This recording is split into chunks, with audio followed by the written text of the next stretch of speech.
the Jewish diaspora, which gives you some sense of the antiquity of Jews of the region.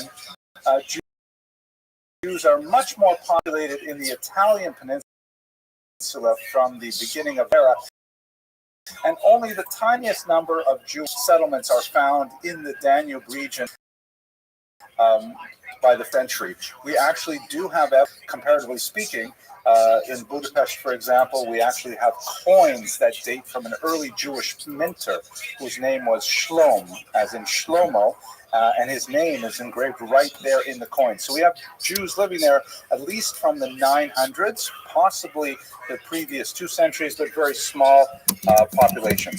The person we're discussing today, the Or Zarua, the Isaac Vienna, dates from the 12th and 13th century, so he's not from the very beginning of Danubian Jewish culture, but he is there at a fairly early point, and as we shall see, that's quite significant. By the time you get to the 1900s, of course, the region is jam-packed with Jews. This particular page here shows the concentration of Jews in East Central Europe, with the green being the heaviest population centers, constituting about 15% and higher of the, and the lighter greens indicating smaller numbers. This is useful, kind of a larger regional map into the smaller locales, into the villages and into cities. Then you see the Jewish population really soar, because Jews are historically very urbanized. That is, at least after the exile from Israel in the 1st century, Jews seek out urban environments. And as the cities grow, the Jewish population grows as well. In Warsaw, for example, by the turn of the 20th century, you're talking about 30% of the population was Jewish. Budapest, similar numbers. Vienna, not too far away. And in medium-sized Budapest, similar century, your cities grow, the Jewish population grows as well. In Warsaw, for example, by the turn of the 20th century, you're talking about 30% of the population was Jewish. Budapest, similar numbers. Vienna, not too far away. And in medium-sized towns like, say, Berdichev, 77% Jewish, an incredible population of Jews in some of these towns. So you will get this impression as you move through East Central Europe that you have these highly Jewish islands in a sea of very different urban rural culture, which can contribute as well to some of the social tensions that would boil over in the much more violent 20th century. So a quick note of thank you to our sponsors. Mr. Christopher and Anne-Marie Bray have long been sponsors of the scholarships that we generate with these lectures. And we also have a few smaller scholarships, very much appreciated, from Mr. Michael Heller in memory of his father and his mother, Mr. Dean Webb, and this is really cool, Shalom Janashvili is actually my 17-year-old son's best friend. And I was so amazed when I got this email, Shalom Janashvili. It's weird when your son's friends follow you on Instagram, you know? I think it's a good thing. And then I could say to my own son, I could say, so new? Are you following on Instagram? You know, his Instagram is blocked. I can't see what he says. But anyways, that was nice. And a couple of anonymous donors. And for those of you who are joining us for the first time, the purpose of this series is to support our students with scholarships. We've raised over $15,000. I'm very proud of that. You can just go to this website, the Friends of Jewish History, if you'd like to sponsor a lecture, partially or fully, whatever you like. Okay, and now it's good and welfare. Let us talk about the sources that we're going to use for tonight's discussion. So as I mentioned to you earlier, there's remarkably little available on the web about the Or Zarua, particularly in the English language. In the Hebrew language, you will find more material, and that's about it. Not even very much in Hebrew. My main sources for tonight's discussion are the works of the classic scholar Ephraim Orbach, who lived from 1912 to 1991. He wrote some very important works on the history of Jewish thought, a book called The Sages, and this other book here called Balei HaTosfot, which is especially important. This is there's about 12 pages in this section, in this book, on the Or Zarua, and that is, I think, the most concentrated discussion of the Or Zarua as a historical figure anywhere.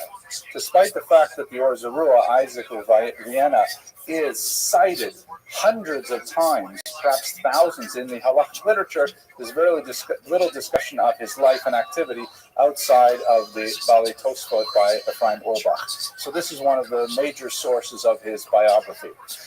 We also look at some important articles by Yehoshua Horowitz, who works for the Misrad HaChinuch in the State of Israel, and Monica Sailmakers at the University of Amsterdam wrote some great things on the manuscript. Finally, I have a special thank you to Dr. Simcha Emanuel of Hebrew University.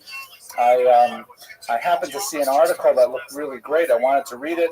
I didn't have much time to request it, so I just fired off a quick email, and I got the article from him within 30 minutes. So I was really grateful. These are all people who contributed to my understanding of the life of Isaac of Vienna, and I'm very grateful to all of them. The manuscript. The manuscript is the most amazing story. It is, of course, authored by Isaac of Vienna. Here is the first printing of the manuscript. It appeared in Zhytomyr in 1865. The author, Isaac of Vienna, was born somewhere around, not 1880, should say 1180. Sorry for the typo there. 1180. He did not live backwards in time. Who writes these things, anyways? And he died somewhere around 1250. We only have the vaguest notions of it because he was constantly rewriting his own work, and he would edit it and make changes, and sometimes those changes will be dated. You note that the last change he dated was 1246, so 1250 is a rough idea of when he actually lived. He studied and taught in medieval Ashkenaz. I'm going to give you a map shortly of what exactly this refers to, but he is one of the foundational thinkers of this sub-civilization we call Ashkenazi Judaism. Last year, we spent the entire fall and spring semester speaking about Sephardic Jews. This year, we're going to spend a lot more time talking about Ashkenazi Jews and also next term Italian Jews. Here is a map that gives you a sense of the ethnic groupings. You'll see that the Ashkenazi Jews are in the purple here, but this is a little misleading. It looks like, all of Siberia is Ashkenazic. Meanwhile, even if you include prisoners in the Gulag, there's probably no more than a few hundred Jews out in that massive Siberian expanse. But it is basically northern and western Europe, with the exception of Spain, where of course you have the Sephardic Jews, and also that little bit up there surrounding Amsterdam, where a lot of Sephardic Jews fled. The term Ashkenaz is biblical in nature, and for reasons that are not at all clear, the early Jewish settlers chose to appropriate the term Ashkenaz from the book of Genesis and apply it to the Rhineland in particular, German Jewry. Those German Jews then spread out primarily to the east, where they formed the backbone of Eastern European Judaism. The Polish Jews, the Hungarian Jews, the Russian Jews, and so on. Here's a map that shows you a little bit more detail of what we're looking at. He is called Isaac of Vienna because he is specifically associated with Vienna, but he actually traveled quite a bit around the entire region. He was born in the Czech Republic, which was then Moravia, and he traveled around Germany and France quite significantly, recording his travels, settling down eventually in Vienna, hence the name Isaac of Vienna. Okay, now the legends of the manuscript are fascinating. As I mentioned to you, this large handwritten manuscript was completed most likely around the year 1246. And it was widely cited by the early halakhic authorities. Meaning everybody is saying, hundreds of rabbis are saying, the Or Zarua says this, the Or Zarua, that's the title of the book, says that. But it did not see the light of day as a printed book until 600 years later in the 1860s. Okay, printing has not is not developed until the 1500s. That's when you start seeing Hebrew printed books. But it is completely incommensurate with the popularity of the book as a manuscript, meaning when it was hand copied, the Or Zarua was one of the foremost authorities of his day and had tremendous influence on later halakhic writers. But when it comes to the time of printing, nobody's printing it. And even after printing has become cheaper and cheaper and more of the classics are coming into common circulation, the Or Zarua still remains in manuscript until finally in the 1860s, two different caches of manuscripts are published and they see the light of day. How is that possible? So let's just talk a little bit about the discovery, as it were, of the Or Zarua manuscript. One of the early writers of the discovery is none other than Shai Agnon, very important modern Hebrew writer, winner of the Nobel Prize for Literature. And he describes, I have to tell you up front, it's not true. It's a legend. But, he's a writer of fiction. He writes beautiful fiction. He gives a whole story behind it. So this is not history. This is a legend. And it is attributed to none other than Shai Agnon. But nevertheless, it's beautiful to read it. Here's an English translation. Okay, he writes about, by the way, when he was a young man, and his name is actually Samuel Yosef Chachkis. That's an interesting name, right? Chachkis is his name. He changed it to Shai Agnon, Shmuel Yosef Agnon, when he came to Israel. But he was traveling through Eastern Europe, passing through Vienna on his way to Israel. When he went to Israel, of course, that's when he became famous. But he writes this when he's passing through Vienna. I heard from the tellers of truth.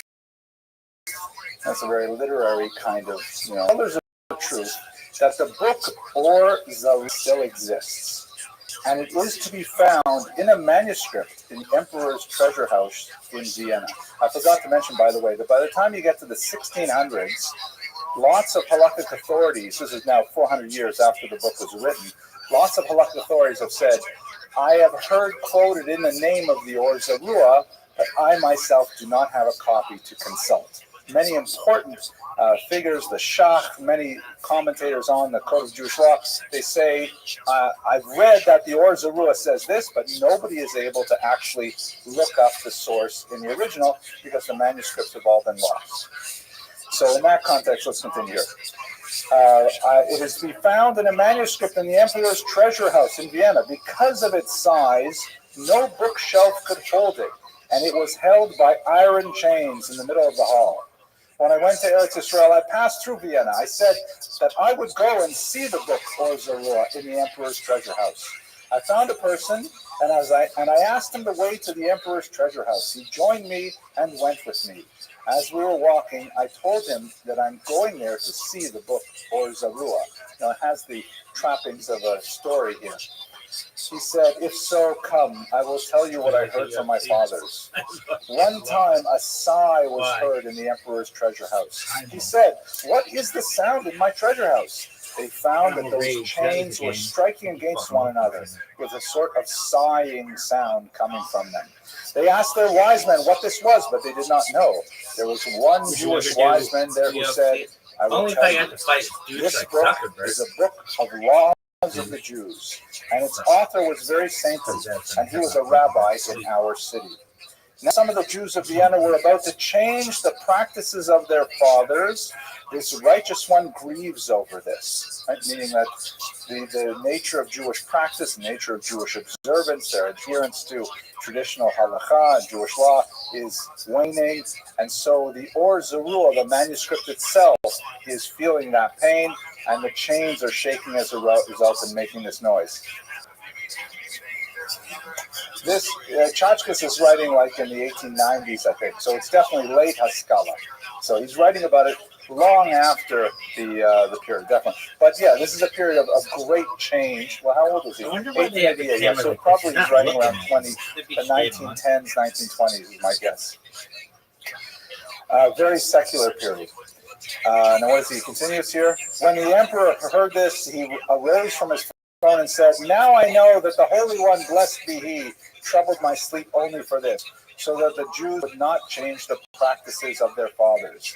That same day, the sect of the invaders, meaning like the Maskilim, the the reformers, came and asked the emperor's permission to institute new practices in prayer. The emperor rebuked them and sent them forth for the reprimand. So it's kind of a story that reinforces the value of tradition, reinforces the value of adherence to traditional norms, and also, of course, elevates the status of the Or Zarua. The thing is, that's not true. The manuscript was not in Vienna.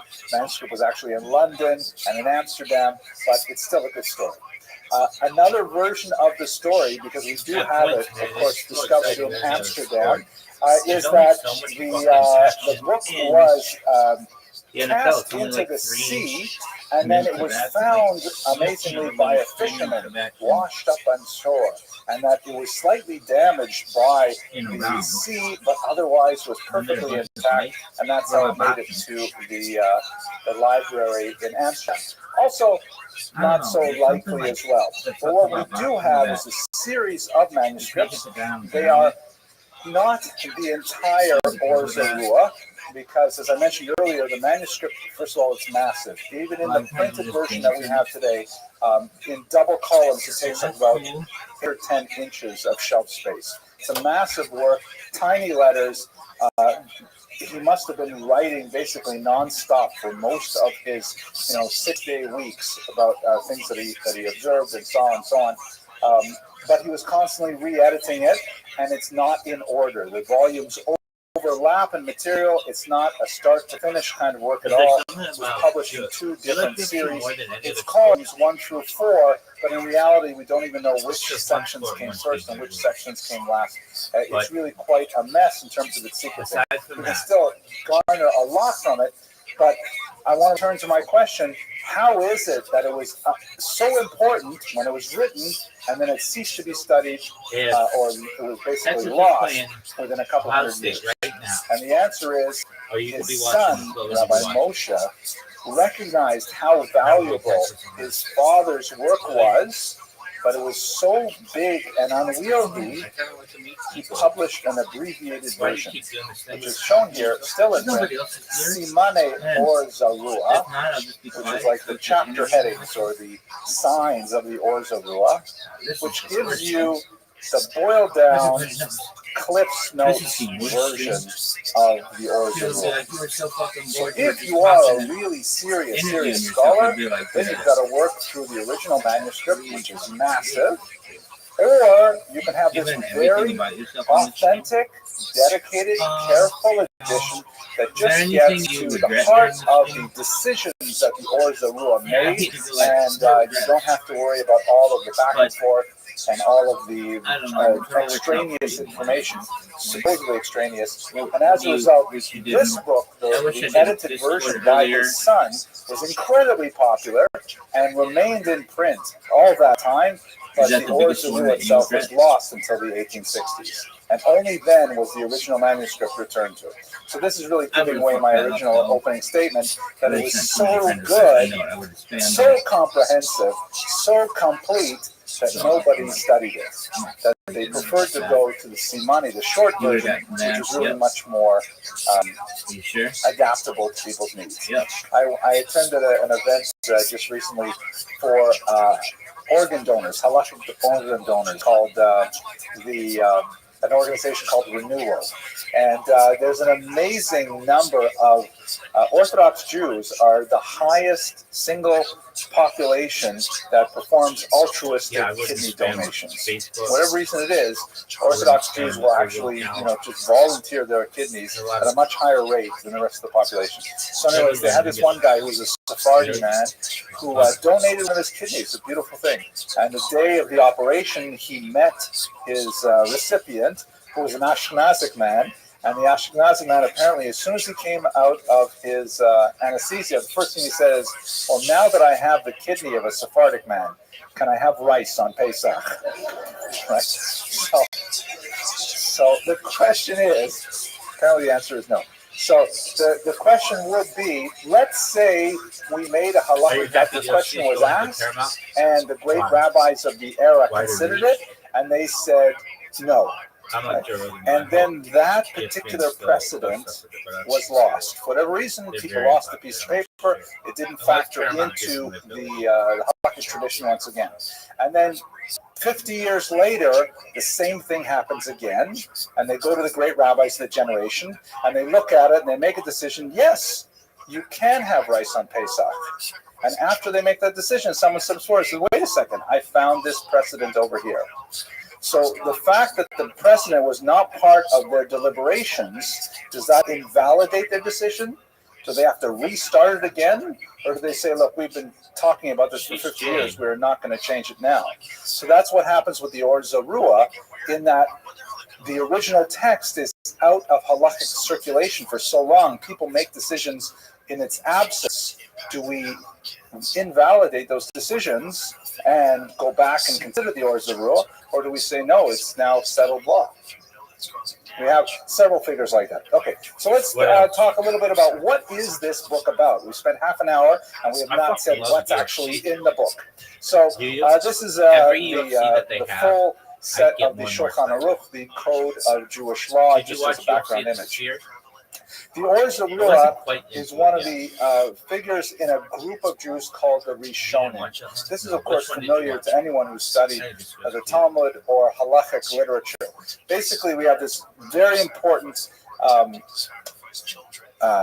philosophical concept in Judaism that states that the earlier generations have a greater level of spiritual sensitivity, primarily because they are less removed from the revelation at Sinai. The later you go in time, there is a diminution, good, thank you, that's good. Diminution of the generations. The phrase in Hebrew is Yeridas Hadorot, it's a decline of the generations, because they're further away from the Sinaitic experience. Now, the later generations may have much more knowledge. Like I said, my iPhone has a tremendous amount of Torah in it, and I can access it very easily, but I don't have the same spiritual sensitivity that my predecessors had. And that has a lot of impact on how decisions are made. In those decline of generations, there are kind of like big chunks that are divided in our historiography and in our halachic literature. And we say, okay, these 10 generations belong to this group, and then there's a big drop off, and there's another 10 generations belong to another group, and so on. The Rishonim are the first generation of European Torah scholars. That means after the decline of the Jewish civilization, primarily in Babylon, where the Talmuds are written, and the generation that succeeded them, called the Geonim, in the Mesopotamian region, then you have a rise of Jewish scholarship in places like Spain, in the Rhineland, Rashi, people like that are going up.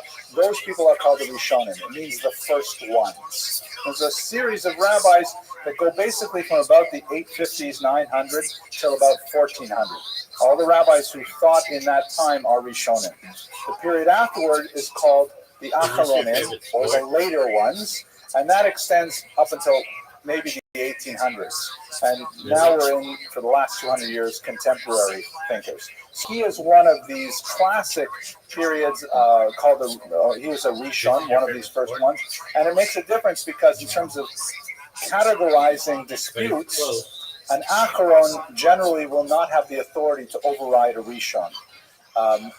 And only another Rishon can override a Rishon. So many of the debates that we have today are really continuations of the debates that were presented in the early times. I'll give you one very important debate, for example, that's quite significant. Is this your favorite sport?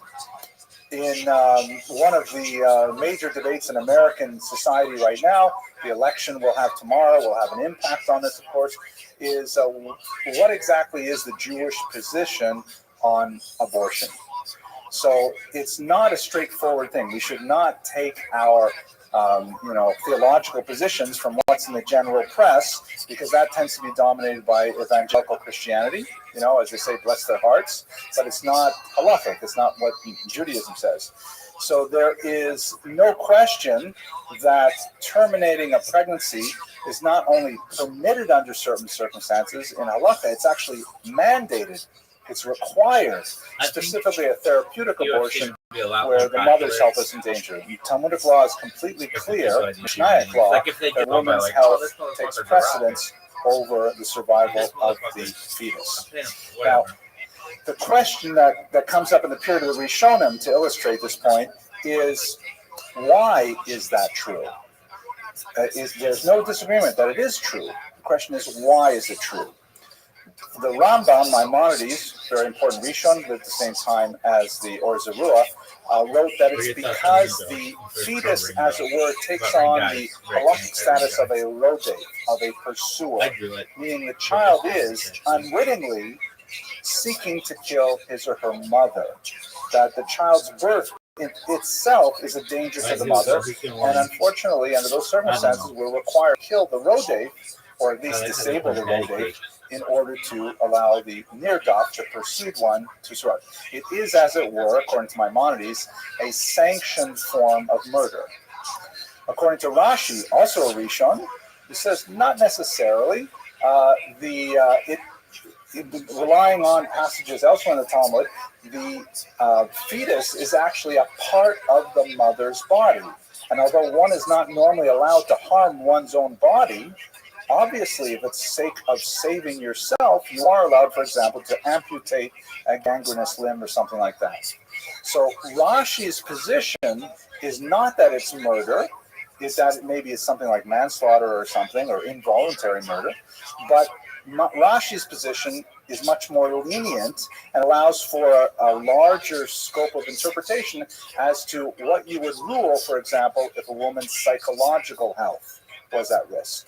Would you say that those are sufficient grounds for an abortion? Rashi might say yes. Rambam, on the other hand, would say no. And that debate of Rishonim persists to this day. In the 1970s, the Tzitz Eliezer, very important Israeli rabbi, ruled that a woman who found that her child at 7th month of pregnancy was carrying Tay-Sachs, very terrible disease. She said she can't take it, and she didn't know what she'd do with herself. So the Tzitz Eliezer ruled that she could, in fact, terminate the pregnancy. Rabbi Moshe Feinstein in Israel said, very wrong decision. I respect the Tzitz Eliezer, but he is wrong in his point. We rule like Maimonides, the Rambam, and say that she may not terminate the pregnancy. So this is the kind of an illustration of how the debates of the Rishonim still very much alive today in contemporary thought. So he's one of these Rishonim. What do the Rishonim do? Some of them comment on Talmudic texts, and in fact, much of the Or Zarua is organized along the lines of the Talmud. It's structured according to the order and sequence of the Talmudic text. And he also wrote hundreds upon hundreds of responsa, and the responsa are especially valuable for us.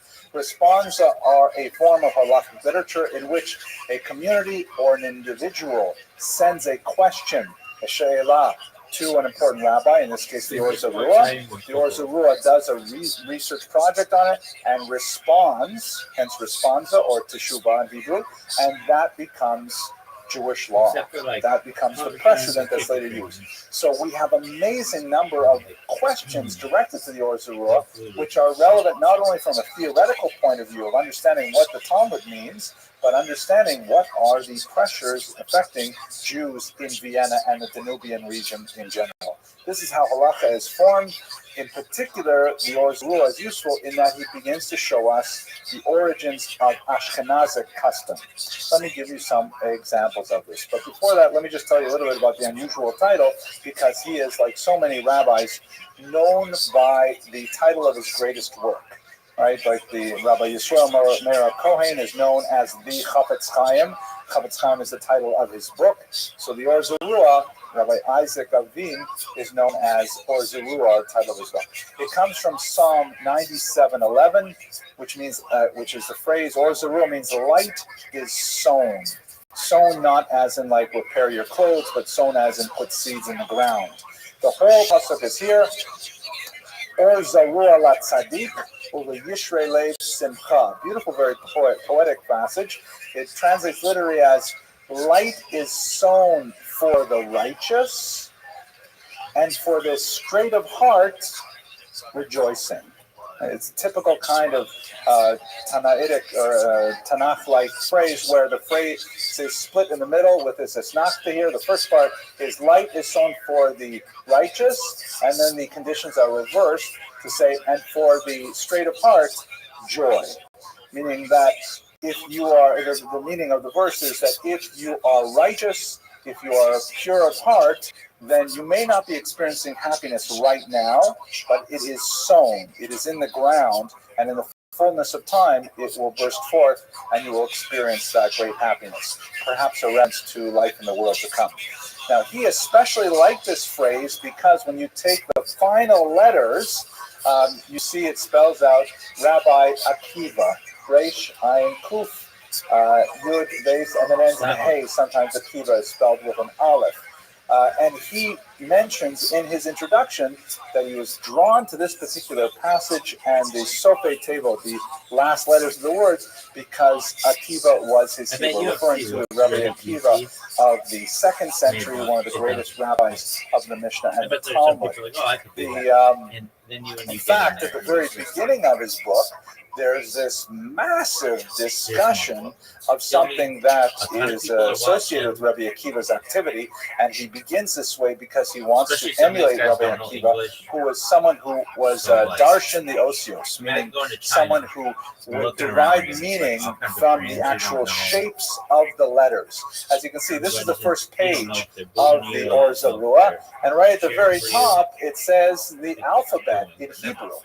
I mean, this is like, can you imagine opening up this massive 800,000 page book, and the very first thing is A, B, C, D, as if you're going to learn the alphabet from, like children's sidurim, children's prayer books, open with pictures of the alphabet, lists of the alphabet with all the vowels, and it's so cute when you see little kids sitting there, putting their fingers on the letters and sounding them out. So it starts like that, but then he gets into, he lists first the actual series of letters, then he lists how they are spelled out. Like, for example, the letter Aleph is spelled Aleph, Lamed, Fe, right? And he spells them out in full. And then he lists some of the secret combinations of the letters, the codes that you find occasionally in the Talmud, like, for example, the Atbash system. At is like the Aleph, the first letter is replaced by the Tuf, the last letter, the last letter of the alphabet. The Beit, the second letter, is replaced by the penultimate Shin, right? And that way you can spell out a whole word or a whole sentence by reversing these letters, and several other less common ones. And then he goes into a long discussion where it extends for about 30 pages about some of the secrets of the shapes of the letters themselves. This is out of character from the most of the work because it is deeply Kabbalistic, very much into gematria, numerology, and other things which are, just an indication of the mystical background of the Or Zarua, which we shall see in terms of his influences. Is he a makubal? I would say he is. He would not make his reputation on it, but as we shall see, he was deeply influenced by a very important makubal, a very important Kabbalist. Okay, so travel and influences. Here's a page of the Talmud, a very old printing here. The Tosfot, by the way, are the commentators on the outside here. This is the actual text of the Talmud itself. On the inside, pride of place by the binding, is always printed the commentary of Rashi, who is more of like he takes you and he walks you step by step through the meaning of the text. Tosfot, by contrast, is much more into discussing the contradictions and things like that. Rabbi Yitzchak of Vienna is one of the members of the largest school of Tosfot. Perhaps the most well-known are the grandchildren of Rashi himself, but there are literally tens of scholars throughout Europe that contributed to this massive body of work. His teachers included Rugat Habosem, author of a very famous commentary and halakhic work, and his students included the Maharam of Rothenburg, whose biography is also quite fascinating. Perhaps we will refer to it in a later lecture. Perhaps my most favorite of his teachers, however, was Yehuda the Chassid, who is the most prominent individual in a short-lived phenomenon called the Hasidei Ashkenaz. Fascinating explosion of spiritual activity, primarily in the Germanic lands towards the north, that has its own name now called Hasidei Ashkenaz. The term Chassid, we speak today about Hasidim, generally speaking, that term is used to refer to the followers of the Baal Shem Tov in the 18th century. Prior to the 18th century, the term chassid was generally used to refer to anyone who went beyond the minimum standard. Anyone went beyond the letter of the law to do extra.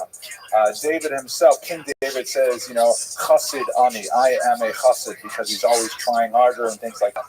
But there are a couple of moments in Jewish history where the term chassid is applied to a movement. It happened so in early medieval Rhineland, where they composed a group of rather unusually spiritually sensitive individuals who were deeply involved in various mystical practices and also ascetic practices. They had some things which today would seem rather weird. Like, for example, they were very big into atoning after death. So they would put their bodies in coffins away, and they would tell the Chevra Kadisha that they wanted the coffin to be dragged along the ground to the graveside as a way of expiating their sins in life. They should suffer those punishments after death. Those are kind of weird things. Immersion in snowbanks, things like that, very, very aesthetic practices. It didn't really last. It only was there for about 150 years. City Ashkenaz kind of faded away, but they did leave us a rather remarkable book called Sefer Hasidim, which is a brilliant explication of some of their philosophical standpoints, and it's a strain of Jewish thought that has not necessarily survived, but is nevertheless fascinating in its detail. I will mention one thing that Yehuda Chassid wrote that is still extremely well preserved. You've probably heard of it. Maybe you've even considered it in your own, private relationships. Yehuda Chassid, the teacher of the Or Zarua, he left behind a fairly detailed will for his children that has a whole bunch of significant stipulations about how he wants them to behave and not behave. One of the things that he wrote to his children is that a man should never marry a woman with the same name as his mother. Right? And there's never, that's the only source for it in the rest of Jewish tradition. It's not in the Talmud, not in Halacha literature. It comes just from now. Now, we don't know what that means. He provides no source for it. No, it's him specifically. Yehuda Chassid said, don't ever marry a woman with your mother's name. So the Halachic literature later said, and just to be safe, also do it with your father too. But I have to share with you one thought from the great Kutzka Rebbe. When I say his name, I have to straighten my tie, because 18th century Hasidic rabbi who wrote that if Yehuda Chassid known how serious his will regarding not marrying a woman with sin, knew how Jews would read his will with such intensity and dedication, he should have put the commandments in there too. That's the cut. I'm very surprised. Salvation is also their stuff too. Yeah, you see self-flagellation still come up in the Tzfat circle, but the Hasidic Ashkenaz were very into this. Like the Rambam was a very different kind of thinker as well. He didn't see the value, and actually, it's ironic because the Chachamim themselves also tried to put the Baal Shem Tov was not a big fan of this. He's saying we're not of a generation where we fast the same way the Hasidic Ashkenaz did. So the term is a little bit misleading. We use it in different ways, but this was a brief period of time where this was, as it were, the religious style. This is all, I think, fascinating stuff from a religious perspective. I, however, am a historian. So what's really cool, I think, is what can we do with the Or Zarua as a historical text? What can we learn about the nature of Jewish life in early Ashkenaz from the Or Zarua? And the truth is, we can learn a lot from it. So this is not the way the Or Zarua intended his book to be read. He was primarily composing a halakhic treatise and a commentary on Talmud, but nevertheless, we have tremendous things that we can derive from it, and we have only begun to scratch the surface. As I mentioned, it was not published until the 1860s. Sefer Hasidim, because it's a very different kind of work. It has a lot of kind of parables in it, a lot of stories in it that are fascinating. it was printed much earlier, and a lot of work has been done on the Sefer Chassidim about the life of early Ashkenaz. The Or Zarua is just beginning to get that attention. 50 years from now, probably we'll have several monographs that tell us more about it. But let's just have a look at some of the things he did. So my first encounter through this man's work, Alexander Harkavi, who was a great linguist. He wrote an amazing American Yiddish-English dictionary, which is actually worth reading cover to cover, because there's so many amazing words in there. You know, he published 7 after he encountered American English. He adds words in there in Yiddish like sonofagon, you know, so which is clearly American derivation. Fascinating. But he was also really a great scholar of language, early linguist, and he studied the Or Zarua for the non-Hebrew terms that occur there. And fascinatingly, the Or Zarua was fluent in many languages. He refers specifically to early Czech as Lashon Canaan, the language of Canaan. And when he's looking for a particular word to describe, you know, some kind of object or animal or phenomenon, he'll use the Czech word. He'll say the Lashon Canaan, and then he'll give you the Czech word.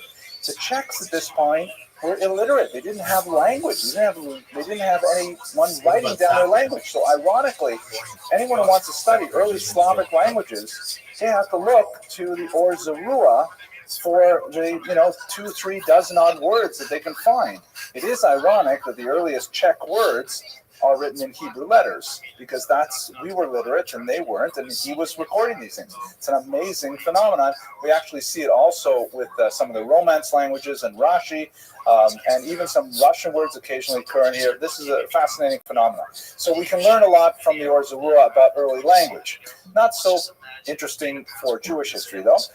What we also get from the Or Zarua is a tremendous amount of discussion about commercial interactions with non-Jews and other social interactions, because, of course, responsa literature addresses specific needs posed by questioners. It also relates stories about how Jews live. So there's a lot of discussion, for example, about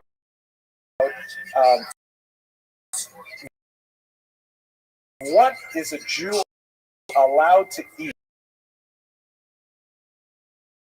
or drink if he's traveling and he stays in the home non-Jew. So right away you get the idea that travel alone, Jews could knock on some peasant's door and say, Airbnb kind of, what can I eat? What can I drink? What is acceptable?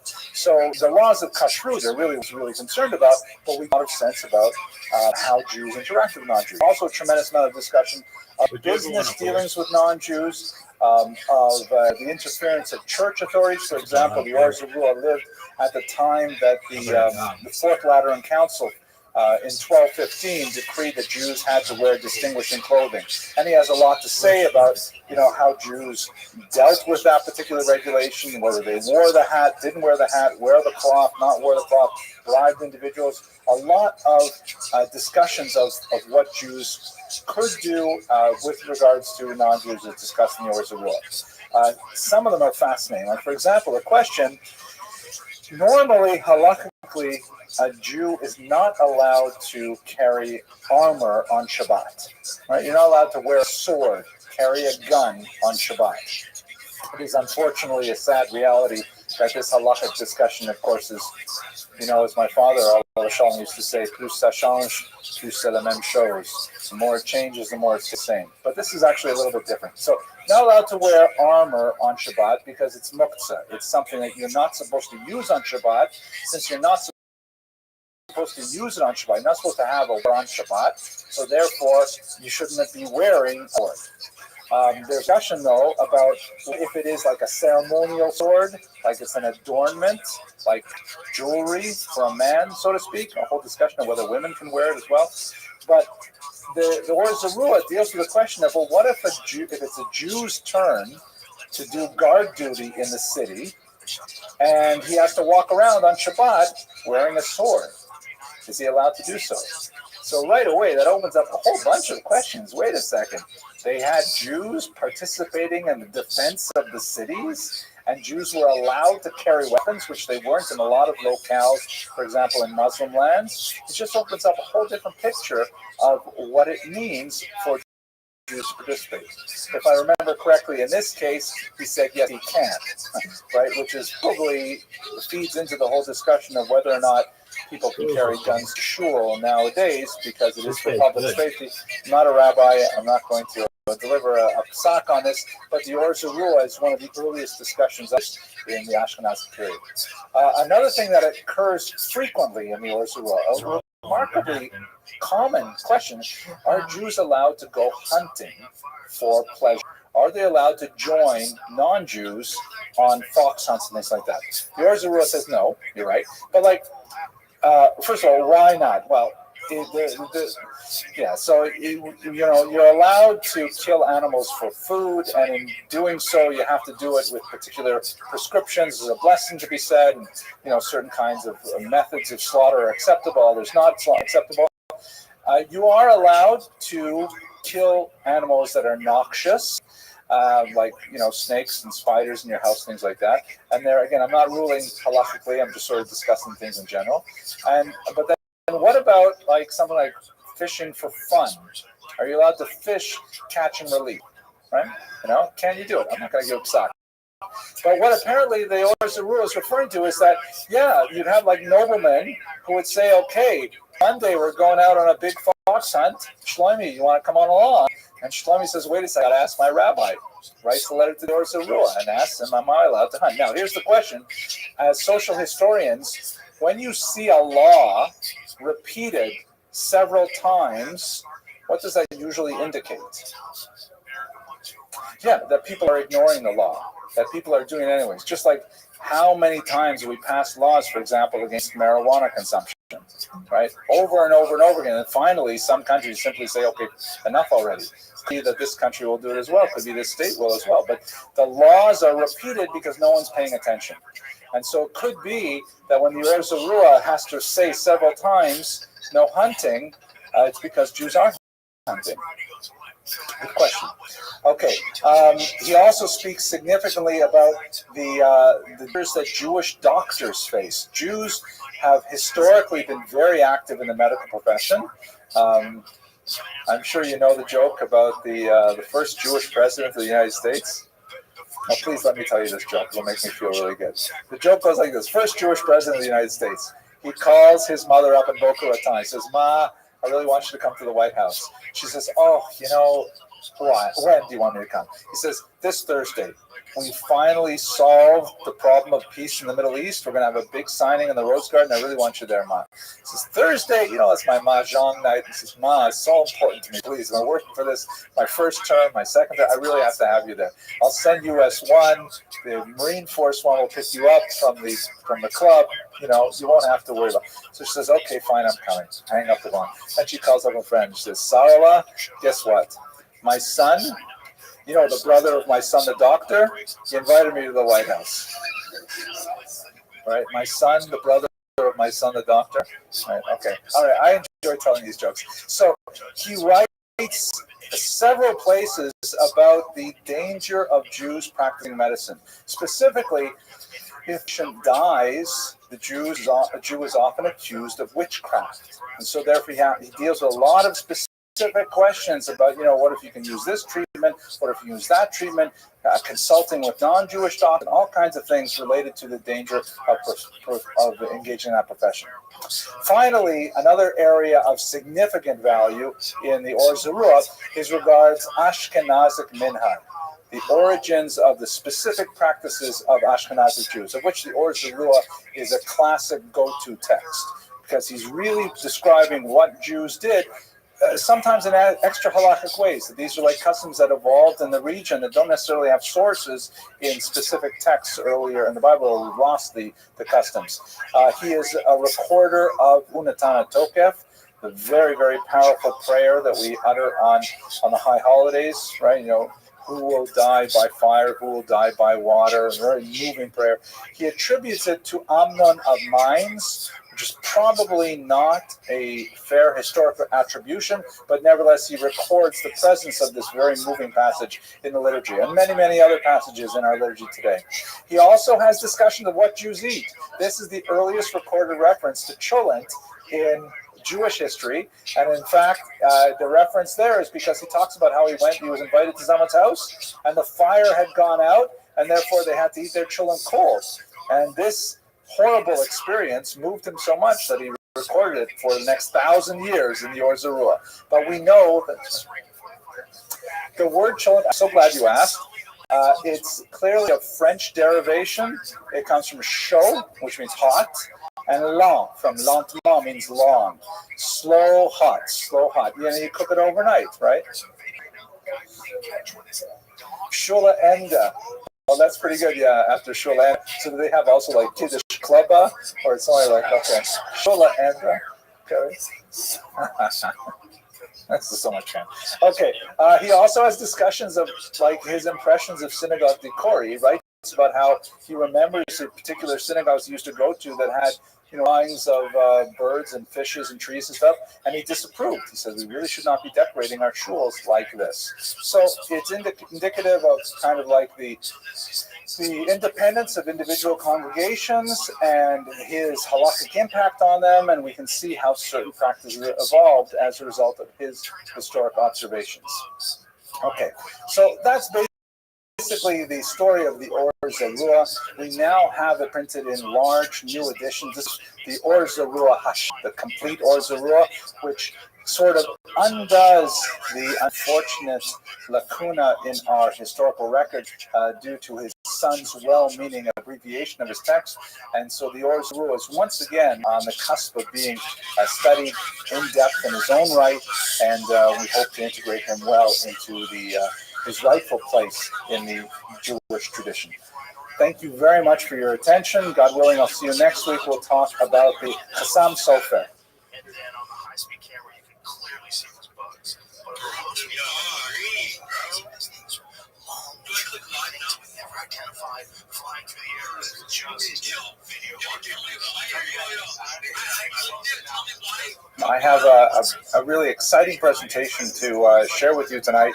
We're going to be speaking about one of the truly most influential people of the 18th and early 19th century in the history of Jews, particularly in Central Europe, but also, of course, his influence reverberates right through to the present day in our neighborhood here in Brooklyn, as well as in Israel. Is a very consequential thinker who articulated a strategy for Jewish survival under the uncertain terms of the Enlightenment of the modern period.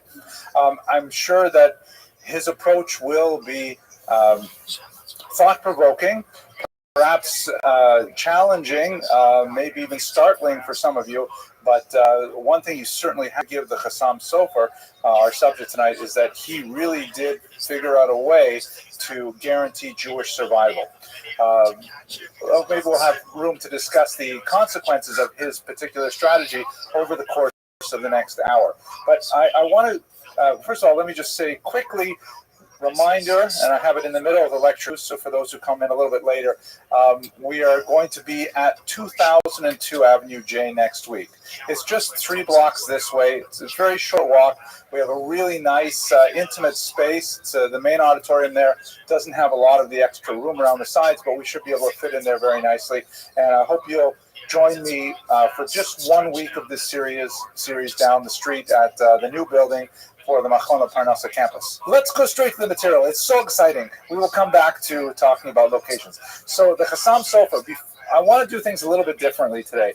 Normally, when I give these biographical lectures, I sort of give you the arc of, the context of his or her times and birth and family, and then major achievements, challenges, and then I end with death.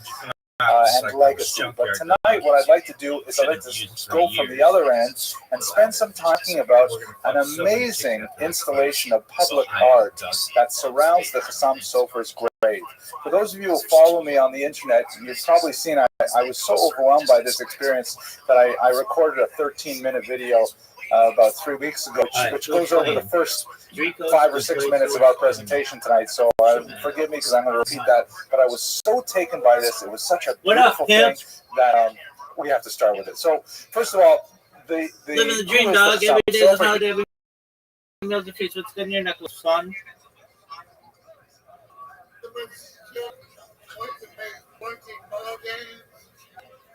There you go. Do you like UFC?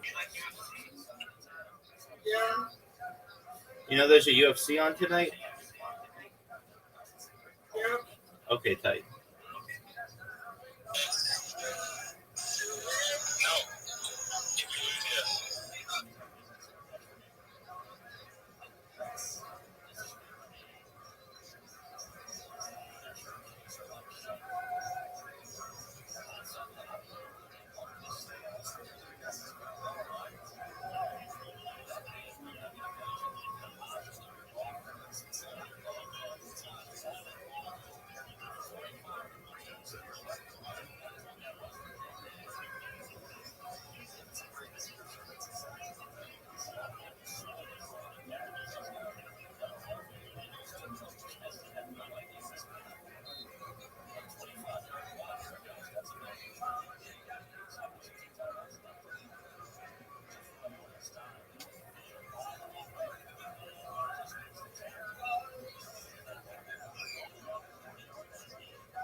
Welcome. Oh, that's you, baby.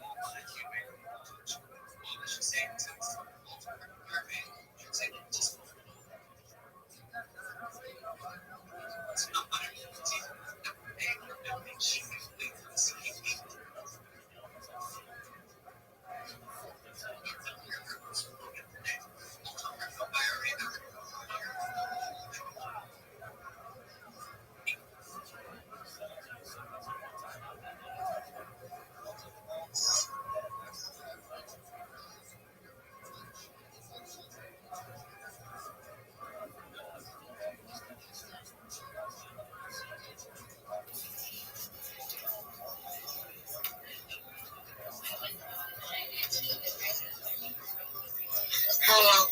What up, pimp? What's up? Kicking ass, taking names. How are you? Good.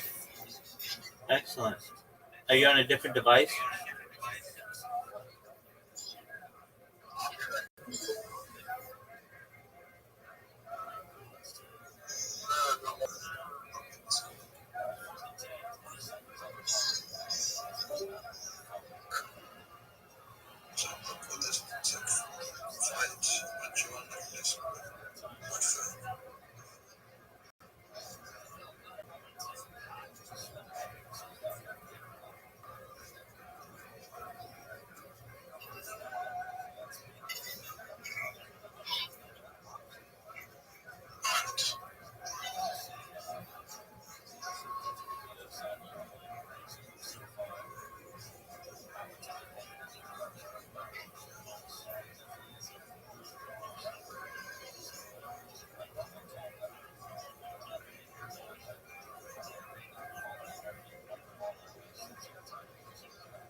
There she is. What a buddy. Alright, Audie, I'm gonna unmute you.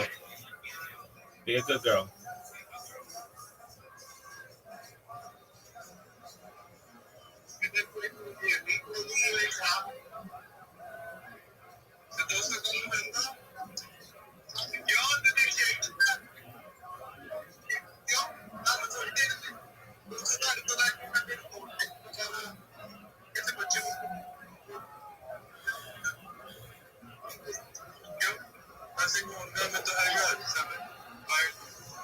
Brandon, can you hear me?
Somebody's got an open mic. Shut the fuck up.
Yo, what up, pimp?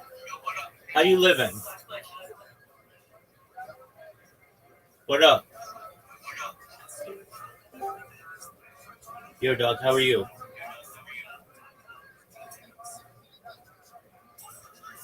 How are you? Hey, hey, Pear. What up, dog? Do you speak English?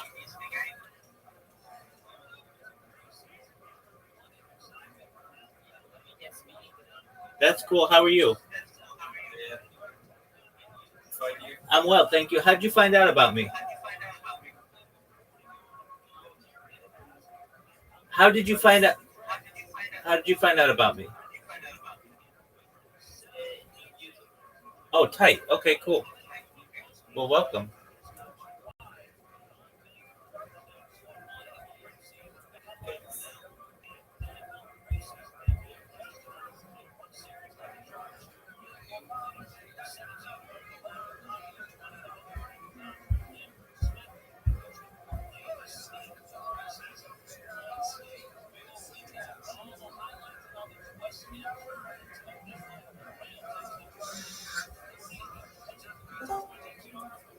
Yo, welcome. What up, Saul? Or Saul? How are you?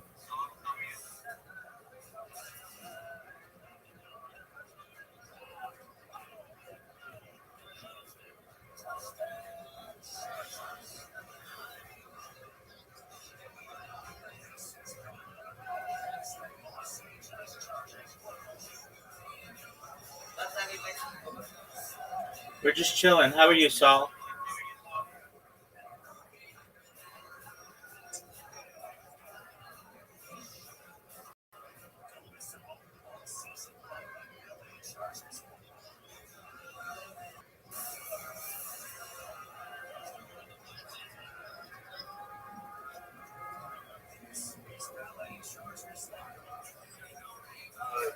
Hello, how are you?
We're just chilling, pimp.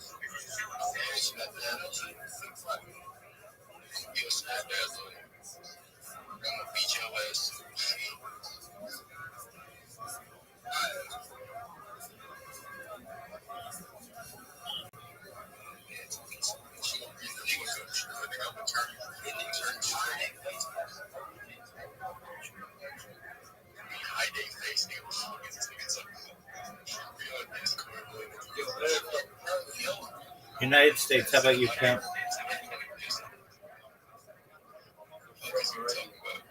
Tight. Shout out to Arabia. Shout out to Riyadh.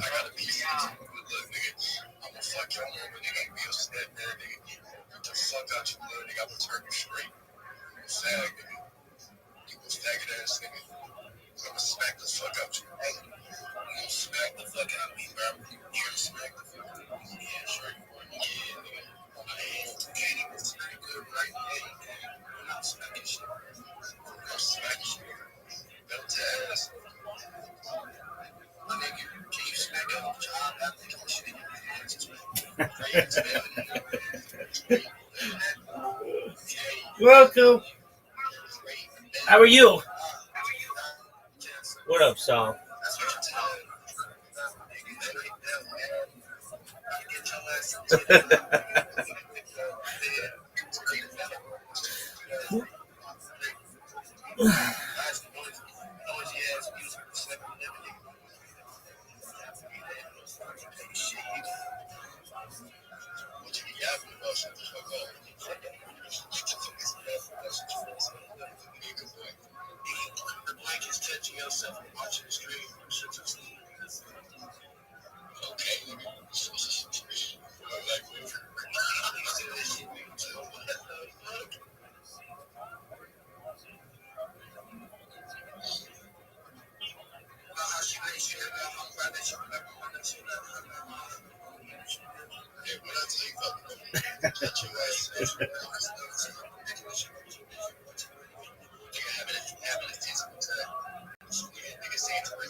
Yo, John, can somebody please mute this motherfucker?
Yo, Pim, try another call.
Shout out to Jacoya for streaming this.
What up, pimp? How are you?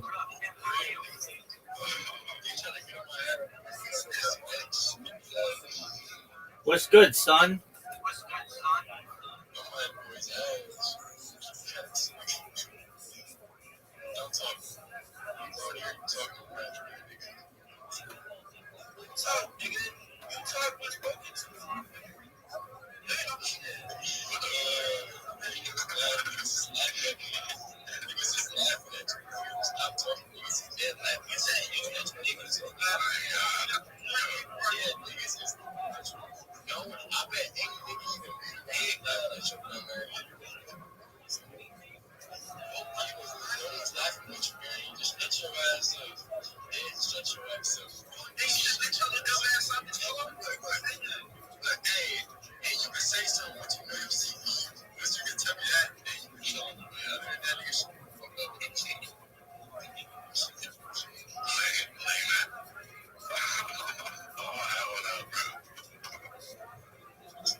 Hey, Dugal, do you like Turkey? Turkey rules, dog. From Turkey. Shout out to Turkey. Shout out to Istanbul. Shout out to Constantinople. Shout out to Byzantium. You know so much. Oh, dog, I know. Word, dog. Rabbi, What up, pimp? How'd you find out about me? so my friends taught me a group, and I just joined. Your friends are amazing. Yeah. Bro, how many days have you been sleeping there? I have a lot of monitors. I've been live for 3.5 years. Three what? I've been live for 3.5 years.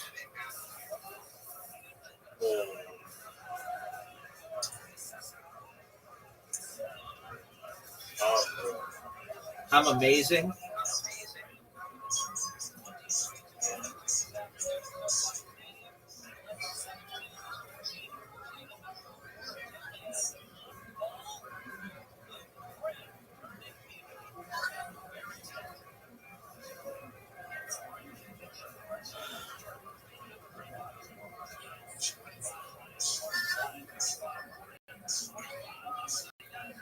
Rabbi, what are you watching now?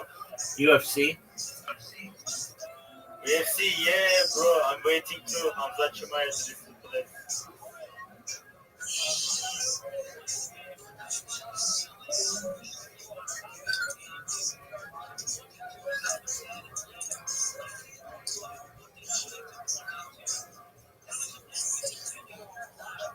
Bro, when is it? Hamza match? What time? In like an hour. How? Or maybe I go sleep. Yeah. It's, bro, what country do you live in United States. now? United States. Burger King, McDonald's, America, Eagle. Oh, that is You true. know Donald Trump? I don't get political.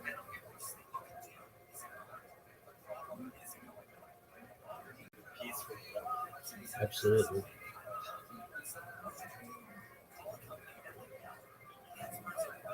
Do you have a way? Take yourself. Do you have a way to? What?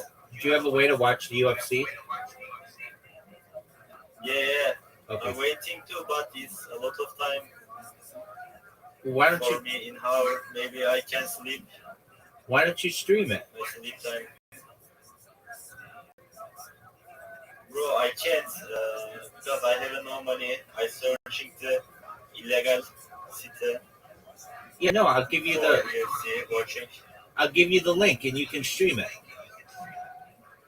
Really? Yeah, dude. Just one moment. Stream it in here. Oh, thank you, bro. Absolutely. It's yeah. Okay, you ready? Brother, yeah. VIPROW.NU. IP. Yeah, VIPROW.NU.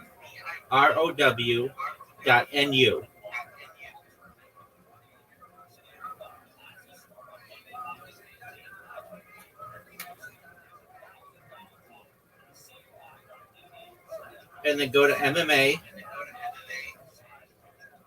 and they have all the links.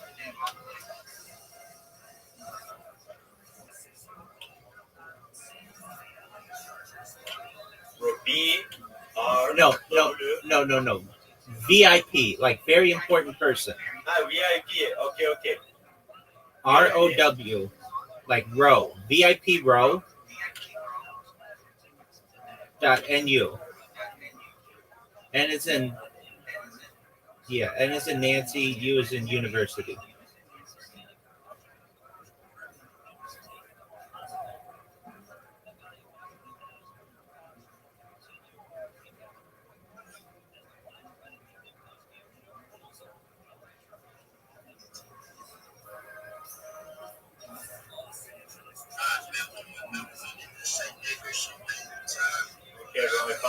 Excellent. Thank you.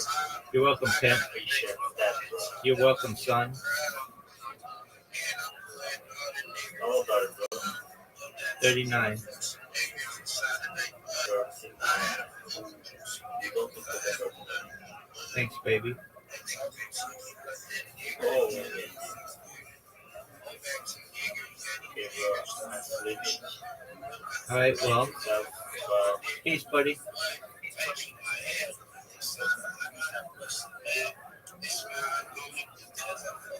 Yo, shut the fuck up!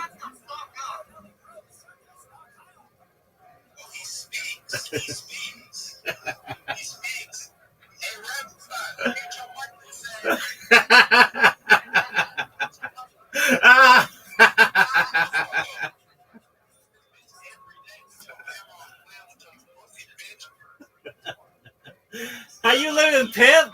How you living, pimp?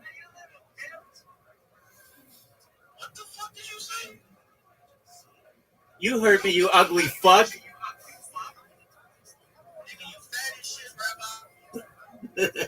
Thanks, dog.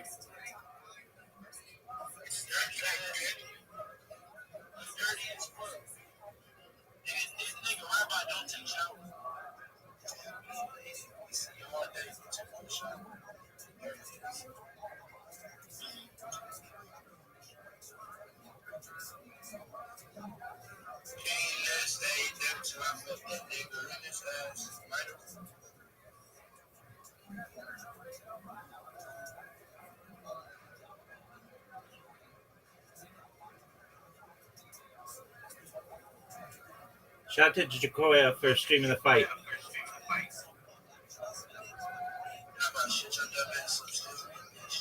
Nobody wants your fucking opinion.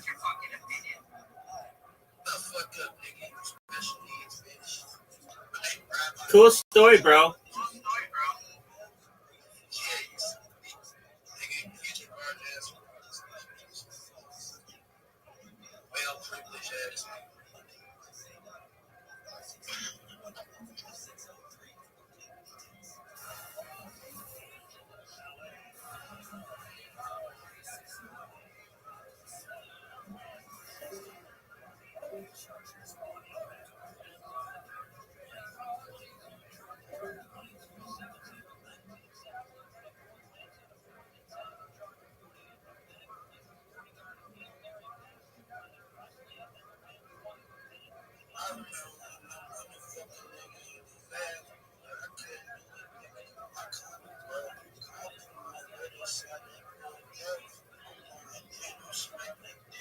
Dog, shut the fuck up.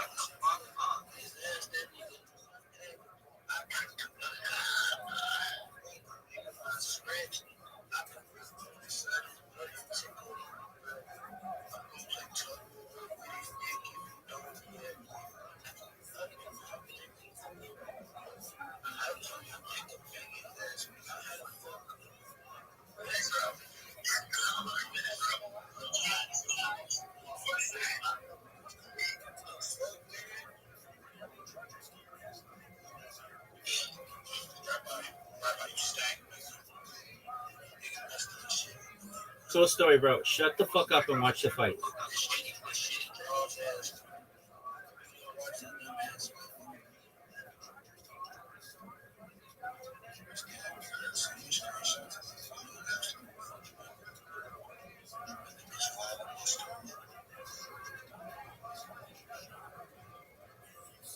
Thanks for the promotion, pimp.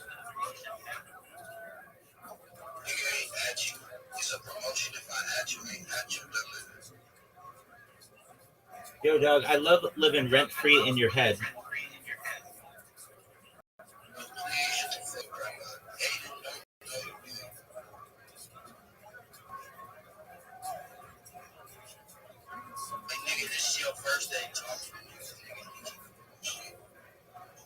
Cool story, bro. Just shut the fuck up and watch the fight.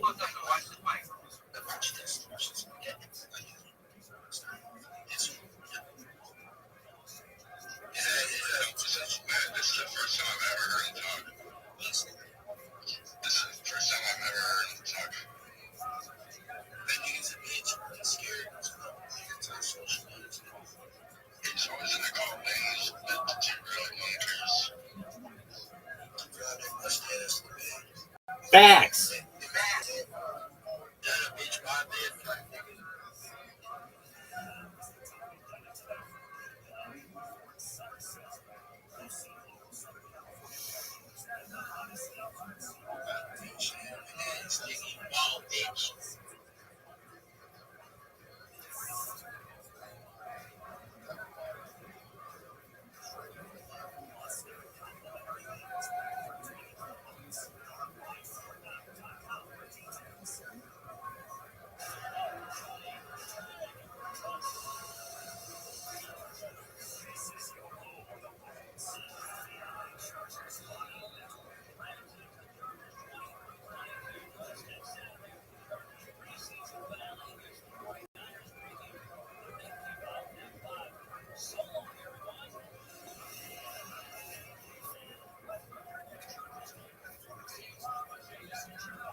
Dog, I am living rent free in your head.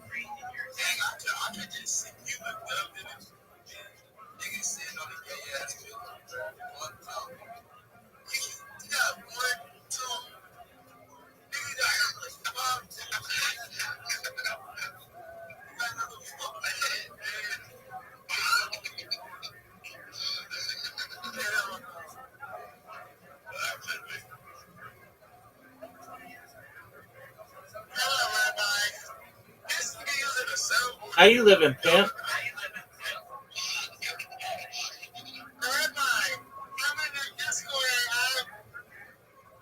That's amazing.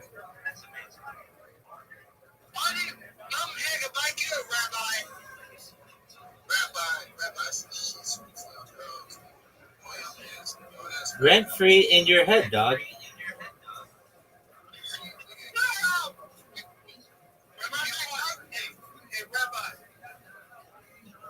What up, pimp? What up, pimp?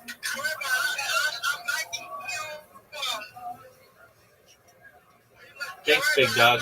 Thanks, big dog.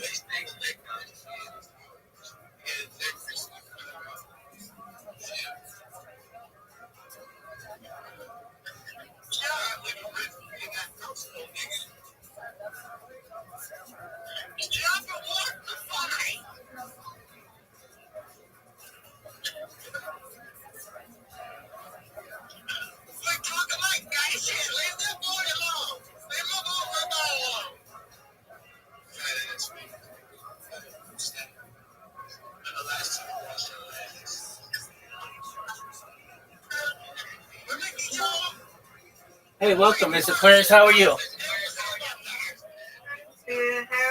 Kicking ass. What'd you say?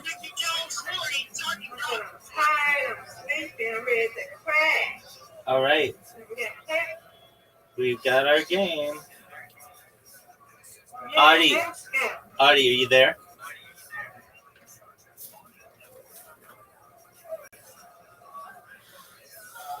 All right. Yeah, but I still don't want to bowl with you guys. It's just so goddamn fucking boring. Okay. Hi, Mr. Aquarius. I'm not really your friend. You've been rude to me so many times. Me and myself and you two can enjoy yourselves. Calm down. I'm fake as fuck. Sorry. Audie. Like 2 Cokes, it's done. Audie, calm down. Audie, why are you being so mean? Was she talking to you? She What did you do to her, Rabbi? I didn't do anything to her. Oh, hey, yeah, oh.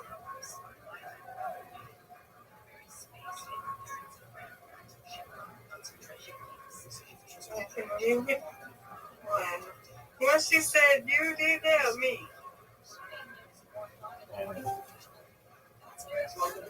Hi, Rabbi. What up, pimp? They're talking shit to you. I ain't watched Discord. Oh, that's fine. I'm playing with Miss Aquarius. Thank you so much, Brandon Alexander, for being so nice. Miss Aquarius. No, I'm good. You're fine, my friend. I was trying to bite you up, Rabbi. I know you were. You're a sweetheart.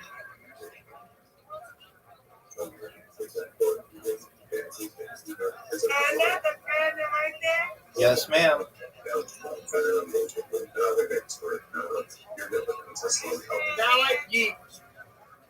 I like Jesus. There you go, big dog. Everybody's got to like something. We're talking, hi, Miss Suarez, I'm talking to Rabbi. Why is this going? That's okay. I'm just speaking to you, say hello. Oh.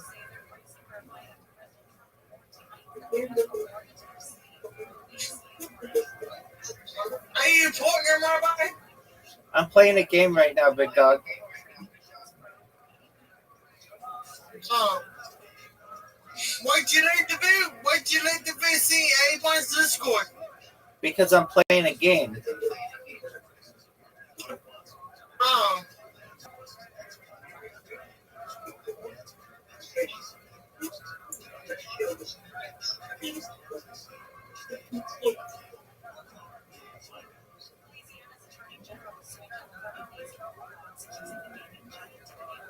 What we got going on in the live stream? Somebody's live streaming a rest login?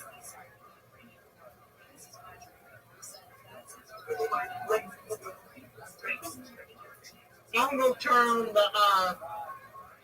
the UFC fight. Type, big dog. Tell why you will have to walk it. Thanks, big dog.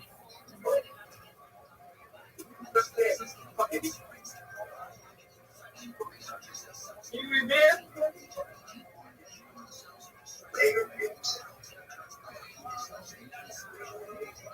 Nice bear, Miss Aquarius. Thank you. Get this. Ooh. 70. Correct. You got this.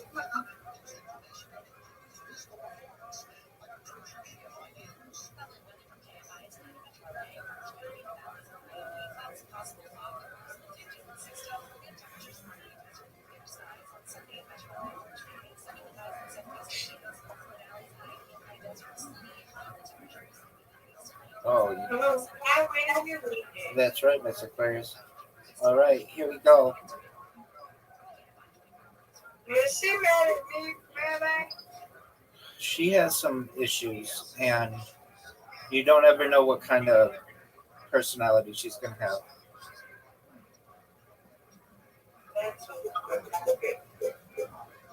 No!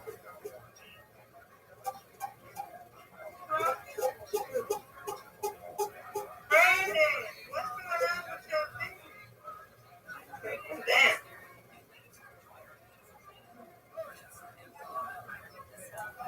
There we go. There we go. Now I want you to go and get it this time. Is there a baseball game going on? No. I mean, I'm sure there is somewhere, but No, Rabbi. 2 in a row. That's what I'm talking about. Yay, get it.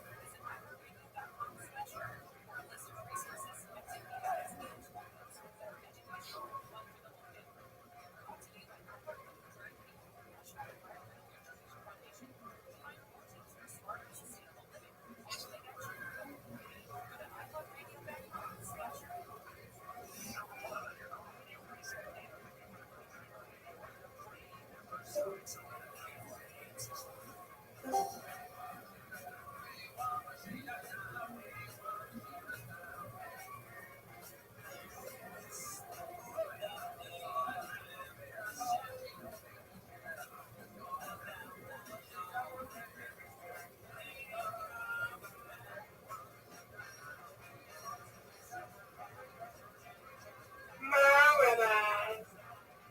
Easy peasy.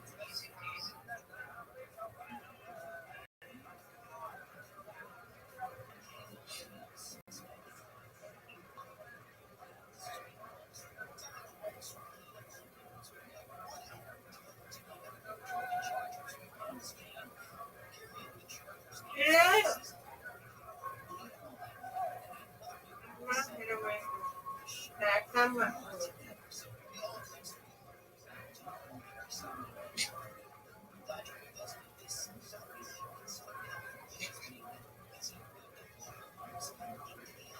That's what I'm talking about. It's there.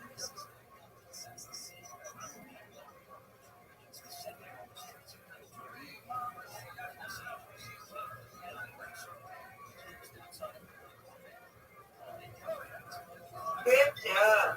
You win, I win. Winning. Good job, Miss Aquarius. I win, you Too. win. Good job, Rabbi. All right, I stay right here. See you in the morning. God willing, take care. All right, you too.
makes you happy.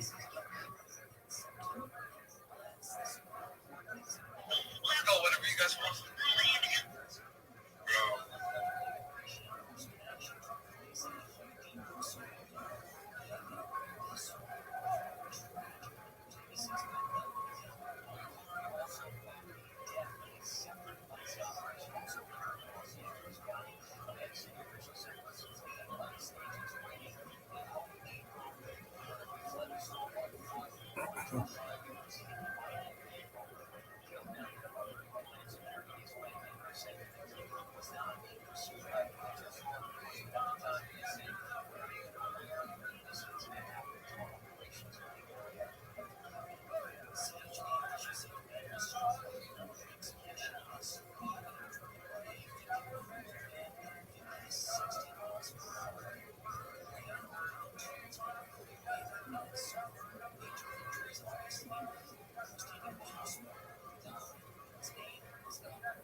They put a down payment. They didn't put nothing down. Yeah, they didn't put nothing down at all.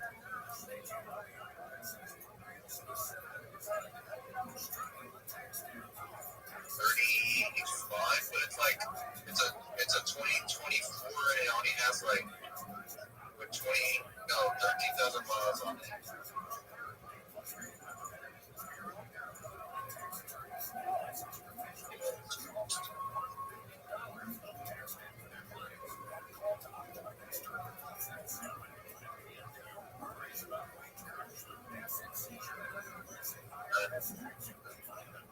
Bro, how do you have 65,000 miles in this thing again?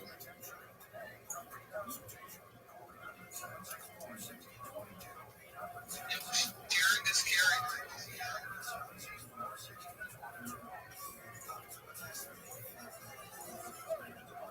I live in here. Why not relocate? I was gonna destroy that thing to get us up more.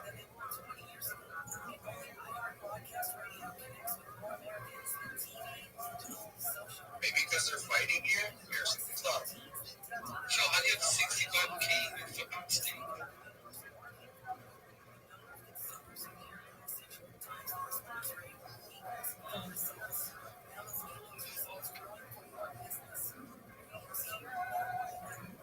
No, I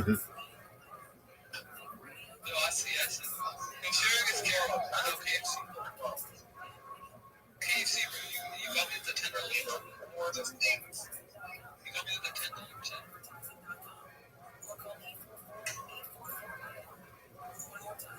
Wait, this one drops a pistol?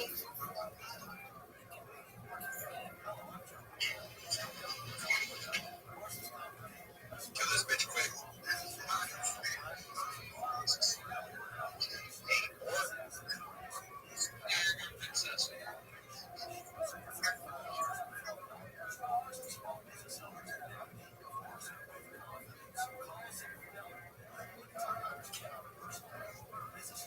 Whose beaches is this one? I opened one already.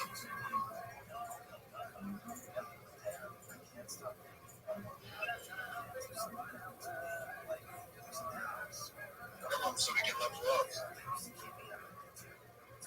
Bitch, right here. Oh, there it is.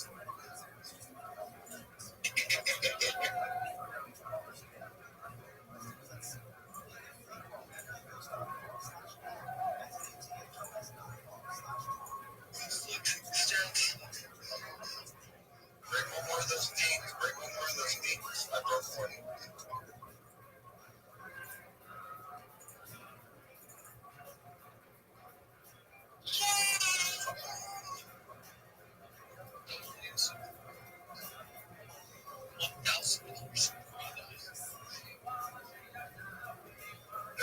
There's shots right here. Like the rocket thingy? Here, I got a launch pad. I'm gonna go in. It's right here. So $10 for there's only has demons now and rangers is connected. That guy, he's on fucking, he's a meth addict. He is around meth addicts. Yeah. What did he do to you, nigga? What did he do to you?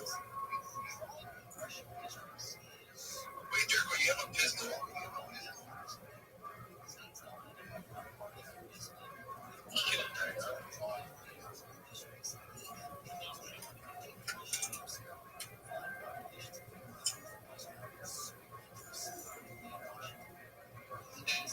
Because that's how they teach him over there. Like, Tanya was fucking yelling earlier. He said the fuck. Yeah, he got scared as fuck. He's like looking at her like, what the fuck? That's how you know they don't feel like that over there. Yeah, Philip bit his ass. Yeah, because he kept picking him up.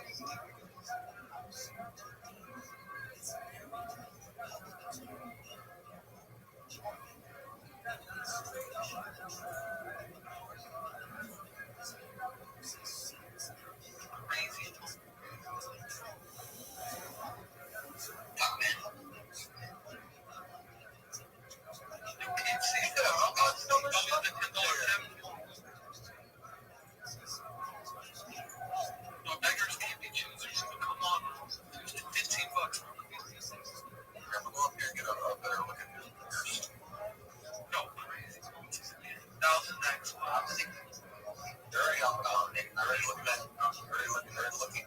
Yo, LD, bro. Holy tumble. Fuck. Maltese. LD. Yo. That's fucking wild. Bitch ass nigga. Fucking big twins, bitch.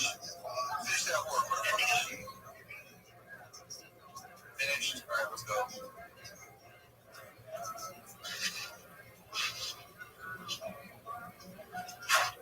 Open dip. I'm gonna open this.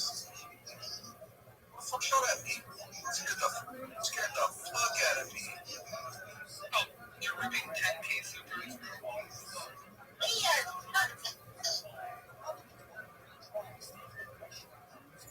10K super, bro. Serious. Pistol. There go rocket launcher. Let me get it. Iggy, there's a bunch of shots right here.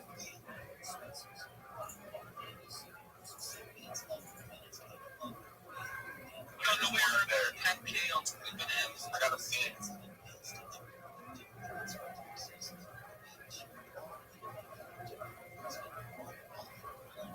Wait, what were they? Did y'all see what they were? Oh, give me my money. Oh, I should watch them. The fuck? You still have 65K.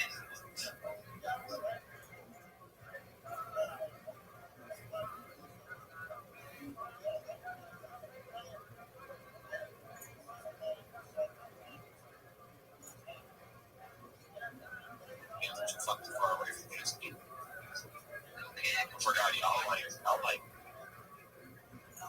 like turtleneck. Yeah, I'm not sure, bro.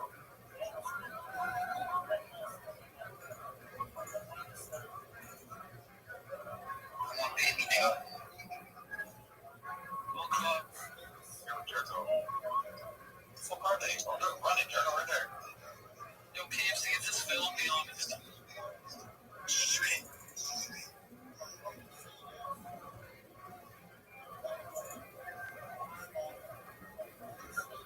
There should be one right here by the street, but he's like, most likely going up to you.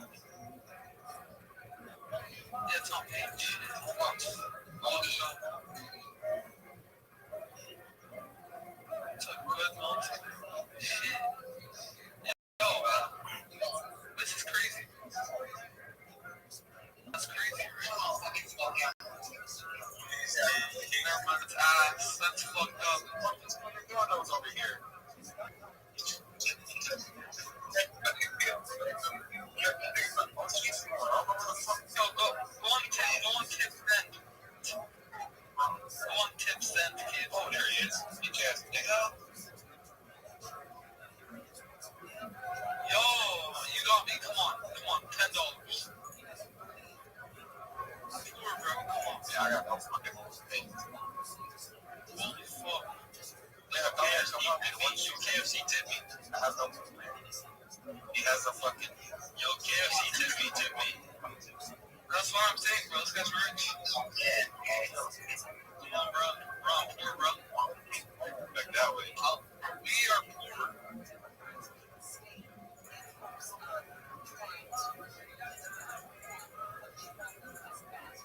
No, wait. No. Request. After this new bonanza, I got no. Yo, bro, after this new bonanza, after this new bonanza, go to, what you call it? Blackjack. Live blackjack. Live blackjack. I gotta call, bro. Live blackjack. Yo, live blackjack, free bet blackjack, free doubles. You need some? Yo, originals are ass, bro. What are you doing?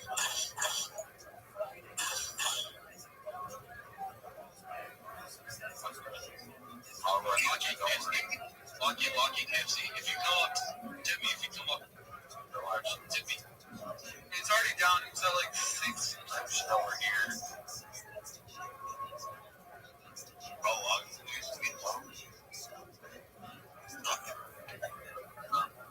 I got 12. Here. Using money, man. What he do? Yeah, I need to. Here, I'm going to drink from the last souvenir. Yo, come back to the Bible. Give me water last time. Like this way,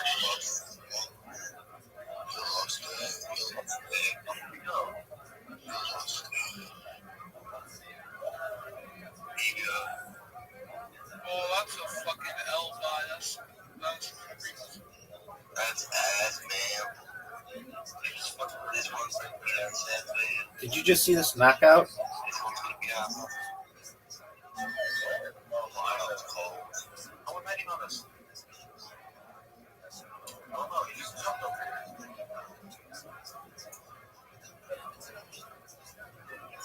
Why are you telling me I never played Kino?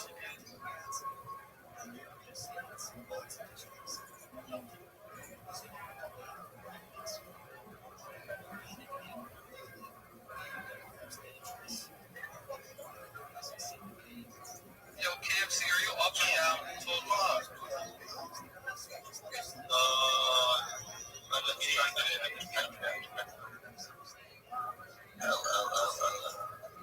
No, it's small. Watermelons. Look at this fucking thing, bro. Look at that berry. Yes. You bought this for like, what, $6? Oh, Yeah, this shit's fucked. No, this one's alright. Feature?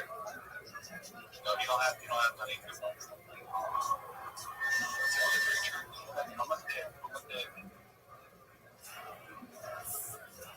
People that say good combo, bro. Yeah, it's naughty. It's naughty. It's our profit. I'm gonna see you buy it. Water for 16. Water for 16. It's fine. I gotta go. Holy fuck, I gotta go first. No, don't die, bitch.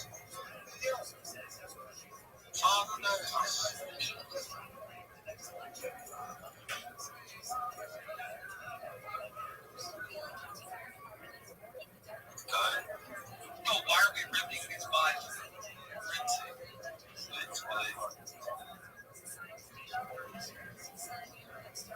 What the fuck? Why does he keep punching me straight up? I'm dead. I'm dead. I'm dead. Yo, what does VIP do anyways? There's someone behind us. They're right there. They're going that way.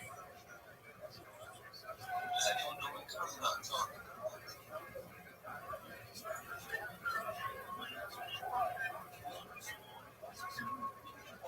You guys want me to stroke you, man? Lay down. You don't get to fucking lay down on me.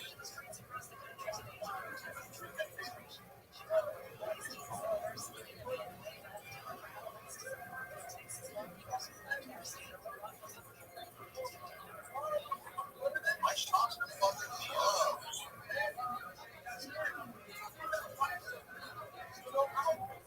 Yo, 10K buyer, we're serious.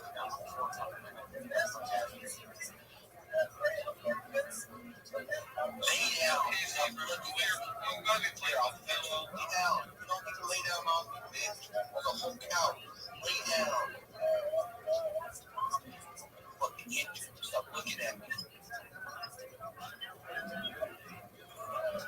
LOL, 10K buy, but Lay down. When you get beat up, you not it. bro, these dropping dogs next. LOL, that's crazy. 10K buy, by the way.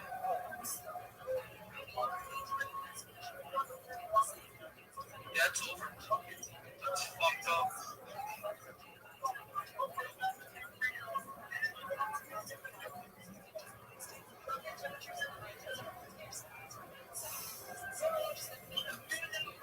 Are these two different accounts? Fuck.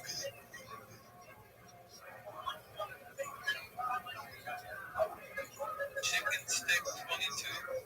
Which one's this? Same shit. Oh. It's the same account, sure.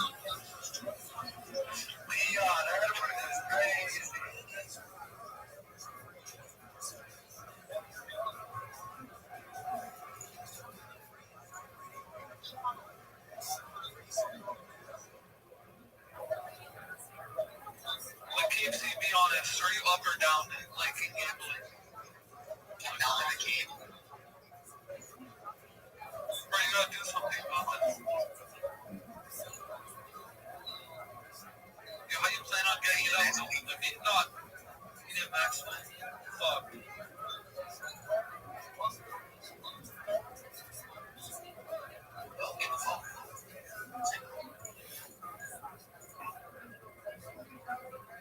Write it down 100K.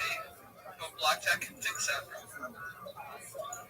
But free bet blackjack where you get free doubles and shit. Yo, I'm trying to watch this stream, bro. Watch it.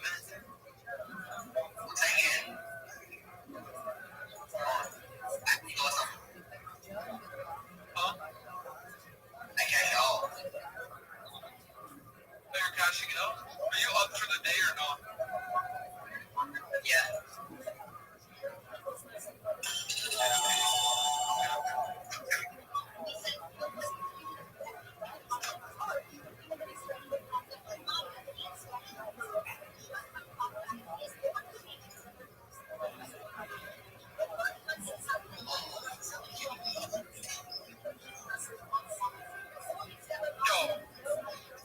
Yo, how do you even get 100K, be honest? Like what you do? It started from $1,000.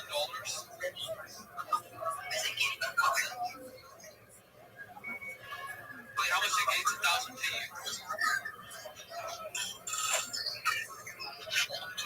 Maximum 200K. Yo, how much was a buy? Maybe 5K. Yo, that's fucking crazy. Wait, so are you down profit or your own like net worth money? Down bad. Yeah, you lose. Fuck you.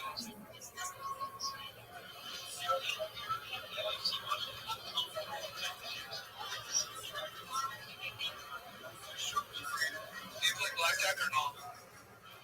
I'm paid. You're paid? Yeah, I need that check. Oh.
everyone do today? Kicking ass, taking names. How you living, pimp?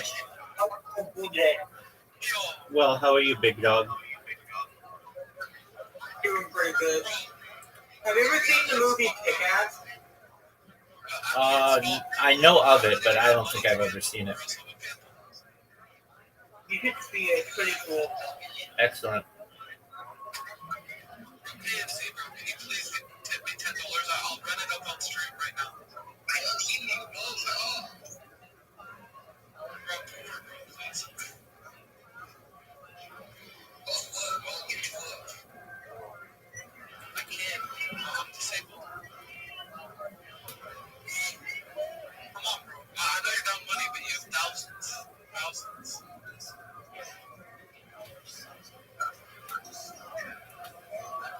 Hey, Rabbi, are you an actual rabbi? 100% big dog. What? 100% big dog. Like actually registered with the Judaism people? Yeah, it's called making simcha. It's called making smicha. Oh, I know. I don't know a lot about Judaism, so I just asked if it's real. You're good, pimp.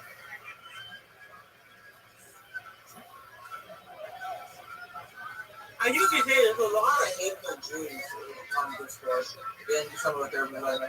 Word dog. Yeah.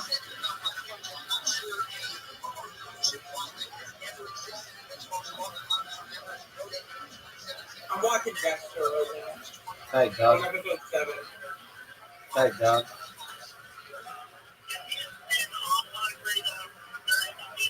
So I learned something, or I realized something a little while ago when I was in chat with another group of people, is that since I have schizophrenia, and just on another thing, so when I stop masturbating, I try to go on Moon on November, I have vivid nightmares, and every once in a while I'll have an episode where I can't move when I wake up.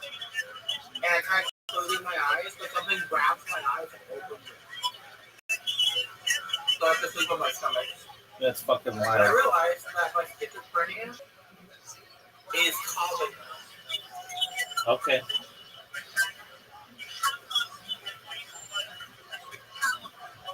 And I realized that, apparently I'm diagnosed with it. I had the mom.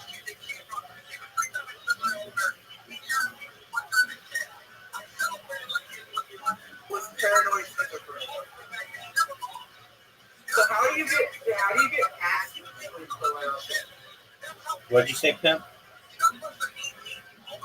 How do I get out of sleep paralysis? Like, the only way I can do it is actually start my body to move.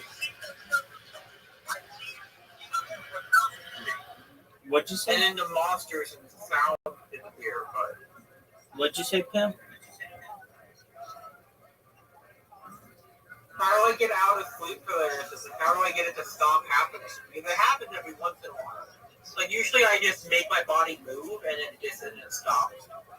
There you go. Did you look it up on ChatGPT? No, why would I look it up on ChatGPT? It's not human. Neither's Google, and people Google things all the time.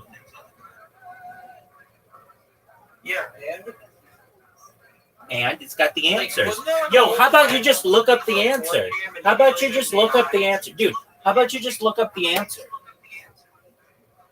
But I thought you were supposed to be a rabbi. Yeah, but I'm not an expert in sleep paralysis.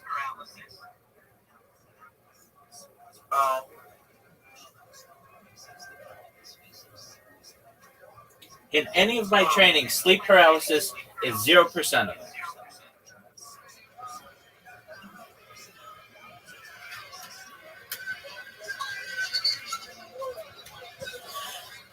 And I'm watching the fucking UFC, dog.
Oh, it's over.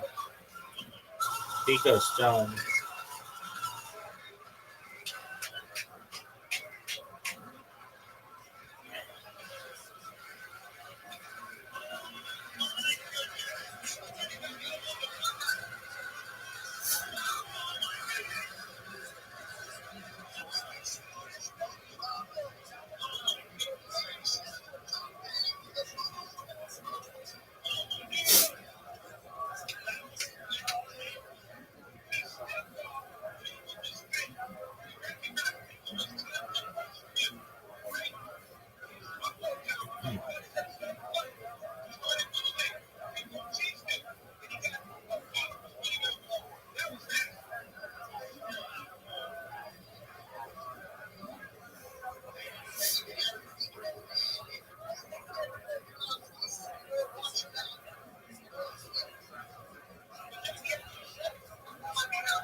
Dude, that's the move. Elbow to the head.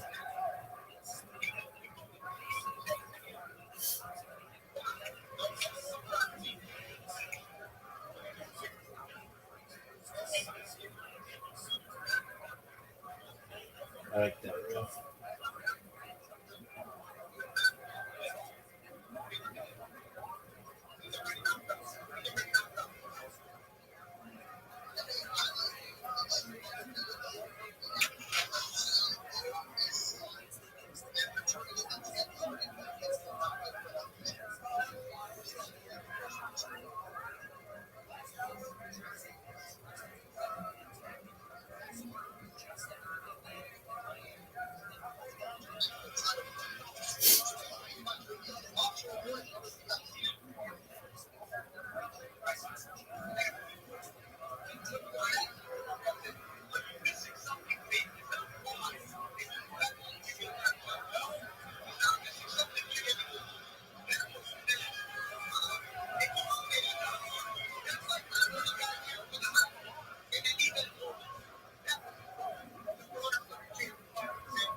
Yo, what up, Ogar? Hey, what's up?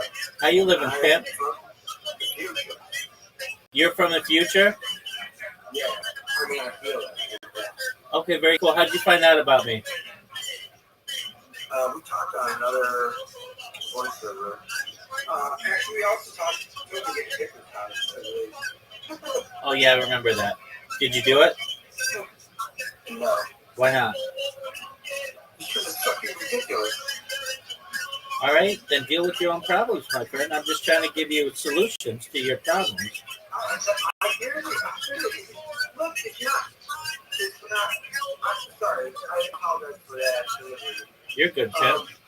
I didn't mean that in a way like offensive, but no, it's because I experienced what I experienced and understand. Like that's something I can do that's interesting, but I don't think that it would be a problem-solving thing.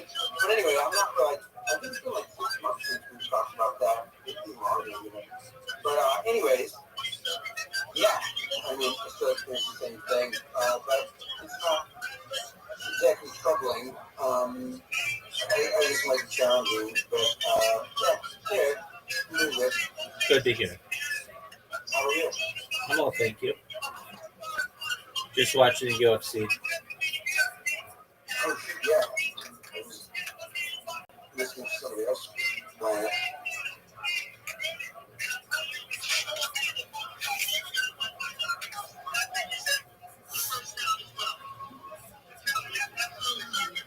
Oh, yeah.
Jacoya, you're a real one. Thank you for streaming this.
watching the UFC, dog.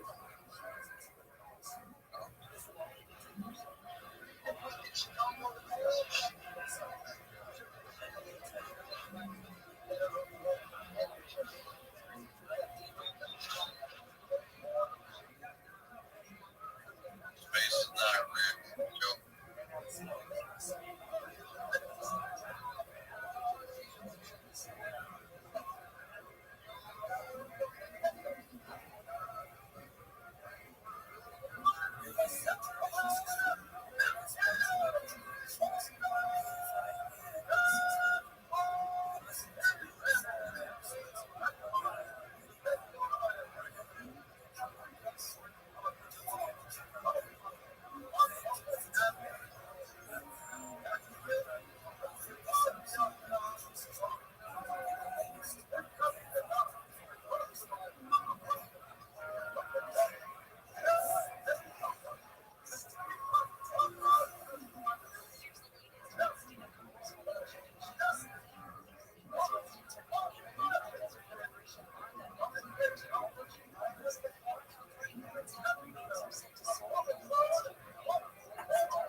Man, this chimney is amazing.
Yo, dog, someone's got some awful feedback.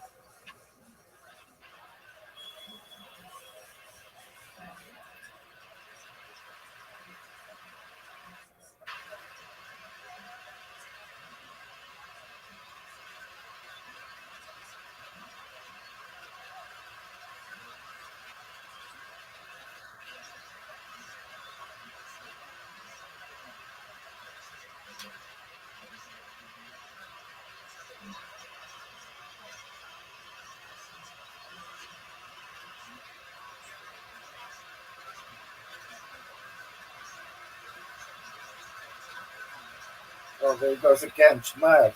Shemad, you're the man.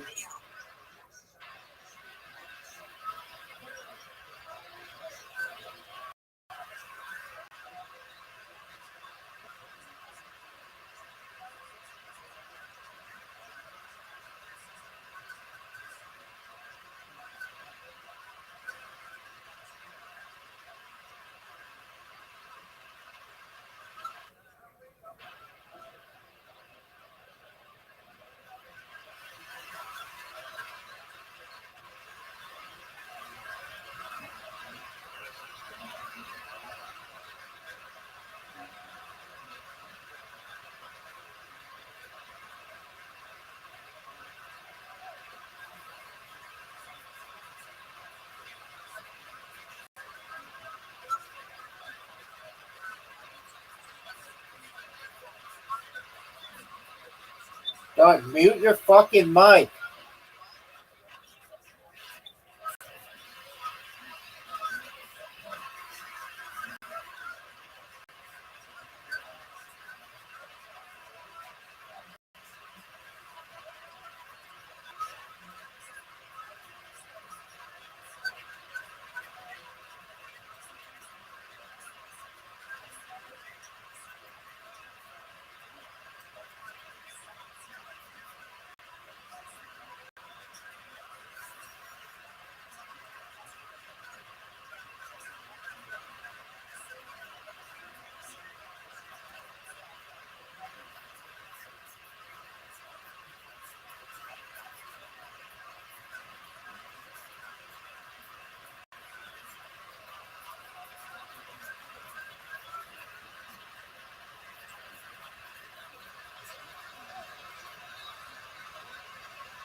Who's doubting Hamza? I know, but I kept telling people, always doubt him, but too easy, dude. Way too easy.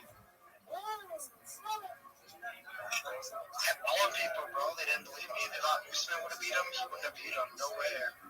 I kept telling people. Too easy. Another takedown. Easy.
Oh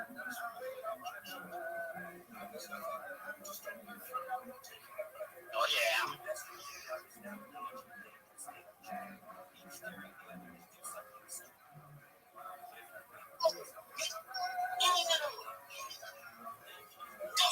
You already took him down. Don't get your hopes up. You already took him down. Too easy. Oh yeah. Man, this is so like, dude, I'm so happy. People always like doubt Hamzat, saying he has no cardio. This, he would have lost to Usman, he lost to Burton. He clearly dropped him. Let's go.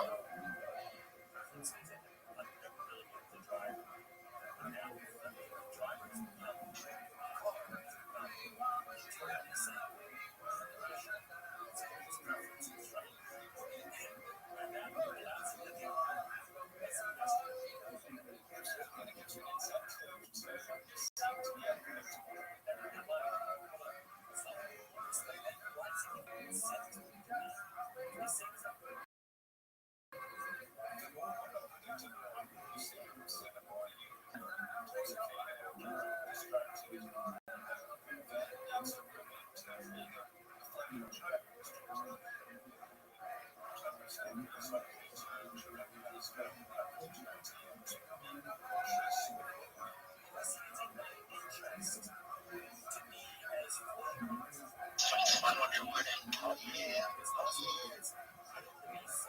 Easy. Oh yeah.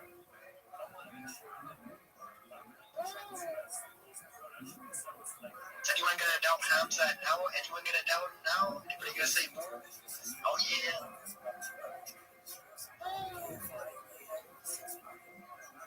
Too easy. Like barely, like no strikes or duplices. A flawless fight. Dude, I don't get how people doubt him. Like they said, he really broke his hand on Usman. No one said that.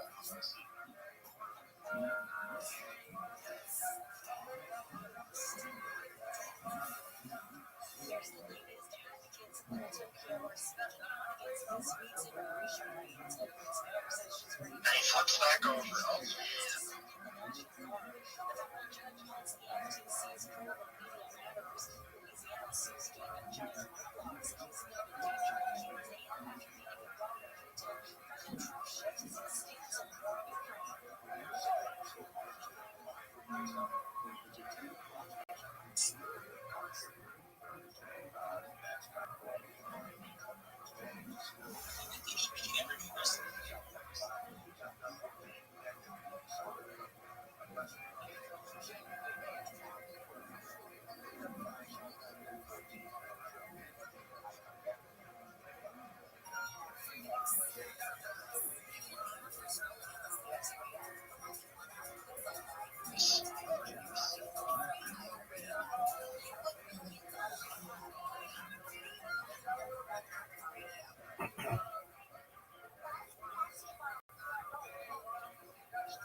Pure dominance.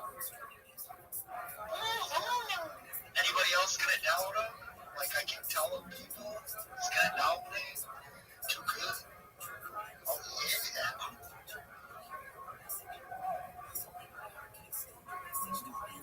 Like no one else did that to dude in season 8.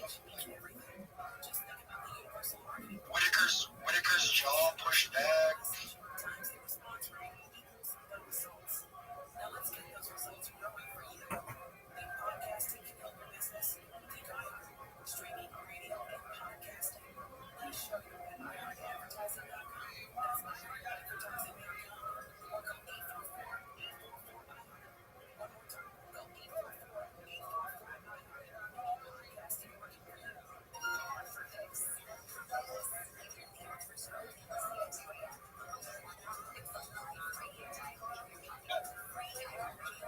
What's up?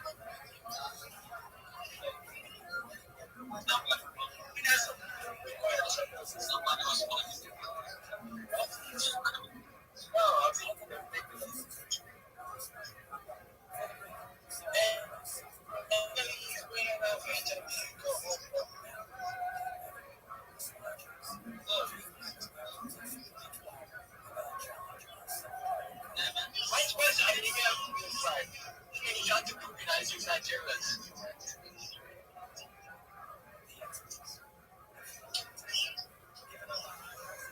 Who just does that, dude? Like, he barely gets watched. Like, it's who's like that? Who else does that?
Incredible.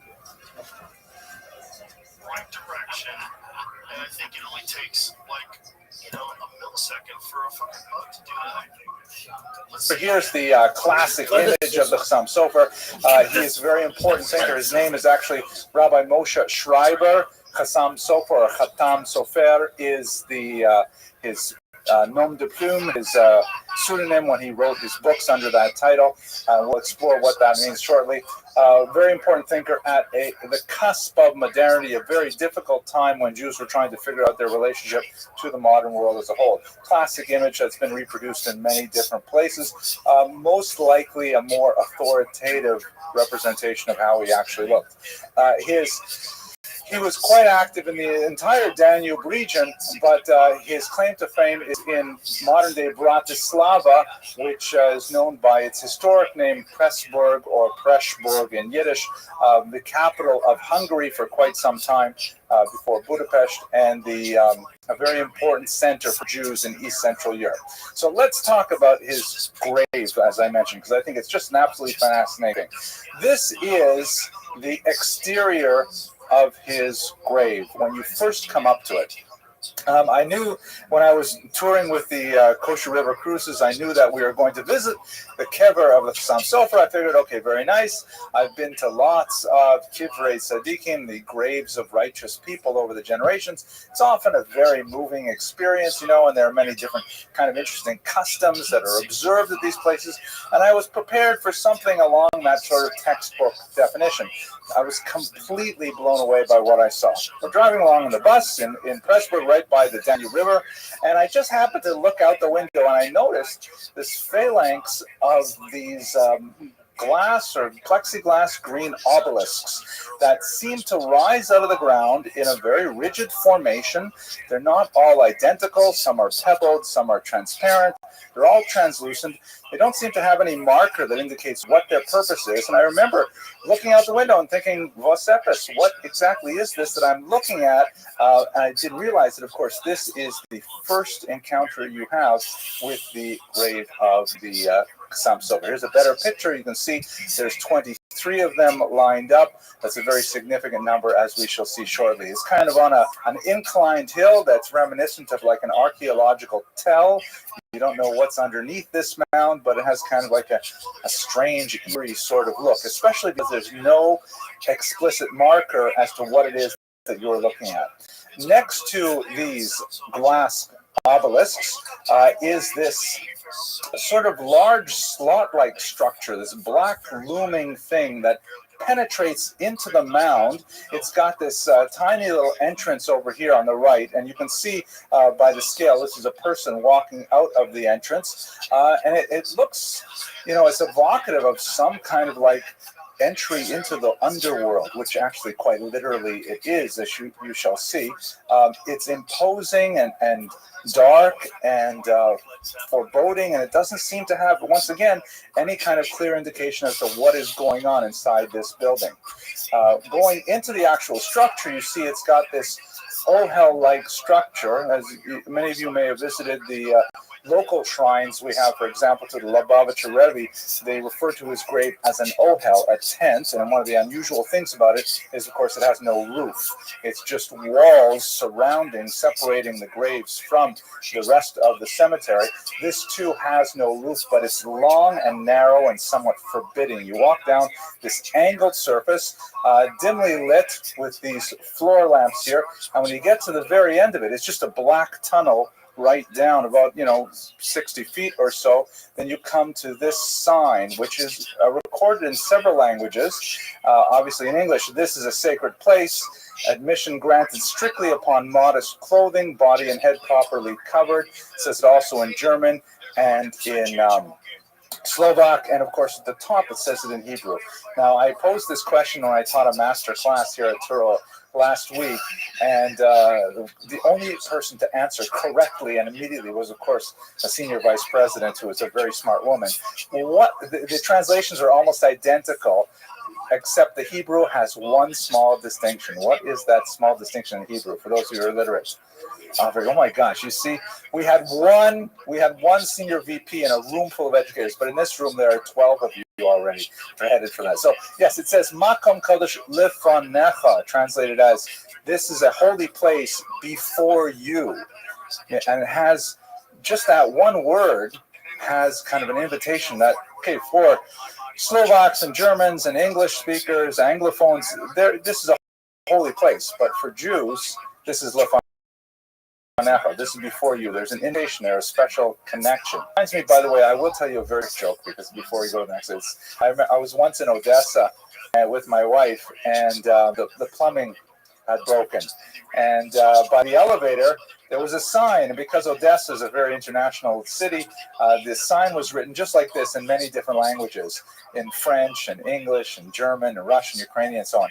And in almost all the languages, it said, the plumbing is broken, please don't flush the toilets, whatever.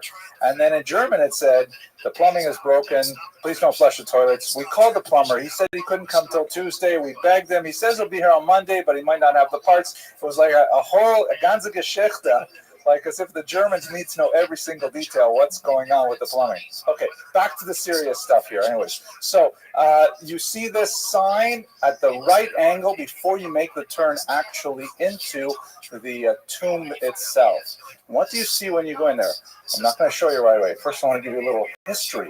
So the original site of the graves, it's right down here, is actually where the graves are located. This is a pre-war photograph of the old Jewish cemetery, which dates, I believe, to the 15th or the 16th century. You can see it's on the bank of the Danube River, and it's filled with several hundred or perhaps thousand graves. And during the World War II era, the local dictator named Tiso decided he wanted to pave it over and make a tram line there.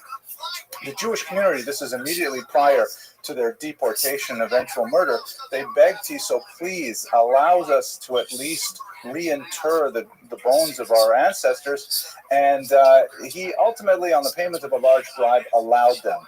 But he was apparently somewhat perturbed because there was a rumor going about that anyone who disturbed the bones of the Chassam Sofer and of his immediate retinue in the next world buried next to him would suffer grave curses. And so therefore, he would not allow them to reinter the bones of the Chassam Sofer. And instead, what he did was, he a sarcophagus around the grave. Here you can see the construction of it. This is the actual tombstone of the Chassam Sofer, and they built this concrete box that would eventually be sealed over, and that was going to be the undisturbed last resting place of the Chassam Sofer. Once it was put into place, then all the Jews of Bratislava were sent to the death camps, and in fact the location was paved over for this tram line. The tram, as it happened, was hardly used, but nevertheless, that's where the grave was, right here under the section where the two lines meet. So that's the initial history of the grave. How did it come to be reopened? So with the fall of communism, the Jewish community, with some significant support, obviously from the wealthier American Jewish community, including some people prominent in Truro who asked not to be named, donated a large amount of money to build an appropriate tomb for the Chassam Sofer that would allow people to come and visit his grave. So they contacted this non-Jewish architect named Klasnitsa, whose only experience until this point was building a kosher kitchen for the local Jewish community. Specifically, he built it for the rabbi on the left there, Baruch Myers, who is the chief rabbi of Slovakia, a nice Jewish boy from New Jersey, a Chabad rabbi, of course. The guy in the middle is me, and the guy on the right is my colleague, the Prague Jewish historian, David Krauss. And they organized the funds to allow Kvasnice to create this amazing structure. Let's go into it now. When you make that, you'll recall you walk down that slot-like entrance, and it's kind of foreboding, and you have this anticipation of what's on the other side of it. You make this sharp 90-degree left turn, and what happens is you go into this underground vault, the inside of the original sarcophagus that was created by Tiso, and the graves are all laid out here and lit with a solemn kind of lighting.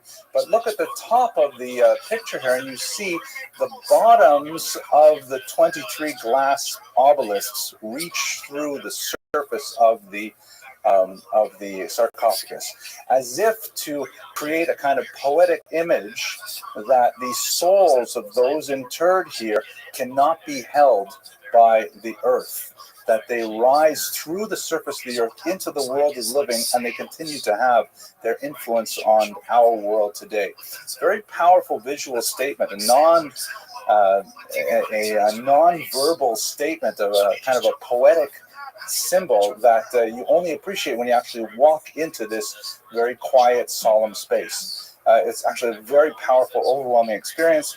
My wife and I went to that far corner, and then we said psalms for the entire family, and it was really quite a moving experience. Here is a close-up look at the Chassam Sofer's grave itself, the Tzion, the marker, which says Moshe Sofer, from the holy city of Main, Frankfurt of Main, and on top you can see another view of the obelisks. So it's a really amazing place to visit, a very powerful experience. I don't think there is any kever like this. I've certainly never seen a grave like this anywhere else in the world. The others were moved uphill to the newer Jewish cemetery, and they were reinterred there. The live Jews who conducted that particular operation, unfortunately, did not themselves survive because they would be gassed in the death chamber shortly thereafter. Okay, let's go on. Here's the important good and welfare. Next week, as I mentioned, 2002 Avenue J, right just down the street, the Montauk building. It's hard to miss. A beautiful, gorgeous building, exterior lighting, not maybe as beautiful as the grave of the Chassam Sofer, nevertheless, quite meaningful. It's at the corner of J and Ocean Avenue, and you go in the side entrance down to the main auditorium.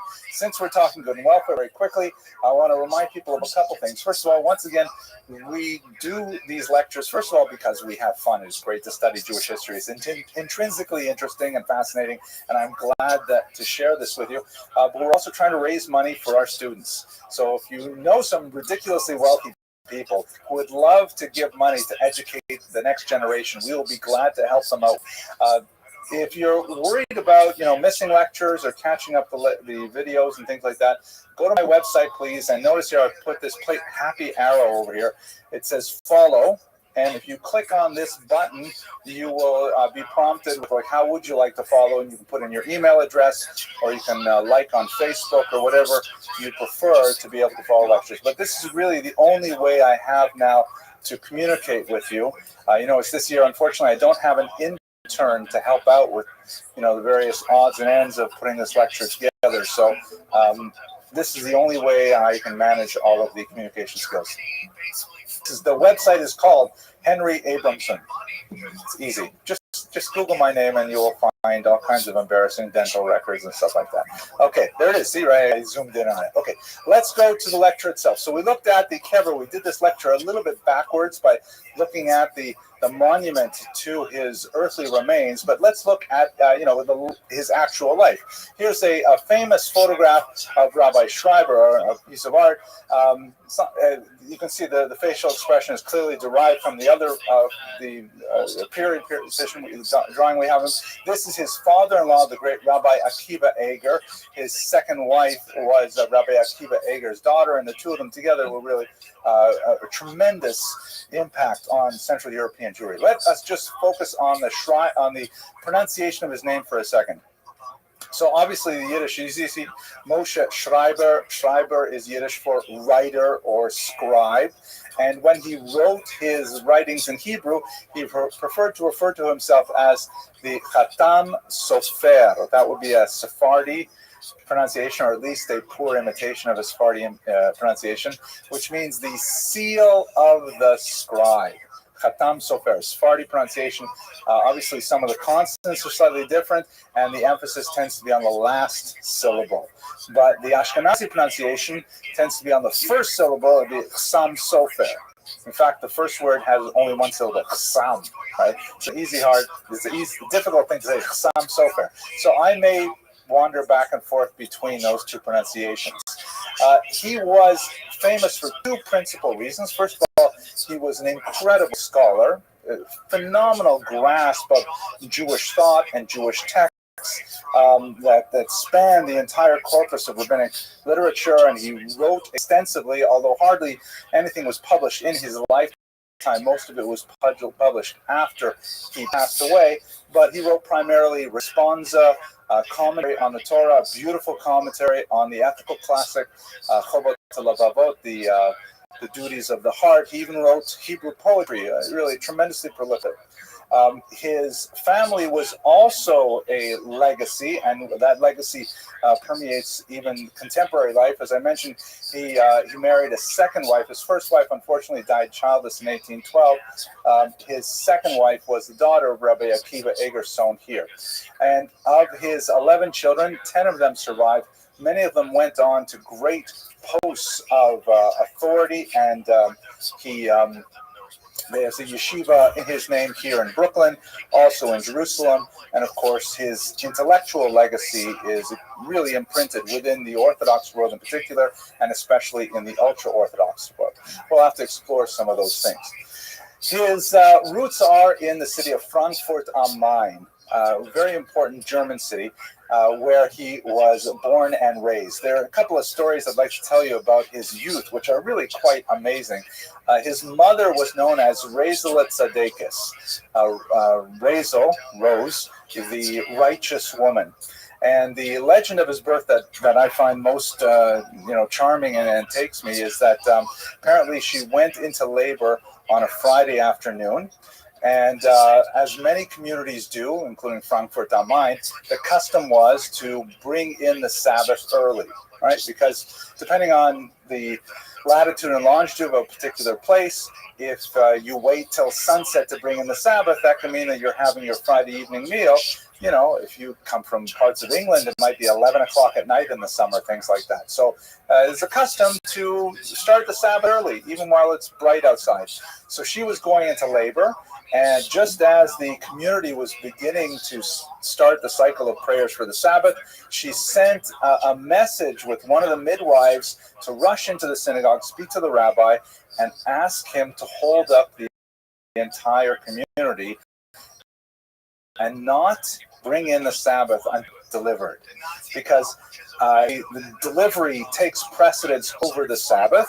You are not only allowed to, you're required to attend to the medical needs of a mother and newborn child on the Sabbath. But since it was in that period of like voluntary acceptance of Sabbath, she preferred that the community hold off, the entire community hold off, and that would be no even question of Sabbath desecration on her account. The rabbi amazingly agreed, and they were just before Lecha Dodi, and they sat down and they all sat and studied. And then about 20, 30 minutes later, a messenger comes in and says that a baby was born, and you can go ahead and bring in the Sabbath right now. And the rabbi proclaimed his name. Rabbi said he's definitely going to be named Moshe, because he is going to be the deliverer of the Jewish people.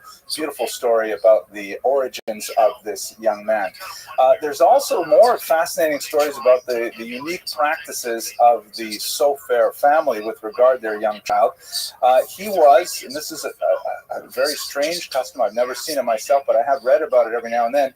He was veiled as a child. He was not allowed to walk about in the street, being able to look at whatever he wanted. Obviously, I assume he was not veiled at home. He was not veiled in the backyard and things like that. But when they would go walking in the street, in order to avoid his seeing anything negative, they actually covered his face, which is somewhat reminiscent in my, unfortunately polluted mind. I think of Siddhartha Gautama, who was also similarly sheltered from the outside world. He turned out rather differently, I think, than the Chassam Sofer. But at any rate, he was veiled on his way to learn Torah, and it was only when he was about 3 years old that they actually removed the veil when he walked in public.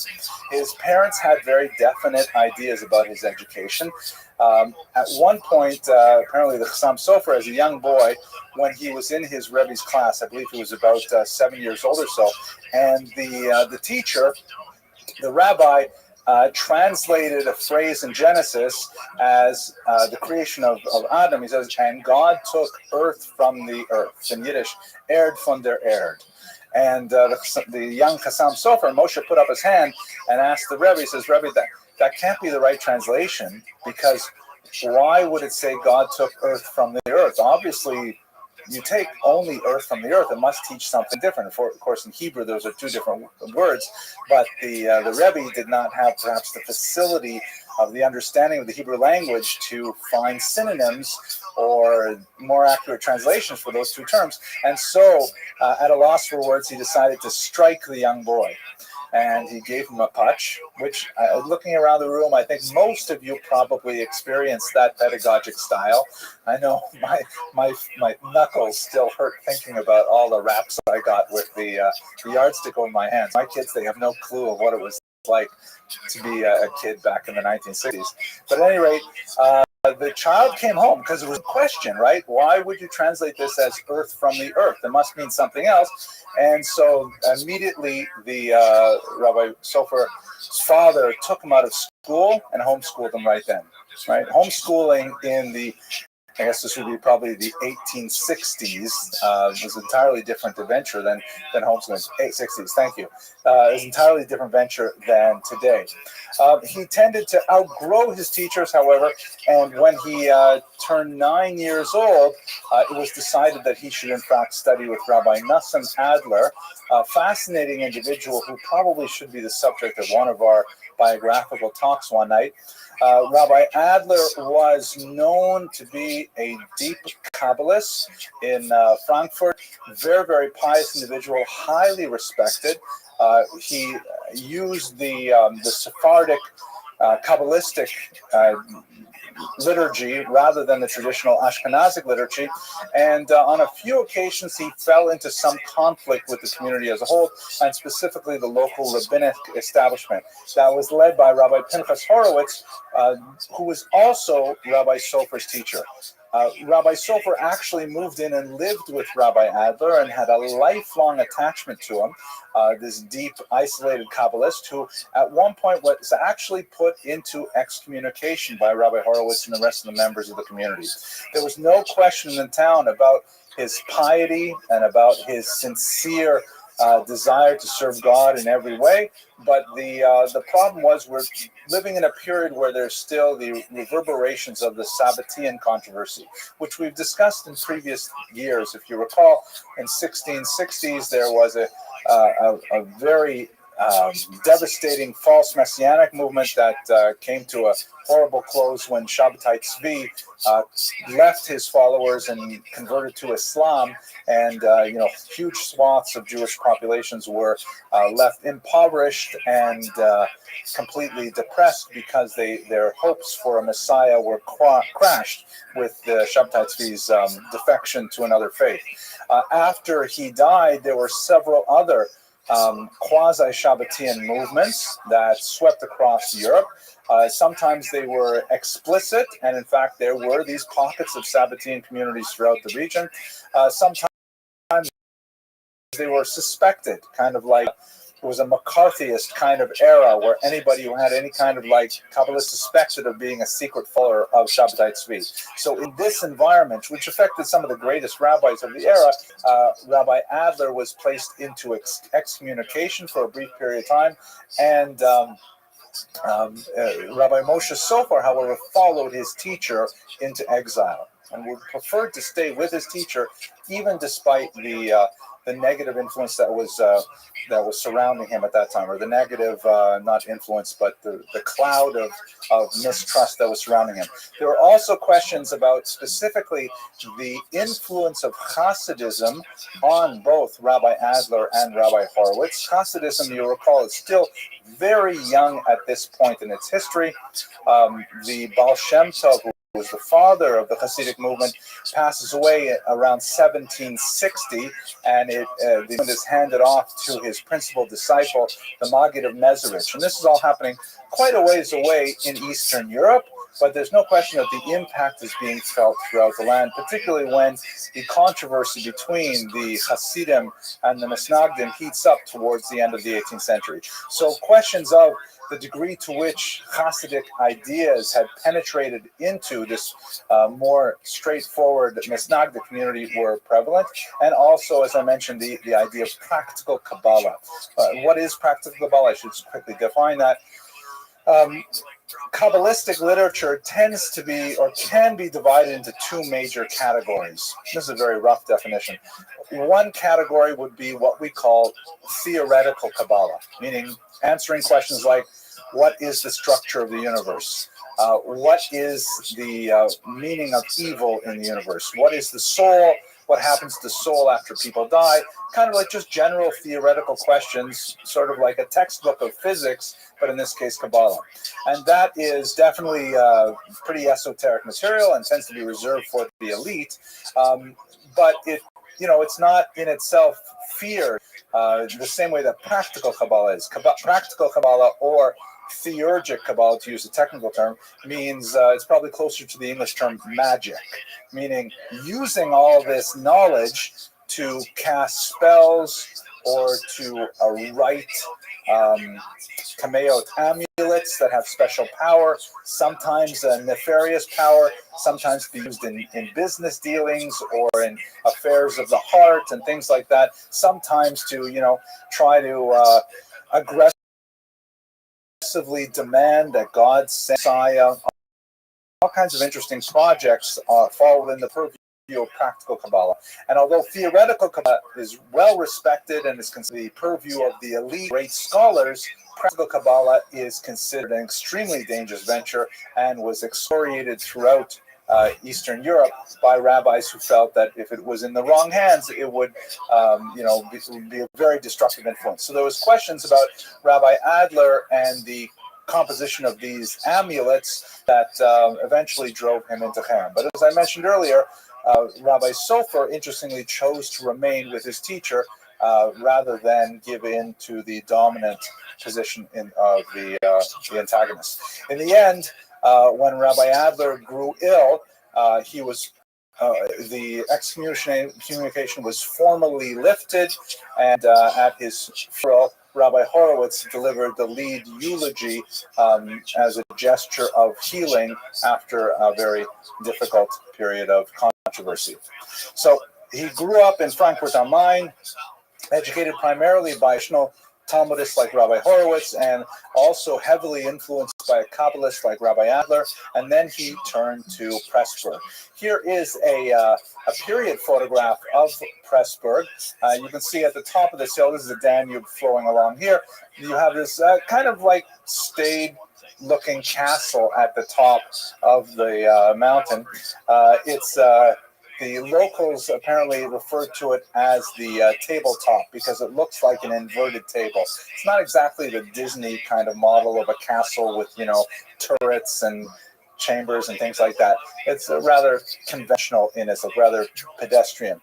Here's a view from when I was there last month, standing on the top of the castle, and here's the Danube flowing.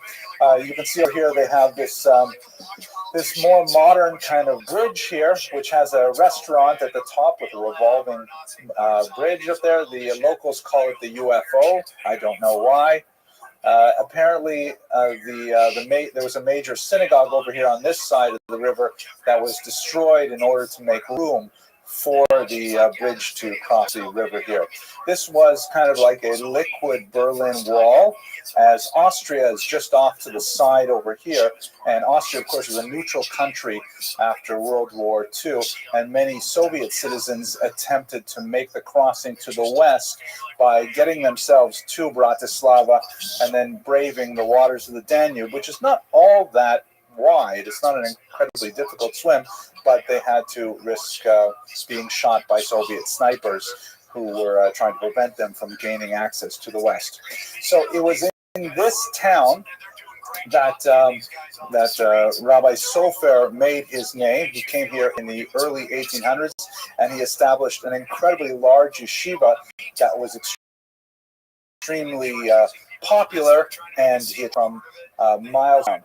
His most important area of activism, as I mentioned earlier, he's famous for really two reasons. One is he was a great scholar, with tremendous rabbinic erudition and publication and so on, and we've studied many of those people. But he was also a firebrand. He also had a very sharp sense of what Jews needed to do in the present moment, and no one was more opposed to him than Moses Mendelssohn, shown here, who had predeceased him, but is an extremely influential figure. Let's just quickly think about what Moses Mendelssohn stood for. So he was called the genius of Berlin, a rather highly intellectual individual with a tremendous gift for languages, which he utilized to great success by entering academic essay competitions and so on.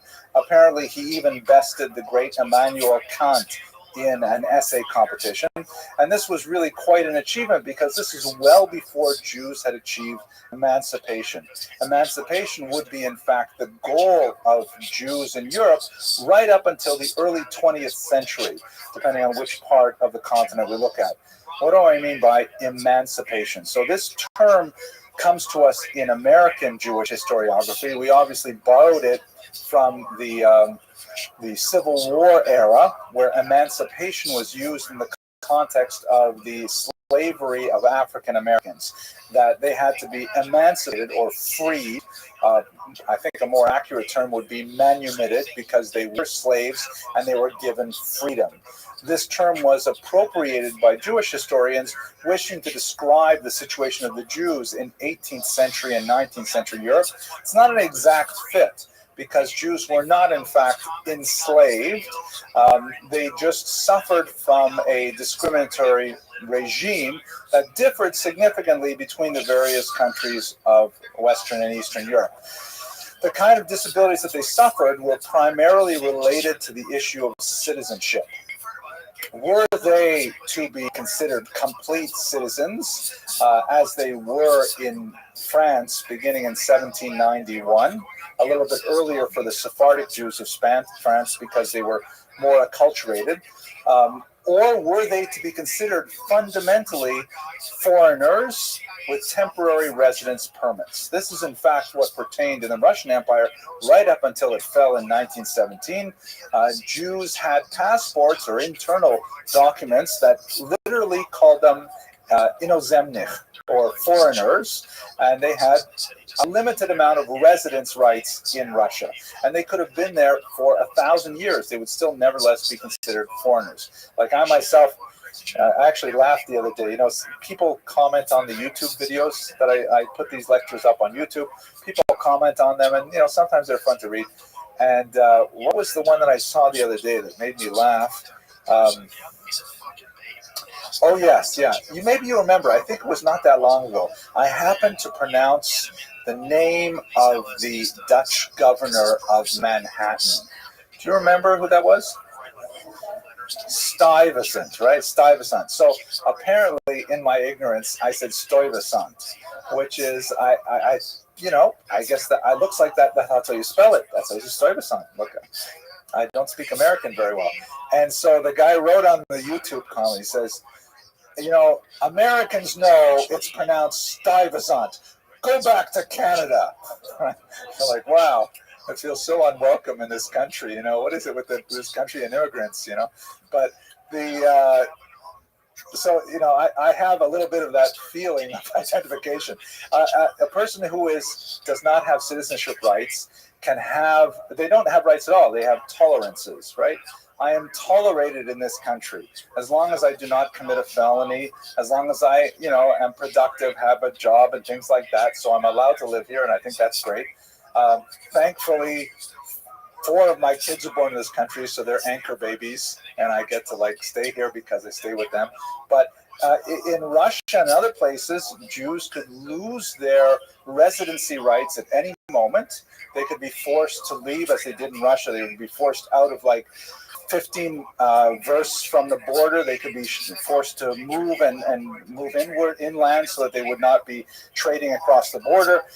They could be denied the right to access universities, denied the right to, well, I say the right to, we use those terms. They could be denied the privilege of attending university, denied the privilege to engage in this or that occupation. All kinds of things could be imposed on them because fundamentally, as non-citizens, they have no rights.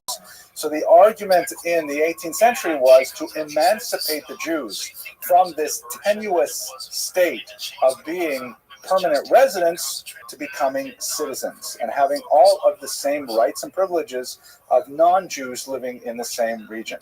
Mendelssohn was the primary proponent of that movement, which had a political expression and it also had an intellectual expression. He was much more associated with the intellectual expression of it, meaning his argument for emancipation was that Jews can be productive, active members of society. They represent a human resource, intellectual capital that can be harnessed to the will of the state. If only the state would recognize that Jews wish to belong, they wish to be patriotic, they wish to be contributing members of society, simply allow them to exercise that natural love of one's homeland, and they will in fact be, worthy members of society, and everyone will benefit. And so Mendelssohn sought to demonstrate this in so many different ways. He argued, for example, that Jews should be absolutely fluent in the vernacular of the land. This was not necessarily true. Even in German-speaking lands, Jews spoke Yiddish, which, as I've mentioned in the past, I think Billy Crystal calls German with phlegm. Thank you. I know some of you heard that before. That's why they do it. Shall I say it again, David? One more time? Billy Crystal says Yiddish is German with phlegm. Yeah, right. I'll cut that piece out of the internet. So he argued that Jews should speak German well. They should not be speaking with country bumpkin accents, even though German and Yiddish are very closely related languages. They should be, able to express themselves with the height of fluidity. There should be no hesitation. They should have total command of the language and so on. He argued that, there's no reason for Jews to hold fast to customs that have no clear basis in the Jewish religious tradition, meaning modalities of clothing, of grooming, various, attitudes and behaviors that are sort of like cultural accretions that are not necessarily something that is in the code of Jewish law, and certainly not in earlier texts. The argument that many of his followers this is not his phrase particularly, but he says a person should be a Jew at home and a man in the street. Meaning, just like everybody else in the street, but at home, that's where you practice your Judaism. And in fact, many of his followers took this to a much further degree. They preferred to use the term German of Mosaic persuasion, meaning they were true Germans, even though they didn't have citizenship yet. It happened that the church that they worshipped in was a synagogue. Right? So this is a whole attitude which was enshrined in what was called the Haskalah, or enlightenment. That's the Hebrew translation of the term Aufklärung. And Mendelssohn was kind of like the flashpoint of it, and the first real mover of the Haskalah as a movement. His followers would take it to tremendous lengths, and in fact, just one or two generations after him, many Maskilim openly advocated slavish imitation of non-Jewish norms. We see it in areas like synagogue architecture, synagogue decorum, synagogue ritual. They successfully actually moved Shabbos to Sunday, but popular resentment simply couldn't handle that, so Shabbos was moved back to Saturday.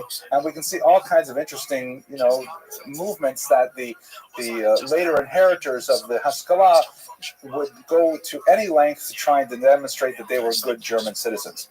The conversion rate to Lutheranism in particular was off the charts. As the second, third generation of followers of Mendelssohn felt like, hey, this is not working. It's just we're not getting where we want to. I think we just have to make a pro forma conversion, and then things will come to pass. And one of the saddest things I think about Mendelssohn's life was that all of his grandchildren converted to Christianity. He was not able to have any Kiyum. I believe I read recently that, in fact, one branch of the family may have returned, but I'm not 100% sure about that. And one other key fact, fascinating, I think, Mendelssohn's prime literary achievement was he wrote a translation of the Bible with a commentary called the Biur. And it was written in Hebrew on one side and in Judeo-German on the other side. And while the Maskilim thought it was a great idea because Jews could learn German properly, they knew the Hebrew text very well, and they could learn German properly by following his translation, the traditionalists were aghast because it meant this was a window open to the outside world, and in fact it would lead to the tremendous dissolution of the Jewish body politic, and they were not far wrong. So he was extremely opposed to the works of Mendelssohn. Let me just remind myself what I'm talking about next. Yes, oh my gosh, I'm almost at the end, so I have to talk a little bit more about this part here. So in his writings, very sharp writing against the works of Moses Mendelssohn, the Chassam Sofer emerged as the leading figure of East Central Europe. And he had an incredible wit and a biting tongue. He was not hesitant at all to put his words to paper in a continent-wide polemic against the gains that the reformers were having throughout this period. I use the term reformer with a small r, but there are definite links to what we would call the reform movement today from Mendelssohn's thought. Perhaps the most famous of the Chassam Sofer's positions was borrowed a text from the Mishnah that is, you have to just give me a second to explain this because it's sort of weird. There is a particular harvest of wheat. There's a period of time when the wheat is harvested. It's called new wheat, or in Hebrew, chadash, and it may not be consumed until after the holiday of Shavuot, which occurs usually in late summer. And so this chadash, this new wheat, is forbidden by the Torah. So it actually says explicitly in the Mishnah that this new wheat is forbidden by the Torah. But in Hebrew, you don't have to say the word wheat. You can just say the new is forbidden by the Torah. The Chassam Sofer took this phrase and he made it his clarion call, saying the new is forbidden by the Torah. Meaning anything new is forbidden by the Torah. And the Chassam Sofer took a very aggressive stance on this, saying that the onslaught of the Enlightenment is so profound that giving it even an inch, giving any compromise to it, will bring the entire structure of Judaism to collapse. And so he took a very hard line, and he said there is no way that we can budge on any of the suggestions, even if they seem rather innocuous. He said the new is forbidden by the Torah in all circumstances. Very, very strong political position, which is contrasted with several other strategies that were articulated at the time. For example, the strategy of Samson Raphael Hirsch, that I have not shown here, I probably should have brought a picture of him, who was also in Frankfurt at this time. Samson Raphael Hirsch argued that the Enlightenment was really too strong for traditional Judaism. He's living, recall, a little bit further west in Germany as opposed to in Hungary, where the Chassam Sofer is, and he felt that the gravitational pull of modernity is so powerful that Jews cannot resist it outright the way that Chassam Sofer is saying. So he argued for a careful moderation of the demands of Judaism with the demands of modernity. Not to say that he would compromise the core beliefs or practices of Judaism, but he said, it doesn't say anywhere in the Torah that a Jew is forbidden to wear a short coat, like this, for example. This is called a Dacher, a German coat, because this is what was considered like, this was like horribly, what's the right word? It's risque, like this is something you wouldn't wear it on a beach back in the 1860s, right? This is considered very revealing. So he said there's nothing that forbids a Jew from wearing a short coat. It's true that traditionally, at least for the last couple hundred years, we've worn these long kaftans, but how is a Jew different from wearing a short coat? And so Samson Raphael Hirsch's philosophy argued for a careful practice by practice evaluation of Jewish norms and to adapt those to what can be adapted to modernity. And this is Yeki is jacket, exactly right. They're called, Germans are called Yekis because they wear these short jackets, right? There you go. Thank you for reminding me. So this is, again, I'm using this as a contrast to the Chassam Sofer. The Chassam Sofer said, whoa, my gosh, if they're suggesting that we should wear short coats, absolutely not. We are not changing our coats at all. Even in the middle of the summer, we're not changing, not at all. Forget about water day, nothing. It reminds me, once I was walking down the street in Florida. I lived in Florida for a long time, and one of my friends was a chassid. And we were walking to shul on an August day, and if you've been in Florida in August, it's like having a big hot blanket on your body, a big 50-pound blanket, and just the humidity, and we're schwitzing, and he's walking along in his full regalia with the big hat and the long black jacket, and he turns to me and he says, I am so glad they did not have galoshes in 18th century Poland, right? Because otherwise he would be wearing rubber galoshes as he's walking along the floor. So the Chassam Sofer would say, sorry?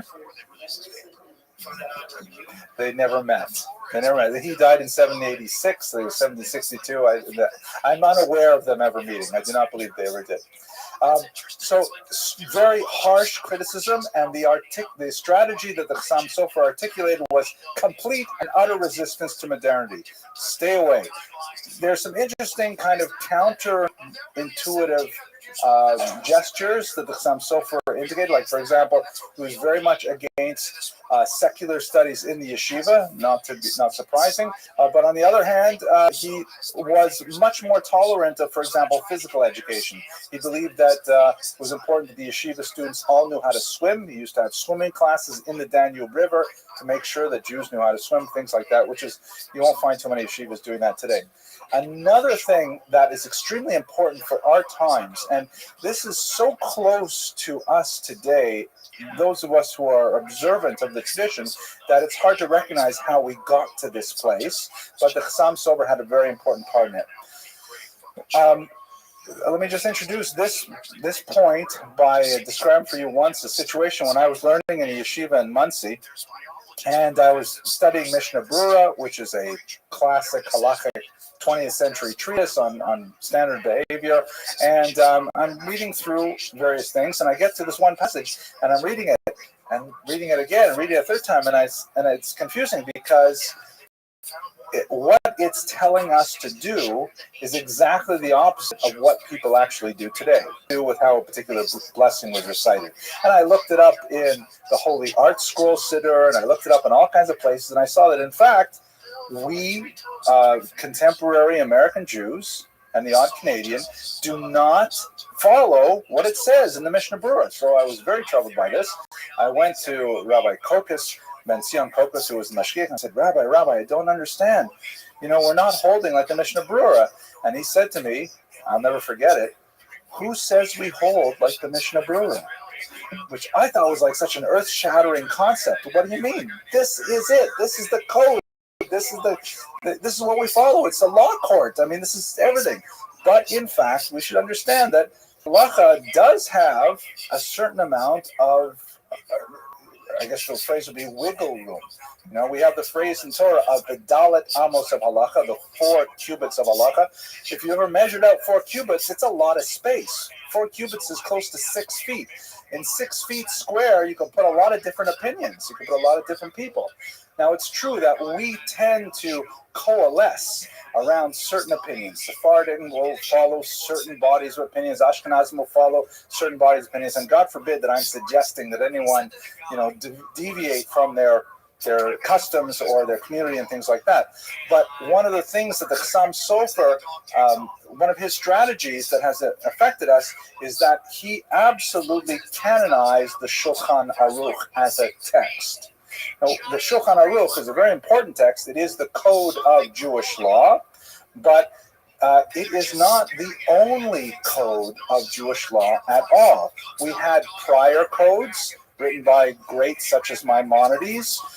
We have codes that disagree fundamentally with what the Shulchan Aruch has to say, notably the Ramah, Rav Moshe Isserles. And it is in the debate between the various commentators that we make contemporary halacha. It's not a straightforward, just look it up what it says there and that's all you need. Like they say, the Litvak says, what do I need a rabbi for? A book, right? I don't need a rabbi because not everything is in the book. And the book is a rigid, dead text. It's not sensitive to the immediacies of the social and chronological and geographic and cultural moment that a rabbi, a human being, could be.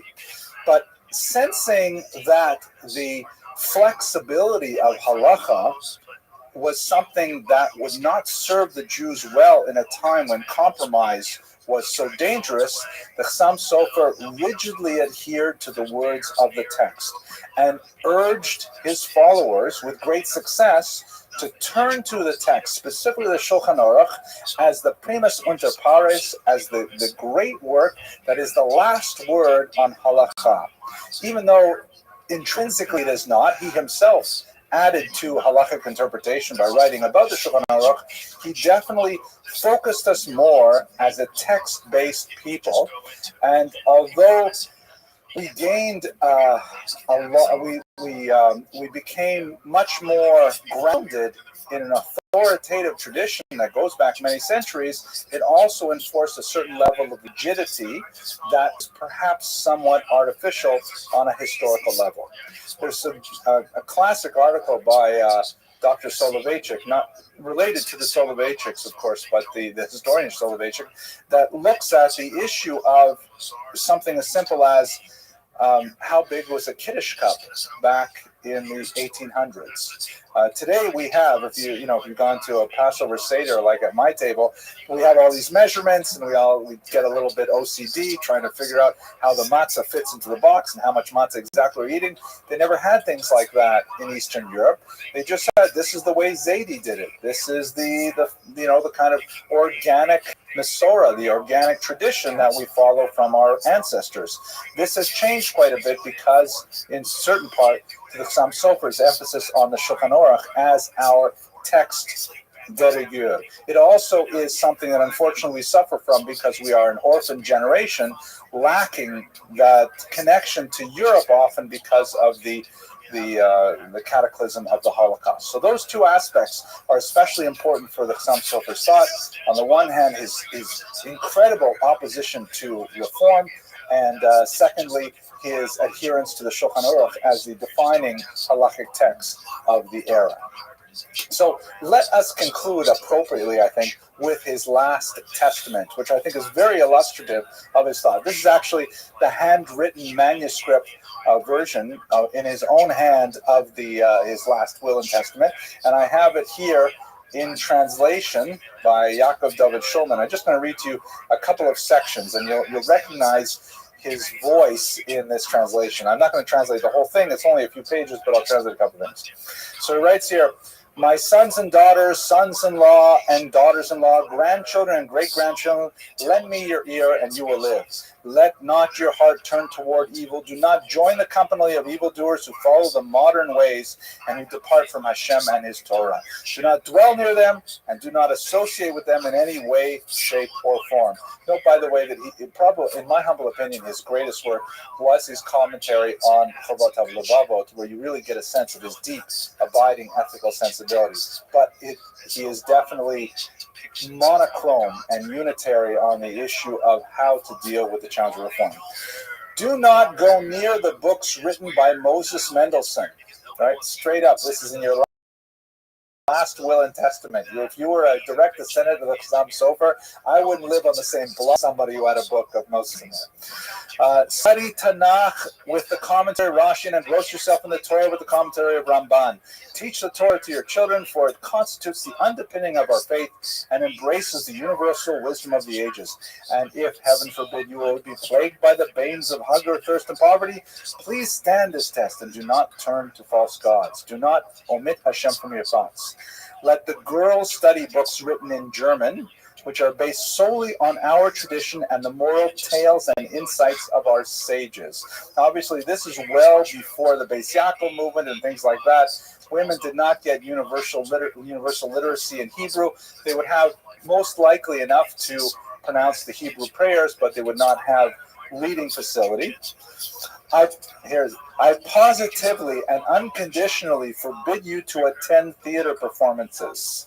May you merit to behold the sweetness of Hashem and the joy of his children speedily in our days. Amen. Right? I suppose he means the girls can't go to theater, probably the boys can't go too. Yeah. Well, it's hard to, I imagine he would forbid them both. No theater whatsoever. Okay. I'm going to read some more. It gets better. Be strong and resolute. Study Hashem's Torah diligently and with concentration. Disseminate the Torah among the masses. He was an incredible public teacher. He apparently never missed a single day of teaching Torah in his adult life. If your knowledge is limited, make an effort to teach others whatever you know in purity and sincerity.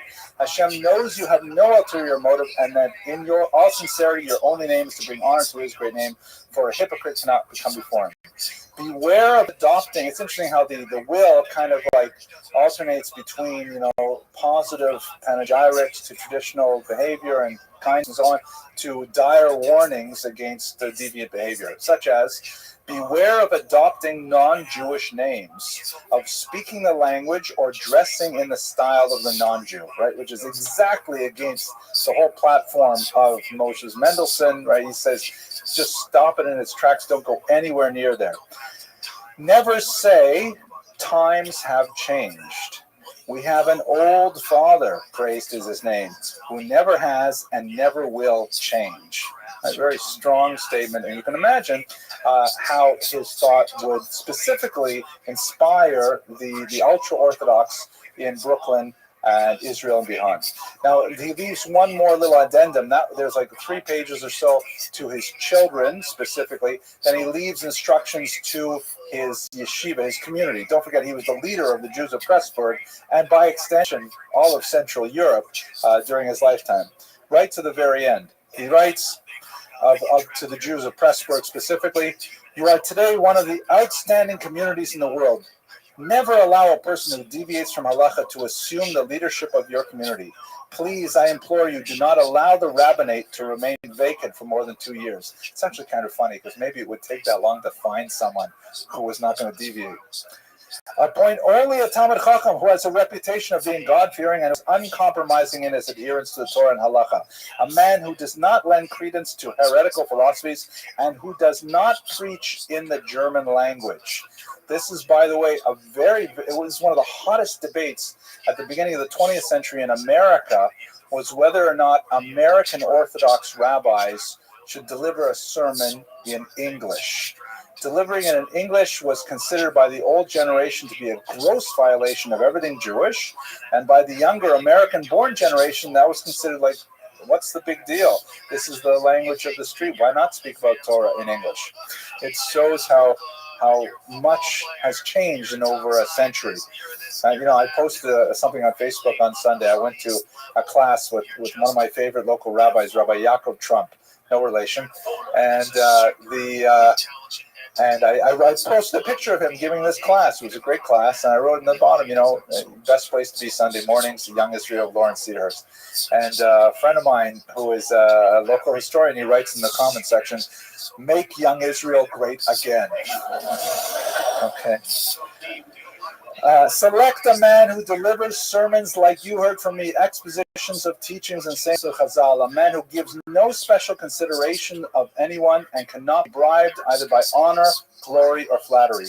He should be a humble man who will deliver Torah public lectures to the community.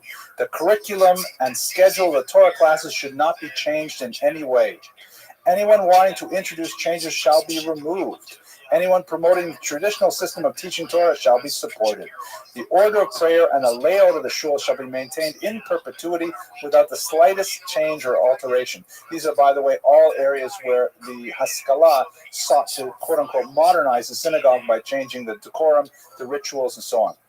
"Let no one dare make any changes, either in the arrangement of the interior of the shul or in the order of our prayers."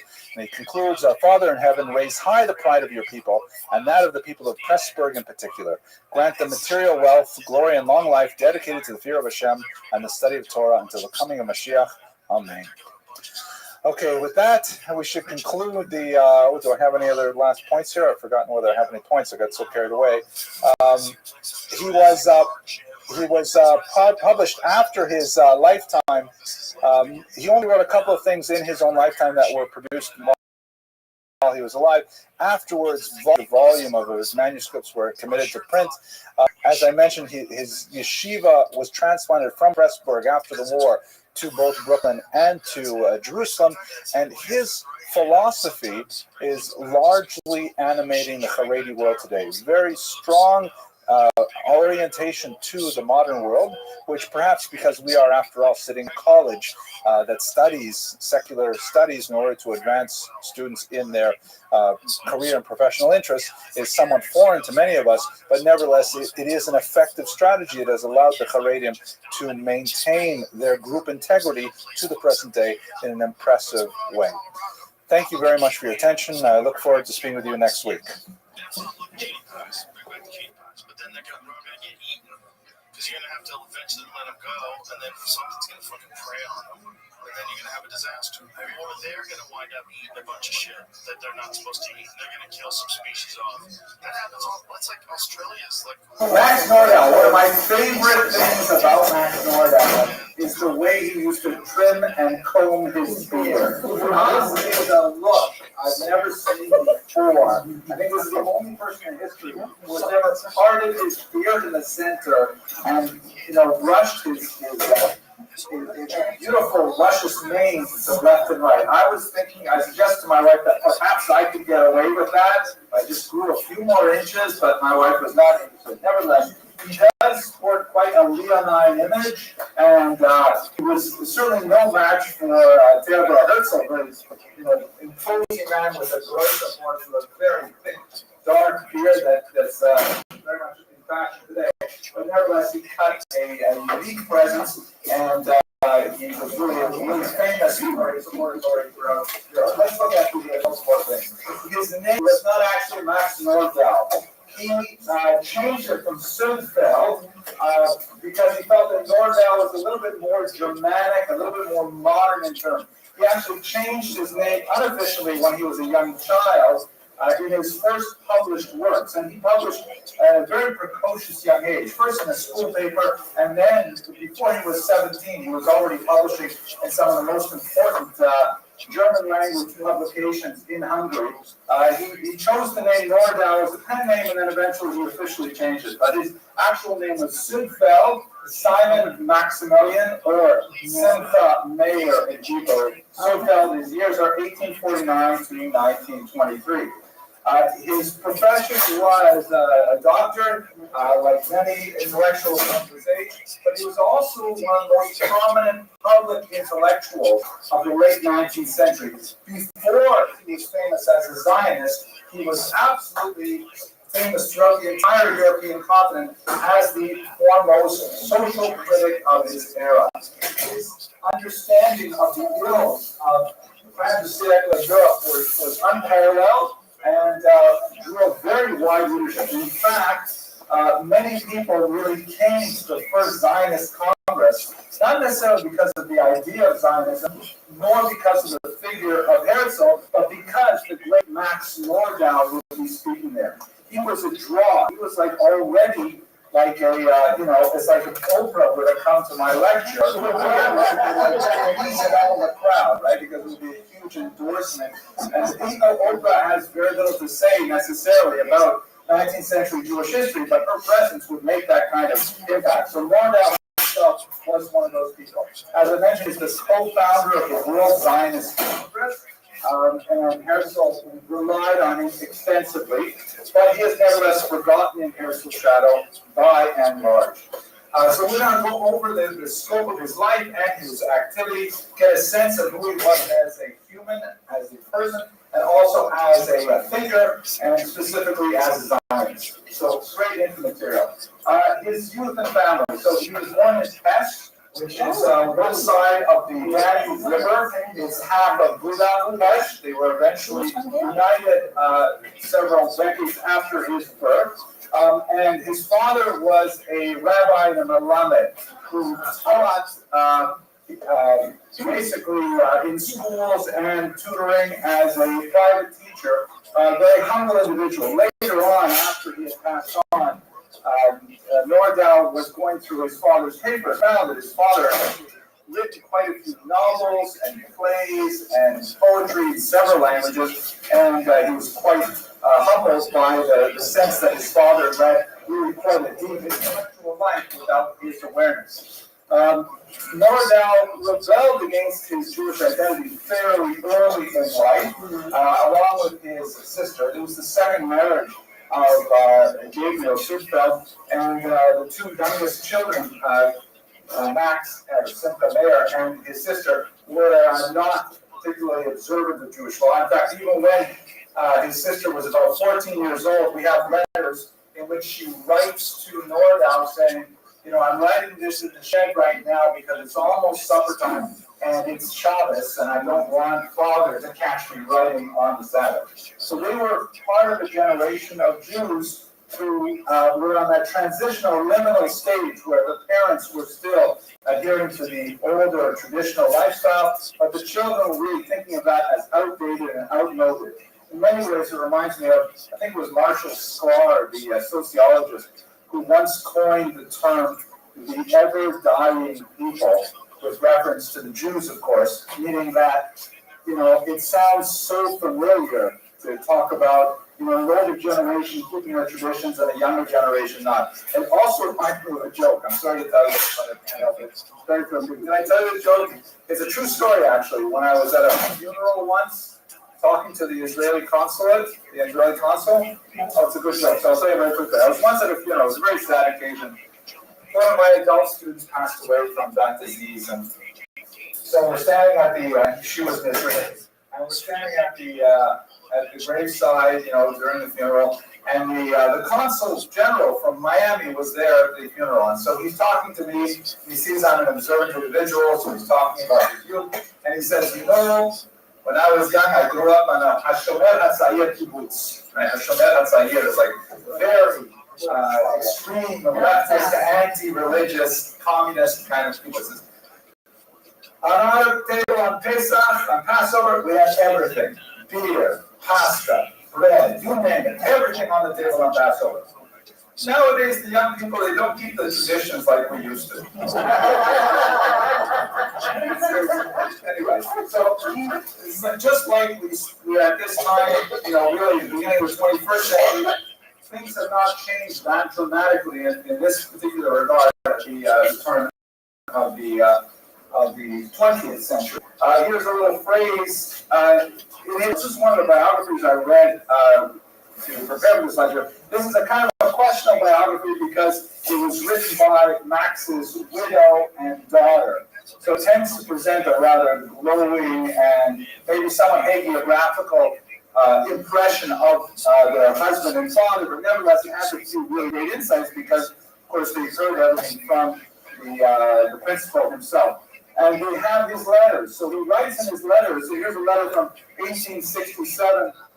He writes to his sister, with whom he was very close, and he talks about how he used to hate it during the month of Elul when he was 6 or 7 years old, and his father would rouse him before 5:30 in the morning to go to shul for the slichos. In this part of the world, slichos for Ashkenazim, I think the earliest they get is about 5 a.m., maybe a little earlier, 4:50 a.m. Sparta was a lot tougher. And by the way, he was descended from Abravanel of Spanish fame. So it's very, even though it's a Sephardic background way back, it's actually Ashkenazi great. Anyway, he used to complain about how hard it was. He was a young boy, and wasn't it terrible to bring him out so early at night. Then he writes, "It was foolish, you may say, to rouse a poor little 6 to 10-year-old who needed to sleep.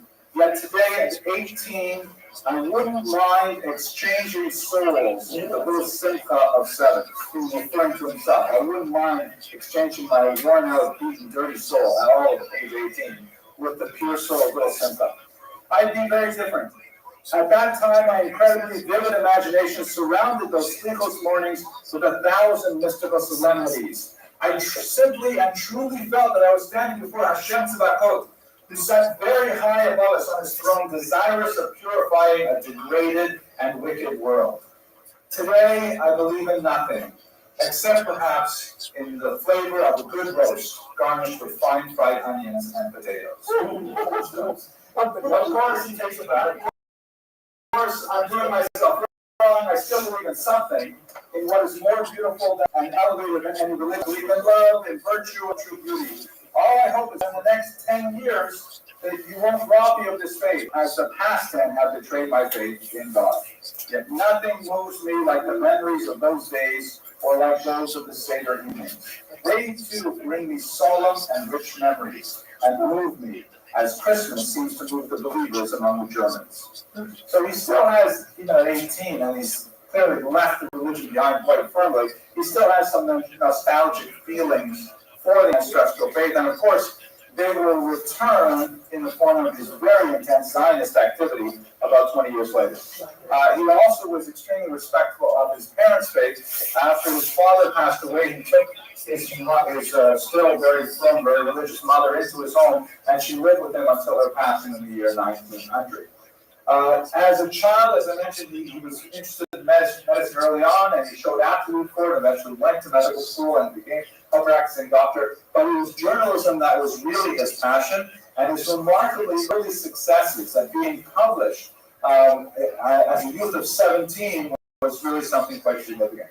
Also very important in this regard is that he was thoroughly Germanified, which was very typical of Jewish Hungarians of this period. Jews, often as a minority, seem to identify themselves with the state power. This is just something that is part and parcel of Jewish life, again, as a minority, living sometimes in a hostile urban environment. When they have to choose between competing nationalities, and you'll recall that the Danube region was filled with so many different nationalities, all up and down its banks, the language question was often first and foremost. And identifying one's language was just one piece of an entire package of national identity that minorities had to determine for themselves. Jews frequently chose the larger power to ally themselves with linguistically and then furthermore culturally than the indigenous population. So at least initially, before the turn of the century, Jews tend to be very Germanophile, and then when Hungary started to get much more significant as a nation, then they belatedly joined the Hungarian movement. You can see the same thing happening in places like Ukraine, even in my ancestral homeland in Lithuania. My ancestors were all very, they were actually masculine, speaking modern Hebrew and speaking German, but they would never speak Lithuanian. It was only when Lithuania became its own country in 1918 that all of a sudden they started learning Lithuanian and getting some very strange Lithuanian names and things like that. So that's the same kind of thing that happened in Nordau. He was highly identified with the Germanic tradition. When Hungary went through its initial period of majorization, meaning the Hungarianness, created the Hungarian language as a requirement and so on, then he found himself displaced, and his father in particular suffered tremendous economic losses because he could no longer tutor the German language the way that he used to. Well, one other example of this, by the way, would be Quebec. In the 1970s, when the Parti Québécois came to power, then all of these Jews who had so strongly identified as Anglo, as being oriented towards, English-speaking Canada, which was a minority in Quebec as a whole, although not so much in Montreal, they suddenly found themselves politically displaced, and that's why the bagels in Toronto suddenly got so much better because all of my Montreal Jews migrated over to the Anglo City tribe. Anyways, here's a couple of pictures. He married, he did not marry a Jewish woman. He had two failed love affairs before he eventually married a German bus. And ironically, part of the reason for the failure of his second love affair, which was a fairly serious one, she was his mother didn't approve, and that scuttled the relationship, and he waited quite a while longer before he eventually married. His third love affair resulted in a marriage and a daughter, Maxa, who is shown here with Nordau. She eventually became an artist of some fame in Paris. This is a picture of his daughter, and here he is holding his only child. This is a picture just to give you a sense of where Pest is. This is the Bruga side of the river. There I am with Abraham Cooper from the Simon Wiesenthal Institute, picture with famous people. And then in the background is Pesh. Here is just a picture of where we were standing. It was a really cool picture. My wife took it, kind of like a Disney sort of castle over there. And this is on the Pesh side, a nighttime picture. Look, I'm even wearing the same clothes.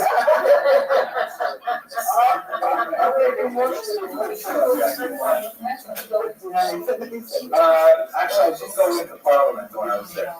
Anyway, it's a very beautiful city. Let's go to explore a little bit of his thought. Why was he famous? How to get it? His most important early work was a critique of European society, showing here's the front page, the conventional lies of our civilization. In the title itself, you get a sense of his personality. He was a gadfly. He was a critic in the common sense of the term. He tended to be take things apart, look for the flaws. He was extremely tolerant of hypocrisy, no matter how minor, and exposed all kinds of negatives in civilization that he felt had to be changed. Very little Jewish content in his early work, but it was extremely popular, translated, believe this or not, into 15 languages, including Chinese and Japanese.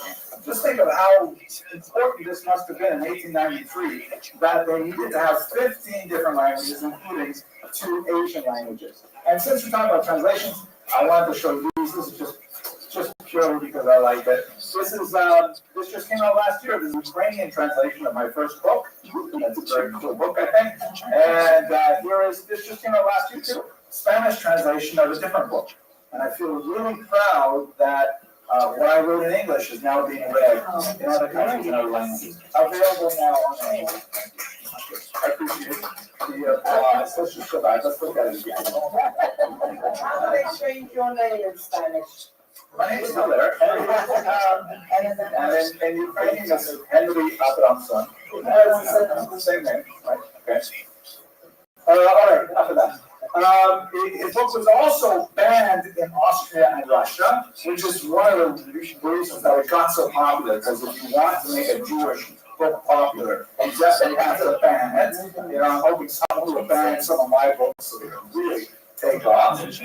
But it's not a Jewish book. There's like no significant discussion of Judaism or anti-Semitism, even though this was written by the son of a rabbi with a fairly extensive Jewish knowledge, a very bright person, but who just did not feel it necessary to go into his Jewish background whatsoever. This would, of course, change dramatically in the next few years. And in fact, before we go, one other book, ironically, probably his most well-known book was called Degeneration. It is not really the most emblematic of his thought, neither in his Zionist period, which was the majority of his life, nor in the pre-Zionist period, but for some reason it really struck a nerve and was even republished in the 1960s. It's very rare that you have a book published in 1893 that is then regenerated again in the post-war era. But this book, Degeneration, essentially attacked a whole category of art and culture,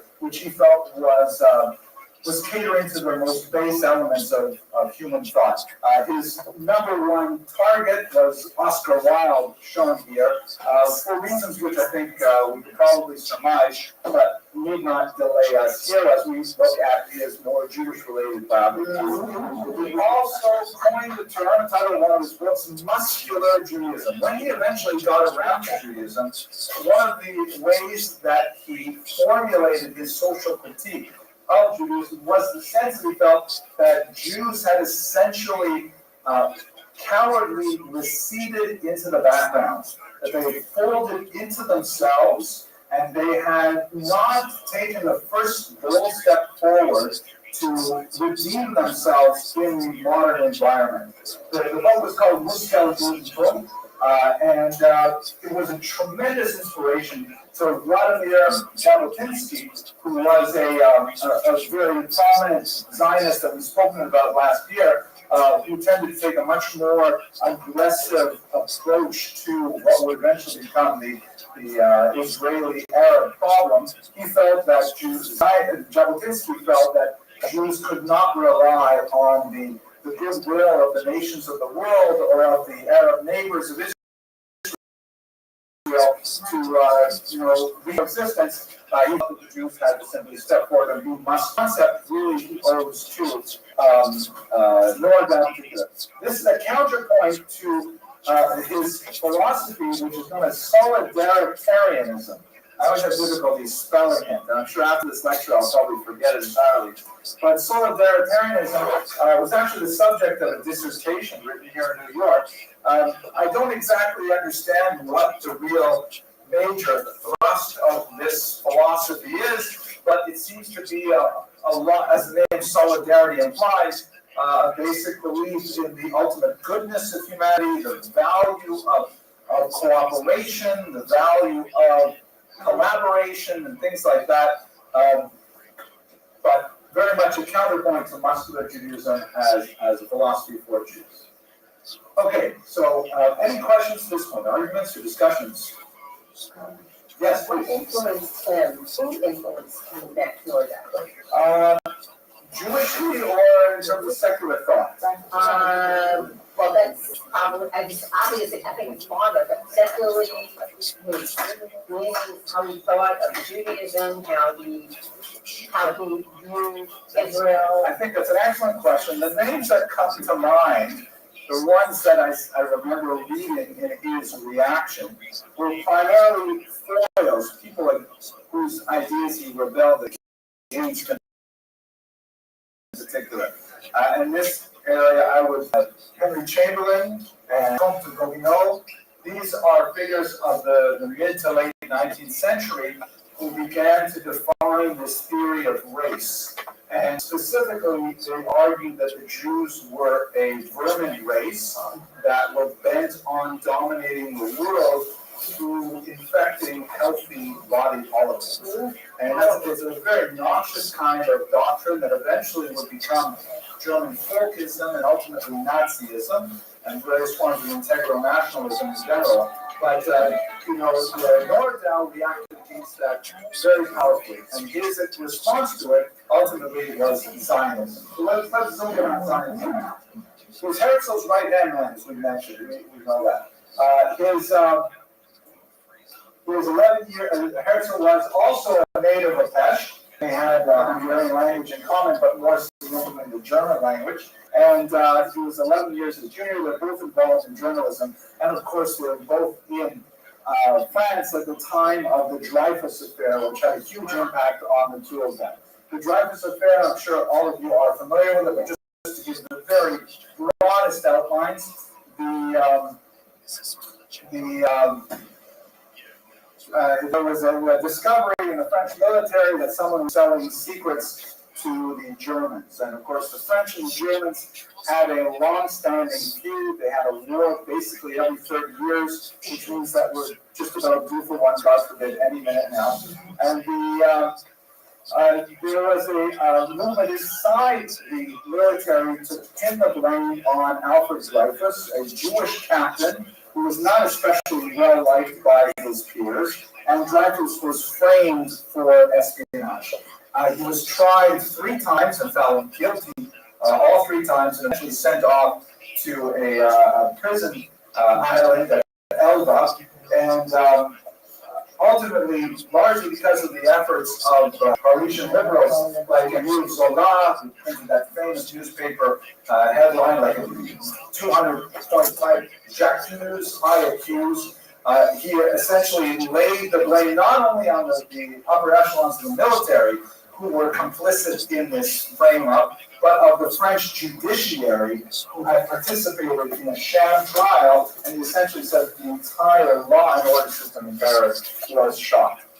Ultimately, it was clearly obvious that it was not Dreyfus who had actually sold secrets to the Germans, and he was released, but he was not pardoned until 100 years later. It was a huge stain on French society at the time.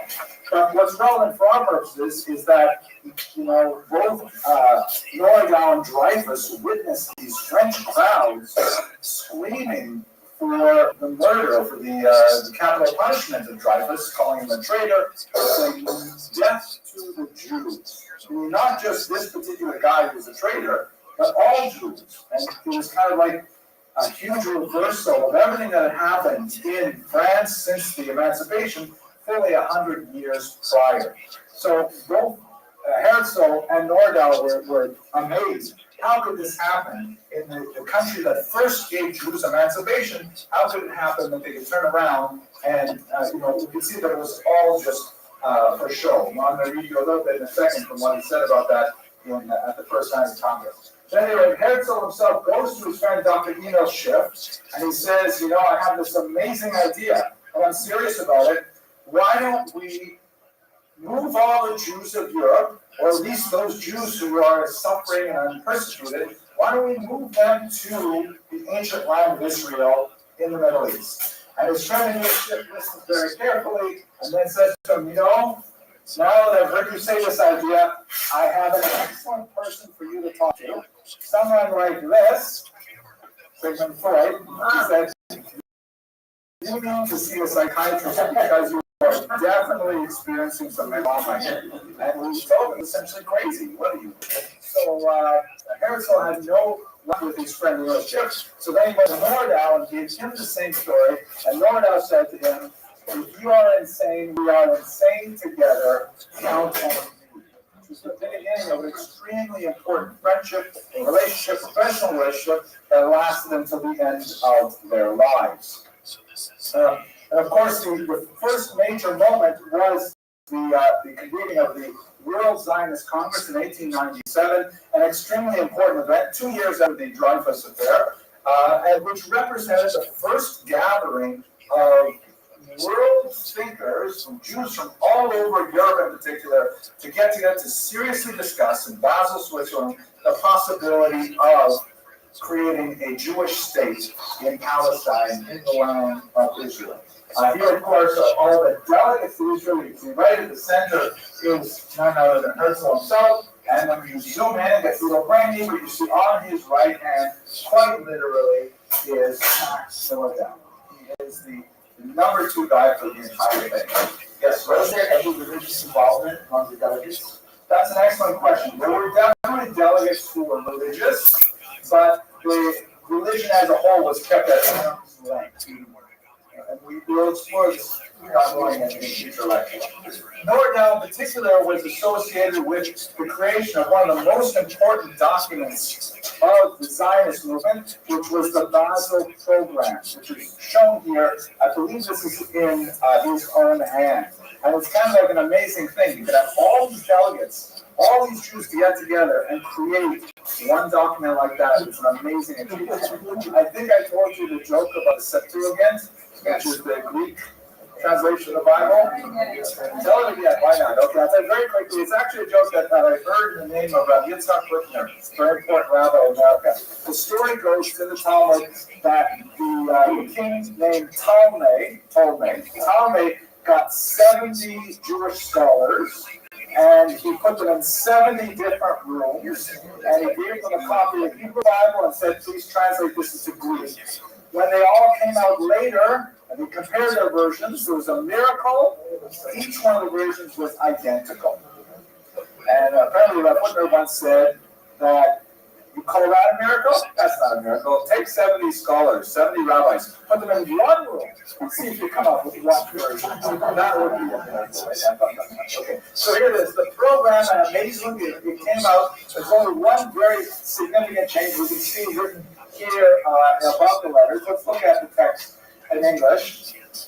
Zionism seeks to secure for the Jewish people a publicly recognized, legally assured homeland in Palestine.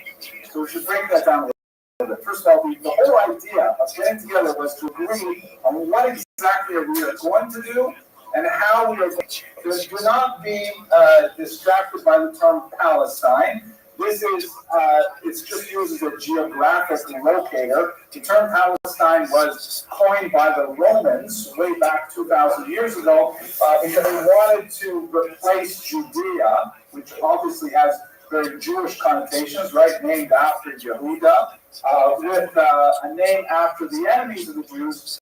The most well-known enemies are the Philistines or the Plishtim, and so they chose the name Palestine after the enemies of the Jews. It's just a descriptor. You often find Jews before 1948 referring to the land Palestine without any political connotations. So anyways, what does it seek to do? For the Jewish people, publicly recognized, that's the term that's written down up here.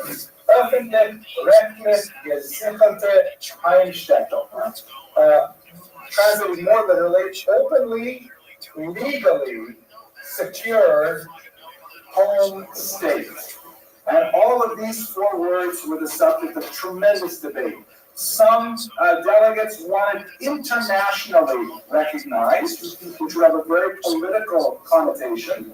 Nordau and others said, look, we just want real estate. We just want to be able to put people there. Similarly, they don't use the word Stadt alone, city. They use the word Heimstätte, which means like homeland, which could mean state, could mean a political entity, but it's a little, softer. It could mean simply a protectorate, could mean a province or gubernia, something like that. So it's softened. But they right to the last moment they were debating, and that's why they had to add this word here, openly recognized, meaning it shouldn't be something that happens behind closed doors. It should be, Everybody should be able to see this. So, how are they going to do it? For the attainment of this purpose, the Congress considers the following means serviceable. Meaning, this is what we're going to do. Number one, the promotion of the settlement of Jewish agriculturalists, artisans, and tradesmen in Palestine. This is the inheritance of the Kibbutz Zion movement that was very active in the 1880s, which actively promoted the agricultural development of the land. It would feed very much into the strong socialist sentiments of many Zionists who wanted Israel not to be another kind of like Western European capitalist nation, but wanted it to be some kind of socialist paradise, communist paradise even, where Jews were actually getting involved in the land. This is very much in consonance with the 19th century values, with the thought that people derive their identity from their connection specifically to farming. Jews who were overwhelmingly urbanized, overwhelmingly involved in trade and commerce, lacked that connection to the land, and Zionism was viewed in many ways. I'll take your questions in a minute. Let me go through a little more. Zionism was viewed in many ways as an attempt to rectify that. Secondly, the Federation of All Jews, which are local or general groups according to the laws of the various countries. It's an interesting kind of note here, note number 2 of the Zionist program, which essentially argues for the organization of Jews in other countries, that they should be establishing themselves as organized groups.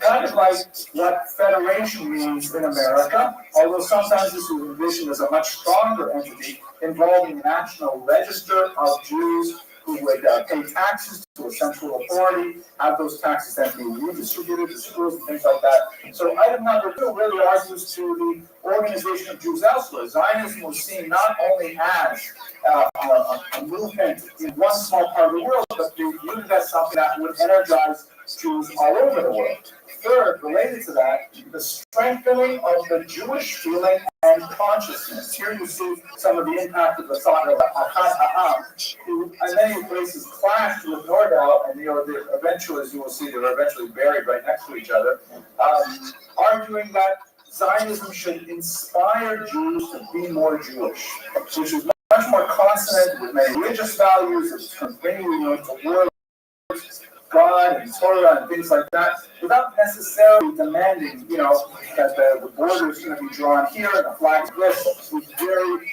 amorphous, but generally dedicated to the benefit of the Jewish community. And fourth and finally, preparatory steps for the attainment of those governmental gains which are necessary to the achievement of the Zionist purpose. This is Herzl down here, whose main Zionist activity was essentially shuttle diplomacy, going from government office to important figure to celebrity, and trying to garner support by schmoozing and lobbying and kind of like a traditional Stadtmannis type of approach, which would have served the Jews so well for so long. So this is the main achievement of the first Zionist convention. With your permission, I'd like to read to you a little bit from Nordau's electrifying address of that time. So here it is. This is, I'm just guessing that he probably spoke, based on the length of this English translation, he probably spoke for somewhere in the neighborhood of 20 to 30 minutes, so I'll just read you a couple pieces here. And he has kind of like a diagnosis of the Jewish problem. He's a big thinker, he's a major social critic, and he's saying this is what the problem is. I must utter the painful word. The nations which emancipated the Jews have mistaken their own feelings. Remember, he's writing 1897. At this point, every country except Russia has ultimately emancipated its Jews, meaning given Jews equal rights. Russia would not do so until 1917, when the Romanov dynasty fell. But even Germany, even the German lands have slowly, hesitantly given Jews equal rights. In order to produce its full effect, emancipation should first have been complemented in sentiment before it was declared by law. Meaning, they may have given us equal rights on paper, but they didn't believe the broad swath of society did not really want Jews to be equal. It was only maybe those people, liberals in the government who had high-flying ideas who would like say, okay, Jews are equal now, but really, you walk in the street, it's not the case. But this is not the case, so that's what he says. This is smart. The history of Jewish emancipation is one of the most remarkable pages in the history of European thought. The emancipation of Jews was not the consequence of the conviction that grave injury had been done to a race, that it had been treated most terribly, and that it was time to atone for the injustice of 1,000 years. It was solely the result of the geometrical mode of thought of French rationalism of the 18th century. This rationalism was constructed by the aid of pure logic, without taking into account living sentiments and the principles of the certainty of mathematical action. And it insisted upon trying to introduce these creations of pure intellect into the world of reality. The emancipation of the Jews was an automatic application of the rationalistic method. The philosophy of Rousseau and the encyclopedias had led to the Declaration of Human Rights. Out of this declaration, the strict logic of the men of the Great Revolution deduced Jewish emancipation. Skipping down a little bit, as the French Revolution gave to the world the metric and the decimal systems, so it also created a kind of normal spiritual system, which other countries either willingly or unwillingly accepted as a normal measure for their state of culture. In other words, what he's saying is like just like the French came up with the metric system, which is like really a sensible system, which is probably the reason why the United States of America has not yet fully adopted it. It's, everything's based on a number 10. You have 10 milliliters or 100 milliliters, you have 10 decameters, 10 centimeters, a meter, 1,000 meters is a kilometer. It all makes sense. Water boils at 100 and freezes at 0, not like American water, which boils at 212, that's easy to remember, and freezes at 32, right? Very simple, logical numbers. So the French, they invented a really great system of measuring things. So too, they invented ideas of logic and government, which other countries felt constrained to accept based on logic, but they didn't believe it in their heart. And so in other words, what he's saying is that the other nations accepted legal emancipation for Jews, but they didn't give them social emancipation. They didn't really want the Jews in their country clubs and in their athletic games and in their culture and so on. And that's ultimately a very prescient and wise assessment of the state of Jewish culture at the end of the 20th century. He gets even scarier when we look at the 10th address, but let's skip on to it. So his diagnosis of the Jewish condition, looking a little bit more deeply, he basically says two things about European Jewry which have proved to be historically quite accurate. The first is that the Eastern Jews were impoverished, physically impoverished, impecunious, broke, starving, without economic possibility and dependent on charity, and they're really broken in many ways spiritually. Certainly this is the heartland of Torah Judaism, and you have some phenomenal great people living in Eastern Europe at this time, but the broad swath of the Jewish population you felt was just completely shattered by their horrible living conditions. And in the Western world, in Germany and France and in England, the Jews had a tremendously advantageous economic situation, but spiritually their lives were quite empty. They had the Torah of the East, but they had all of the economic benefits of the West, and they were seeking for meaning in all the wrong places. With those two things together, we felt that Zionism could, on the one hand, meet the needs, the actual pecuniary needs of the Jews of Eastern Europe, and also meet the intellectual, spiritual needs of the Jews of Western Europe. This is kind of this, I think, from the 5th Congress. I'm sorry it's a little grainy, but it's beautiful. I mean, it says here in Hebrew, our eyes will once again see your return to Zion in mercy, which is obviously a messianic kind of invocation. And in the background here with the sun setting, you will see a Jewish farmer with a plow, and over here is kind of like an angelic feature kind of like, I can't, what's the name of the artist that does all of these? Yes. But it was very popular in the 1920s, and this angelic figure is consoling this impoverished old Jewish figure with a large yarmulke, and looking forward to the new dawn happening in Israel. This is kind of removed the early Zionism that could invoke this beautiful biblical rabbinic legacy and point to a new productive future and an entire, renovation and reinvigoration of the Jewish spirit. Okay. In the 10th Congress in 1911, I'm going to read you one passage from that. Oh my gosh, chilling. This, by the way, this edition of his speeches was published in 1941. And obviously before the mass murders of the Einsatzgruppen had begun in Germany, before the gas chambers began to operate. So, but even the editors of this book in 1941 felt constrained to put a little asterisk, and like, this was said before the First World War. Now that we've lived through the Second World War, which was so much more awful, it's more. He says,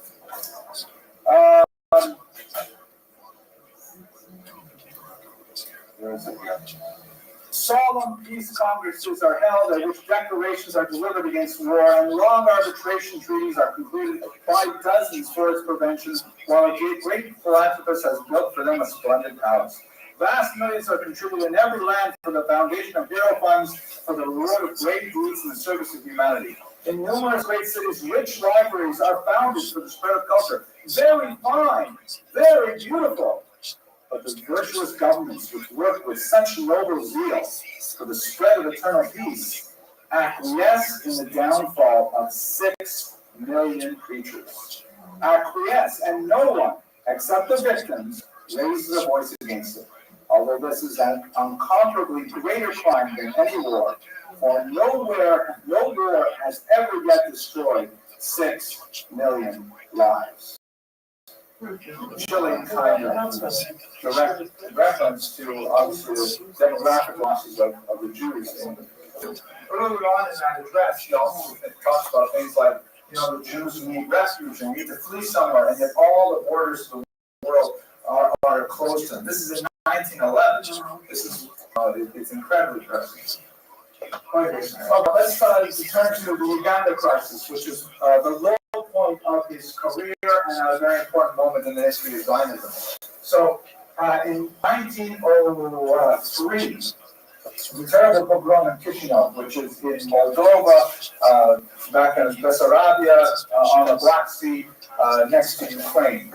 A horrible pogrom with hundreds of lives lost. It was the context that inspired the poem City of Slaughter by the poet laureate Nathan Bialik, very important poem in Jewish literary history and also in Zionist history, because he condemned the Jews for cowardice in the face of the pogromists. And it was such a horrible international event that the British colonial secretary, Joseph Chamberlain, said, listen, Zionists, we appreciate what you're trying to do. It really makes sense that there should be some kind of refuge for Jews somehow. At this point, England does not control Israel. It was under the Ottoman Empire. But tell you what do you think of a nice piece of East Africa? Now, he was referring actually to Kenya. For reasons which are not clear to me, this became known as the Uganda proposal, which is a neighboring land. The land he was thinking about was actually in Kenya. But he said to the Zionists, listen, this is part of British territory. We Brits feel an special fondness for the Jewish people. There is a very strong tradition of philo-Semitism in England. And, how about it? Herzl, whose raison d'etre for Zionism was fundamentally based in the refuge model, meaning that the whole point of Zionism was to give Jews a place to flee to, a place of shelter. So obviously Israel itself has a great poetic value, but would it be better to have Uganda than to have nothing at all? So he decided to bring it to his second in command, and they brought it to the Zionist Congress that year, and they argued that in fact they should take the British up on their offer, not necessarily abandoning eventually the messianic ideal of returning to Israel, but at least for the sake of providing shelter for those hundreds of thousands of Russian Jews in particular who were endangered by the pogroms, let them at least have a place where they could live in safety. Nordau was not enthusiastic about the plan, but he was a faithful deputy. Given that Herzl felt that it was it was at least something, so Nordau went along with it and he endorsed it. He called it Nacht Asyl, which is a German term he coined for meaning night asylum, night rest, right? Some place where for one night, because they're on the run, because they're haggard and tired and bedraggled, let them at least have one night's rest in East Africa, so to speak. And so he himself took it to the Congress and said, let us vote on this proposal of the British. The Congress voted 295 to 178 in favor of taking the British up on this, at least to consider it, at least to engage in a oratory commission of it. Now, even though the Congress actually voted in favor, and it was by a significant margin, the fact that of those 178 delegates who voted against it, the vast majority were from the East themselves, had a huge moral statement. Meaning, if the Russian Jews, who needed this more than anybody, were the ones who were opposing it, then what right did the Western Jews, who had no intention of moving to East Africa, how could they push this down their throats, so to speak? So in the 1905 Congress, even though they did push it forward technically, they decided to abandon the project in 1905 and it went nowhere. One interesting footnote, a young man named Hayek Selig Buban actually pulled out a gun and shot at Nordau. He did not harm him, but he shouted death to Nordau the African as he did so, because it was just indicative of the sense of betrayal that ordinary Jews felt for the votes of the Zionist Congress in favor of the Uganda proposal.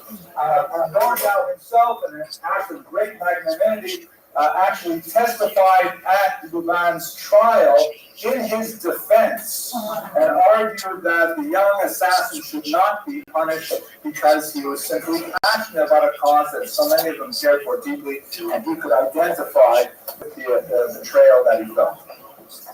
This is, by the way, not especially relevant, but just to show you, instead of Jews going to Africa, or Israel now goes to Africa, and this is just a nice poster showing many of the interesting projects that Israel mounts in Africa specifically. Okay, going on. After Herzl, so Herzl dies suddenly in 1904, leaving the movement bereft of its leader, much like the Jews seeking to enter the Promised Land had to do so without their Moses so long ago. Nordau was Herzl's hand-picked successor, but he refused it. He did not feel that he was worthy to be the leader of this movement, and he preferred rather, because this is really much of what was his standard operating style, was to be a critic from the outside, very productive and significant critic, but to be a constructive leader was a very difficult thing for him. But it was a period of tremendous brutality against the Jews. World War I erupted in 1914, and short on the end of it, you have this horrible pogrom in 1919 that swept across particularly the region of Ukraine. That book that I showed you a while ago, Ukraine, is actually dedicated to this period of time, which, by conservative estimates, some 50,000 Jews lost their lives in the bloodshed of civilians. Normally, we would look at which, by the way, dwarfs any other period of violence against Jews since the destruction of the Second Temple. even the 1648-49 massacres were smaller than the 1919 pogroms. Even though we're so proximate to this date, we've lost sight of it primarily because the Holocaust so vastly overshadowed the violence of the First World War. So during this period, Nordau was driven to distraction, trying to think of, how can he push forward the Zionist role, especially if he's not in the leadership? And he advocated forcefully wherever he could to specifically just get Jews physically from Eastern Europe into Israel. Where it takes, whatever the political configurations have to be, that's what he specifically argued for. His tactics were threefold. He believed that Zionism would be advanced by having this population movement, which would create facts on the ground, to use a late 20th century term, and get Jews actually living there. And then thirdly, together with that, political activism, which was Herzl's main strategy as well. He had disagreements with many other Zionists in the period. I mentioned earlier, who wanted Zionism to be on a much more cultural task than a political one, certainly than a military one. But he also opposed Weizmann's practical Zionism, which will go into beyond what I really want to do today. But he ended up inspiring Jabotinsky in particular. Jabotinsky was proposing creating a Jewish legion because he wanted to have a military force that would be ready to defend Israel once the English were able to conquer it from the Ottomans, or once the English left, as it turned out. One of the distinctions with Jabotinsky is that Nordau wanted it to be strictly neutral and didn't want it to be officially affiliated with any country, even the beloved England. So when we look at his legacy as a whole, the stamp dedicated to him, we can see him as having an incredible impact on Zionist history. Literally, without question, second only to Herzl himself. But he was also very well credentialed as a public intellectual, very prolific author, who had a tremendous impact on European culture, completely separate from his Zionist activity.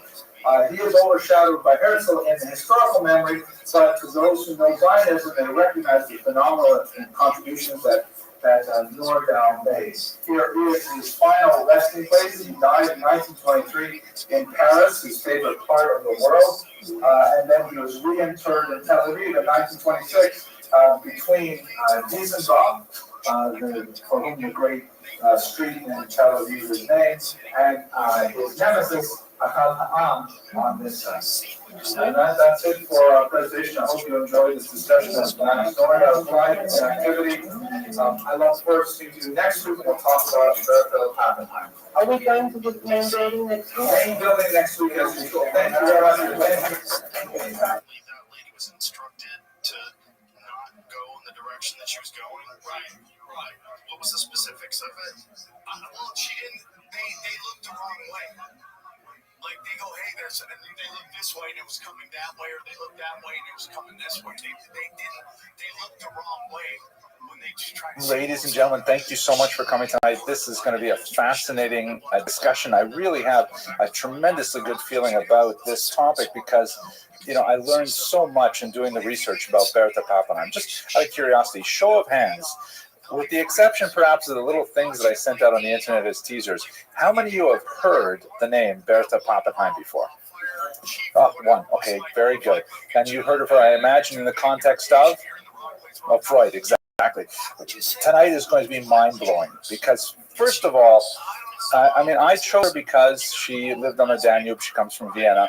And, of course, she has a very important role to play in the history of psychoanalysis. She is, of course, the famed Anna O., the pseudonym of a woman that is described in great detail by Joseph Breuer, who was essentially Freud's teacher, and Freud built on that to build modern psychoanalysis, or Freudian psychoanalysis.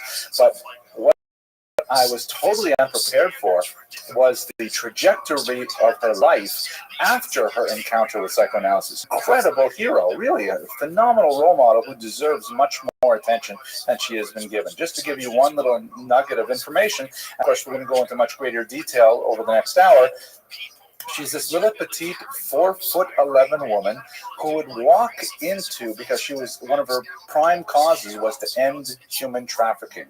And she did this world tour walking into bordellos in dangerous places like Cairo and Constantinople, staring procurers right in the face and trying to shut down their businesses. And she saved thousands of young women, Jewish women and non-Jewish women, in her crusade against human trafficking. An amazing accomplishment at the turn of the 20th century. It boggles my mind that few people, including myself, know about her, or if they do know about her, they primarily know about her through Sigmund Freud. So let's take this hour to really explore her life in a very brief and cursory fashion, but at least to hit the highlights of the contributions that she made to human civilization and to the values that are so close to her Orthodox Judaism. Okay, so what do we know about her? Her years are 1859 to 1936. As I mentioned earlier, she is most well known because she underwent a significant period of mental illness that we will discuss in some detail in this presentation, and she was treated by Joseph Breuer, who later developed that into the nucleus of what would become psychoanalysis, especially under Freud's work. But her life did not end after she had her recovery when she was in her early 20s. She went on to this famed leadership role, particularly for Jewish women in Germany, but worldwide as well, and specifically taking on those difficult causes that I mentioned.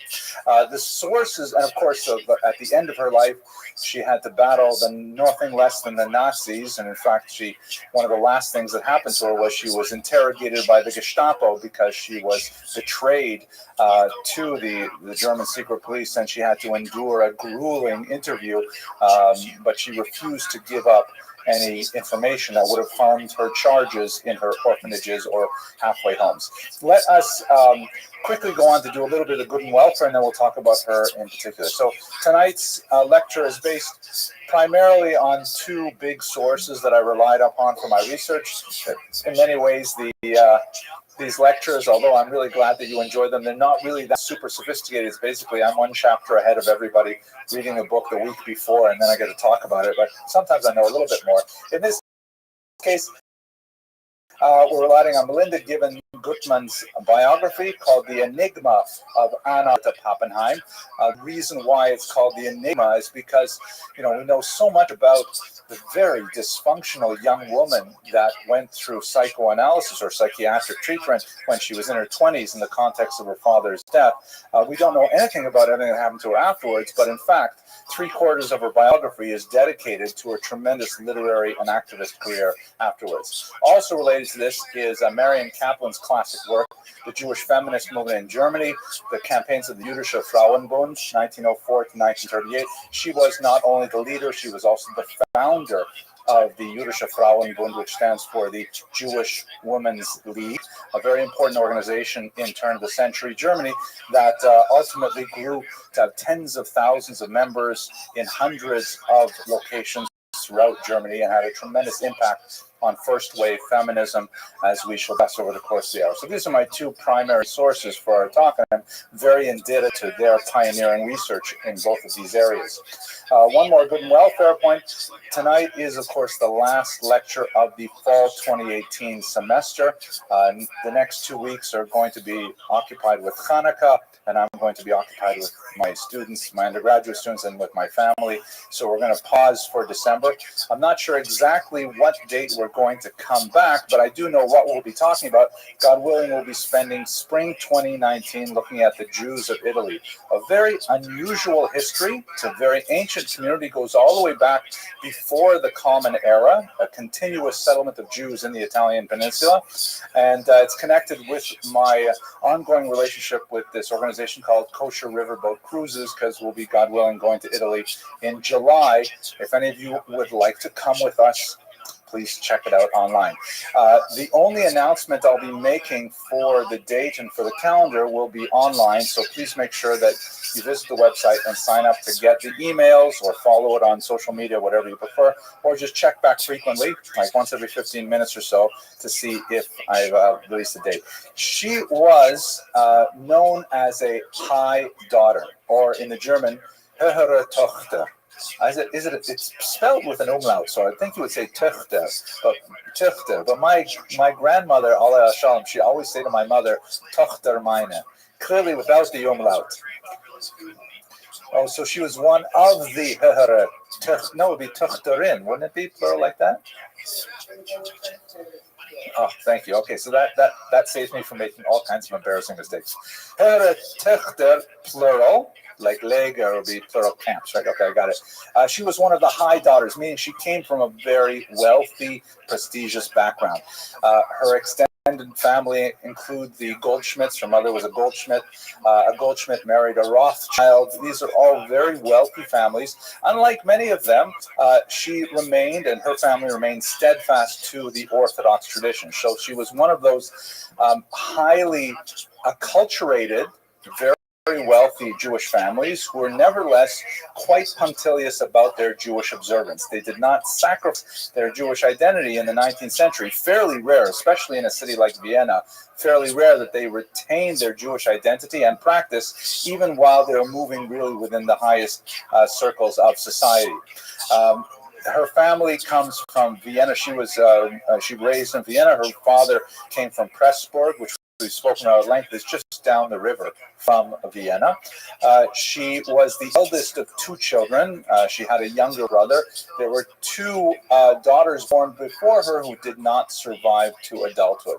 All of these things may come together, perhaps if we had a psychoanalytic background, to look at the kind of complications that arose when her father went into a serious illness. One thing that I think we should point out is that she harbored a certain amount of resentment for her younger brother, who received all of the privileges of a high education that she did not necessarily receive.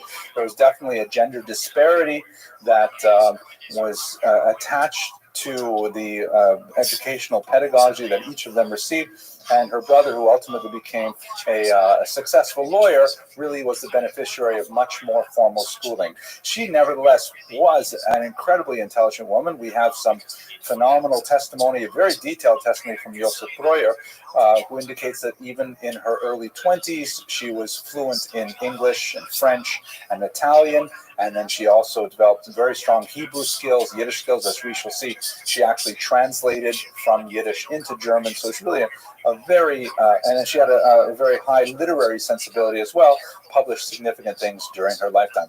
This is a picture of her in the 1880s, right at the height of her psychological problems. In fact, this picture was taken when she was at one of these sanatoria for wealthy people, where they were sort of like, it was not an asylum, like where people were locked down with all kinds of cruel conditions, but they were kind of like, there was like a grounds, and the rich and the noble who had family with psychological difficulties would send their patients, clients, to these places where they would often have separate cottages on the large grounds, and they would be cared for by caretakers of various types. Here she is in her riding gear while she was actually in a sanatorium. So what is the story with her mental illness? It happened quite early on in her life, and she was treated by this lawyer, who is the grandfather, if not the father, of psychoanalysis. Basically, her family went to a particular location for a vacation, and her father, who was then in his 50s, fell into an illness that over the space of 6 months did not abate, and in fact he eventually passed away from that illness. She was her father's primary nurse at the time. She was 21 years old, and she was very attached to her father. But as his illness failed to resolve, and her circadian rhythm was completely turned upside down. She would spend the entire night by her father's bedside and then daytime sleeping. She began to develop a series of psychological tics, physiological representations of her illness, which are clinically described at great length by Joseph Breuer, who ended up treating her. Some of those physiological manifestations of her psychological distress were really quite alarming. For example, her right hand turned outside and she could not bend her elbow. She developed very painful spasms in her jaw and could not speak properly for a while. Then, at one point, she lost the ability to speak German at night, German, her native language. She would only speak in English, which proved to be very difficult for the caretakers who could not speak English with her. A whole host of these really bizarre kind of physical, psychological manifestations of a deep-seated disorder, which was obviously connected to her father's illness. At one point, towards the end of her father's illness, they actually insisted that she not spend any time with her father. They separated them. And in fact, when he passed away and was buried, they didn't even tell her. That's an indication of just how far she was along that particular path. They brought in a family friend, the doctor here, a medical doctor, who would visit her daily.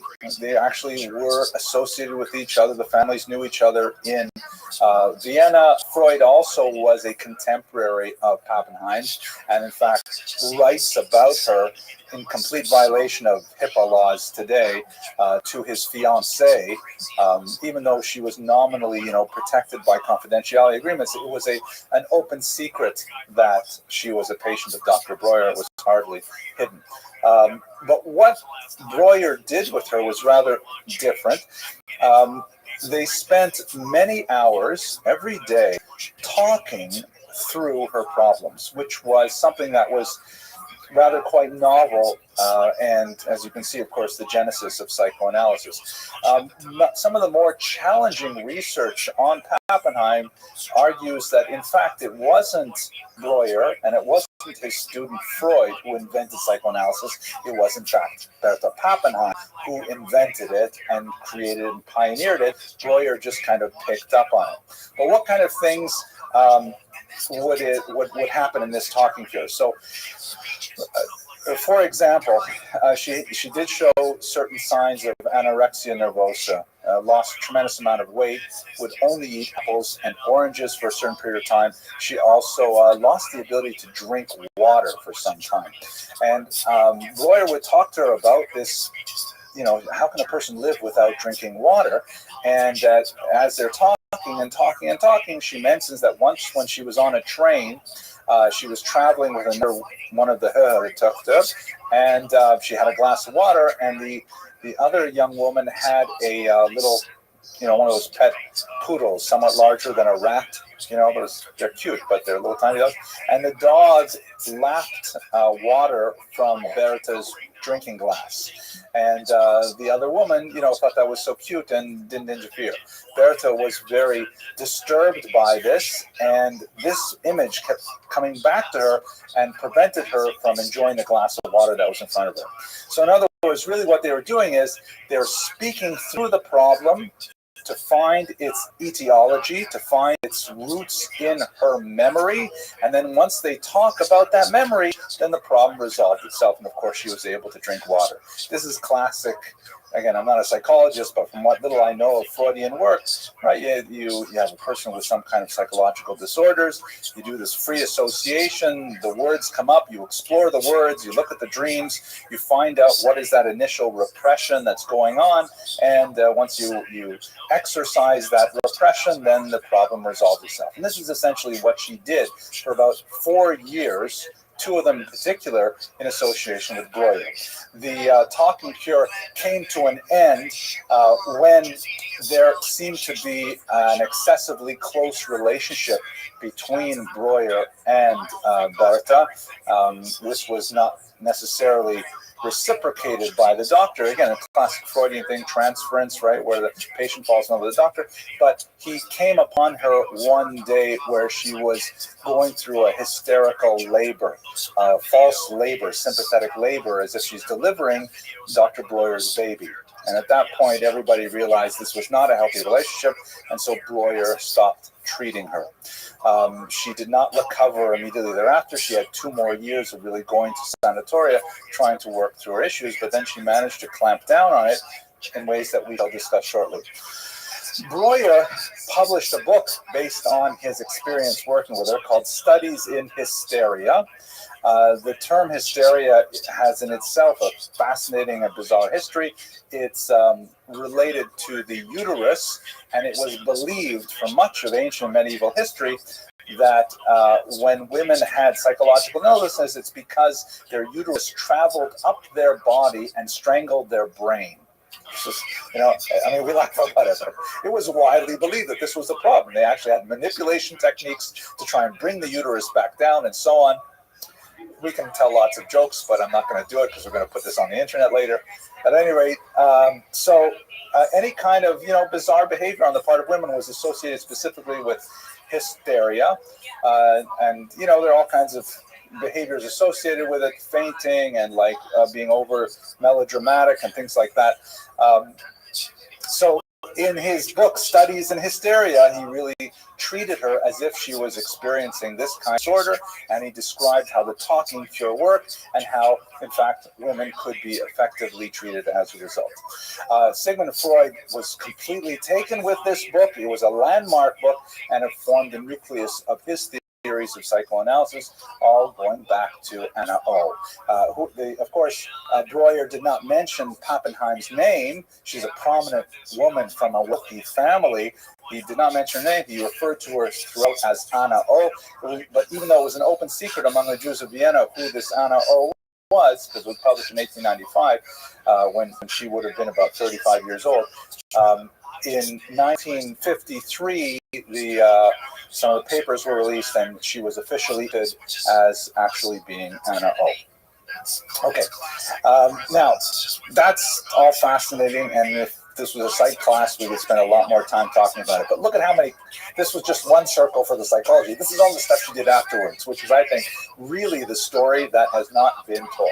So one aspect of the talking cure, which Breuer thought was absolutely fantastic, was that Bertha had an incredibly fertile imagination, that she was frequently telling these complex and gripping fairy tales that she would make up on the spot. We should understand that fairy tales, as we understand them today, Snow White, Sleeping Beauty, and so on, these are all basically late 19th century German texts that we use, and they are related to the roots of memory and culture in the same way that myth serves that purpose for Greek culture. All of these stories have tremendous, we recognize these stories, and they're lodged in our brains no matter which culture we come from, because they have kind of universal messages, right? Little Red Riding Hood, don't talk to strangers, right? That's the kind of story you tell your kids. You hope they imbibe it, and then they move on from it. So she would make up these stories, many of which she later published under a pseudonym as P. Berthold, which is a rough, change of her name from Bertha Pappenheim to Paul Berthold, trying to keep the syllables and the letters reversed. These were actually quite successful editions of modern fairy tales that the power of Grimm's fairy tales and the like. She also was very heavily involved in translation as well. So just look at some of the things she wrote. The fairy tales from the Talking Cure, most likely from the Talking Cure themselves, were published only in her 20s. And later, she wrote her memoirs, publications. She wrote these travelogues, as I mentioned in the warm-up before we started it. She world trips, including to this city here, New York, her various causes, and she long descriptions of encounter. And many of those travelogues are fascinating because she went to quite dangerous places where no woman should really be walking about, yet she took those risks for the charges. Wrote poetry and even prayers to be recited at the grave, prayers for her mother, her deceased father, and so on. Really beautiful things that are well included in Dr. Gutman's work. She also translated heavily, including Mary Wollstonecraft, A Vindication of the Rights of Woman, late 18th century work, which is considered one of the ur-texts, one of the earliest texts of feminism, coming out of the French Revolution. But it's interesting because during this time, Bernheim was not a feminist in the sense that we would recognize a feminist today. For example, she did not believe that women should get the vote. That was definitely going contrary to most of the suffragettes of the 20th century. She felt that education was far more important than the vote, and having women voting without having the prerequisite of education was simply going to make society decline further. So she put all of her energies into the basic concrete care of women, particularly those who are in populations at risk, and then furthermore into their education, because she felt that that would ultimately benefit society more significantly.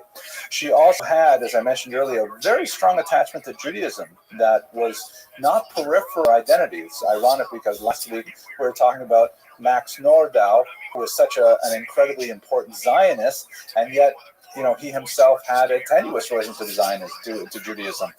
Bertha Pappenheim, on the other hand, was definitely very much a believing Jew and a fervent Jew who wished to communicate her sense of Jewish values to others. She translated the classic Yiddish work Tzanarena, which is a 16th century work written in Yiddish, which she considered it's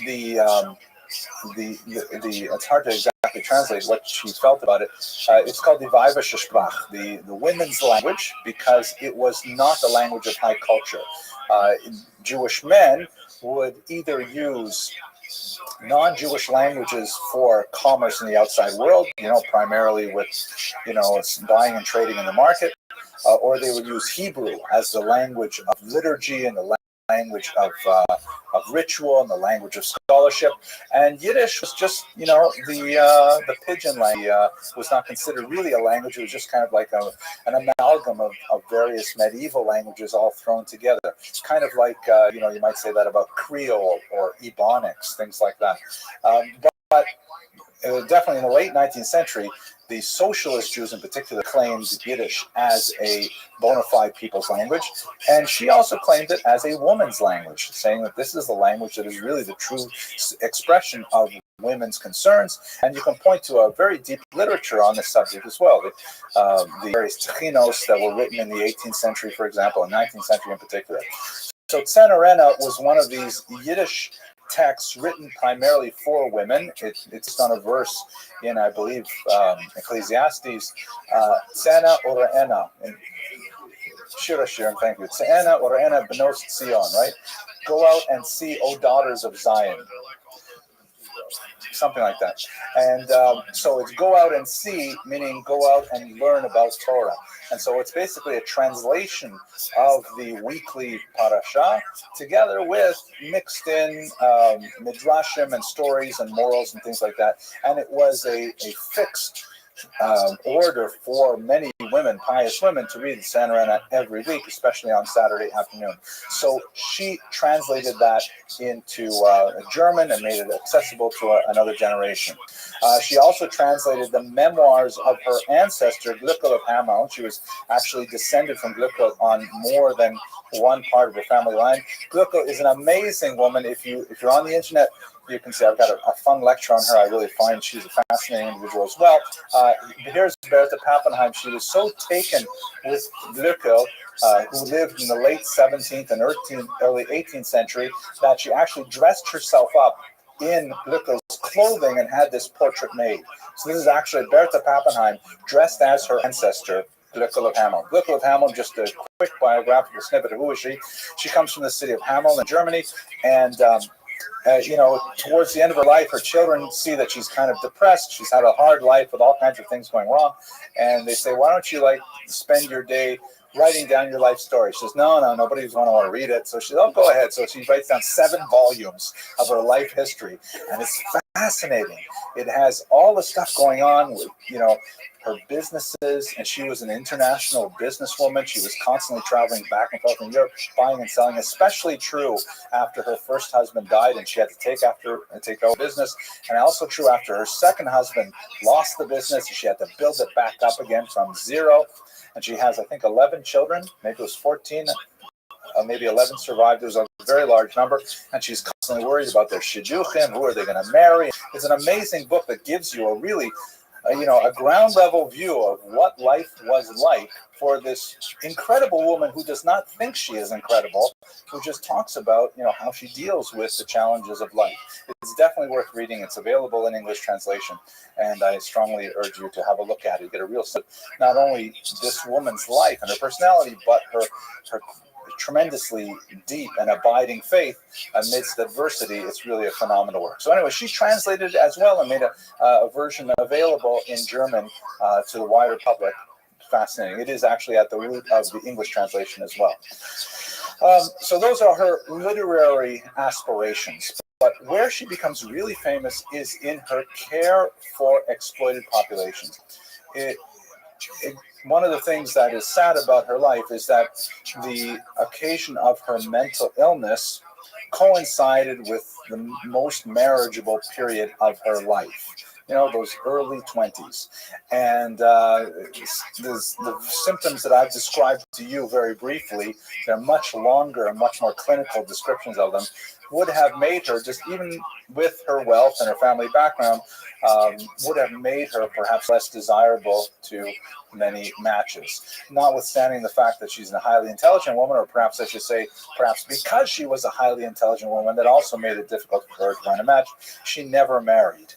However, she clearly, and she expressed this explicitly in some of her writings, the deeply cherished wish she had to bear and raise a child was diverted into a much larger scale as she sought to care for hundreds and thousands of lives of young children who did not have who did not have parents. So her first area of activity was with orphanages, and in particular, she worked with an orphanage outside of Frankfurt for Jewish girls. Here's a photograph of some of the children in that particular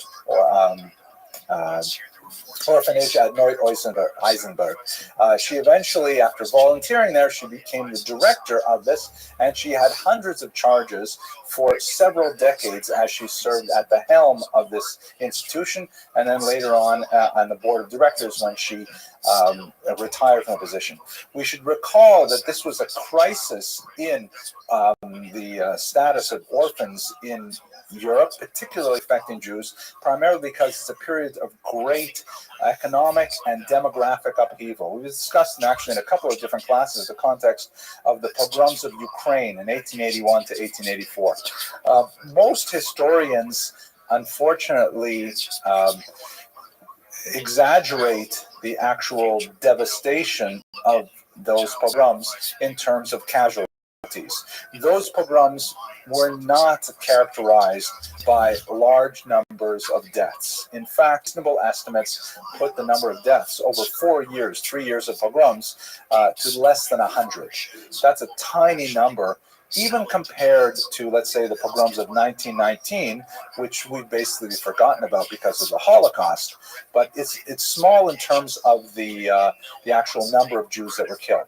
How it is very large, however, is the fact that these pogroms went on for so long, 3 years, within the Russian state, and the Russian government was unwilling and or unable to actually quell the violence. There's a lot of research that indicates that although there was significant anti-Semitism at the higher levels of nobility, right up to Tsar Nicholas II, for example, there's no real advantage for the Russian Empire to tolerate mob violence. it just leads to more insurrection and could ultimately, and did in fact, lead to revolution. So the Tsars, even if they wanted to, they could not hold back the violence against Jews. Some communities were attacked multiple times, especially those along the railway routes, because people would simply ride the rails and jump off at a given station, attack the local Jewish village, and then move on to another station and so on. And this could happen, especially when the weather was warm, multiple times in a single season. So what ended up happening is that Jews said, you know what? We cannot rely on Russia to protect us. Jews are accustomed, unfortunately, to communal violence, but we always also rely on the basic law and order rule of the government. If the government has abdicated its defense of minorities, then Jews simply decide they've got to depart.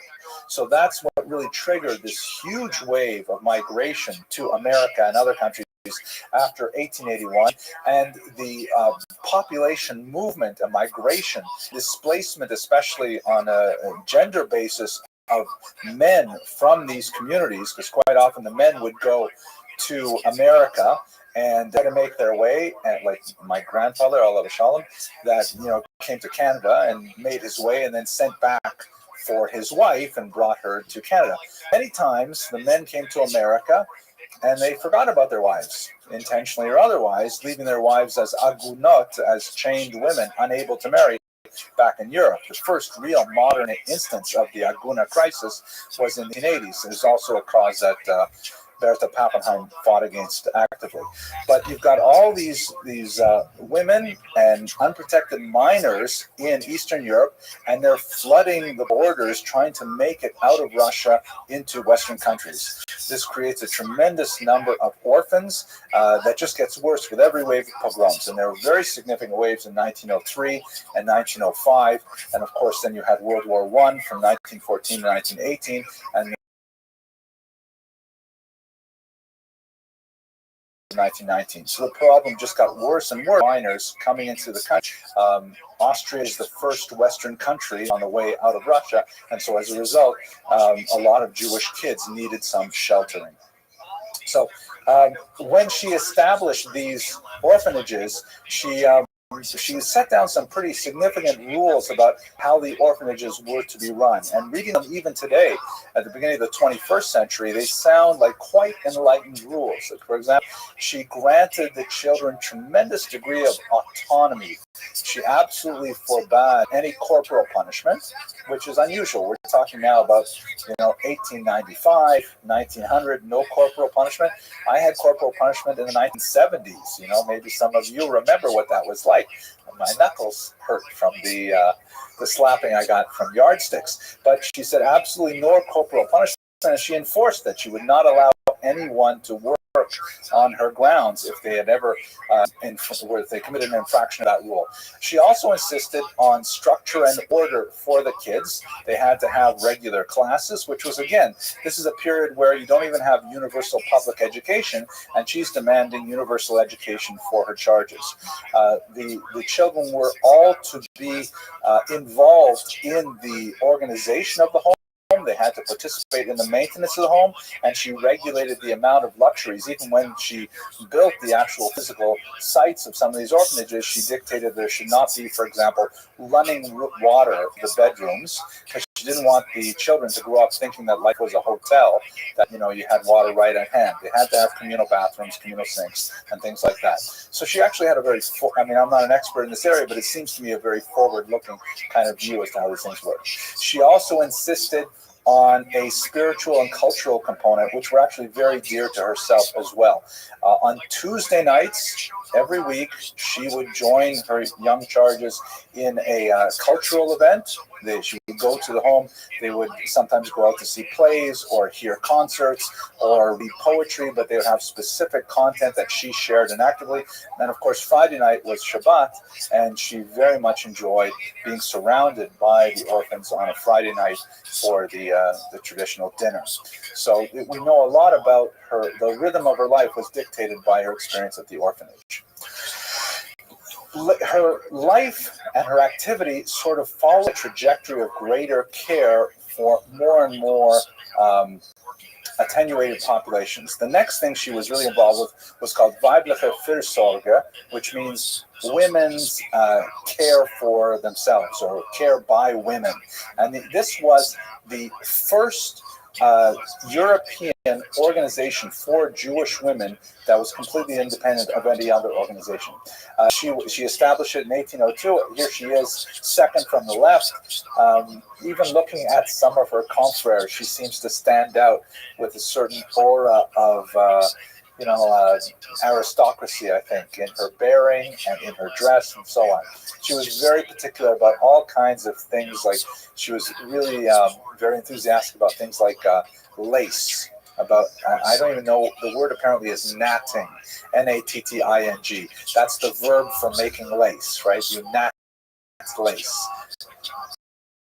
with a bob. I have no idea what that looks like, but that was apparently a really big thing. So much into it, and she used to collect lace and things like that. But you get that impression from her in this kind of image here. So she established this because she was asked by B'nai B'rith to establish a women's auxiliary, and she says, "I'm not interested in creating an auxiliary of anything." This was completely standalone, and in fact was the model for German women's associations that followed her, later, of course, outstripping her in their size, but nevertheless, she was the original person who thought this up. This extended her work to children to women as a whole, not just to children, but later to women, and occupied with the kinds of things that women may not have found were met in their society. This is essentially a kind of a social work, as we shall see. It grew tremendously. By 1922, that's 20 years later, 200 branches with 30,000 members across Germany, and with sister organizations in England and France and so on.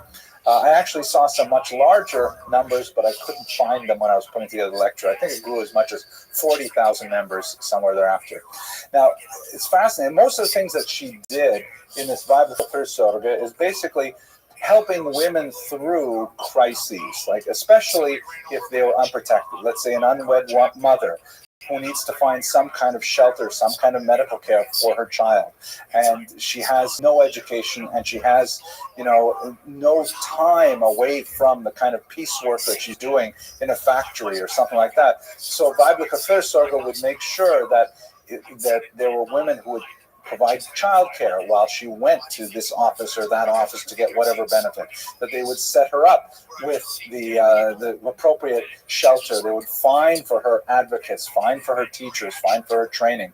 It's kind of like the auxiliary stuff that social workers do before social work was invented. This is what she was essentially creating out of nothing in Germany. She felt, however, that there were some aspects of what eventually would grow out of her activity that were incorrect. She felt that this should be an unpaid profession, meaning social workers should not be paid. My wife's a social worker, and I can say, yeah, they still aren't.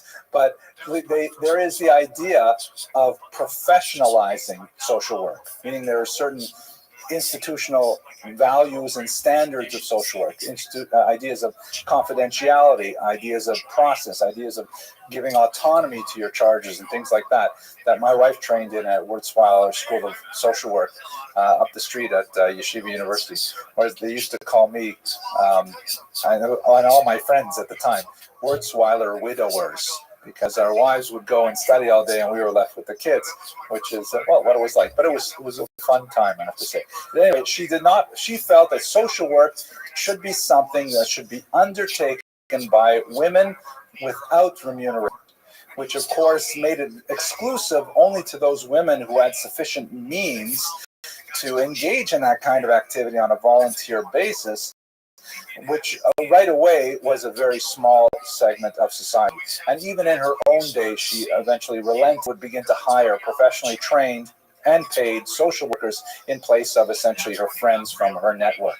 I have one more thought. This is, by the way, a very significant problem that is the ironic success of feminism in the 20th and early 1st century, is that as women receive more opportunities in the secular world, in the world of education, the world of work, and so on, voluntarism declines, because we didn't realize how much we are really reliant on women's unpaid volunteer labor to make the whole system run. And all kinds of things in society are based on women's unpaid work. And when women decide to go and work for money, work for pay, then you lose all of that free labor, and you have to find a new way to recreate it. I just saw an article in the forward about this even yesterday. So she was at the beginning of this phenomenon that we have not yet solved as a Jewish people. It was also at this time that she began to experience what would be characteristic of the feminist movement as well, and particularly Jewish feminists. And to put it in anachronistic terms, anti-Semitism on the left. Because one of the things that Jewish feminists have found generation after generation is that their interests in terms of gender often coincide with other groups share those interests, but they have other values which clash quite ferociously. So in other words, let's say Arab women and men are both concerned with issues like equal work, equal pay for equal work, or Family Medical Leave Act and things like that. But then if they start talking about the Middle East, they're going to be at each other's throats. Maybe that's a bit of an exaggeration, but not so far off. The Women's March that we had here in Washington last year, of course, was it early in the year? I'm not sure. No, I guess it was last year.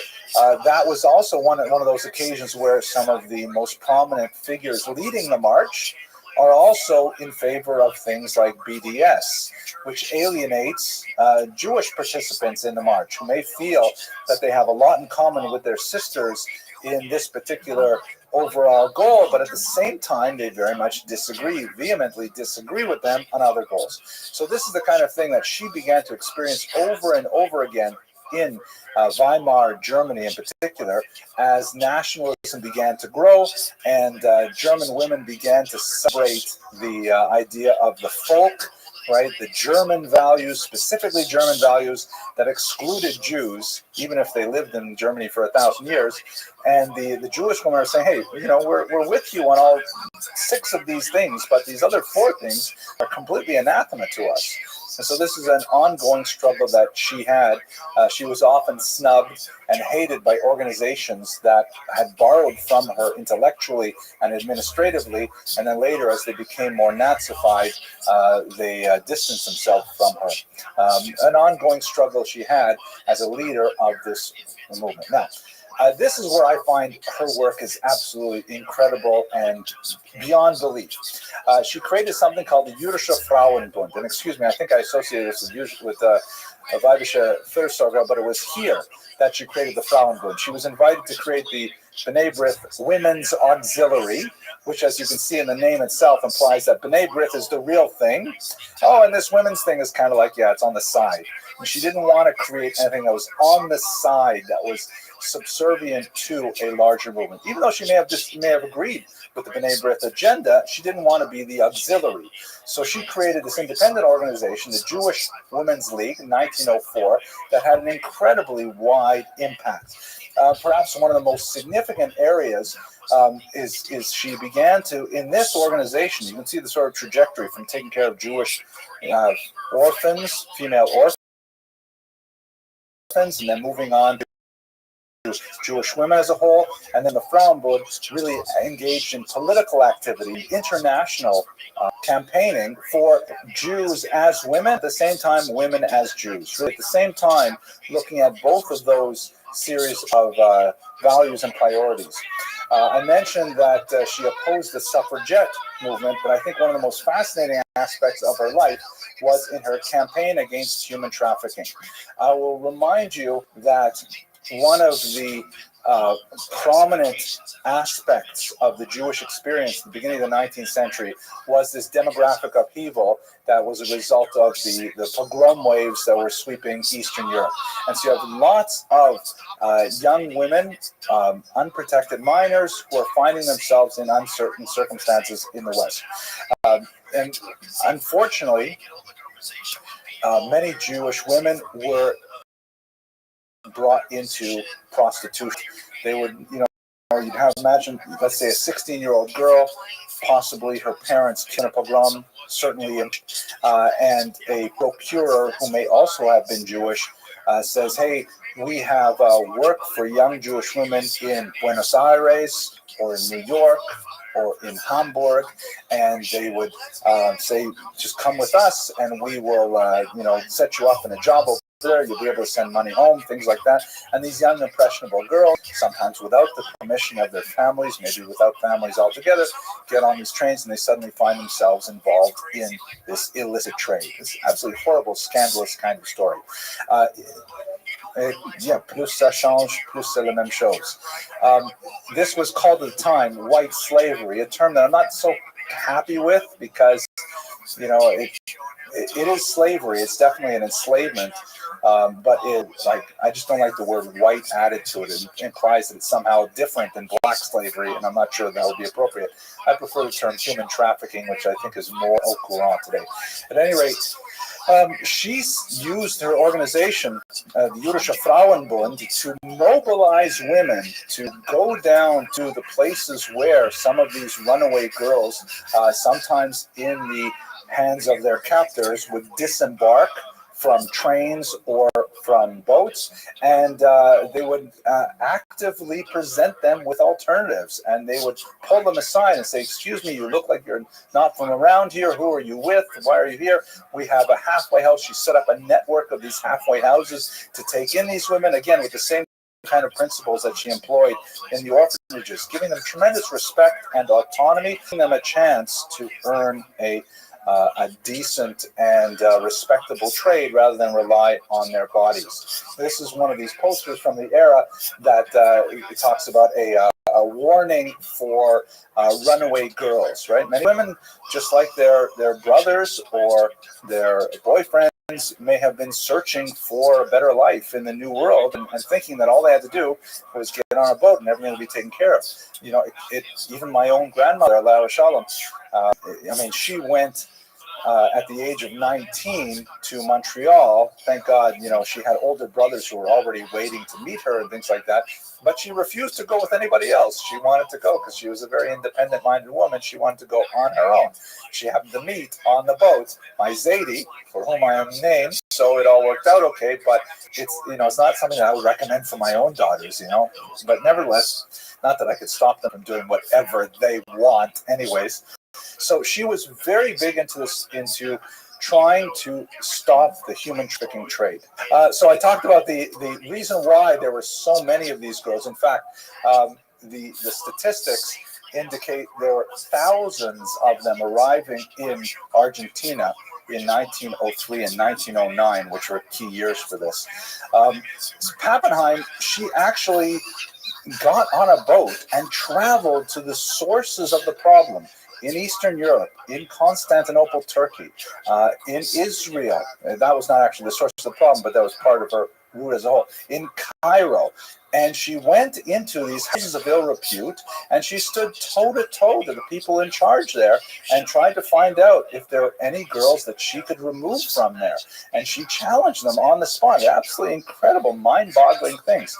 One of the most moving passages I read about her trips in this nature was when she went to Cairo, and she spoke to the women working in one of these places. She described for them the kind of options that they would have if they wanted to leave. And there was one woman there that didn't speak, an Arab woman, and afterwards the translator approached Pappenheim and said to her that this woman that listened to her the whole time told her to give Pappenheim a blessing, saying that God should bless her because she is the only woman who has walked into that house to speak to them about their welfare. It's an amazing thing that such a Kiddush Hashem under such horrible circumstances, a very heroic woman indeed. Now, one of the things that got her into trouble is that she felt so passionate about the need to stop this that she actually organized international conferences dedicated to the topic of white slavery. Can you imagine the title? International Jewish Women's Conference Against White Slavery. Right? Now, that's not necessarily something that a local community would be proud to have publicized, and so she actually received a lot of opposition from the rabbinate, who said you may not have this kind of open conference, open to the media, where people can talk about Jews in white slavery. And so she pushed back against them just as hard and did hold those conferences, but it was definitely, she was a controversial figure in her day for that particular stance. Towards the end of her life, she found herself retiring more and more from her duties in the orphanage and with the Jüdische Frauenbund. She stepped back from the leadership role to the board of directors, although at one point she did offer to come back because she was a little bit afraid that perhaps the movement was losing steam just when the threats against Jewish women was ratcheting up to such a high level under the Nazis. One of the policies that she began to change at this time was something I didn't mention earlier. She was actually an opponent to Zionism. She did not believe that Zionism was the cure for the ills that faced the Jewish people, and she consistently advised her charges not to emigrate to Palestine. She did have a very lively ongoing debate with Martin Buber, who was some 10, 20 years her junior, but they had a very active correspondence on issues of literary questions, philosophy, and Zionism. And she consistently maintained that, Palestine is a pipe dream. It's never going to be a state belonging to the Jews. And, we have all this civilization here. We have our population base here. This is where we should dwell in Jewish life. But under the Nazis, after 1933, she began to see that this position was wrong-headed. And she began to counsel her charges in the orphanage and the various women that have made their way to her halfway homes that they should in fact consider emigrating to Israel if they had that option. So she began to slowly shepherd them out of Israel. Some of the most moving descriptions of the last blessings that she would give these young charges, placing both her hands on their heads and pronouncing a blessing on them to live in health in Palestine, made a huge difference for many of them, and they carried that with them the rest of their lives. The Jüdische Frauenbund, the Jewish Women's League that she had formed at this point, was completely excoriated by the various other Jewish women's groups. This is not an anti-Semitism on the left anymore, because not the Jewish women's groups, the German women's groups. At this point, the German women's groups were all completely co-opted by the Nazis, and also completely subservient to Hitler's threefold prescription for women in Germany, which was, I'm not sure if I get it in the right order, Kirche, Kinder, and Küche, right? Church, the children, and the kitchen, right? I'm not sure, what is the order? Is it Kirche, Küche, Kinder? I'm not very big on that, but that's this is the kind of like anti-feminist modality that was so, cherished to Hitler. The other women's groups began to adopt it. The Jüdische Frauenbund, of course, would have none of it, but that was not the only reason they were snubbed. She was slowly dying of cancer when she was finally summoned to the Gestapo at age 77 and subject to a grueling interview. The people who accompanied her to Gestapo headquarters noted that she remarked on the way about the weather and about the flowers, and she was still very much an aesthetically involved woman, but she did not leave that interview unchanged. Her health deteriorated, and within a short while, she actually passed away. So we consider the legacy of this remarkable woman. It is such a distortion of the historical record that this is a woman who did so much for the Jewish people, and in particular for Jewish women and for Jewish children who were so threatened by the multiple challenges of the 20th century, that all we remember of her, if we remember anything at all, is her mental illness that she suffered in her 1920s, which incidentally showed no signs of coming back for the rest of her life. It's as if she had decided that she was cured and she left all of it behind. She may have had certain, quirks, eccentricities, but my entire family has quirks and eccentricities. She's a woman who was very devoted to her cause, and she put herself on that straight and narrow all the way through for the benefit of her charges for the rest of her life. The Nazis, of course, did everything they could to destroy her legacy, including evicting all of the orphans from the orphanage in Neu-Isenburg and burning it to the ground on Kristallnacht. But nevertheless, they could not erase her memory, and in fact, in 1954, it's too bad that I didn't include it here. In 1954, the West German government issued a stamp in her honor with her profile with the caption "Bertha Pappenheim, Helper of Humanity." So with that, I'd like to close our Fall 2018 series. I really appreciate your presence here tonight and every night, and I look forward to speaking with you again, God willing, about the Jews of Italy in the spring.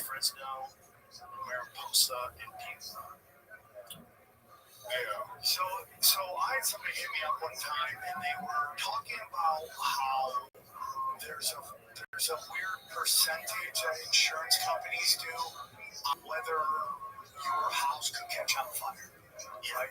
Yeah. And fire insurance, stuff like that. It's just brutal in California now. You can't get fire insurance. She was telling me. Hello, fellow students of Jewish history. Last week I had the distinct pleasure of speaking to a Sheva Brachas gathering. This is part of the post-wedding festivities that are common in observant Jewish communities. I was invited to speak on a historical topic by Mr. Saul Friedman, a friend of mine who is a very enthusiastic student of Jewish history. And although it was unusual, as he is somewhat, nonconformist in many of his ways, I accepted the offer and I actually had a really good time.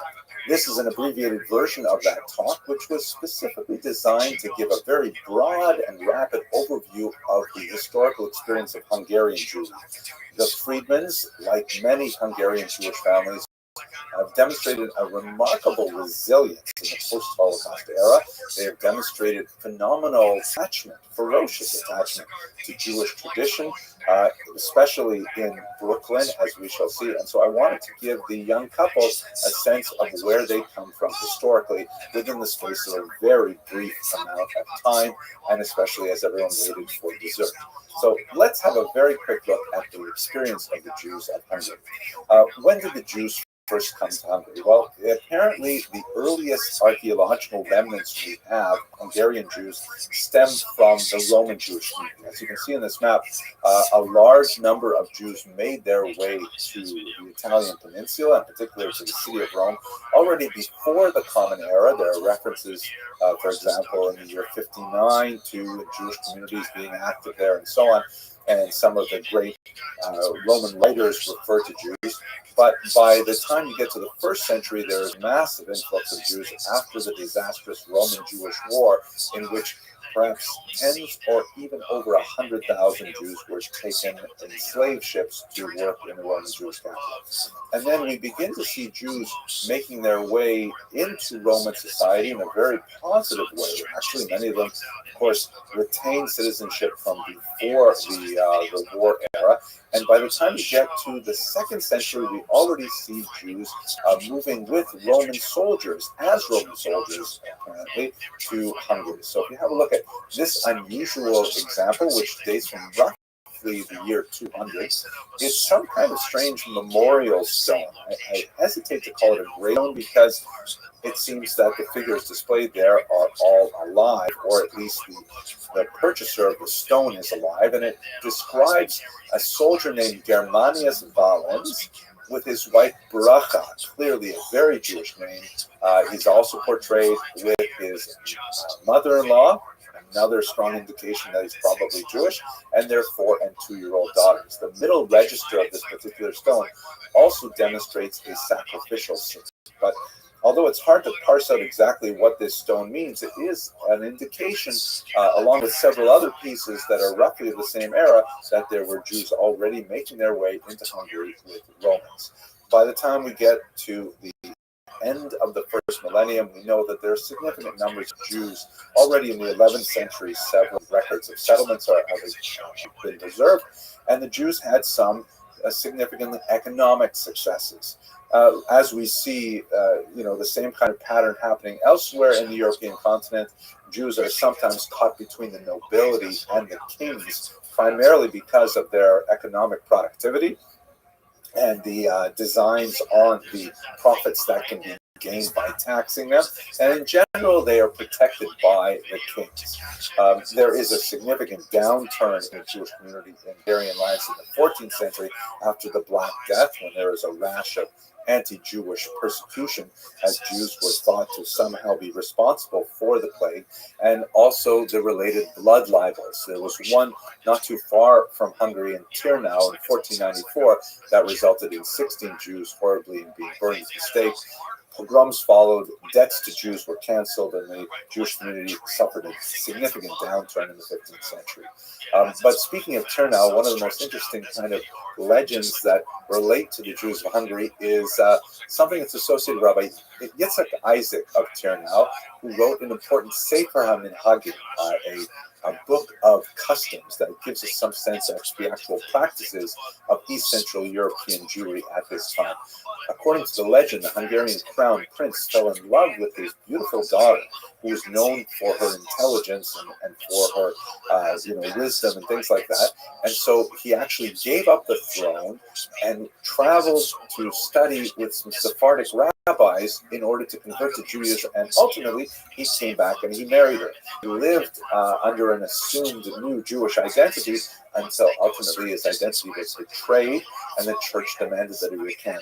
According to the legend, of which we don't have a lot of other sources, he refused and he was burnt at the stake for his love. Fascinating kind of story. At any rate, by the time we get to the 16th century, Hungary comes under the Ottoman Turks. That is the Muslim forces that swept over much of the region and began to penetrate into East Central lands. At that time, Sephardim were actually attracted to the region of Hungary, particularly in the city of Buda, and because this is the era when the Spanish Inquisition had begun, and the expulsion, of course, of 1492 sent a lot of Jews literally adrift in the Mediterranean Sea, and the Ottoman Turks actually welcomed them, laughing at the Spanish king and queen, Ferdinand and Isabella, for releasing such valuable human resources into the orbit of Constantinople. So there are a lot of Jews that come from the highly educated Spanish and Portuguese lands to Hungary at this point. One of the most important leaders of the 17th century is Rabbi Ephraim Cohen, who wrote the Shar Ephraim, a very influential work. Ultimately, the Ottomans are driven back, and the Habsburgs, who come in, are subject to some anti-Semitic pressures, but nevertheless, Jews are, as we saw in the High Middle Ages, largely protected, granted autonomy, and they have a relatively secure lifestyle. We get to the 17th century, protected by kings.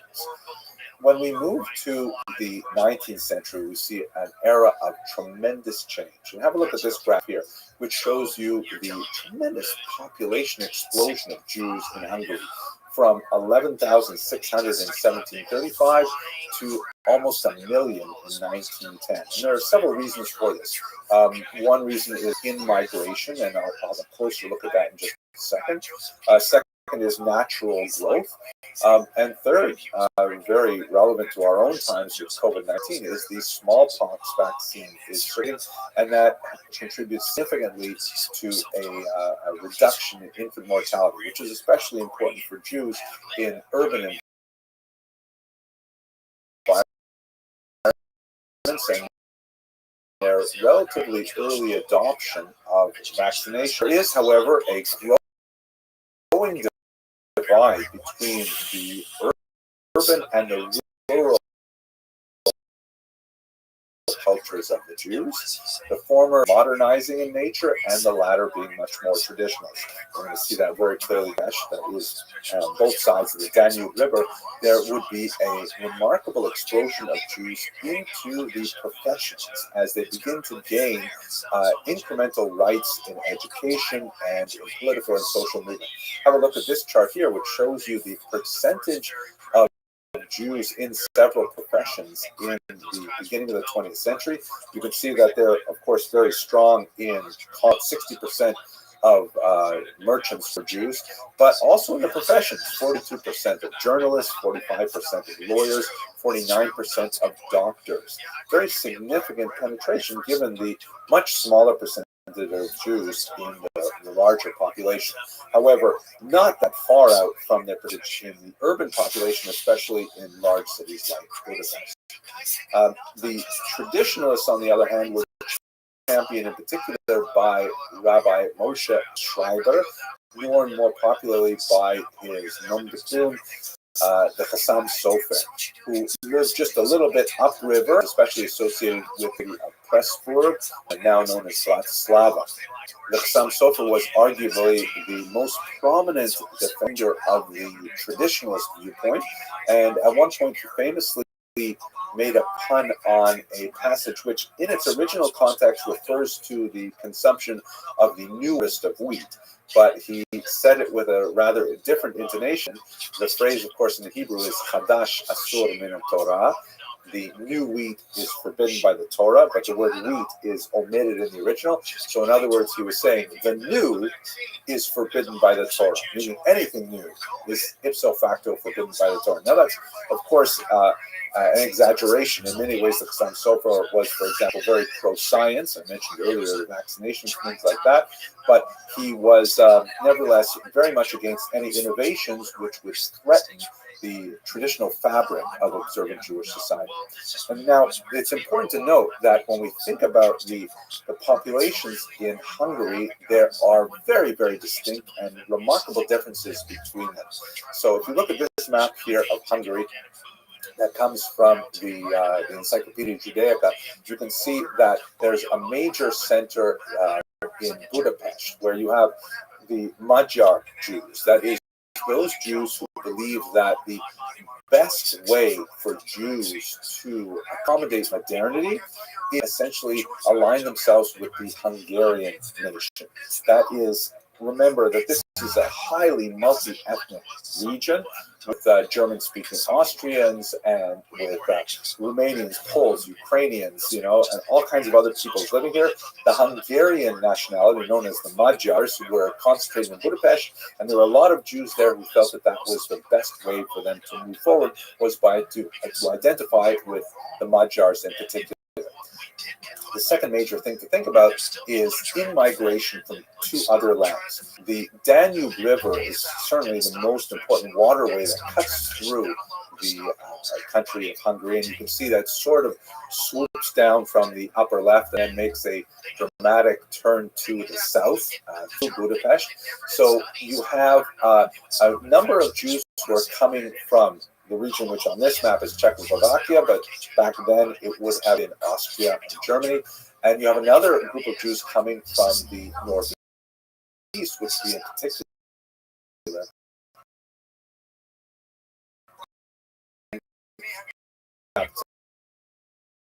was pulling the period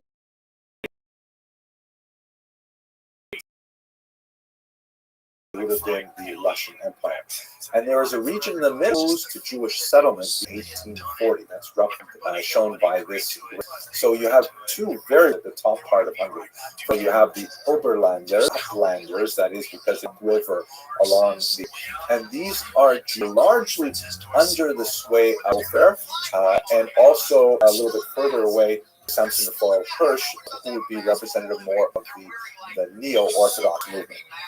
That is, these are Jews who consider themselves more within the Germanic orbit of thought.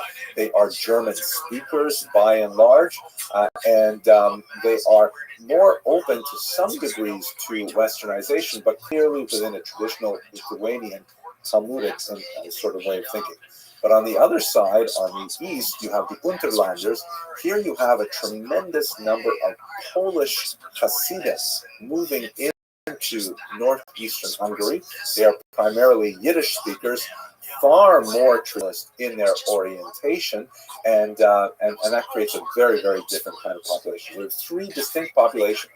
Now, if you think about the relative numbers, have a look at this map, which shows you the relative density of the Jewish population. You can see that circled in the middle there is a high density of population in the city of Budapest itself, but a much thinner number of Jews, of the Oberlanders, that is the more Germanic-speaking Jews in the northwest, and then that massive block of Hasidic Jewry, incidentally the heartland of modern Hungarian Hasidim in America as well, including the Friedman family and their descendants. They are off in the northeast, as you can see there. And that's really where we have the bulk of the population and the sort of and the geographic center of gravity for Hungarian Jewry. The interwar period showed many signs, like many other countries in East Central Europe, of ending doom for the Jews of Hungary. There's a lot of legislative anti-Semitism that begins, such as numerous clauses that is applied to universities in 1920 that is severely restricting the number of Jewish students who are allowed to be present in classes. A number of discriminatory pieces of legislation, such as the first Jewish law of 1938, draw boundaries around where Hungarian Jews are allowed to participate in larger society. And of course, during the war period, there are numerous massacres that begin, especially in 1941. This rather dramatic art installation is on the Danube River, and it is a series of kind of like bronzed shoes that represent many Jews who were literally thrown into the Danube River by fascists to be drowned to death, sometimes tied together with one of them being shot so that they would save ammunition. It's a rather moving permanent installation there that I had the distinct privilege of visiting when I was there most recently. The government, however, like many other East Central European governments who were allied with the Nazis, resisted the deportation of Jews who were Hungarian citizens. This is a rather, interesting phenomenon that you see in several different parts of Nazi-allied countries, where Jews who are considered to be part of the country proper, although they are exposed to anti-Semitic legislation, they are nevertheless protected from the worst depredations of Nazism. And this is not the case with migrant populations, refugee populations, Jews who find themselves inside the country. This changes in March of 1944 when the Nazis, who are clearly dissatisfied with the progress that Hungarians have made in enforcing Nazi demands on deportation of Jews, they finally take over the country in March of 1944, and they impose those restrictions themselves.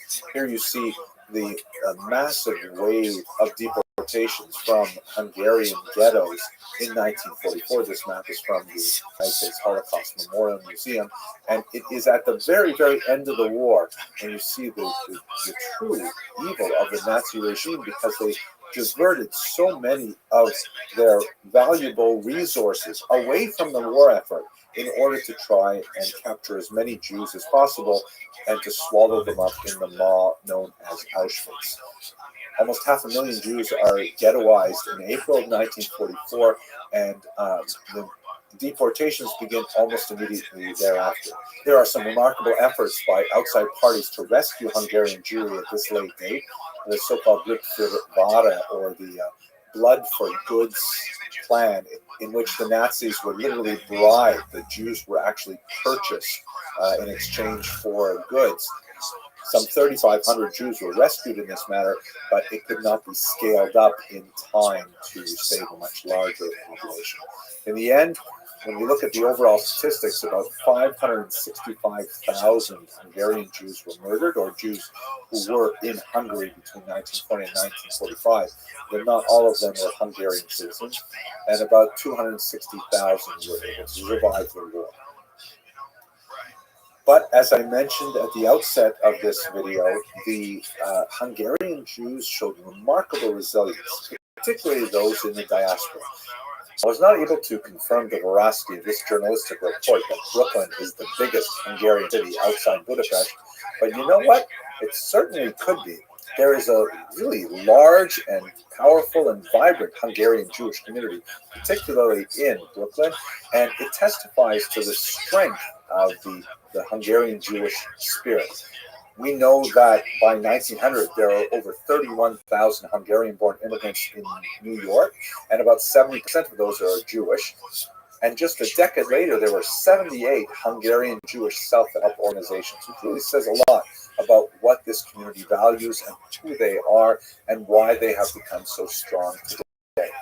So that's it for my very quick survey of Hungarian Jewry. There's obviously a lot more to say about the frequency of Jewish life in contemporary Hungary, and I hope to say more about that when I get there, God willing, later this year with the Ashkenazian project.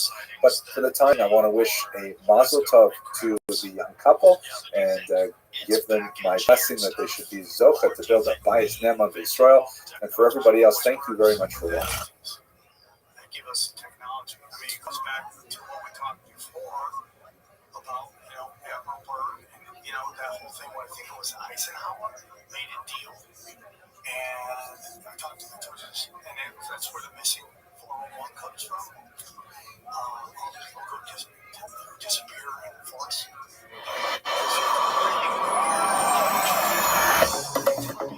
Hello, students, and welcome to History 155. This is a bold, experimental new version of an online course, which I like to call Surviving Jewish History. Your assignment, should you choose to accept it, is to survive this course. And of course, we're thinking on a much larger level that in reality you are to survive all possible challenges to Jewish existence. That is the fundamental meaning of this course, which goes far beyond the few sessions that we will share together online. Basically, it works like this. Students in this course will encounter a series of existential challenges which mirror the existential challenges that Jews faced in prior epochs. In each one of those challenges, you'll be given some of the tools to decipher how you would have survived that particular scenario and complexity of circumstances in that particular historical period. And then you'll be required in an open-ended discussion forum to discuss with other students your strategies for survival under those conditions. I'm going to provide you in this course with 7 basic rules of Jewish survival that will be explained in a separate video and separate reading, so you have those things at your hand. But using those 7 basic tools of Jewish survival, you are to create a strategy for survival that may describe the actual strategy that worked in previous generations, or maybe a bold new strategy. At the same time, I would like you to comment on how that may affect contemporary situations, because, as they say, plus ça change, plus c'est la même chose. The more it changes, the more it stays the same. The very same crises that Jews experienced in previous generations are also quite prevalent even in our own generation. For participating in each of those discussion fora, centering on those existential challenges, you'll have the opportunity to communicate with other students and earn 4 survival points. 4 survival points are necessary to survive each one of the levels of the 12 existential challenges that we put to you in this course. I know many of you are thinking about the grade. I'm thinking about survival. Survival is really much more important, but those 2 things translate. So if you survive all of the levels, which means 12 levels, 4 points per level, then you will get an A-. If you want to get that A, we need at least 1 scholarly and creative contribution point, and I'll describe in a separate video what those are and how you can get them. But if you get 49 levels, a very significant number in Jewish thought, if you get 49 points through the 12 levels, then you'll get the A. If you get only 48 levels, which means you survived by the skin of your teeth, then you get an A-. And then so on, how many levels you survive all the way down to, unfortunately, the sad lack of survival, which is also a potential reality. That's how we're going to grade the course. But basically, this is going to be an opportunity for us as a learning community to come together to examine again those moments of existential crisis that the Jews experienced through their millennial history, to re-examine them from the light of a 21st century perspective and try to shed some new illumination on strategy survival that may affect us even in the present day.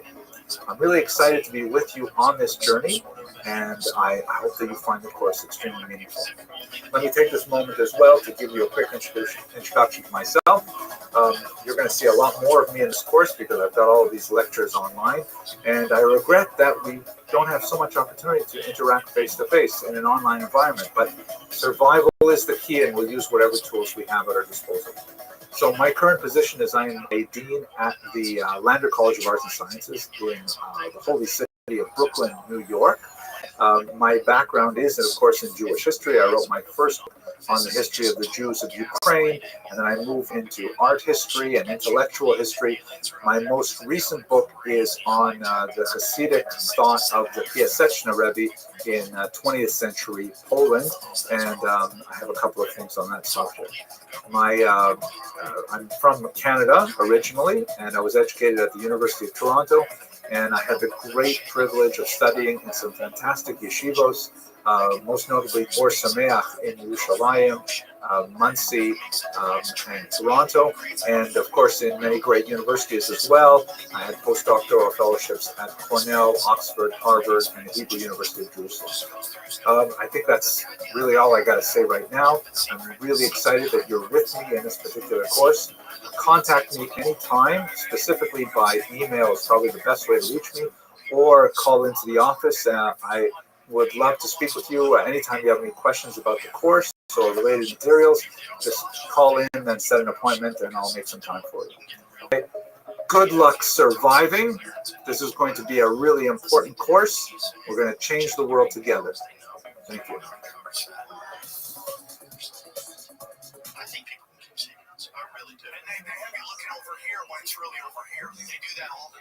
Okay, gentlemen, welcome to SPLN 101. This is Principles of Speech. It's a public speaking course, absolutely essential for anything you intend to do in life, and I believe it will be an absolutely transformational experience for me, if not for all of you as well. This is the very first time I'm teaching this course. It's a little bit outside of my area of expertise. I'm actually a historian. I do most of my stuff in Jewish history, but for reasons that perhaps will become clear over the course of this semester, I decided I'd like to teach this course anyways. How many of you already know how to speak? Okay, we have two brave, or three, but yeah.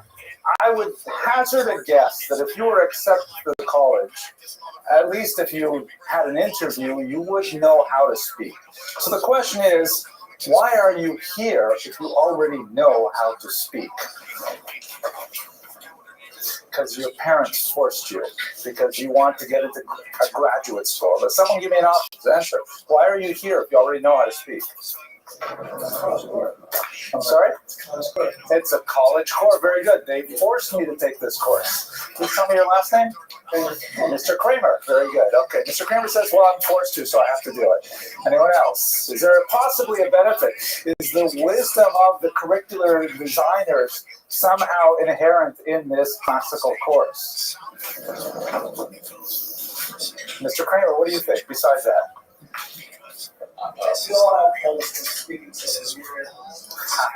Okay, biggest room in the world is room for improvement. And that's kind of like a cliche, but it says a lot about what we're going to be doing here. Everyone, for example, already knows how to walk. But, you know, if you want to run a marathon, if you want to keep up with a fast person, if you want to walk with posture, with balance, if you want to express your personality in your walk, if you're flat-footed, you know, you're pigeon-toed, these are all reasons why you might go to a walking coach. And even though you can probably get from point A to point B without any assistance. Never, there are ways to do it much better. And if that's true about walking, how much more so is it relevant for speaking? Because speaking is really what truly makes us human. This course is going to focus on how to speak like a mensch.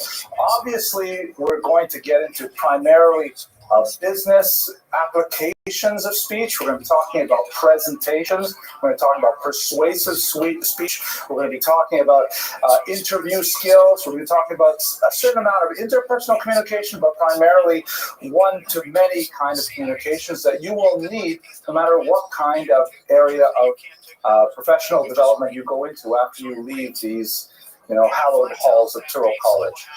If you're going to be a doctor or a medical professional, you're going to have to know how to talk to, unfortunately, grieving families. You're going to have to know how to express yourself and use your entire body in a way that conveys the deeper emotion of what you're trying to express at the same time as you communicate to them the content of the message that you have to deliver. So it's a really essential factor, not only in your professional development, but also, I would hazard, in your human development. Let's just look at a classic text. I'm sure some of you have occasionally seen this text. It comes around once a year. Hashem creates the human being and says here, Vayipach Bapav Nishmas Chayim. Right? Someone want to translate that phrase for me? Very good. He breathed into him the soul of life. Sir? Shmuel last name. Mr. Adelson, good. Vayi Adam lenefesh chaya. Mr. Adelson? Very good. What does this mean, nefesh chaya? A living soul. It's a good translation, Mr. Adelson. We don't give him a hand. Okay, very good. Superior to an animal. Okay, where do you get that? Rashi, very good. Rashi is not on this selection. Something else is on this selection. Unkelus, right, Uncle Lewis. What does Unkelus have to say? How does he translate that? It's right here. Ruach Memalala. Okay, how's your own Aramaic? Failed? Filled. That would be Malay would be good, right? Oh, I forgot it has this cool thing. This is a smart board. Look at that. Isn't that great? Okay. Ruach, of course, is the same in Hebrew, right? Spirit. Memalala. This is one of the most common words in the Aramaic Bible. Translates the word Vayomer, or Lemor, actually. Memalala. Help me out. To say. To say. Good. So please translate L'ruach Memalala. Spirit to say. A spirit of speech. Spirit of speaking. All right, very good. Thank you. What's your last name again? Mr. Buccaneer. So give a big hand for Mr. Buccaneer. Very good. So the translation of Nefesh Chaya, a living soul, is the spirit of speech. And as Rashi picks up, of course, this is what primarily distinguishes us from the animal kingdom, that we use speech to express complex ideas. Now, animals do communicate as well, lots of sources in the Gemara as well for this idea. But the idea of speech, that's something that truly distinguishes us as humans. So in many ways, what we're going to talk about in the next few weeks is how we're going to refine and develop our speaking skills, which are really the essence of our humanity. The very first descriptor, really, of what is a human being has to do with speech. Okay? Now, check this out. With this smartboard, I can just erase the whole thing, right? Look at that. I love these smartboards. We got to get some next door. Okay, let's go to the next screen here. Let's have a look just for a second. This is a rather brilliant speaker. Anyone recognize the face? Very good. Dr. Martin Luther King. This is his famous mountaintop speech, the last speech. We're just going to look at it for a second because he illustrates a lot of the concepts that I want to get across in this class. Basically, I want you to focus on three basic elements all over the board. It's on your syllabus. You'll see it everywhere. Public speaking, to my mind, really is composed of three basic elements. One is content, which means what is it that you're trying to say? What is the message? The second is context. It's incredibly important that you recognize to whom are you speaking. in what setting, for what purpose. These are the contextual factors are huge. And then finally, there is the instrument. We'll talk about what the instrument is in a few minutes, but what I'd like you to do is have a look at how, in this 2-minute speech, Martin Luther King really is a master of context. He understands his crowd, and he is going to use 2 principal techniques. The first is going to be a balanced and parallel speech, where he's going to take certain key words and repeat them. Kellyanne Conway is actually very famous for this. We'll look at her style a little bit later. And secondly, he's going to tap into the shared meaning system of his audience that I believe you gentlemen will also share, and that creates a huge resonance in terms of how he conveys his message. It's a very powerful speech. Let's have a quick look, 2 minutes. All we say to America is be true to what you say on paper.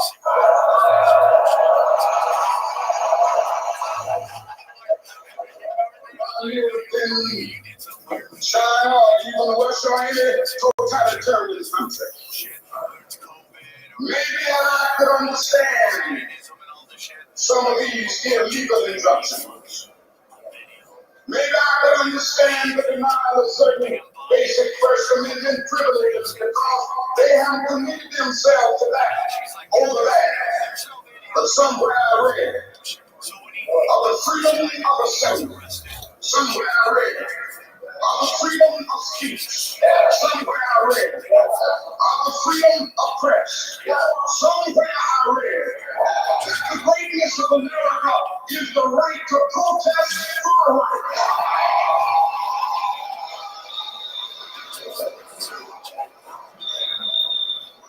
So that's what I say, I'm going to let it go. Or whether hold this turn us around, we are going to let any injunction turn us around.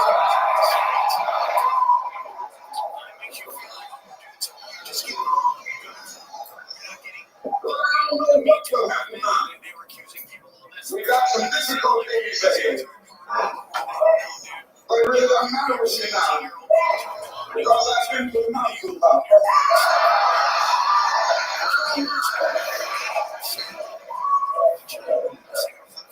Like anybody, I would like to live a long life. Longevity has its place. But I'm not concerned about that now. I just want to do God's will. And He's allowed me to go up to the mountain. I looked over and I've seen the promised land. I may not get there with you, but I want you to know tonight that we as a people will get to the promised land.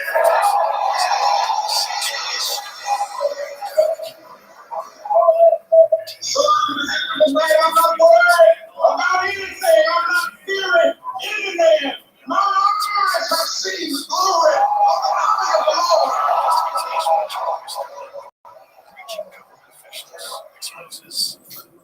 Powerful speech. Okay, what about the balanced and parallel structure? You notice any repeating phrases he uses? Somewhere I read, right? And any others? Maybe, yeah, that's right. He uses that a couple of times as well. He says, maybe it's if I lived in China, maybe if I lived in Soviet Russia, right? Does he use the word freedom? Oh, very good. That's right. That's right. Very good. What about the? Now, well, there's one more. I'm hoping you'll get. It's at the end. And this speech is called the Mount. Right. Okay. Very good. Use the mountaintop. I've been to the mountaintop. This is called the mountaintop speech, or been to the mountaintop speech. So use these 3 times. Now, hang on a second. When he says, "Somewhere I read," where did you read it? Constitution. Does he say the word Constitution anywhere there? So what is he doing when he says somewhere I read? Right? It's an illusion. It's a little bit ironic, yeah, because he's like sort of saying it's supposed to be there, but it's not. But what is he doing by not? Why doesn't he just say I read in the Constitution or the Constitution says, Mr. Kramer? And what happens when you are in the audience and the speaker makes an illusion like that? It unites because you share in that meeting. Very good. Mr. Eisenberger, is that right? No, Mr. Eisenberger's here. Mr. Adelson, Miss Adelson, right? Okay, vowel at the beginning. Okay. This is what's called in educational theory zone of proximal development.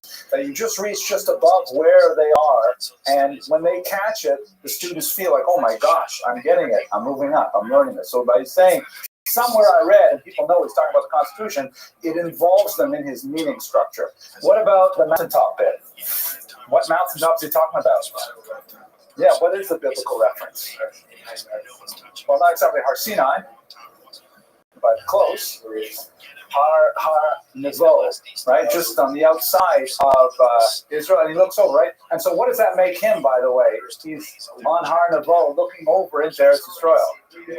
Yeah, he's making the Moses, right? And so in the African-American tradition, the whole idea of, go down Moses, so Moses goes and speaks to Pharaoh and tells them he has to let my people go, that really resonated with them. You could hear it in the audience. So there's a lot of techniques going on in his speech. So even in 2 minutes, there's a lot more we can analyze here. We might come back to it later on in this class. But there's so many techniques going on that really made him an incredibly effective speaker. We might look at a few other speeches of his. But what goes into a good speech? Oh, by the way, this was his last public speech. He was, in fact, killed later on by an assassin's bullet. And it was that reference to longevity. He says we all like to live a long life. That is especially ironic in this context. So what are the three elements? Oh, let's talk about the syllabus now. How are we going to grade this course? I know you're all concerned about it. So have a look at the syllabus, which is here. And I'm going to show you online where you can find it on a program called Blackboard, which is our course management software. You'll be using it a lot. Basically, we're going to grade this course with no tests and no exams. But you will be speaking every single class, and you will be judged by your peers. I'll explain to you how that works. 40% of your grade is going to be my assessment of your speaking skills. And since you will be speaking every single class, there's going to be a lot of data from which I can base that grade. Another 40% is going based on how your peers grade you as well, on the same scale. So we will have an open and transparent grading system where all of you will grade all of you, and the grades will be visible to everybody. So since you will be grading your peers, you have to be gentle but effective, and they will be grading you in turn. Right? So since we're all on the same page up front, that's how it's going to work. Now, I will also be paying attention to how you grade your peers, and I will give you a 10% grade based on how productive your comments are. And that means not just, you enter into a kind of a suicide pact and everybody gives everybody 100%, because I will kill you all 10% over here. But, when you, sorry, I got to go back. Can I go back? When I give you if you say things which are helpful, like you're saying too much or things like that, it shows that you're paying attention and it's a useful kind of criticism, then I'll give you a check mark saying, good, those are useful kinds of critiques. If you read in the textbook, there's some really great discussion on exactly how to give positive feedback or negative feedback in a positive manner. And then finally, 10% will be my sort of subjective assessment, looking at the scope of your skills as they develop over the course to give you a little boost upwards. That's how we get 100% of the grade. Yes, Mr. No. Okay? All right. So, is this system clear, how we're going to divide these grades? It's a little bit like, what is that? I didn't even touch it. It's a little bit like, those reality TV shows, I think, where they vote people off the island or something like that. But I think it's good. How do you succeed in this course? Here's 3 basic rules. The path to success is 1, show up all the time. Right? This is an attendance mandatory class. It's possible during the course of the year, I might want to give you some time to prepare a speech. We might cancel a class with notes in advance, but otherwise you're expected to be here every time we meet. Obviously, you're being graded for every speech you give. The bonus is you don't have to do any tests or exams. So it's a great course for the summer in that, all you got to do is show up and you'll already be 80% there, to paraphrase someone else. Second, prepare for class. You can prepare in a couple different ways. One of the most important ways is to read the textbook. We will only be loosely following the textbook, but it's an extremely useful resource. And you'll derive a lot of helpful information from it. So the textbook is available, used for about $10 from a lot of online sellers. I've listed the actual ISBN and all the materials over here. It's called The Challenge of Effective Speaking. I've chosen the 15th edition, which is not the newest one. You can, choose the newest one, which is probably about $150. Or you can use older ones, but the pagination will significantly be different. Yes, on Amazon, all over the place. It's a very common textbook.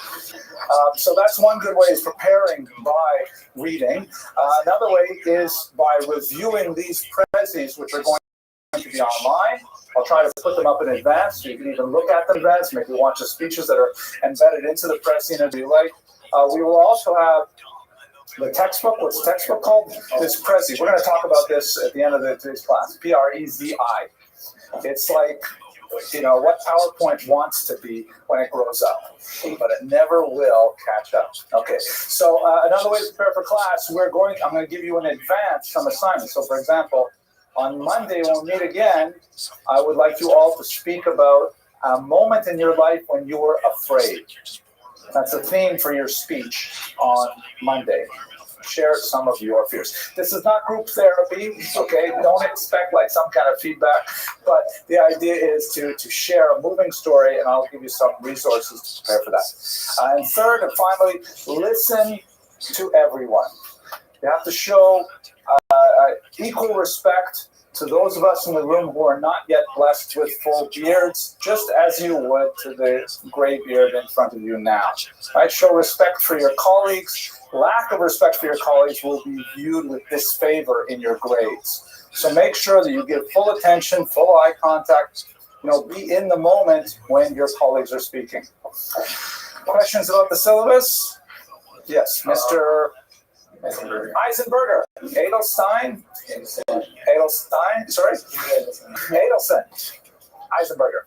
How long should you decide these speeches? If you look at the size of the room, and I figure I'm going to devote about half the class to speeches, it's probably about 1 to 2 minutes. We'll break a few up over 2 classes when we get to the end of the class and you're doing the more substantive speaking.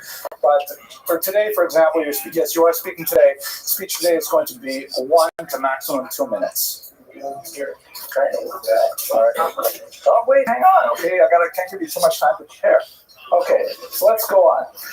The 3 elements of public speaking. This is the way I look at this particular subject. And here, let's use some of this. The first is content, which is basically what is it that you are trying to say. Right?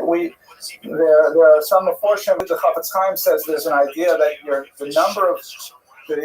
life is measured by the number of words you utter in a lifetime. And so therefore, you want to preserve those words. You want to make sure you use them effectively. You don't want to blather on and waste your words. So the content of your talk is incredibly important. Related to the content is, of course, the organization, the manner of presentation. Like we saw with Martin Luther King Jr., he doesn't say the word Constitution. He doesn't say the word Moses, doesn't say the word Promised Land. Well, he does say the Promised Land. He says these things because he thinks he can communicate the meaning much better by only alluding to them. We'll spend next week, by the way, we'll talk a little bit about the power of silence in a public speech. So content involves both what the tochen, what the actual material is, and also the organization of the material. So we spent a lot of time breaking down that skill. It's in content. That would be clear now. It's in like it was a book. Right? right? Book has words in it. The words are organized in a sequential fashion. Dude, why do things you like that. UFC? That's in content. Context is also known as the rhetorical situation. It's what? Who are you speaking to? Why are you speaking? What is the room like? How many people are there? Are you using presentational aids? Are you using a microphone? Is it a somber event, a celebratory event? What exactly is the reason that you're opening your mouth in the first place? Context is where a lot of the art of speaking comes to play. And then finally, instrument. And I didn't define this earlier. I don't want to have a hazard a guess. What do I mean by instrument? Body language is good. What's your name, sir? Mr. Rogoff. Yes, there's a school of acting called Stanislavski, the Stanislavski method, in which they coined the term one's instrument, and that refers to your body. That refers to when you're an actor on the stage, and speech is a performance art. When you're an actor on the stage, you use your body in its totality. You use your body in terms of your gestures, your posture, your affect. It also extends to the tools you use, the eye contact, incredible number of things. We'll see in just a minute a little bit about vocal control. All of these things are related to your instrument. So when you get up to speak here, you're not just going to be reading off a cue card, or you're not going to be reading off a text. This is not a course in public reading. This is a course in public speaking, which is ultimately going to be very extemporaneous. So the instrument is very important, and we're going to focus on these issues as well. If you noticed, when Martin Luther King Jr. was speaking, his affect was very flat. I mean, his face was not like, you could see that there was a deep-seated anger and frustration over the injunctions that were oppressing the African Americans in the 1960s. But he was not like raging like a Hitler, and then he was just like quietly angry, with seething anger, and it was still determination. You know, the face showed that. You notice how he ended his speech? He just does, like it was a microphone drop, right? He just says, my eyes have seen the glory of the coming Lord, and he leaves. He doesn't say in conclusion, he doesn't say thank you for your attention. He ends it abruptly, right? These are all aspects of using his instrument effectively to convey the message. So those are the three things we're going to focus on in this course: content, context, and instrument. And in fact, why don't you have a look at the CCI rubric here, which is on the third page of the syllabus. This is the rubric that I'll be using and you'll be using for all the grades. Someone explained to, I don't know who said that. There we go. Excellent. CCI, right? Content. You got it. Okay. So it's a simple 10-point score that you're going to be giving each other for their speeches. Content, weak is 1 point. Incoherent, unconvincing, poor citations. Yes. Yes. But they're online. So if you have a smartphone with you, you can do it while they're speaking on your phone. If you want to take notes and then go to a computer later, because there's going to be an online survey that, once again, everybody will see. Okay, you're going to see your grades. You're going to see how you graded other people. Okay. I'll show you inside in a second. It's through the portal, through Blackboard. You just click on the person's name. 10 questions. It shouldn't take you too long. Yes, everything. It's wide open. Okay. So right now, no secrets. So every day you have to fill out one for every single guy. Correct. Yeah. Well, would you like an exam? Okay, there we go. You can do it as you're speaking. Absolutely. And you can go back and correct it too. Your phones are a great way to do it. I'll show it to you online. Yeah, we have to make sure we got some Wi-Fi in here. I'll see what I'm going to do about that. We have Wi-Fi in the middle of the semester. When the women leave, we're going to go over into that building where we have Wi-Fi, and it'll be a little easier. But anyways, you're going to give 1, 2, or 3 points for content and guide to sort of what you think of the content. Then you have room for comments. And that's an important thing too. Give something productive to your peer. Let them try and develop so that they can get better at what they're doing. Secondly, context, which is obviously the context is going to be this room. It's going to be us. I have some ideas. We might experiment. If the weather's a little cooler, we might go out and try and speak in very different kind of environments, maybe on the street. I was thinking about maybe doing a soapbox kind of thing to get a sense of what that's like, right? So the context is more the awareness of the context, like how clued in is the speaker to me as an audience member. Is he making eye contact with me? Is he, using effective gestures? Is he, providing a material that fits within the context of the assigned speech? And you'll see what's going on there. Finally, and we'll also have some exercises in how to deal with hecklers and how to deal with negative audience interactions. Finally, instrument. This is all about, proxemics, person's moving around effectively, body language, timbre, prosody, a lot of different forms of speaking and so on. And then finally, I've added a 1-point bonus at the book I call magic moments. Like speech was really not great, but there was 1 point that was excellent. You can give that magic moment point. Just say what it's for, give it away. I'll give you one example from my own life, which I think you might find entertaining. When I was about 8 years old, we had a public speaking contest in my school. And I had a rival. I was a smart kid, and he was the other smart kid in class. And he and I always traded to try and get the best marks in class. My father was never impressed. I would come home with awards, and he would say, "So what, Henry? It's a stupid class." Right? He was right. Most of the guys I went to ended up in jail.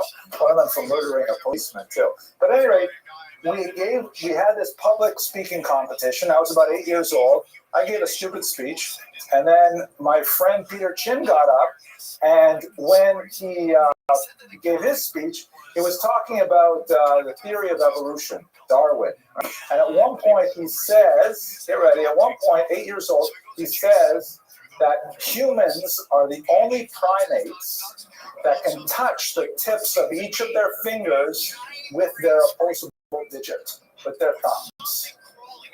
And just like many of you in this room, they all act if they were in fact Homo sapiens. All the judges started going like this to make sure, yeah, look at that, I can do that, So that's like a magic moment. And when I saw that, I knew I lost that competition, which I did. But it's like just one little bit of the speech that shines as something special. Okay, that's how you're going to grade each other. Okay, clear? Excellent. Let us continue then. So, here are the 3 things, right? You should be using now: content, context, and instrument. Let's go into this context idea a little bit. So, this is a great definition of communication that comes from your textbook. And by the way, I welcome you to take notes, certainly very helpful, but all of this is online. You can view this Prezi at any time just by going online. So the definition here is communication is a process of creating shared meaning. What does that quotation signify? Mr. Kramer, you're always there, okay? Very good. So involving the audience, but that's not all of it, right? Like involving, I can just ask you guys about your day. So that's the first part of it. The first part is the speaker has to understand the audience enough to get their cooperation. He has to co-opt the audience, has to get buy-in from the audience, and then what? And influence them, right? And then in a dastardly way, get them to do what you want. Buy your product, vote for your candidate, or whatever it is. There is a creation of shared meaning. I have meaning in my mind. I have an idea in my mind of what I think is true and important and beautiful, and you have something different. So the idea is I have to bring you in and share that meaning with you, and then we walk out of this room with an elevated consciousness of each other's thoughts. That's really what speech is about, communication is about creating shared meaning. It is not a one-way street. It goes both ways, and like this diagram sort of indicates, audience speaker, there is what's called limbic feedback. Like when I see your body language, when I see your eye contact, when I see your posture, I have a sense of how well is this working? Are you receptive? Are you getting it? or am I just, talking into the wind? These are the things that we're going to work on analyzing for your own speaking. Okay, let's look at a little bit deeper. The rhetorical context, the textbook uses a little bit phraseology for this, but basically, one nice way to think of a speech is in the form of a Venn diagram. You familiar with Venn diagrams? Right, when you have like overlapping spheres of influence, and where they overlap, that's where you have something that shares from everything. So you have these three spheres: the speaker, the audience, and the occasion, the time. Why are we all together right now? Where those three things overlap is the speech. Like, for example, you are here because you're forced to take this course to graduate from college. I am here because the college is paying me money. Actually, I'm not getting paid for this course, but I'm here because I work for the college and I want the college to succeed, so I want to give you a great educational experience. And the occasion is we're going to talk about public speaking. So that's what the speech is. If I were to come here and talk about the Florida Marlins, that would clearly, be the wrong occasion.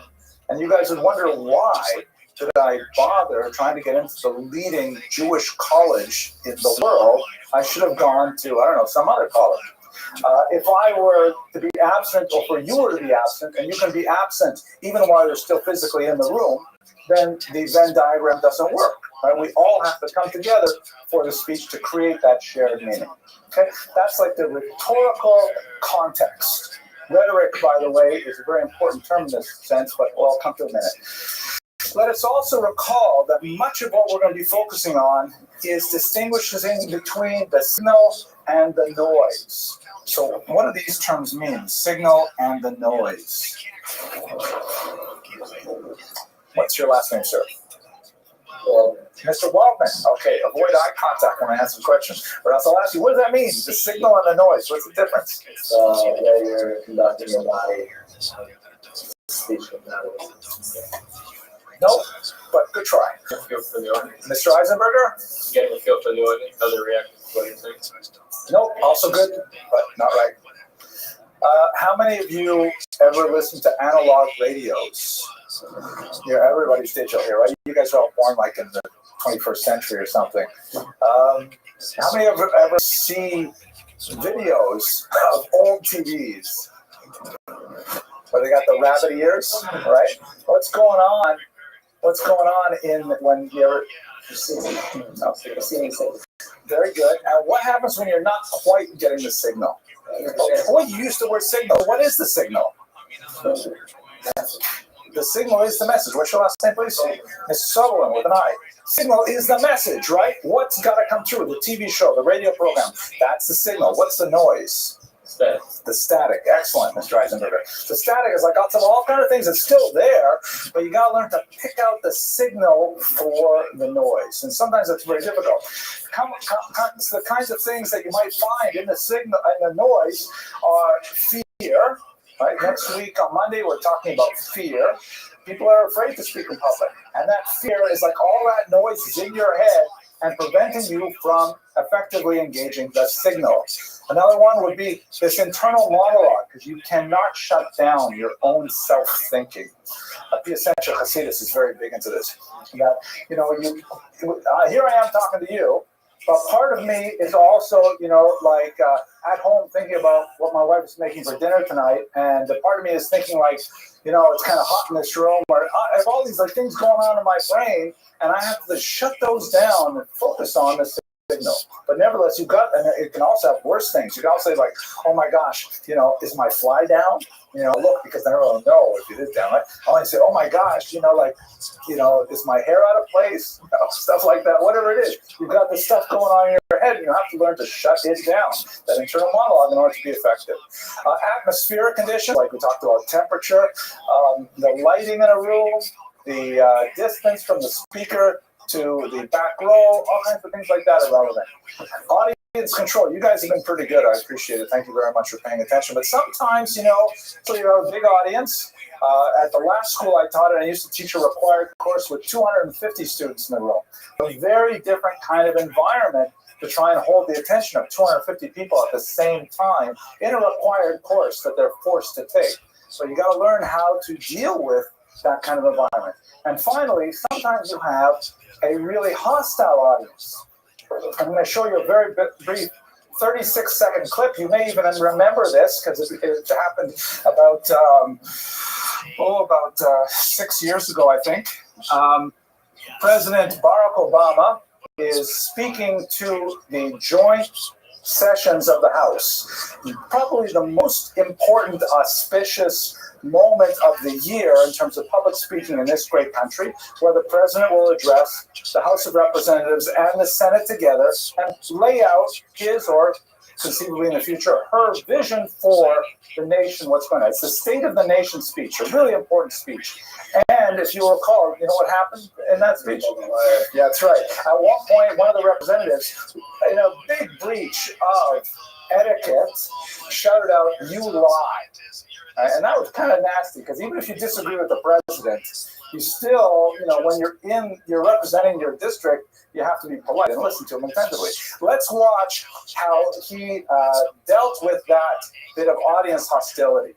The reforms I'm proposing would not apply to those who are here today.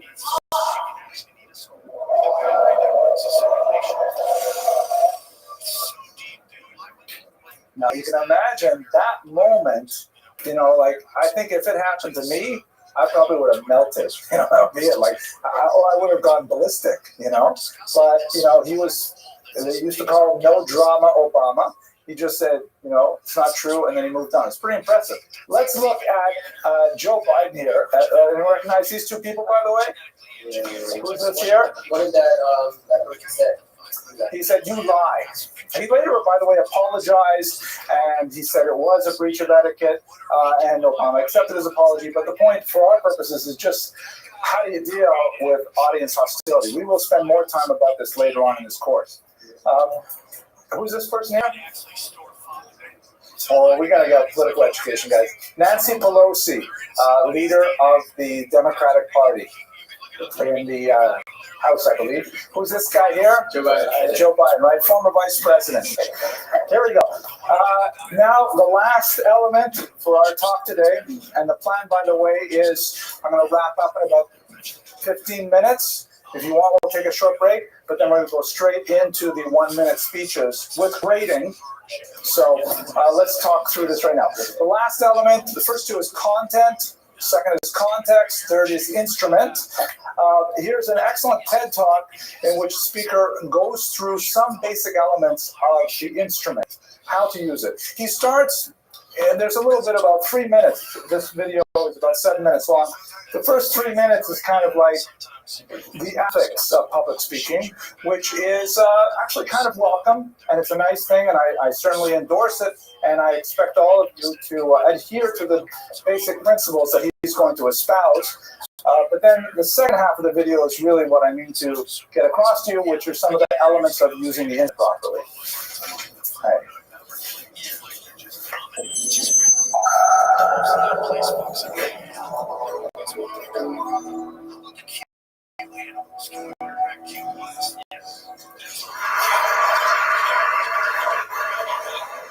It's an instrument you really play. It's the most powerful sound in the world. Probably never see anyone that can start a war or say, "I love you." And yet many people have the experience that when they speak, people don't listen to them. Why is that? How can we speak powerfully to make change in the world? But I'd like to suggest there are a number of habits that we need to move away from. I've assembled for your pleasure here 7 series of speaking. I'm not pretending this is an exhaustive list, but these 7, I think, are pretty large. The habits that we can all fall into. First, gossip. Speaking here of somebody who's not present. Not a nice habit, and you know perfectly well the person gossiping 5 minutes later will be gossiping about us. Second, judging. We know people who are like this in conversation, and it's very hard to listen to somebody if you know that we're being judged and found wanted at the same time. Third, negativity. You can fall into this. Another in the last years of my life became very, very negative. It's hard to listen now. I remember one day I said, It's October 1st today. She said, I know, it's dreadful. It's hard to listen when somebody's that negative. And then I feel that negativity complaint. Well, this is the national art of the UK. It's our national sport. We complain about the weather, sport, about politics, about everything. But actually complaining is viral misery. It's not spreading sunshine and lightness in the world. Excuses. We all met this guy. Maybe we'll all be this guy. Some people have a blame thrower.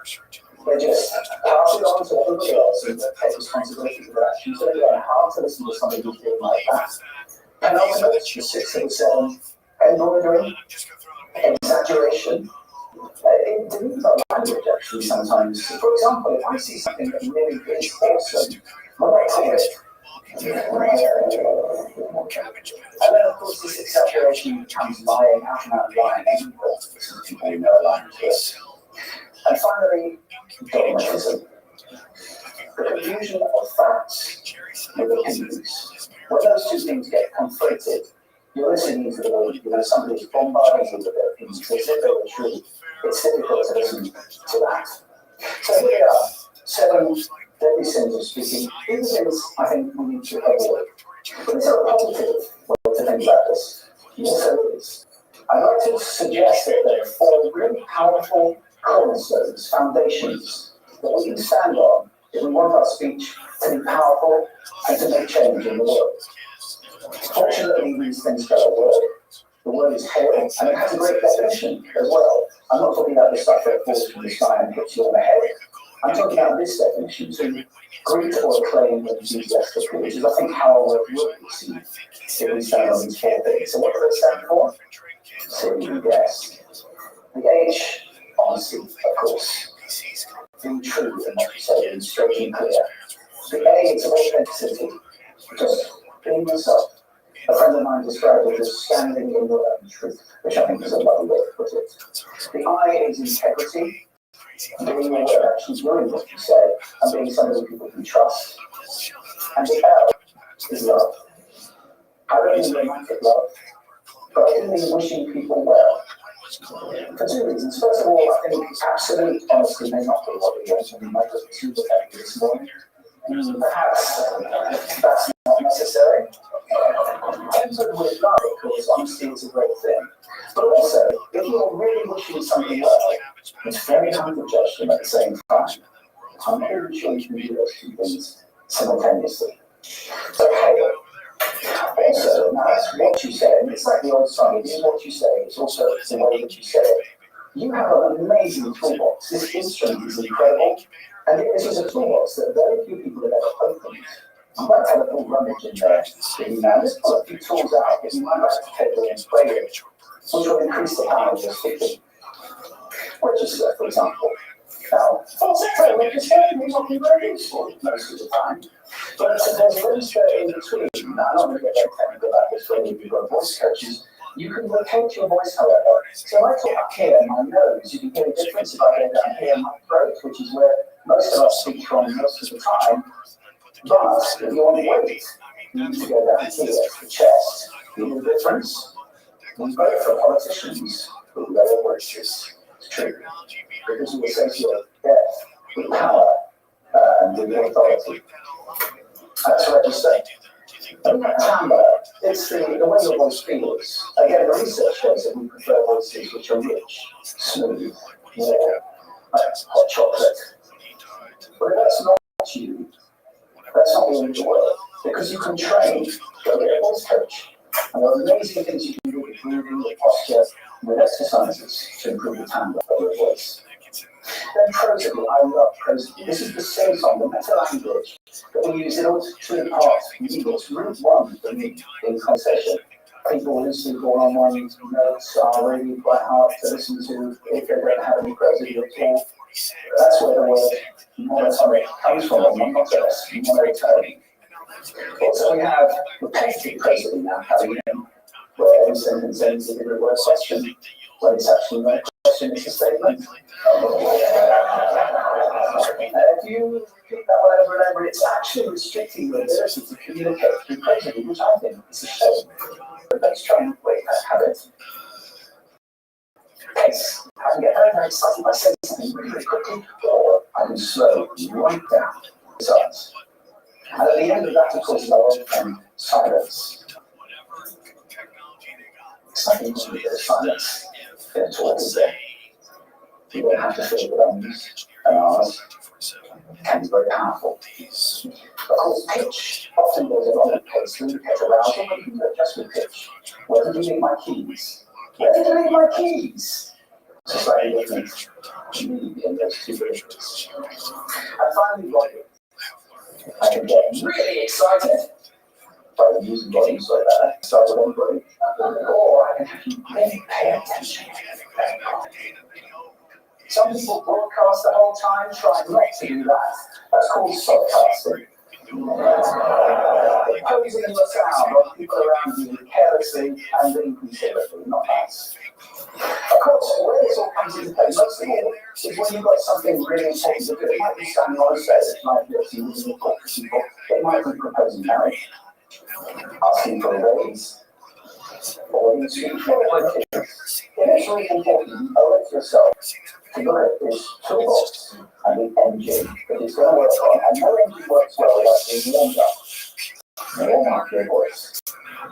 Actually, let me show you how to do that. Would you like to stand up? Okay, gentlemen, let's go.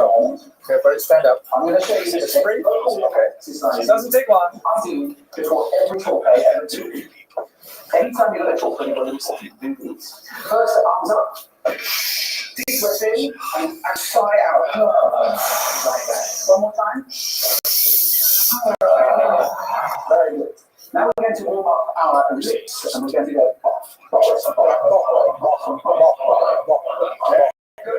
And now, just like when you were a kid. Now your lips should be coming alive. We're going to do the tongue next. We exaggerate. La, la, la, la, la, la, la, la, la, la. And then roll it up. Finally, if I can only do one, the first chord is the siren, which really, it starts with we and goes to all the really high chords there. So you go,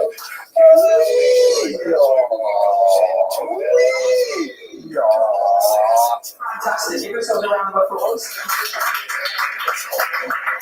Next time you talk, do those in advance. Now, let me just put this in context to close. There's a serious point here.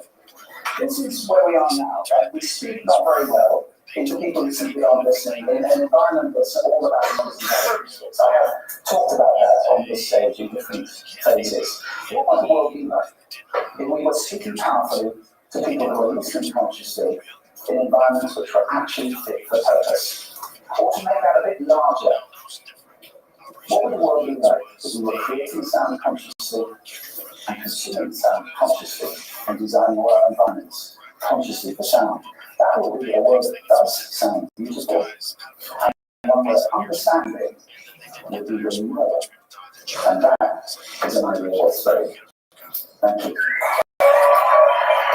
That's good. Okay, Julia does it. That was really good. What I like so much about that brief presentation is that he gives you a sense of some of the deeper elements of classical rhetorical theory, which we will touch upon a little bit in this course, but it will not be a major element. But for today, one of the, we should understand that rhetoric, essentially what we're doing right here, gentlemen, this is possibly one of the oldest curricular elements in advanced education. It goes all the way back to the Greek and Roman days, the Periclean era, where you have groups of scholars who are expert in saying things. Not necessarily in believing things, not necessarily in arguing for things, but in being able to express an idea, and you would hire them to do your bidding. And if you wanted to have some political gain, wanted to have some monetary gain, you would hire one of these very well-trained experts in speaking to do your will. Plato and Socrates, really more than Plato, his teacher, argued against this misuse of this very special skill that we have as human beings. And this is the birth of modern rhetorical theory, or I should say classical rhetorical theory, which addresses what exactly is it when we're speaking. And they're usually divided into three basic elements. Logos, oops, let's get the pen here, I like the pen. Logos, pathos, and ethos. Now, I've translated them roughly down here. Logos which you may see that word in a lot of disciplines like psychology or biology. Logos is the Greek word for word, but it usually means in this context science or ideas. Logic is related to it. Logos is more like what we're talking about when we say content.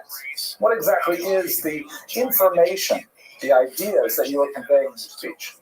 Pathos, you may have heard the phrase, the word pathetic, right? Pathos means emotion. Pathos conveys like the depth of feeling that goes along with the logos. So a speech has both logic and emotion in it. And finally, ethos, and this is what I liked about Julian Treasury's presentation, and I really think it's very important for us here in particular. You're going to go out into the world in a very short period of time, and you are going to be representing the entire Jewish people, me included, in all kinds of contexts. Even when you're riding the train, even when you are, shopping for groceries, whatever it is, people are going to look at you and say, there's a Jew. How does he speak? Once you start speaking, you represent all of us. So we really have to make sure we focus on ethos, which refers to integrity. He touches on it in that video when he talks about how, don't argue for things you don't believe in. Don't try to misrepresent positions to abuse people's intelligence. It's a really important element, and that's why we will be talking politics a lot, not only because politicians do a lot of speaking, but also because politicians tend to do a lot of unethical speaking. Now, we're not going to espouse any particular political position, but we will be definitely looking at a lot of politicians' speeches and analyzing what do they say for the art of rhetoric as a whole. Any questions about this classical rhetorical theory stuff? No. When I'm gone, you guys can play with this board if you like. It's actually a lot of fun. Oh, wait, I have a rubber eraser. That's even better. But I like using my finger. Okay, let's go. Okay, so what we're going to do today, the speech introduction, right? That's me. Okay, I'm going to give you the advanced stuff of what I want you to do today and in preparation for our next class Monday. And then I'm going to do my speech of introduction, and I expect you to grade me. Okay, so get ready. Here we go. What we're talking about is a 3-minute maximum speech, but since they're a little larger than I expected, let's make it a 2-minute maximum speech. And by the way, gentlemen, I'm letting you know up front, I will be savage. I will cut you off at the end of the period, whether you like it or not. That's it. Okay, so stay within your time. One of the worst things a speaker can do is speak too much. Right? Brevity is the very soul of wit. And I'd like you to speak for, let's say, up to 2 minutes, who you are and what you are about. You're just going to introduce yourself to the rest of us. We're going to be in this little capsule here for a few hours, every Monday through Thursday for a few weeks. So this is your opportunity to say your name. We will use surnames here, of course. And what's important about you? Who is you? We talked about the grading, so I have to do that. And here's the last thing. I need you all to set up a Prezi account. It's prezi.com. If you use your Turo email, your student email, you'll be able to get a free account without advertising, which is a nice thing. And one of the elements of this course is a technology piece. By the end of the course, I expect you all to be using Prezis in your presentations. PowerPoint is like so 20th century. We're not even going to think about that. Let me show you online a little bit about how to get to the things you'll need for this class. So everybody knows how to log into Turo One. Have you done that yet? Okay, so you log into Turo One on Blackboard here like this, and then it'll take you to several classes. You go to SPLN 101, which is this course. Under Getting Started, there's some helpful things on what you need to do, like kind of general for this an academic integrity statement. The syllabus is here on this page, and the ISBN and other information for the required textbook is there. If you want to reach me, there's instructor information, so on and so forth. You can check your grades here under My Grades. But let's go to coursework by session. And so here are each of these sessions. they are not precisely organized by our meetings. So it may take 2 sessions to complete one of these folders, but they are 10 units in general. And you'll see in the syllabus how they correspond to the readings. So today's session is here, and inside it you will see the link to the Prezi that we've been watching, so you can easily review it. And then here you have online live links to the surveys for each of us. Many of you just registered in the last hour or so before the class, so I don't have your name up there yet. What we're going to have to do for today is please take notes on paper, and once we're done this class, I'll upload them later tonight. You can go online and add them in. And in subsequent classes, we should have everybody online, so you'll be able to do it live. Let's look at mine, for example. And since I'm speaking first, that makes sense. You can even look at it. You click on it, and you'll see a little Qualtrics survey.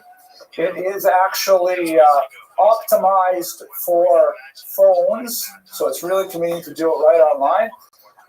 There's only 3 questions. Each of them is divided into 2. The first is assess the content of the presentation, and you could choose weak, acceptable, or strong. Oh, it doesn't work. Okay, I did on the computer. And then provide your comments underneath.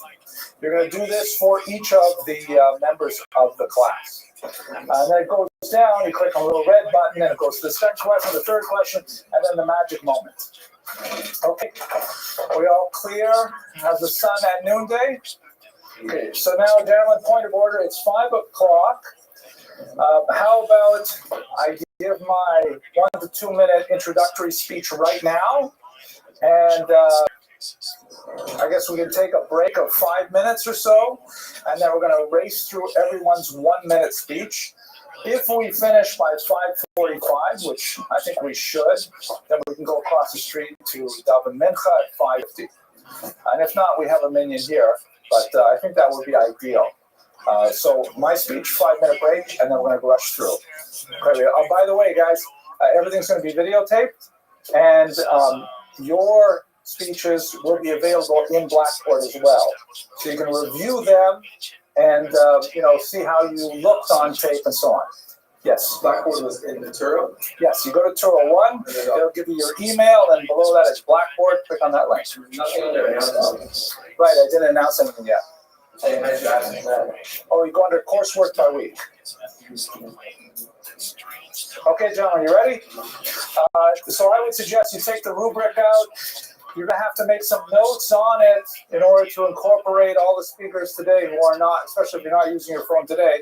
And I got my watch here ready, so I'll give you my quick introductory speech. Hi, how are y'all doing? My name is Henry Abramson. That's my slave name. My Hebrew name is Hillel. I was born over 5 decades ago in a small town in northern Ontario. My family were the only Jews living in this tiny remote community up in Canada. And when I was a teenager, they sent me down to Toronto, which was the big city, to get my education. That's when I discovered Yiddishkeit, and it didn't stick right away, but then later when I met my wife, she and I started exploring Judaism together, and that's how I ended up growing a beard and going on to success in higher education. Actually, it's a kind of interesting thing. My wife and I were both ski instructors. That's how we met. My area of expertise is Jewish history. I wrote my first book on the Jews of Ukraine at the beginning of the 20th century, published by Harvard University. And my third book, by the way, was published by Feldheim University on Gemara. Sorry, not Feldheim University, Feldheim Publishers. I believe I am the only person ever to be published by both Harvard and Feldheim, which I think says a lot about who I am. I have another book forthcoming actually next month on the Rambam, Hilchos Tshuva. It's a commentary in English. And my major research right now is on Theocentric Hasidus, which is a 20th century Hasidic movement associated with Central Poland. I didn't think too much in advance about what I was going to say to you guys, so I think I'm not going to get such a great grade. But I'm really grateful to be here, and I look forward to learning with you over the course of this semester. Where should I read it from? Third line, whether it says something about whether rainstorms will be a problem in the southern area in 3 to 5 days. Is anticipated in near term. Iraq will launch missiles into Saudi Arabia areas. Frontline troops will not advance. Future potential strikes may occur in areas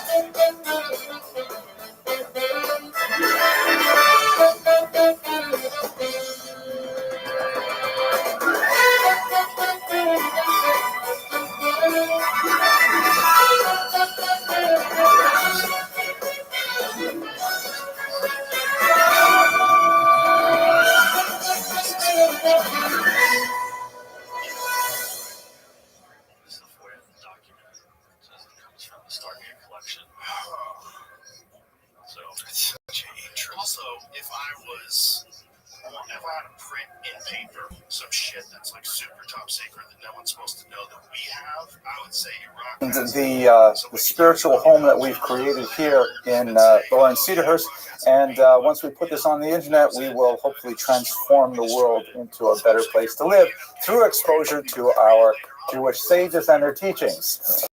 Let me just go quickly into the nature of the shir, and then we will start right away. I will give you a little bit of advance warning. Tonight is a little exceptional. We started a little bit late. I like to start right at 8:30, but we will start right on time. And the format is very simple. I'm going to take just half an hour to speak about the historical background of the individual that we'll be studying, to try and place, for the most part, we can say his ideas in their historical context. And then the second half hour will be when we really get into the material, when rabbis Teitelbaum and Trump in alternating weeks will actually guide us through a session of learning their text. The goal of this series is to enrich our appreciation of these fantastic thinkers and give us a sense of how they have shaped our Weltanschauungen and how they have created the Jewish world in which we now live. The topic for today is, of course, if we're going to speak about any of the great thinkers in our shared heritage, we have to begin with Rabban Shel Yisrael, the acronym for the great thinker Rashi. His true name, of course, is Rabbi Shlomo Yitzchaki, Solomon, the son of Yitzchak, but he is really the founding father of the way we learn text. In fact, there's an expression that in order to learn Torah, you must really learn it with two fingers. One firmly lodged in the actual biblical text itself, and the other in the commentary of Rashi. And learning the text in two ways gives us this unique, nuanced way to read the text, which creates an entirely different way of looking at the world Jewishly through the eyes of this great commentator. His years are 1040 to 1105.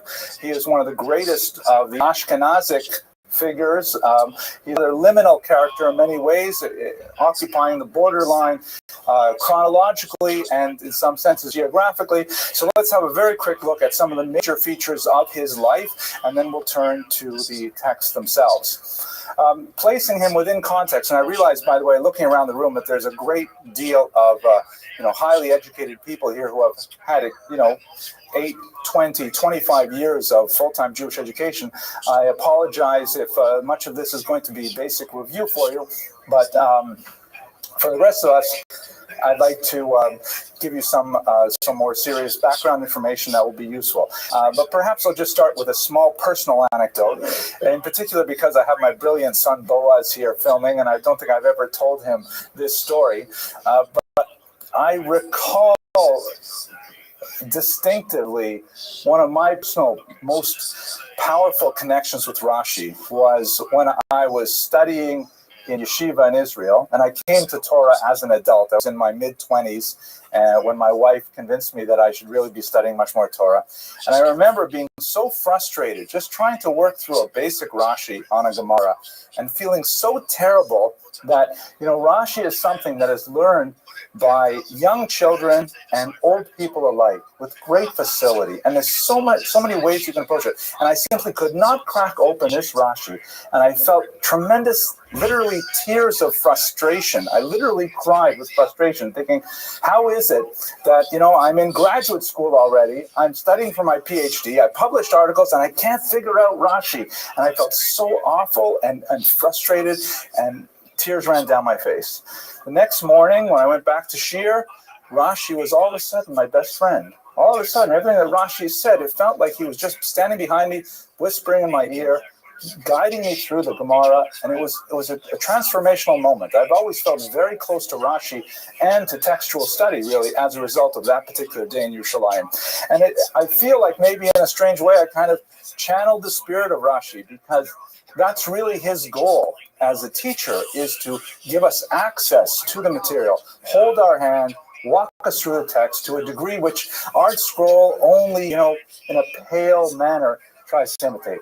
Anyway, here we go. Let's go back to the timing. So the periodization, we have, these are groups of scholars by Jewish historiographic convention. The Tanaim refer to scholars who were associated with the compilation of the Mishnah, basically to the early 3rd century of the Common Era. Then you have the Amoraim, who are associated with the Talmud, to the 6th century. A group of scholars known as the Geonim, primarily in Babylon, to the 9th century. And then you have the Rishonim, which is a very large group of scholars from the late 9th century to the 15th century. This is when Rashi, of course, lived. He's one of the early Rishonim, an extremely important one. And then afterwards, you have Acharonim in the 19th century. Everything after the 19th century is not really worth talking about, so we're not even going to mention it. Rashi is often associated with this script, the so-called Rashi script. It's a little bit of a misnomer. He wrote in the typical Ashkenazic script of the day. This is just a printing convention that is essentially like italics. Regular square or Assyrian script is what we're used to in most of our prayer books and other standard Hebrew textbooks. The Rashi script was just a little bit of a cursive. It looked kind of pretty, and it helped in typographical conventions to place two different typefaces on the same page so you can distinguish between the main text and the commentary. For those of you who may be somewhat stymied by Rashi's script, it's really not that hard. It's almost identical to the regular script, except for a handful of letters, like the letter Aleph, which has kind of a flag on the top. The letter Shin is really quite different. The final Mem and a Samech are quite different, but otherwise it's really not so hard to learn. I'll tell you one also personal funny story.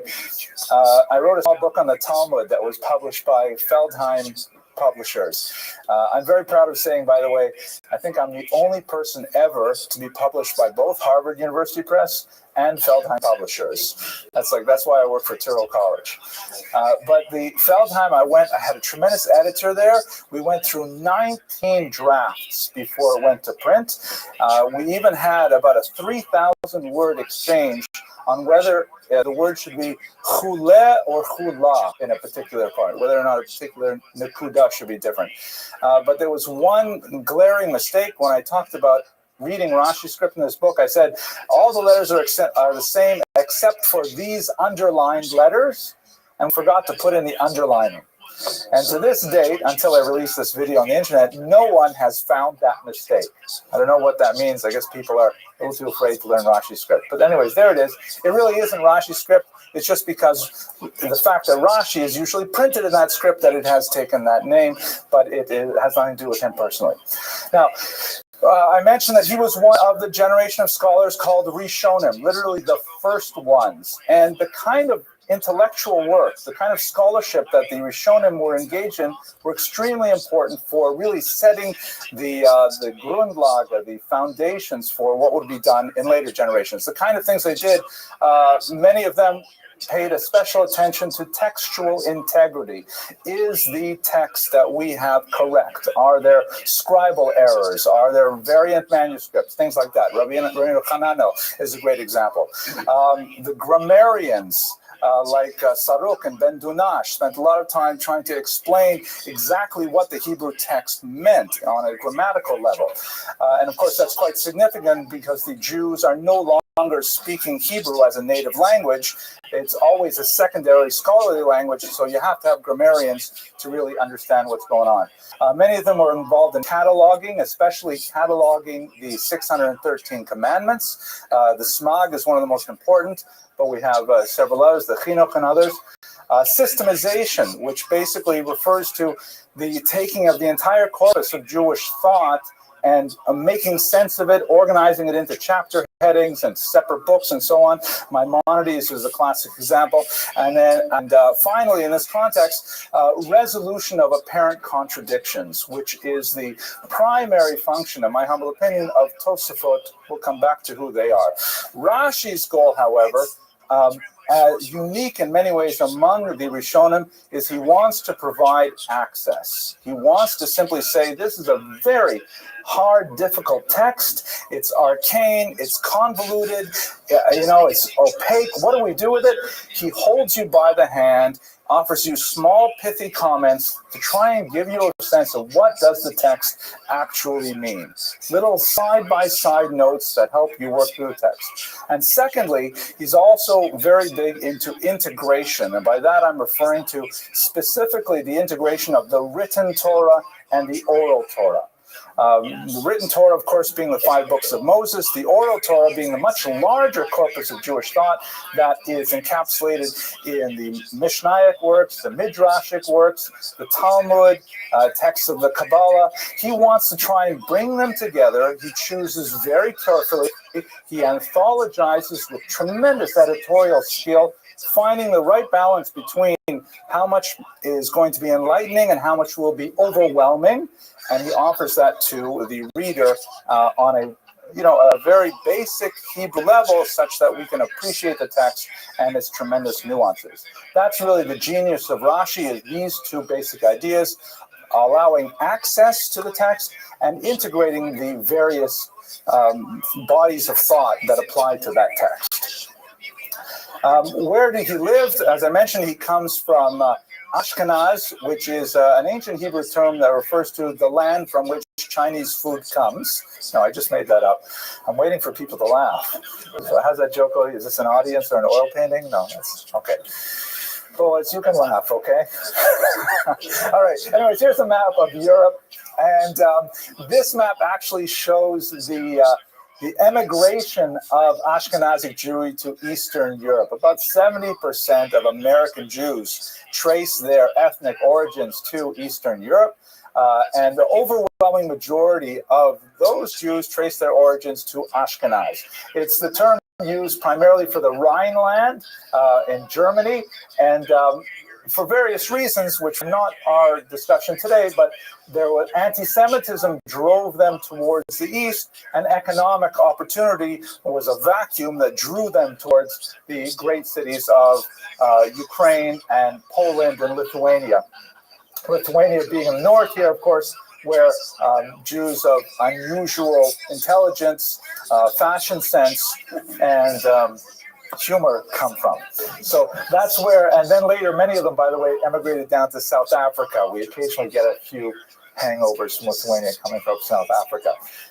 The Rhineland here is the locus classicus for the Ashkenazi Jewry and the culture that developed in Northern Europe. It is most commonly contrasted with Sephardic Jewry, which of course was still in a period of tremendous, ascent. It was the golden age in Spain. That would be Sepharad or Sephardi Jewry out to the west. And there, of course, are Jewries in North Africa and in the Middle East as well that all have different ethnic groups. Rashi himself lived in several places in the lands of Ashkenaz, both in what would be contemporary France and in Germany. He studied in the great school of Rabbeinu Gershom Meir Hagola. We don't know a lot about the specifics of his life. We know that he grew up in an area of great viticulture, and he may quite likely have been involved in being a vintner himself, or at very least in the commerce dealing with wine and grapes. There are all kinds of fantastic stories and legends about his birth and his youth and so on. There are a couple different versions in which his parents, in one version of the story, his father, and the other version of the story, his mother, gave up the possibility of owning phenomenal profit through the sale of a jewel that was destined for the diadem of the Pope or something like that.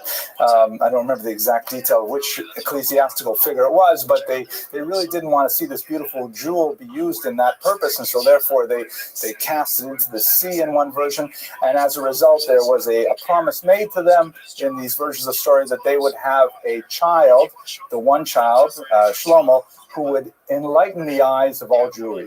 Whatever the truth of the legends are, there's no question that he grew up to be this great enlightener. There's another amazing version of a story in which his mother was in the city of Worms, and there are people who today claim to have a place in Worms where this stands to this very day, where when she was expecting, she was walking in one of these narrow hallways, corridors, and a horse and carriage came bustling through there with tremendous speed and threatened to run her down. And so she flattened herself as much as possible against the wall, but of course she was heavily expecting, and she would have been hurt. The baby would have hurt. So the wall, as it were, became concave in order to allow her and her unborn child to be protected as the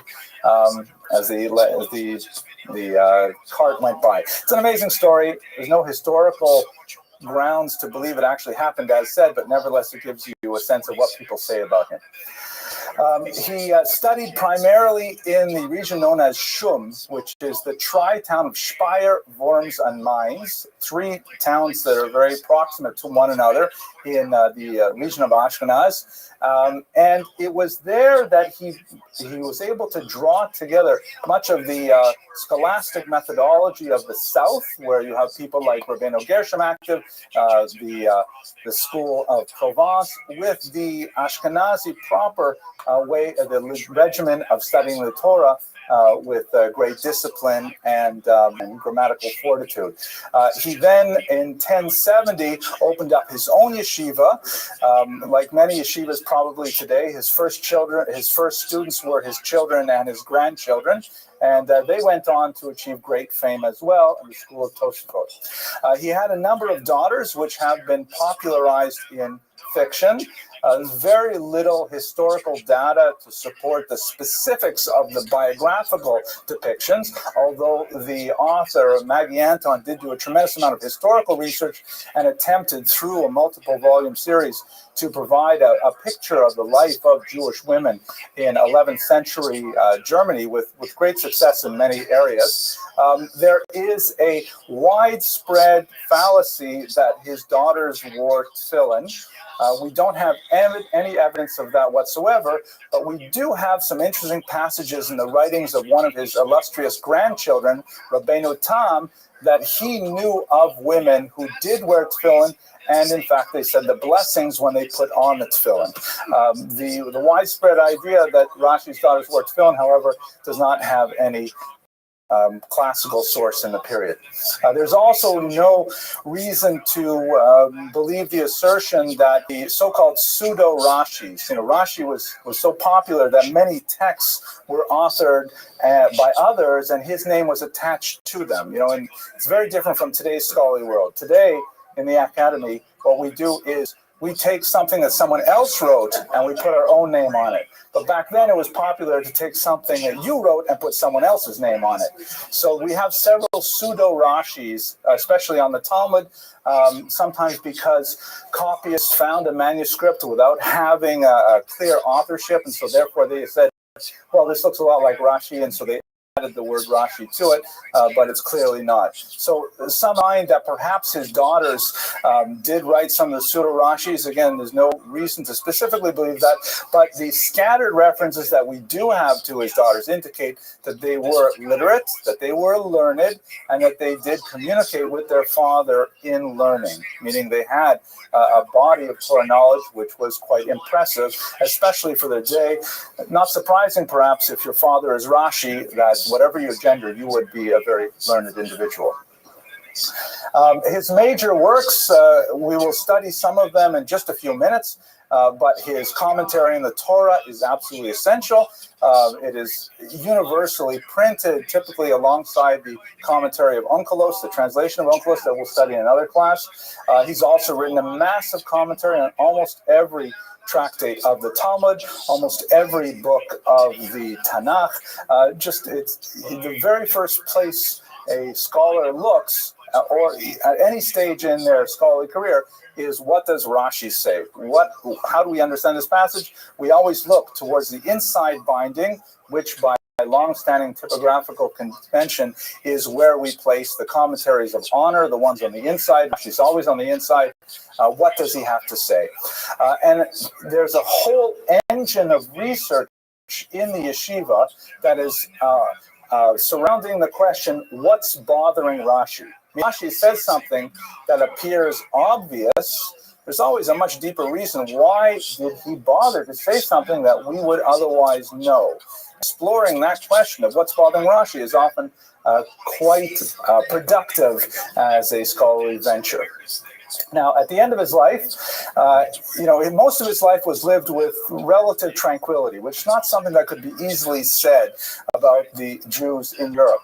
But at the end of the 11th century, at the end of his life, really, he was an aged man, he dealt with one of the most difficult social crises of the era.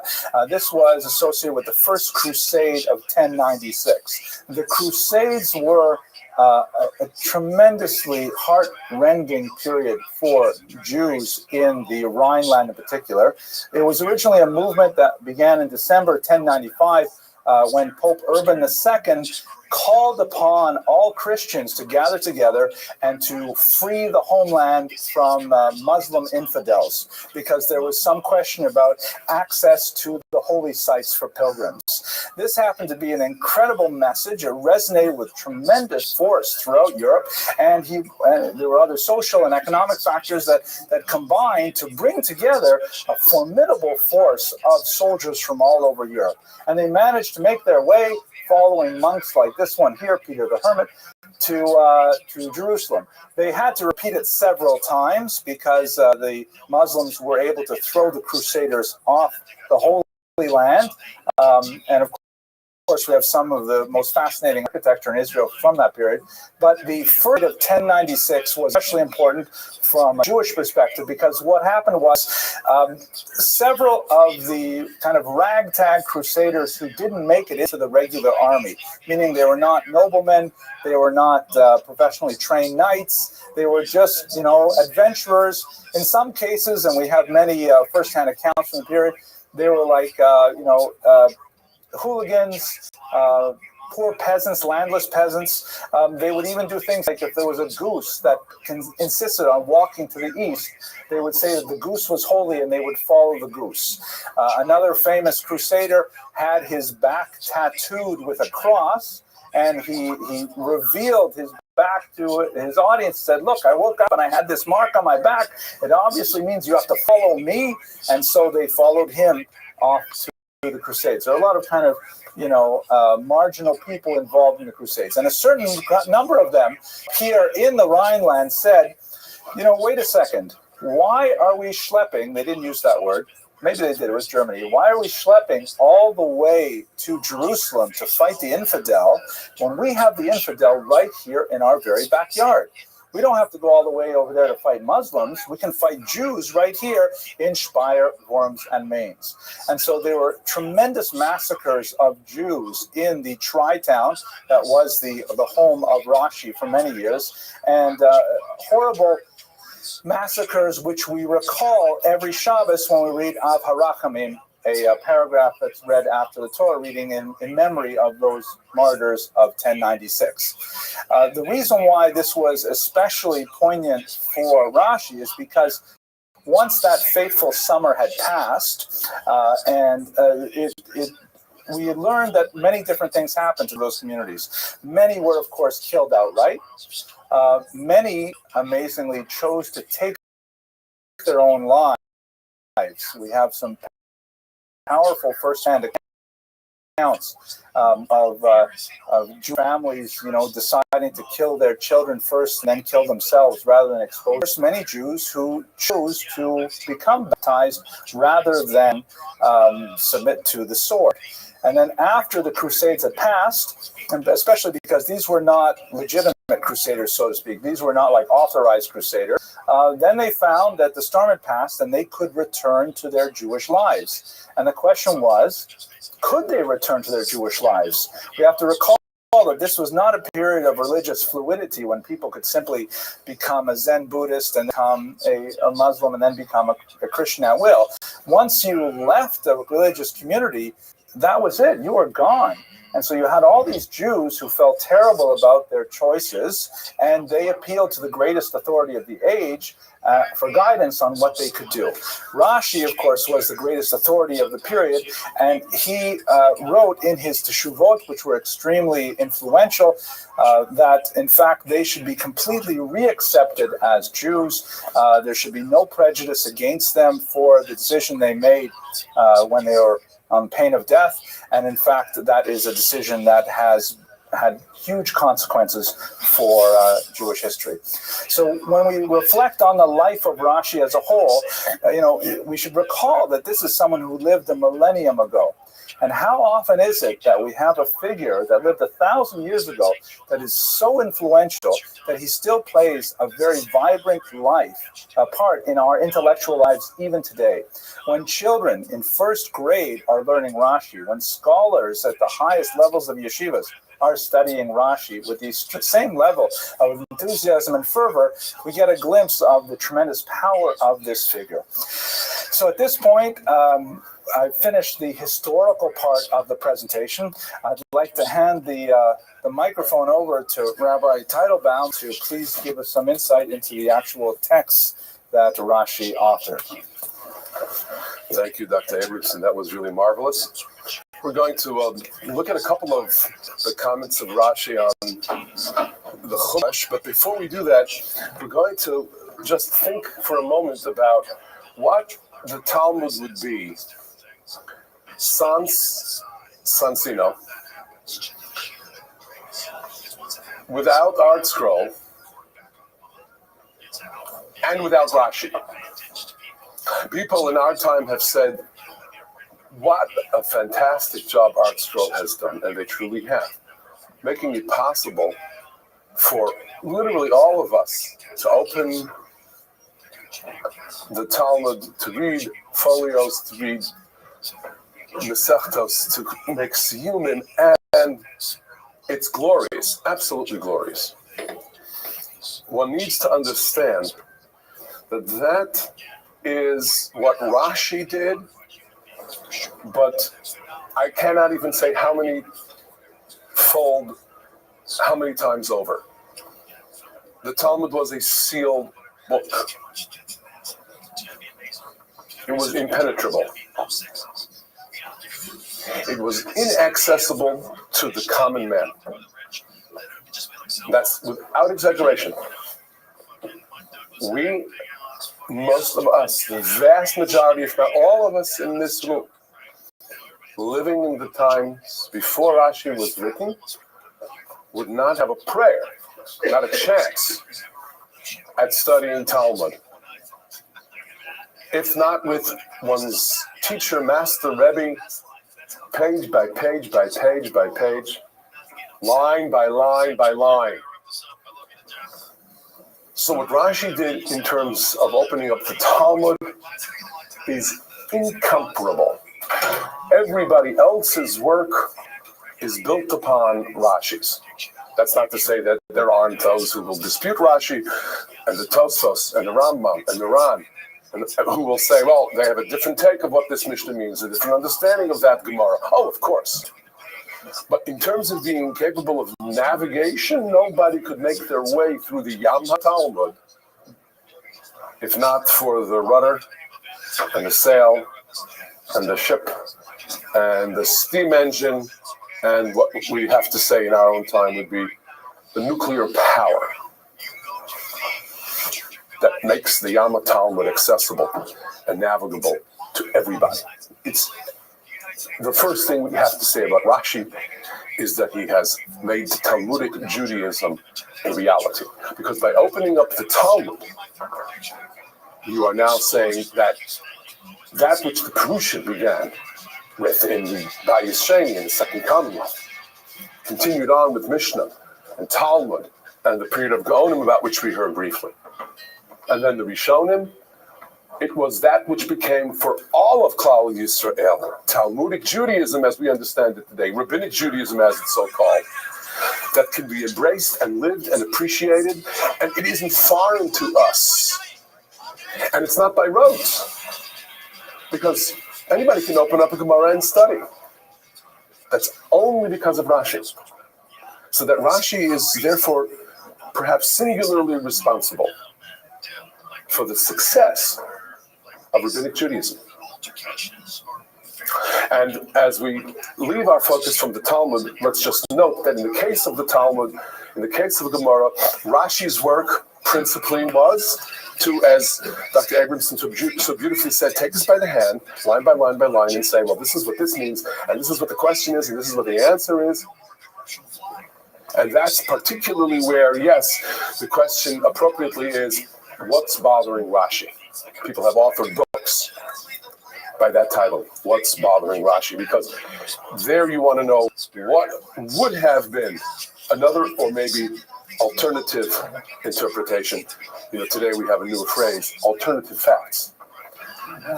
We have alternative interpretations.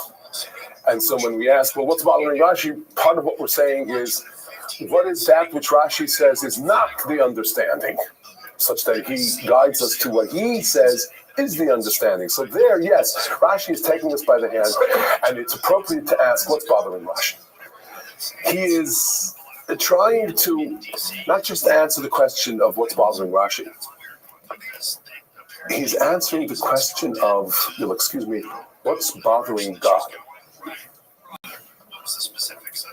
Rashi is trying to educate us to understand what the Torah is really trying to tell us on all levels, on Pshat and Remez and Drush and Sod. Rashi conveys to us the truth, the powerful truth of the fact that there are numerous planes of reality and of existence, and therefore there are similarly numerous planes and realities of meaning. Meaning doesn't have to mean literal translation. Meaning means sod, most profound, even mystical understanding of what God conveys to us in Torah, let alone drash, let alone pshat, pardes as they are called. And the beautiful wide pardes, that is the reality of what Hashem did when he gave us Torah. He gave us a pardes. He gave us an entire orchard, and he said, this is all for us to live with and to live by, to live in. Rashi so beautifully, therefore, is not just all about what's bothering Rashi. What is the meaning of this word? How do you understand this pasuk? Rashi is telling us, what is the message of this pasuk? Why did HaKadosh Baruch Hu say it this way? To us.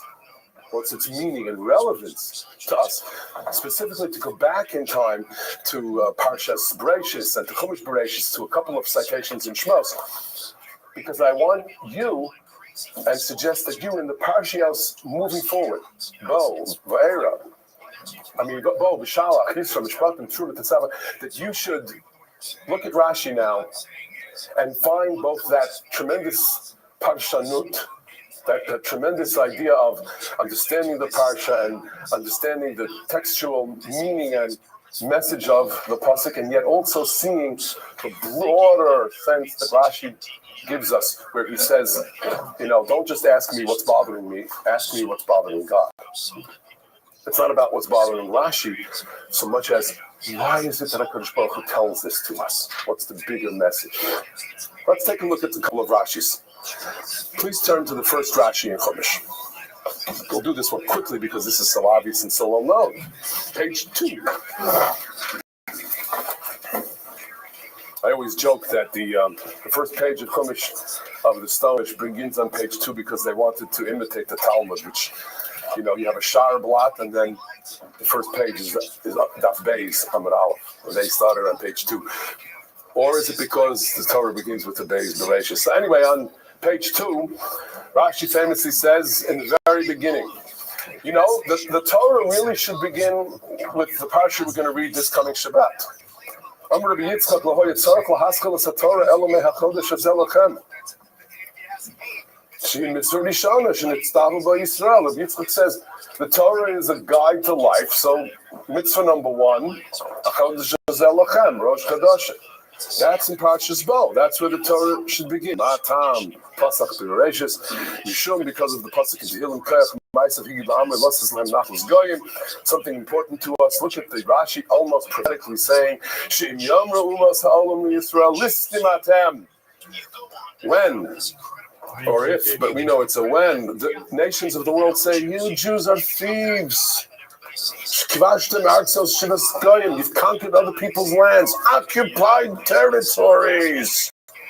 We answer, the land is all God's. So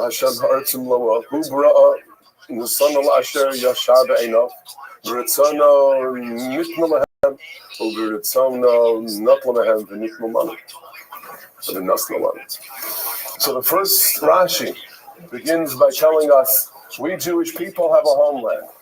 And the whole point of Bereshis Bara Elokim Shemayim V'Haaretz is that it all belongs to God, and He has apportioned to every nation there where He wishes that nation to live. That's their portion, that's their nachla.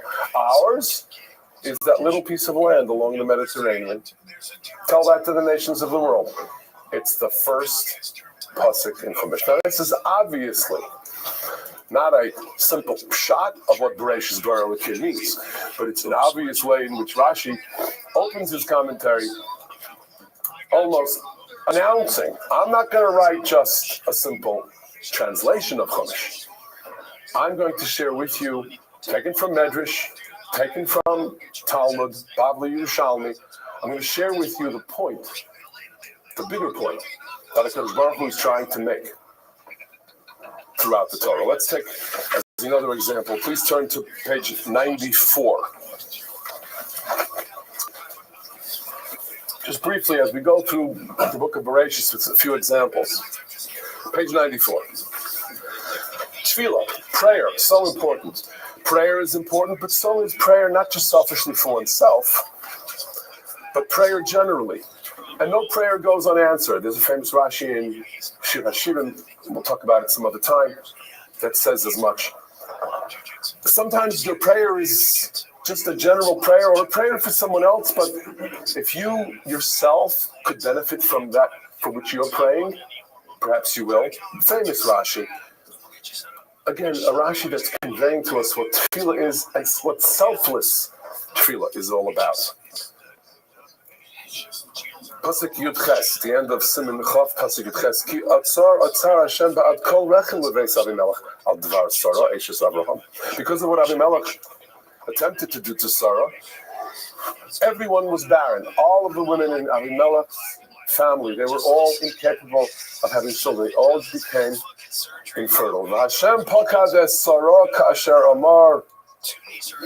HaKadosh Baruch Hu granted Sarah the child he had promised. Vayas Hashem l'Sarah kasher diber. Now, we understand that it's all because of Abraham's prayer for Avimelech. Please Hashem, forgive him. He knew not what he was doing. And let him be, and his family, and his wives, and all of them. Let's allow them to once again have their children and have family life. That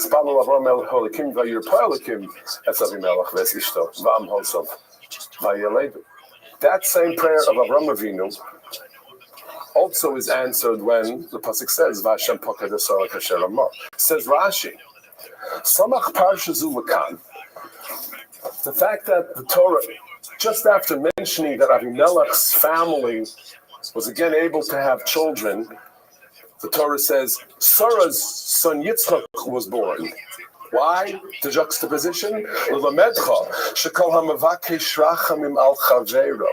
If you set yourself aside and you're just davening for what your fellow man needs, if that's what's on your mind, if that's what's on your heart, you happen to need that very same answer to a prayer. You might just be answered first. Shnemar vayispalel Avraham el Hoelikim vayirpa'elikim es Avimelech. V'samachlei.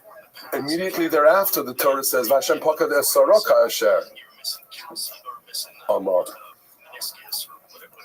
shepakad kvar kodim es Avimelech." HaKadosh Baruch Hu had already provided for pregnancy for Sarah, even before Avimelech's family was healed. But it was that timing of the matter, with Abraham's prayer at that time, that caused that at that time, Sarah should become pregnant. Yes, it was promised, but at that time she became pregnant, because that's when Abraham prayed for Avimelech. Sarah became pregnant at that time because her husband was praying for Avimelech, who had somewhat unwittingly taken Avram's wife. Rashi's point: power of prayer, but not selfish prayer. Prayer for someone else, even prayer for Avimelech. So Rashi's giving us more than the pshat. He's telling us with a bigger picture what the Torah, what HaKadosh Baruch Hu wishes to convey. In this case, with the order of events and the sequence in which the Pesukim appear. Let's move on to Parshas Chayei Sarah. Moral lessons Rashi is constantly teaching us. He's educating us. Page 108 in Parshas Chayei Sarah. Famously, Ephron acts as if, of course, Avram, you can take the land for Varas HaMachpelah. It's yours for free. Avram understood better. Vayishma Avraham el Ephron. He listens carefully. He understands Ephron's real intentions. Vayishkol Avraham le Ephron es hakesef shadi bebazne v'nechais arba me'as shekel kesef over lasocher. Over lasocher, meaning the most pristine, whole coins. Rashi talks about centurion, meaning the full weight of each coin. Over lasocher, accepted internationally, right? But he points out that the second time in the pasuk, not the first Ephron, the second Ephron, where it says that Abraham pays him, it's written chaser. Take a look. Vayishma Abraham el Ephron with a vav. Vayishkol Abraham le Ephron without a vav. He pays Ephron the money, but it's the Ephron without a vav. And he quotes the Medrash, because he's trying to tell us, Rashi's trying to convey to us the great lesson. And more ma'at, v'aseh harbe. Exactly. Don't just talk the talk. Don't bother. Walk the walk. Chaser vav, Rashi says, pasuk tezayin, vayishkol Avram le'Ephron. Chaser vav lefi sha'amar harbe. Ephron said, "Oh, it's yours," but he took more than the land was worth. So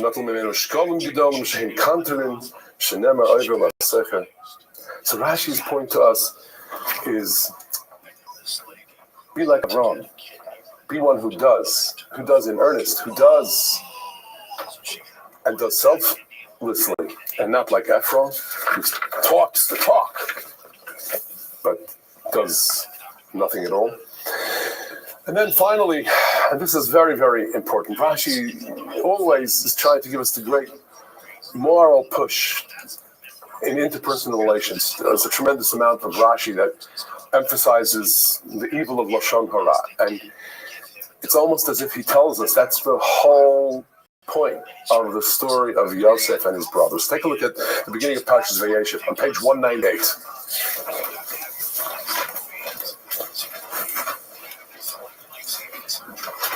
Rashi's not just going to be content with telling us what it was that Yosef said about his brothers. He points out in the Rashi how each and every point of what it was that he said is revealed to us in the Psukim, and how Yosef suffered the consequences for each aspect of the Lashon Hara that he spoke about his brothers. Rashi Divrei Amaskal, Diba Som Ra'ah,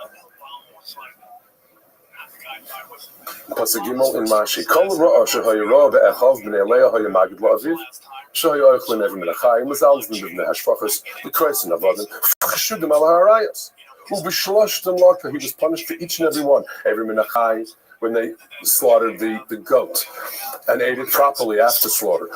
When they sold him into Avdus, obviously, when he became an Eved himself. And then Gilui Arayos, he was accusing his brothers of being licentious, but what happened to him? He was pursued by the wife of Potiphar and suffered through all of these step by step by step.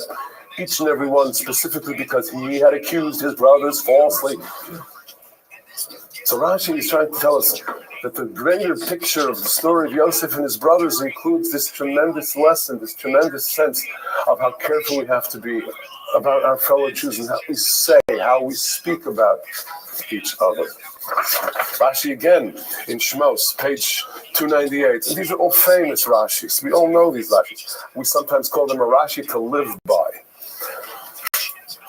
And Rashi succeeded really in influencing, therefore, and in shaping world views of all of Jewry by this kind of a commentary on the Torah. For generations, he has created some of these foundations of our faith and of our worldview by having commented on Torah, not with simple meaning, but with a bigger message that he teaches us, God wants us to know. And so I believe that Rashi wanted the wider, greater Torah to, and its message to be conveyed to us by the words of the Torah, that his belief was that all of those Midrashim and Gemara that he brings, that's all what the intention of the words of Torah were from the start. And he succeeded in profoundly influencing, therefore,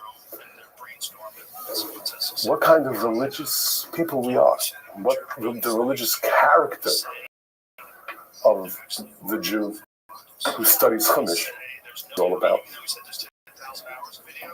Thank you for joining us this evening. I think personally I gained a lot in terms of just getting the sense of really what's behind Rashi, and then also from the end part we got a sense of really the values, what was really happening in Rashi's life, and the values that he was talking about, and always he's trying to get at what's bothering God, as just talked about.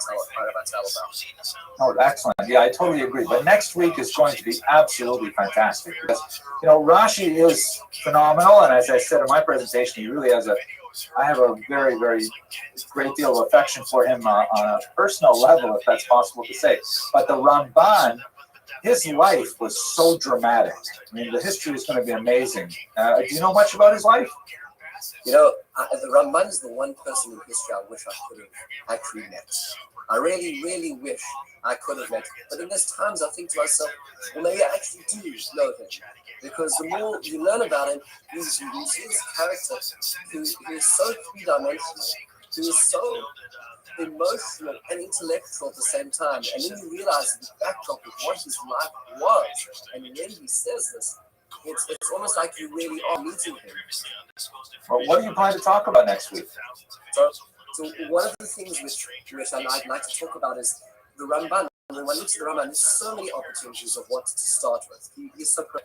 There's just a number of places which really capture who he was, what he was dealing with, and the depth of his perception. Whether we talking about afterlife, whether talk about his interactions with people in his time before he got expelled from Spain, the great debate of the Ramban.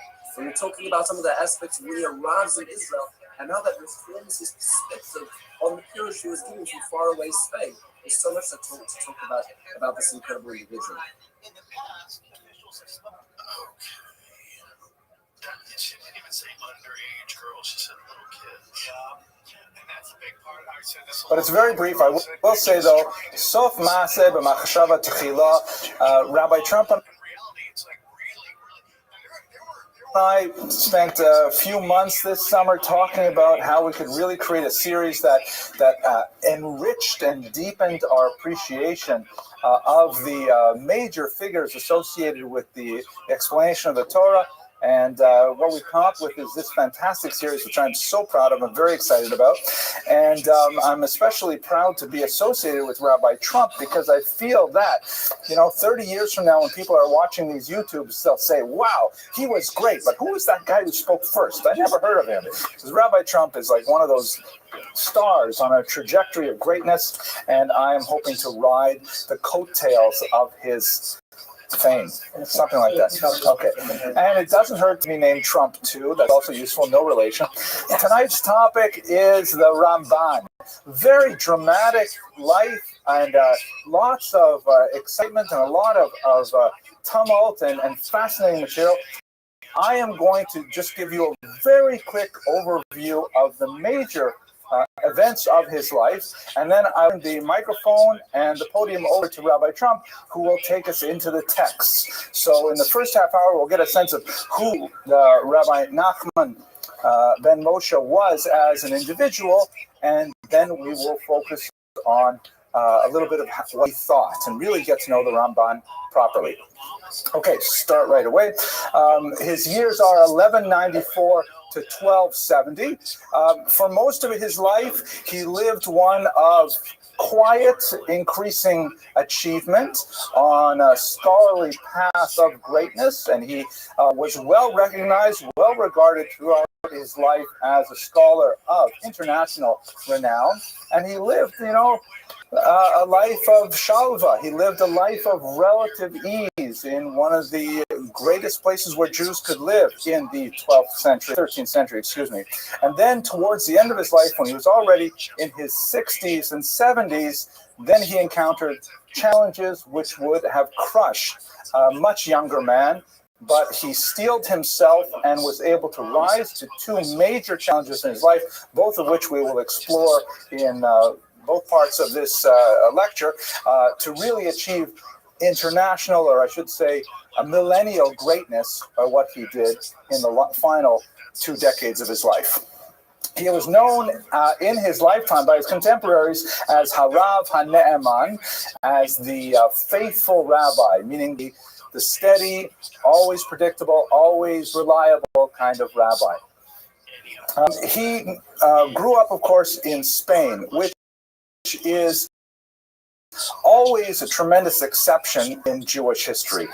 The reason why this is so is because Spain was radically different from anywhere else in Europe or North Africa or the Middle East. Specifically, from the time of the first exile, or second exile, I should say, in the first century of the Common Era, Jews typically were a tiny minority living in one large majority culture. In the case of North Africa and the Middle East, there were a small community of Jews living amongst a huge majority of Muslims. In Christian Europe, small minority of Jews living in an overwhelming mass of Christians. Especially before the Reformation, there would basically be Catholics on. And so that was the kind of binary relationship of Jews to the outside culture. In Spain, however, you had the confluence of 3 major cultures. You had Muslims, Jews, and Christians. And because neither the Muslims nor the Christians had a lasting, centuries-long hold on that peninsula, as a result, the Jews could parlay that 3-way triangular relationship into greater power and, in many cases, stability for the population as a whole. You have these phenomenal figures like Chastai ibn Shaprut, who was a major diplomatic figure in Spain, essentially the Secretary of State of Spain. You have Shmuel ibn Agrela, also known as Shmuel HaNagid, who was one of those exceptional figures who was not only a great intellect, writing a commentary on the Talmud that is still included in Tractate Brachot even to this day, and also a figure of great political renown, and the commander of the armed forces of one of the nations of Spain. It's hard to imagine, the chief of staff of America, completing Daf Yomi. But that's only a fraction of what Shmuel Ibn Nagrela was, and that's the kind of character that was produced in Spain at that time. And of course, the great eagle, Hanesher Hagadol, the Rambam Maimonides, also stems from this culture, and because the Muslims and the Christians were constantly fighting in Spain, the Jews could often use that space between those two cultures to create authority structures for themselves, as we see in the golden age of Spain a little bit earlier than this period. So that's when he grew up, and those are the kinds of things that informed the political culture of the day and actually had a major effect on him in particular. His family background was one of really a glorious background. The name, of course, Nachmanides, is the Latin for son of Nachman. His first name was Moshe, just like Maimonides, as we've discussed in the past. He actually had a non-Jewish name that's little known, Bonastrog da Porta. I have no idea how they came up with Bonastrog da Porta. I mean, my Hebrew name is Hillel, and my English name is Henry, because they both start with the letter Hey, right? But Nachman and Bonastrog just do not fit one with the other. I think Bonastrog means one day will be a great rabbi. No, actually, I have no idea what it means. I just made that up. Okay. He was a member of a great rabbinic family. His first cousin, Rabbeinu Yonah, and the two families married with each other over many generations. For a career, we only have scattered references, but he apparently acted as a physician, very much like Maimonides. He also achieved greatness as a communal leader, first as a Rosh Yeshiva, and eventually as chief rabbi of Catalonia, a major region of Spain. So a kind of a steady increase towards greatness and leadership throughout his life. He just to look at a couple of episodes in his life, he was a participant in the Maimonidean controversy that we discussed in this room a few months ago, specifically when Maimonides was banned by the scholars of France, primarily in the first period of that of the controversy, when it was felt that Maimonides was too infected by Greek philosophy, that his ideas bore too much of an imprint of Aristotle in particular, and as a result, he fell under a ban. Later, by the way, in the 13th century, that ban would be somewhat shaped to affect only young men under the age of 25. Over 25, they figured they could handle Maimonides. But at the time, it was raging, and in fact, Maimonides would actually be burned in a square in Paris. Maimonides' books, that is. So the Ramban, who in many cases was actually quite a fierce critic of Maimonides in print, or in manuscript more appropriately, he actually came to Maimonides' defense when he saw how imperiled the great eagle's works were in Europe. And he argued that the ban should be somewhat localized. It should only affect 7 countries which are known to have the majority Jews. That's all a big joke, and no one is getting it. It's bothering me so much. Thank you. Boaz got it. Okay, all right, thank you. Now, I'm going to have to add a laugh track to this when I edit it. But no, the ban, he argued that the ban should be narrowed to only affect the scholars of France. It should not be extended to Spain. And in this regard, he actually hinted to a major historiographic discussion that would only ensue several centuries later, to the effect that Ashkenazi Jewry and Sephardi Jewry bifurcated around the time of the Crusades. Just to say it very quickly, after the Crusades, which I believe we discussed not too long ago, right, when we talked about Rashi. After the Crusades, Ashkenazi Jews, according to this argument, their culture began to look inward, began to become much more insular, regard the outside world as far more toxic, regard non-Jewish culture as far more dangerous for Jews to engage in, and tended to shut down influences of the outside world. Spanish Jewry, on the other hand, which did not experience the trauma of the First Crusade, continued to be much more open to non-Jewish culture, much more open to using the vernacular. And in fact, Shmuel ibn Nagrela, who I mentioned earlier, he actually wrote love poetry in Arabic. Yehuda Levi similarly wrote love poetry in Arabic. And some of it is actually, pretty 17 plus rated when you look at it, because they were active participants in the wider culture. So my Nachmanides' argument was, you Ashkenazim, there a couple of hundred years after the First Crusade, this is like dangerous for you because your youth are not trained to acculturate themselves to the outside world, and if they were suddenly to be exposed to Maimonides and by extension to Aristotle, it could be dangerous for their self-view and for their Weltanschauung as a whole, and so therefore this ban is really only appropriate for you. But us Sephardim living in Spain, where we're regularly in commerce with Christians and with Muslims, and we're fluent in 3 languages easily, for us we don't need this ban.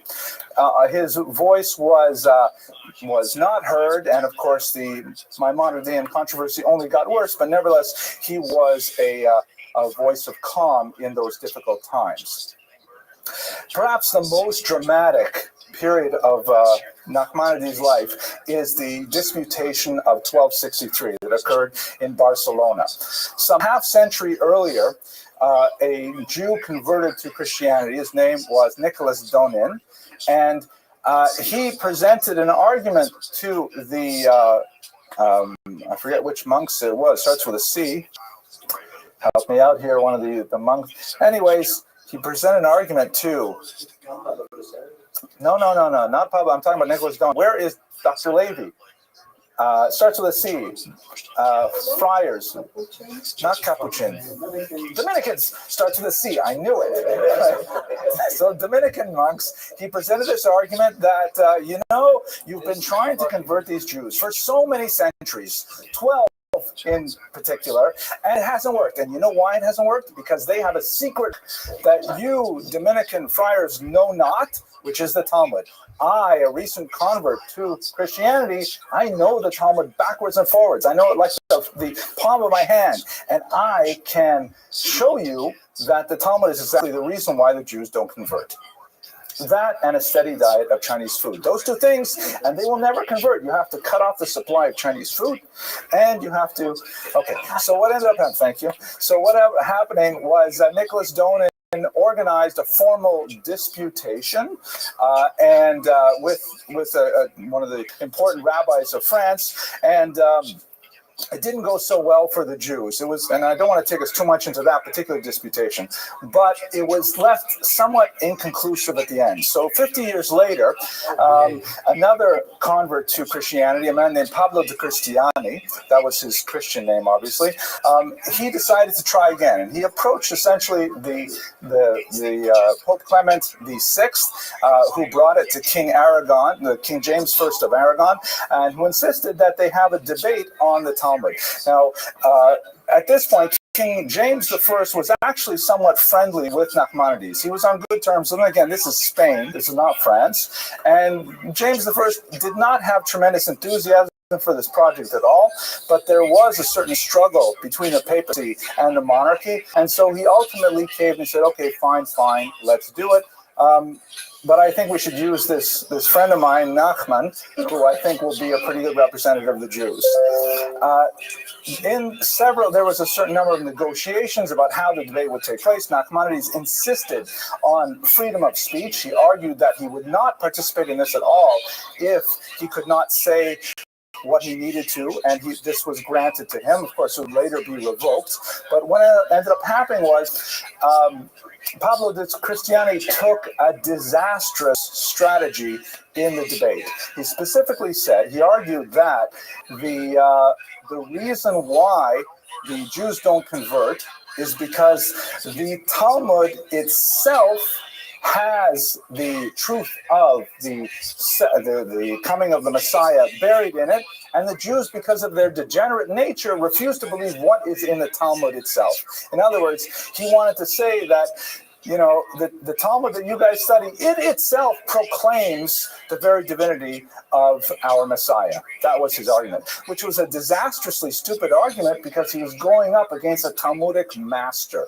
And when they met in these 4 debates in the summer of 1263, Nachmanides absolutely destroyed Pablo de Cristiani.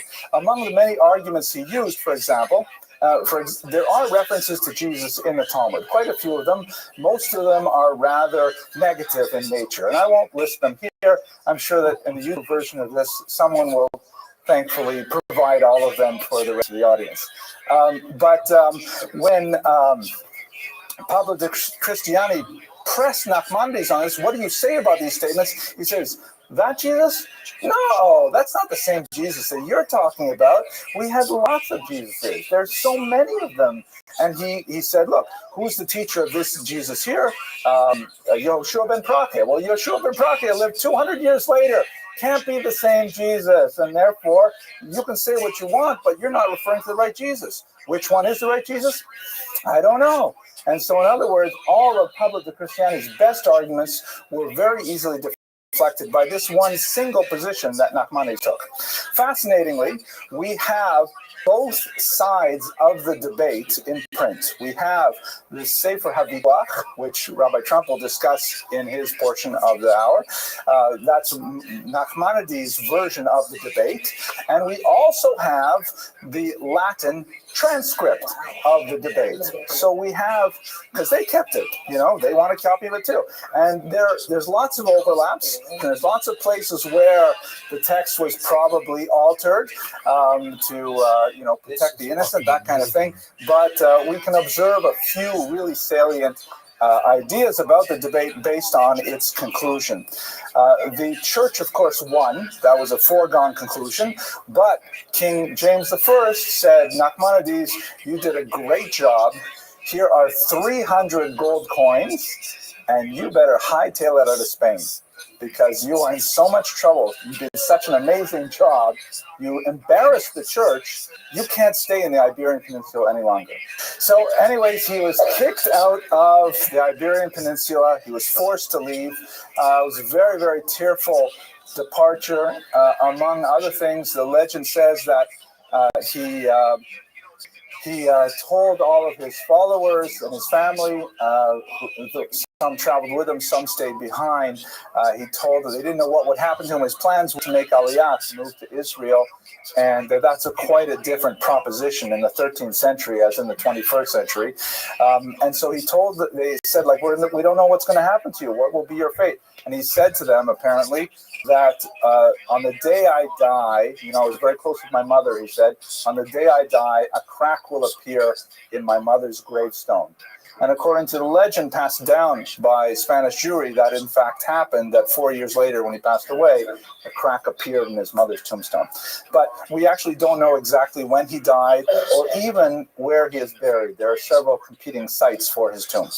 He made his way to Israel in 1267, and what he found on arrival was amazing. In Jerusalem, there were only 2 Jewish residents. And in order to put together a minyan for the high holidays, they had to canvass the local villages to bring in a minyan. He was absolutely aghast that that was the situation in Israel. And so here, already in his 70s, he re-engaged himself and he put himself to the very difficult task of community building. And he single-handedly was able to attract more and more Jewish migrants and eventually to re-establish a Jewish community in Jerusalem and in Israel, in Akko in particular. A quote he writes from one of his letters to his sons, only 2 brothers live here, dyers who bought their dye from the governor were joined up to 10 Jews in their home on Sabbaths for prayers. Something about his thought and writings, and that is by way of introduction to my illustrious colleague, Rabbi Trump. He was a huge, very prolific commentator and the author of several standalone tractates. I'm looking at the back of the wall. I see several volumes of his work right here. He was, unlike Rashi, much more of a Kabbalist, very strong influence of Iberian Kabbalah.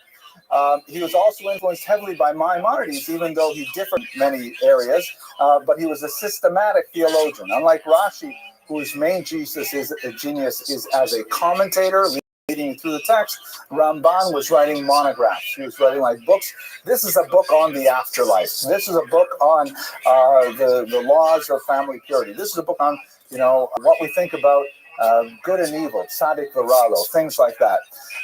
One of my favorite texts, which actually I spent about a year studying with one of my daughters in preparation for a bas mitzvah many years ago, is the Igeras HaRambam, the letter of the Ramban, which is a letter that he wrote upon his departure to one of his sons. It's a very brief letter, perhaps 500 words in length, very powerful statements. Essentially, it's a tzava, an ethical will, in which he tells his child, these are the things that are really important to me as a human being, as a Jew. I want you to absorb them, and I want you to emulate them, you and all of your progeny. And this Igeras Ramban has been associated with a tremendous number of miracles, particularly within the Sephardi tradition, such that it is read ritually by many Jews, Sephardim and Ashkenazim, either once a day or once every 30 days. A good measure of whether or not a siddur is worth buying is check out if it has Igeras Ramban after Shacharis, because that'll give you a sense of where it's coming from, in my humble opinion. And it's a very short work, very worth reading, and very worth internalizing. So with that, I'm actually going to stop a few minutes early so we can hear more of the words of the Ramban offered by our glorious colleague, Rabbi Yaakov Trump. I want to just start by, first of all, telling everybody what a distinct pleasure it is to be working with Dr. Abramson. Not only is Dr. Abramson our favorite dean in residence in the shul, but, and really the genius behind this concept. This is content and context. But so many times in our lives we learn all about the content. And in fact, I think we spend most of our school careers and our adult careers learning a lot about content. But context roots everything. As we're going to be seeing in the next few minutes, as we learn, we'll so much more appreciate exactly what's going on in the Ramban's life and his ideas when we get a sense of where he came from in this most beautiful, succinct description. How can you summarize the Ramban in half an hour? That was the most beautiful description. It is really, being as I do have a presidential name, I can say, think not, O community, what your community can do for you, or what you can do for your community. And Dr. Abramson's really stepped forward, and all of us have so many things we can contribute, and it's so beautiful to be able to contribute together with all of you, and led by Dr. Abramson in learning together. This is what we're going to do. Is I'm going to actually work exactly as we plan this together. We're going to work in almost the same format. We're going to take 5 aspects of the Ramban's life, and we're going to look at 5 specific sources. So we learned a little bit about the background of the Ramban. Let's hear his words. Let's hear what he said in each of those different 5 sectors that Dr. Abramson was speaking about so beautifully just a few minutes ago. But before we start, I just want to actually start talking about the importance of learning the Ramban. I wanted to share with you all what happened to me, my introduction to the Ramban. It was a number of years ago, and I was in Israel. I believe it was in my first year, just at the end of Sukkot on Hoshana Rabbah. And I had the privilege of learning in the Yeshiva of Keren B'Yavne, and one of the formative teachers in my life was a person by the name of Rabbi, who many of us know in this community, and he used to host us on Saturday on Hoshana Rabbah night for a long learning session, 3 hours. He used to speak in 3-hour chunks, and you just really walk out there thinking in a different way. And what he said was the most remarkable thing. He said to us, boys, he says, up till now you've learned about the bones and structure of Judaism. Now's the time to put the meat into the skeleton. And he says, you need to be learning about machshava. You need to be learning about Jewish philosophy. You need to understand why we do what you do. He says, you know what you should do? Is go out right now and buy a Ramban. Learn the words of the Ramban. And so it was. That was my first year. I went to the shuk, was able to get from a bookstore that my Ramban is just there on the table right over there, which I just was doing a 5-year cycle of Ramban on the parasha. And then afterwards, when I had time in NYU, there were actually weekly tests on specific Rambans in the parasha, of difficult tests, which I undertook with Masmidim, the Masmidim program at YU. And then a friend of mine and I, after nights at YU, what we used to do is we used to just steal 15 minutes to read the Ramban like a book. So we used to go from the beginning. Let's start at Genesis and let's read creation in the Ramban's world, rather than even on the parasha, because so many times you miss so many opportunities. In that experience, going through a little bit of the Ramban on Eov, the Ramban on Shir HaShirim. There's so much. And it has changed my life. There is no way I can tell you how my Judaism looked before and after engagement with Ramban. So I can't even just tell you, I cannot barely tell you how, I can barely express how much excitement I have for this particular subject. So that's, a lot of people will say, and this is an important point, is rather than opening up the Nicodemus and, we sort of randomly pull our finger and drop it anywhere and say, oh, that's what so-and-so is. Let's try to understand what they're doing. What's the thesis of the Ramban on the Torah when he takes a look at the Torah? So let's take a look at the first section, which will be Parshanot. What is his methodology? What's he out to do on his Pirush on the 5 books of the Torah? So he actually, as all good books do, they explain themselves. So here it is. Here, if you take a look, there's actually sheets which went around, which have the sources, and I managed to translate a bunch of them. I did not manage to translate all of them. So we're going to start on the translated sources, and this is in his introduction. We're going to look at theory and apply it. So listen to what he says. Very fascinating. He starts off very Kabbalistically. He starts talking about the names of Hashem and how they apply Black Friday on the expression of what the Torah is, and then he goes into say the following. Here's what he's going to do. And I'm going to place to the light of the candelabrum Pirusha Rabbeinu Shlomo Ateres Tzvi V'Tzifra Tziras Tiferes. Who's going to be the centerpiece of the glory is the Pirusha Rabbeinu Shlomo. Who's Rabbeinu Shlomo? Rashi, which is why we saw Rashi last week, right? So this is the natural segue, of course, into the Ramban. I'm going to give the centerpiece of Rashi is Rashi. Mukhtar bin Musay HaMikra v'Mishnah v'Gemara. He is crowned, listen to the 3 parts there, with the sensitivities of the text, of the Mishnah and the Gemara. Lo nishpata b'chora, he has the firstborn share, says the Ramban. But Dvarav again, his words, I will gaze. But he's peering through in love. Just listen to the love poetry about Rashi's words here. You can get a better approbation. We're going to have interactions with those words, and we're going to have debates. That's a very, very subtle way of saying he's going to disagree at times. The point is, the basis is going to be Rashi. I'm going to discuss all his pshatim, whether it be midrash or his pshat. Now, folks, you see, here's one of the problems of translation. You probably didn't realize that in the Hebrew it all rhymes. Okay, so a lot of these introductions, Ibn Ezra, the Ramban, these are rhyming lines. You translate and use it, it all falls flat. But there's a certain cadence to the way this introduction runs, which is why he's using very poetic words. And then he says at the end, this is important to keep in mind, he says, V'im Rabbi Avraham ben Ezra, and regarding the Ibn Ezra, who we're going to deal with in just a few weeks' time, Tielonu Tachacham Gule Va'ava Mesutara, or Mesuteres. I'm going to have what's called an explicit rebuke and implicit love, which means to say, when I'm going to disagree with him, it's going to be in a little more vociferous manner than it would be with Rashi. Okay, so he's laying out what the primary description is over here. Where's his starting point always going to be? Always Rashi. Who's his counterpoint usually going to be? Ibn Ezra. Okay, so this is going to be the way he's going to do it. What does he love about Rashi? What is it about Rashi that he so loves, he so desires to learn about? Is the fact that he's got the sensitivity to 3 parts: the text and the Torah Shabbat Peh. Let's see an expression of that. Let's take a great example right now. So we're right in front of us. Here we go. So, lost in translation, lost in one of the deepest areas of Bereshis Perek Yud, between the great flood and the dispersion. We have this following description. Is Nimrod. So there's this gentleman called Nimrod is born. He started to be the strong man in the land.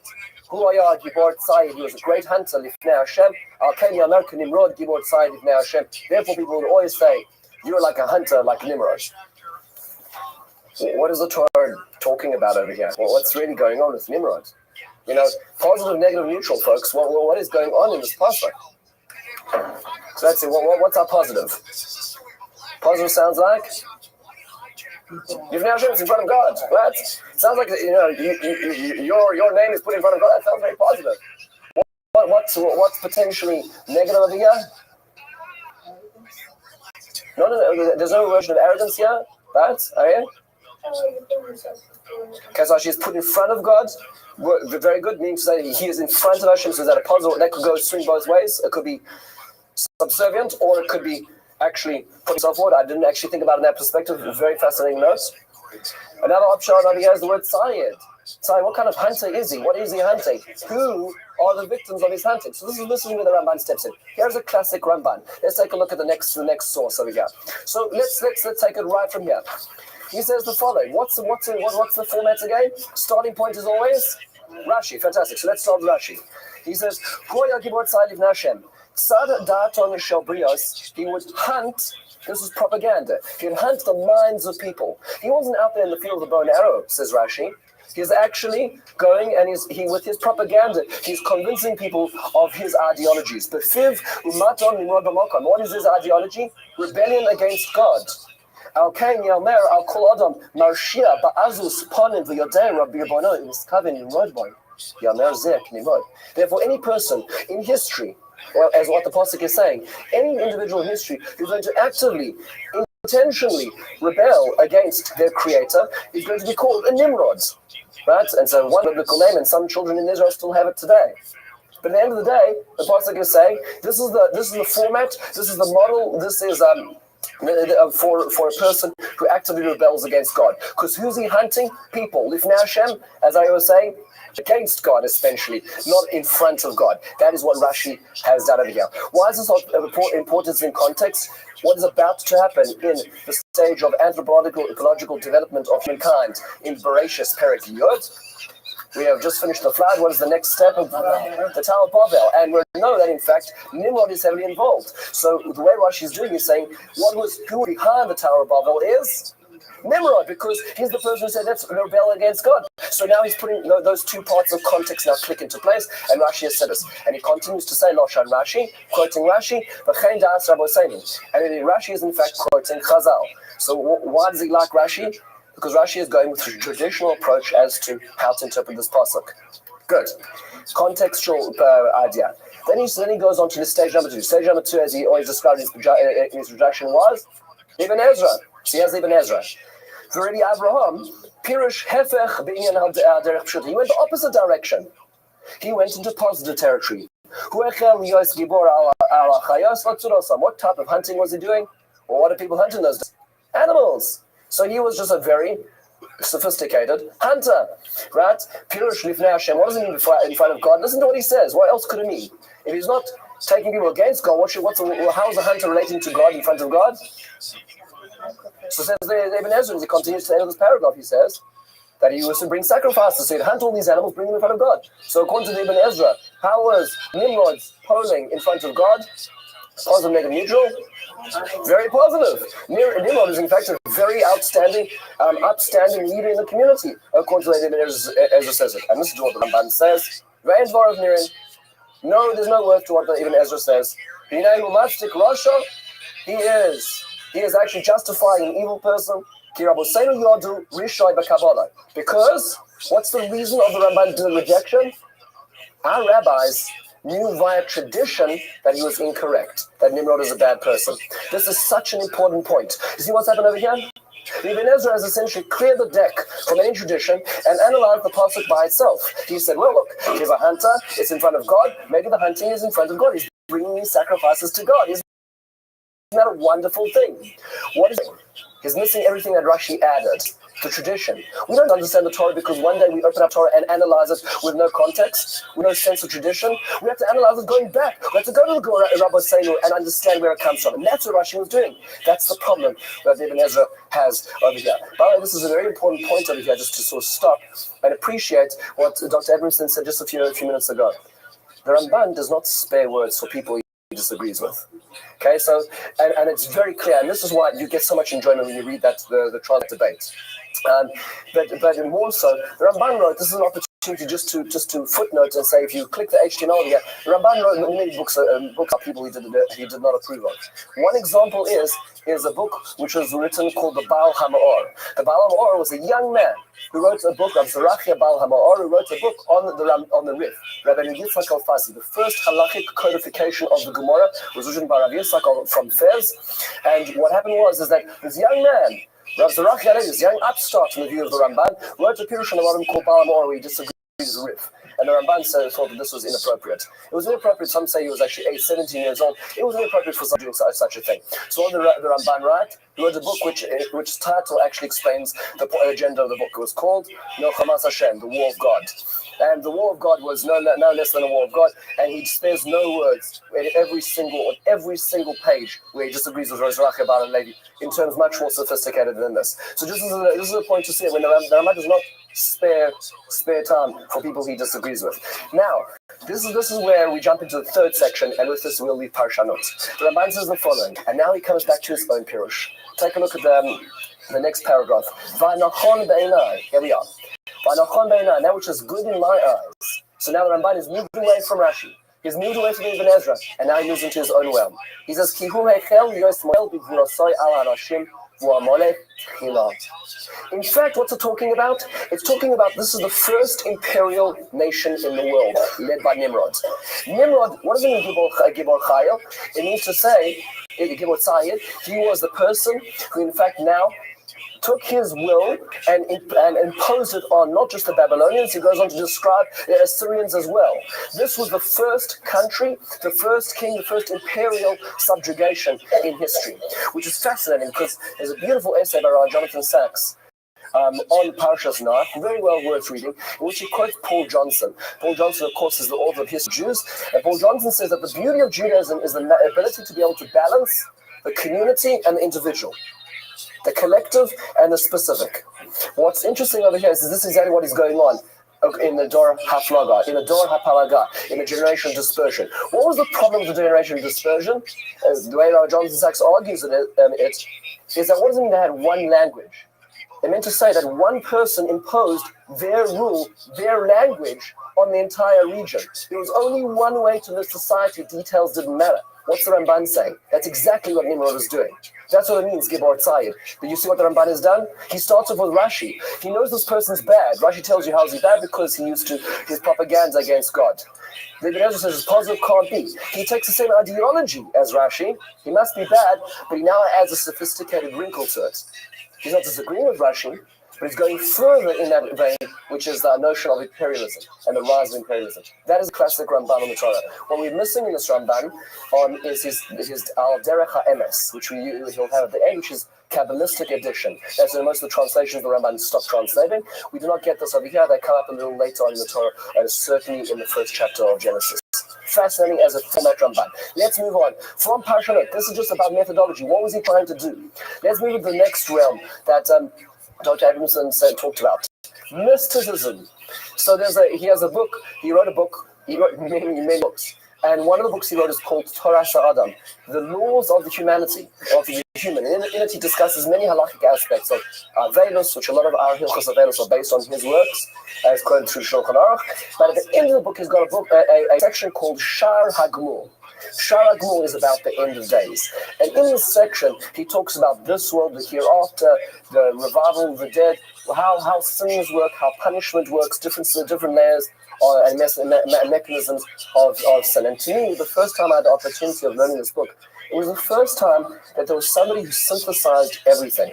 Oftentimes in life we hear a little Gemara here, a little Maimah there, a statement over here. You hear all these ideas, you don't really know how they all work together. The Ramban takes everything, puts it into the final, and he produces the most magnificent, articulate edifice, which is the Shar HaGmul. Let's take one example over here of what he says. We're not going to do it all inside, but just to give you a sense of the types of issues that he's dealing with over here. He starts off, and this comes back to what Dr. Abramson said again, is his view in regard of the Ramban.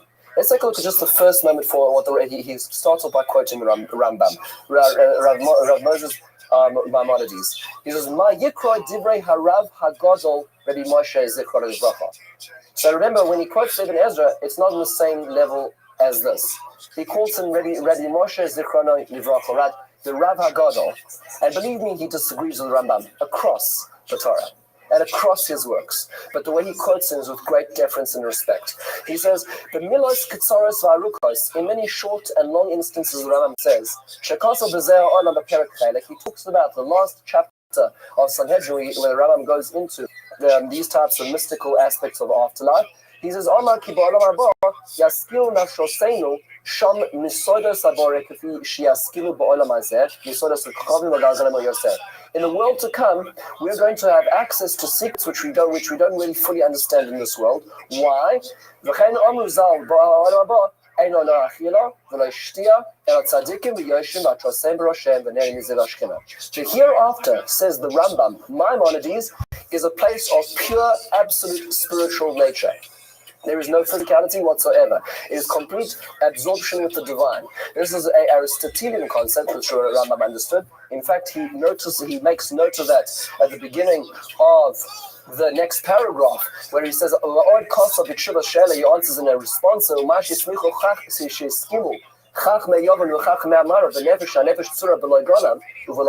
he quotes the Greek philosophers who the Rambam was basing his philosophy on in certain regards, who said that the soul, the person is really a soul without a body. And this influences a lot of the Rambam's ideology and a lot of the disputes he will have with the Ramban himself. So the Rambam will talk about times where, for example, where in Parashas Vayera, where it says that Avraham Avinu goes out to meet three angels, the Rambam actually will argue that he never ran out to meet three angels. He was in his bed having a dream, and in his dream he saw three angels, because physical bodies cannot interact with spiritual beings, because there's no correlation between the two of them. Right? The fight with the angel at night was not a fight with the angel at night. Yaakov Avinu was in a horizontal position the entire time. He was fighting where? In his dreams. And the Ramban to each time takes the Ramban to task. This is an example of where he does it. To conclude in the Ramban himself, he says, where he closes, he says, referring to the last argument of the Rambam believes that as a person dies, after this world, they immediately enter into Olam Haba, the next world. The Ramban says absolutely not. It is not true. A person waits.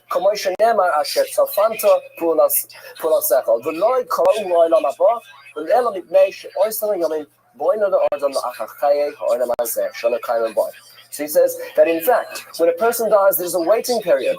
Olam Haba is a future destination for all of humanity to enter into, rejoined body and soul. Both the body and soul have to go a process of cleaning or clarification. They're reunited in entering Olam Haba, according to Ramban. And that is the predominant philosophy which we adopt, based on the Ramban's idea, as opposed to Rambam, who says immediately after death, there's a spiritual realm, the soul enters and the body is never rejoining it, which is a completely different way of philosophy. Here's where the Ramban actually talks about it. There's so much more to talk about, but let's give you just a taste of the types of things. Far from trying to understand words in Tanakh, far from trying to understand the halachas of Avelos, the Ramban is talking about the very underpinnings on the foundations of our faith. Let's take it to the next level. Moving away from mysticism, moving away from Parashanut, let's enter into the debate itself. This, as Dr. Abramson described, was a very watershed moment, of course, in the Ramban's life. In the Barcelona disputation and the King of Aragon. I think it's worthwhile just taking a very brief look at the actual words he uses to describe his transcript. I mean, down for the sake of posterity, it's worked because we're still reading it. I doubt there's as many people reading the Latin transcript as there are readers, and the Ramban says the following. He describes it. He's addressing a real issue, that is why it was there were not so many willing Jews willing to dispute. So he says the following. The king of Aragon, King James, commanded me in Fry Paul. He asked me to have a dispute with Fry Paul in his palace, before Nov, in front of him, the Barcelona, in front of his advisors in Barcelona. By the way, just take a moment just to appreciate what's going on. We're reading the contours of it's like we're there. Think about this. So sort of right back in the Ramban's world. This is not history talking. This is the man himself talking about as he ascends the steps of the castle of Barcelona. He says the following: what did I say to the king? So the king sent me a subpoena. What do you do when a king sends you a subpoena? In those days, it wasn't like avoiding jury duty, and there's fines. We're talking about this is capital punishment. What do you do over here? So this is the following. He says,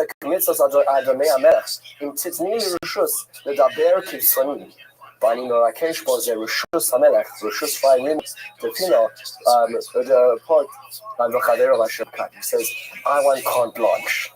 Says the Ramban, you want to bring me into the place of debate? Allow me to say what I want to say. Allow me to say what I want to say and don't penalize me for saying it. The Ramban was very clever. He realized he couldn't win. He knew there was no way out. He says, but at least allow me to say what I want to say. All debates that had happened previously were in fact choreographed. There was nothing that the person could say, because should they reinterpret the Bible in the correct way, they were in fact all mercilessly killed on the spot or tortured for sacrilegiously misinterpreting the Bible in the debate. So says the Ramban, I want to carte blanche. So here's one example, and this is such a powerful example. Let's take a look at the next part in the debate. This is part of his transcript. We're not going to do the whole thing. Let's just focus on this for a moment. So here's Fry Paul. Amar Fry Paul, Vatani Sheba, do you believe the Messiah has arrived?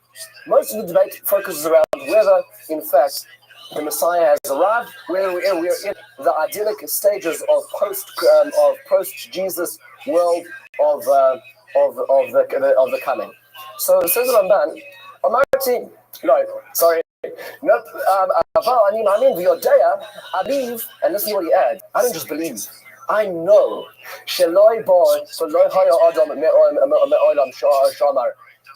In fact, I know that he did not believe. And there was no person, there's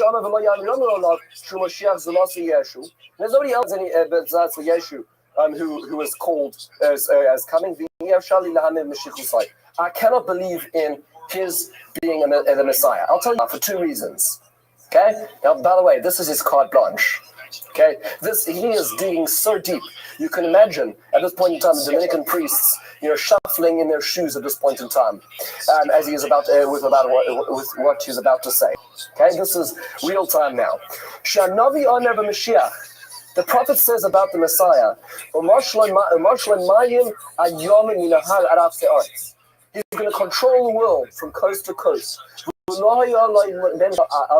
And this individual you're talking about never had such control.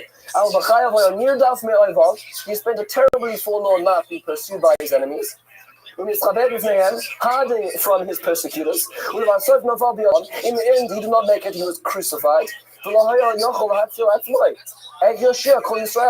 If he couldn't save himself, how could he save the world? Can you imagine this? In the castle in Barcelona, in front of the Dominican friars. And he goes on. Number two, says the Ramban. When the Ramban doesn't mince his words, he does not mince his words. He says the following: even when he died, his followers weren't celebrated. They didn't have an empire. Rome's success, Constantine in the year 300, was not as a function of Christianity. In fact, the Rome was before Christianity took it over. And after Constantine took over the Roman Empire and split and slowly found its demise after Christianity took it over. So you're telling me this is the Messiah?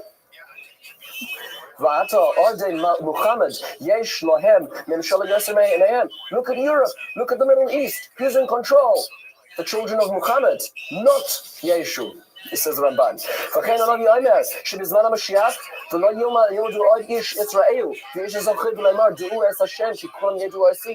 He says, the Yirmiyahu talks about the Messiah. He says, there's going to be a time where everybody knows God. He says, there's going to be a time where there's going to be so much knowledge of God. It'll be like a sea of knowledge to cover everybody. And he says in Yeshaya as well, the words which are etched into stone outside the buildings of the UN. The kid of Tzucha was saying that you'll take your swords and turn them into plowshares, and war will end and cease to be in the world. And war will never proliferate again in the world.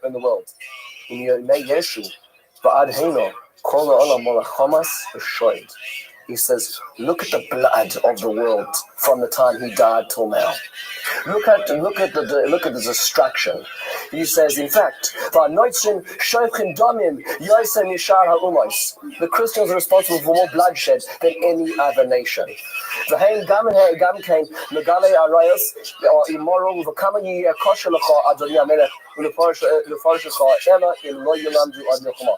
He says, and you, King James, would it be a good thing for you if there weren't wars?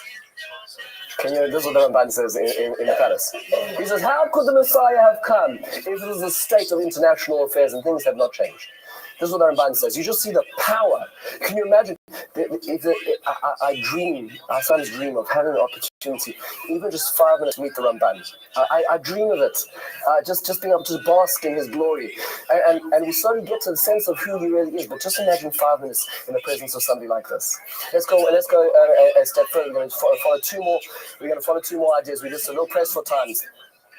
Personal growth.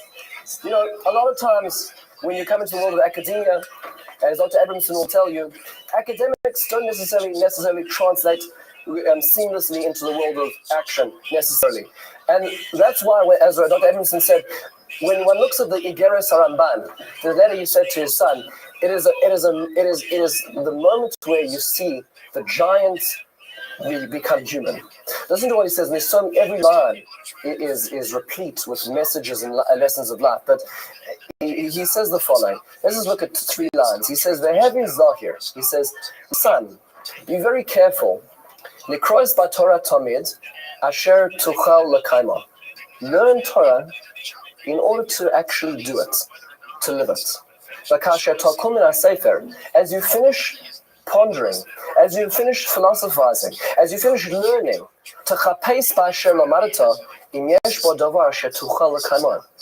apply it. You learn about attributes of humanity. You learn about characteristics. You learn about tort damages when you go into the legal framework of the Gemara. How do you apply that? Does it remain in your head? Does it remain a legal fiction? Does it remain something which you talked about in the base medrash and your life is led very differently outside those walls? Says the Ramban, my son, I want you to be the kind of person who doesn't just learn Torah, but a person who lives Torah. And over here you see this is a departure from just the miraculous giant in the mind he was, because obviously this is the person who also lived it.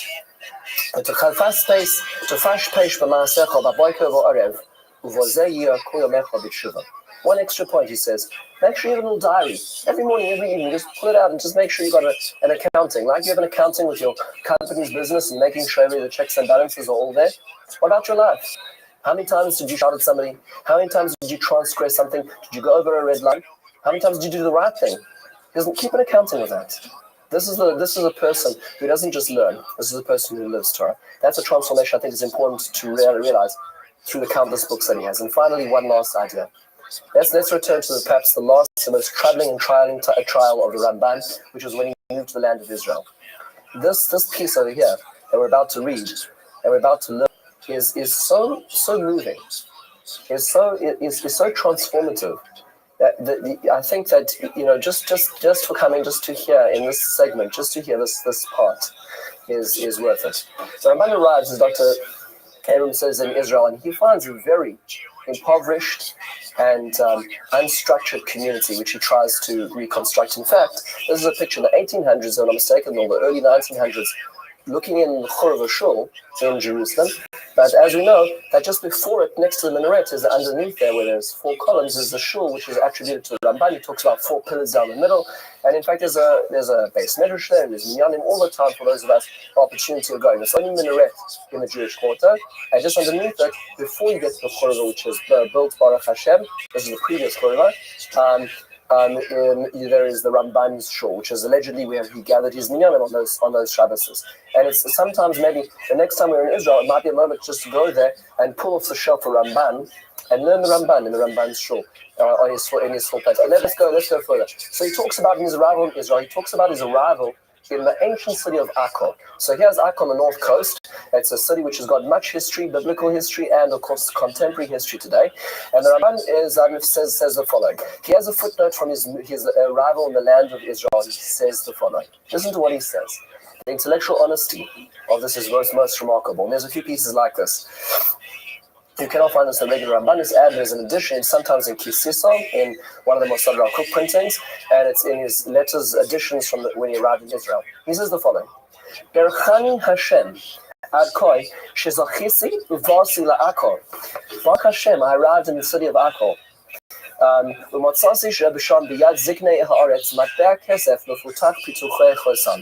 found a silver coin which was written with inscriptions, engravings on it. On the one side it looked like a stick which was flowering, and the other side looked like a bowl of sorts. And around it was this writing which is very clearly engraved. Take a look at this. This is the coin the Ramban's talking about, right? So we talk about the stick which is flowering, we talk about this bowl over here, and it is inscriptions. Now, let's try to appreciate. One second, I just want to get to the. The Ramban talks about that both he and us look at these blankly. Why did he not know? And why did it says around it? Because this is Ksavivri. Okay, this is written in the Ksavivri, the original, not Ksavo Shuri, but the original development of this original letters of Hebrew, which are written in the following way. So he says the following. Let's come back for a second. He says, I gave it to one of the Quitian, one of the Of course, he could read the Ugaritic like language. He says the Savivri Asher Nishar like Kukumai Shemka Sanhedrin as the Goan Sanhedrin Dav Chav says it. But Korov Natzad Echad Shekel Hashkolim. The one inscription says this is a shekel of the Shkolim.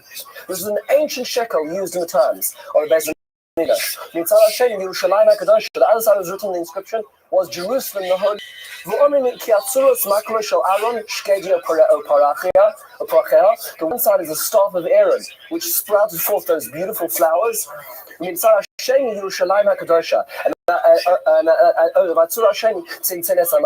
other is the bowl that contains the manna, which was allegedly left in the Kodesh Kodashim, as the Gemara describes it. The Shakalmu also. So what's the first thing the Ramban does? We weighed it. How much does shekel weigh? You're holding history in your hand. How much silver does it weigh?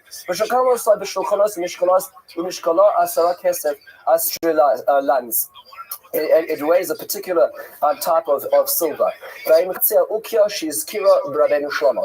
Chatzi Ukia, which is like what Rabbeinu Shlomo says. Who's Rabbeinu Shlomo? Full circle, Rashi. There was a dispute between the Ramban and Rashi how much a shekel weighed. And he gets to Akko and he weighs it, and he weighs how much like? Whose side of the debate? Like Rashi. You know what I'm saying? It's all been theory. He's been living in Spain up till now. Now, for the first time in history, he's able to see it. And he weighs it, and it's like Rashi. So what would you expect him to say now? What's the next sentence? What would the Ramban say at this point in time in his life?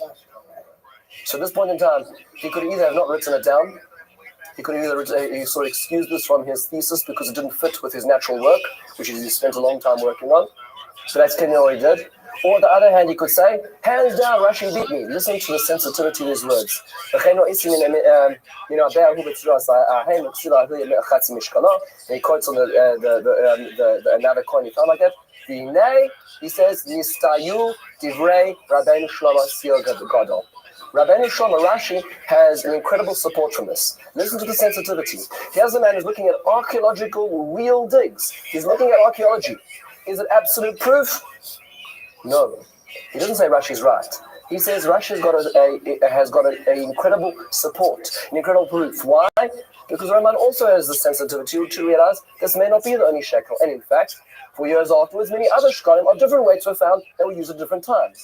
So the Ramban, on the one hand, and one of my teachers, Rabbi Chaim Angel, points to this Ramban as the most incredible integrity and honesty of the Ramban. I know he says on the one hand that I'm wrong. It wasn't what I said. But on the other hand, it's not absolute truth. I'm able to actually come to the land of Israel, appreciate what I'm seeing, what I'm feeling, and to adapt my whole life work, even at his old age, to be able to include this. This is what we know. This is really an astounding piece over here of history and Parshanut coming together.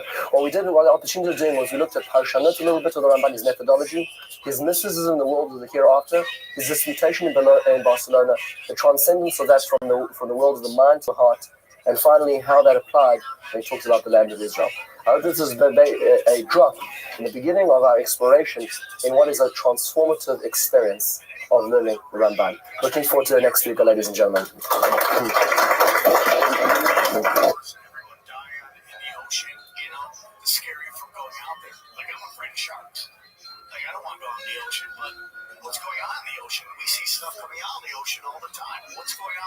Thank you very much for coming tonight.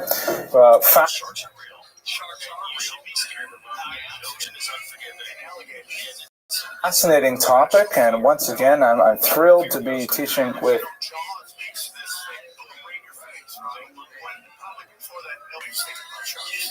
Rabbi Trump.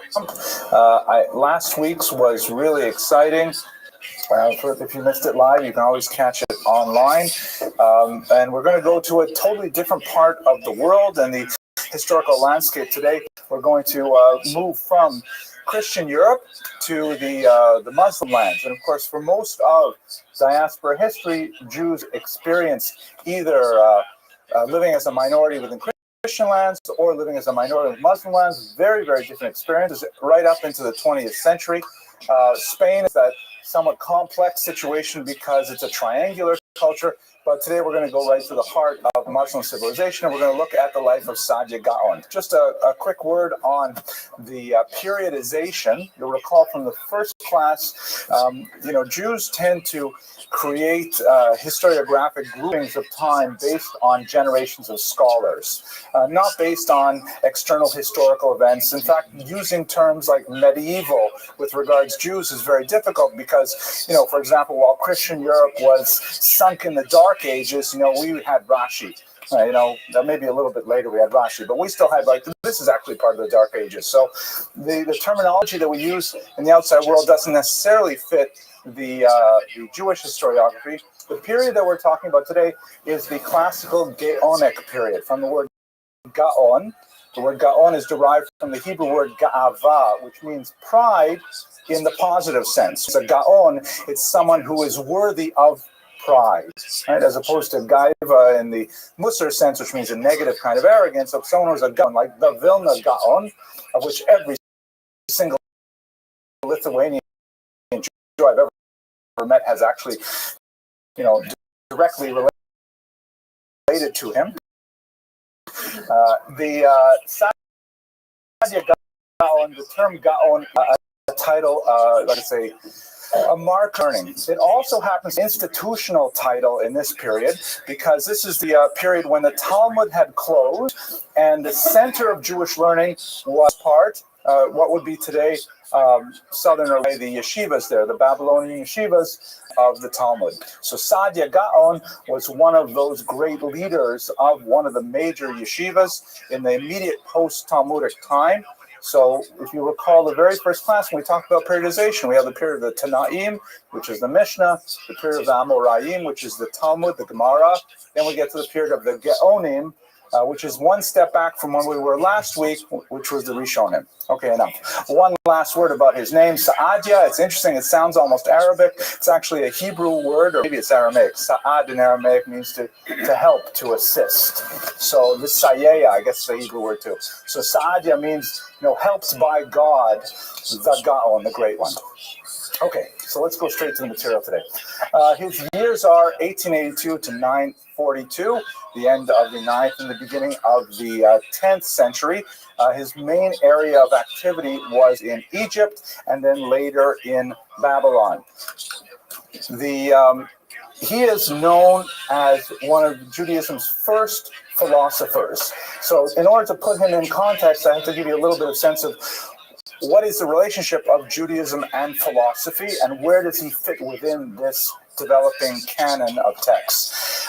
We, as Jews, have a sort of love-hate relationship with philosophy. The word philosophy is, of course, Greek in origin, as we understand philosophy as a whole to be Greek in origin. I think it was Whitehead who said that all philosophy are footnotes to Plato. Like, we had this one great Greek philosopher, Plato, who's shown here in the red, by the way, and everything that he wrote, which was essentially the teachings of his teacher, Socrates, shown here, the rather buff guy up here, that formed the Western tradition of philosophy. The word comes from philo, which means I love or to love, and sophia, which means wisdom. The love of wisdom, the pure love of knowledge for its own sake.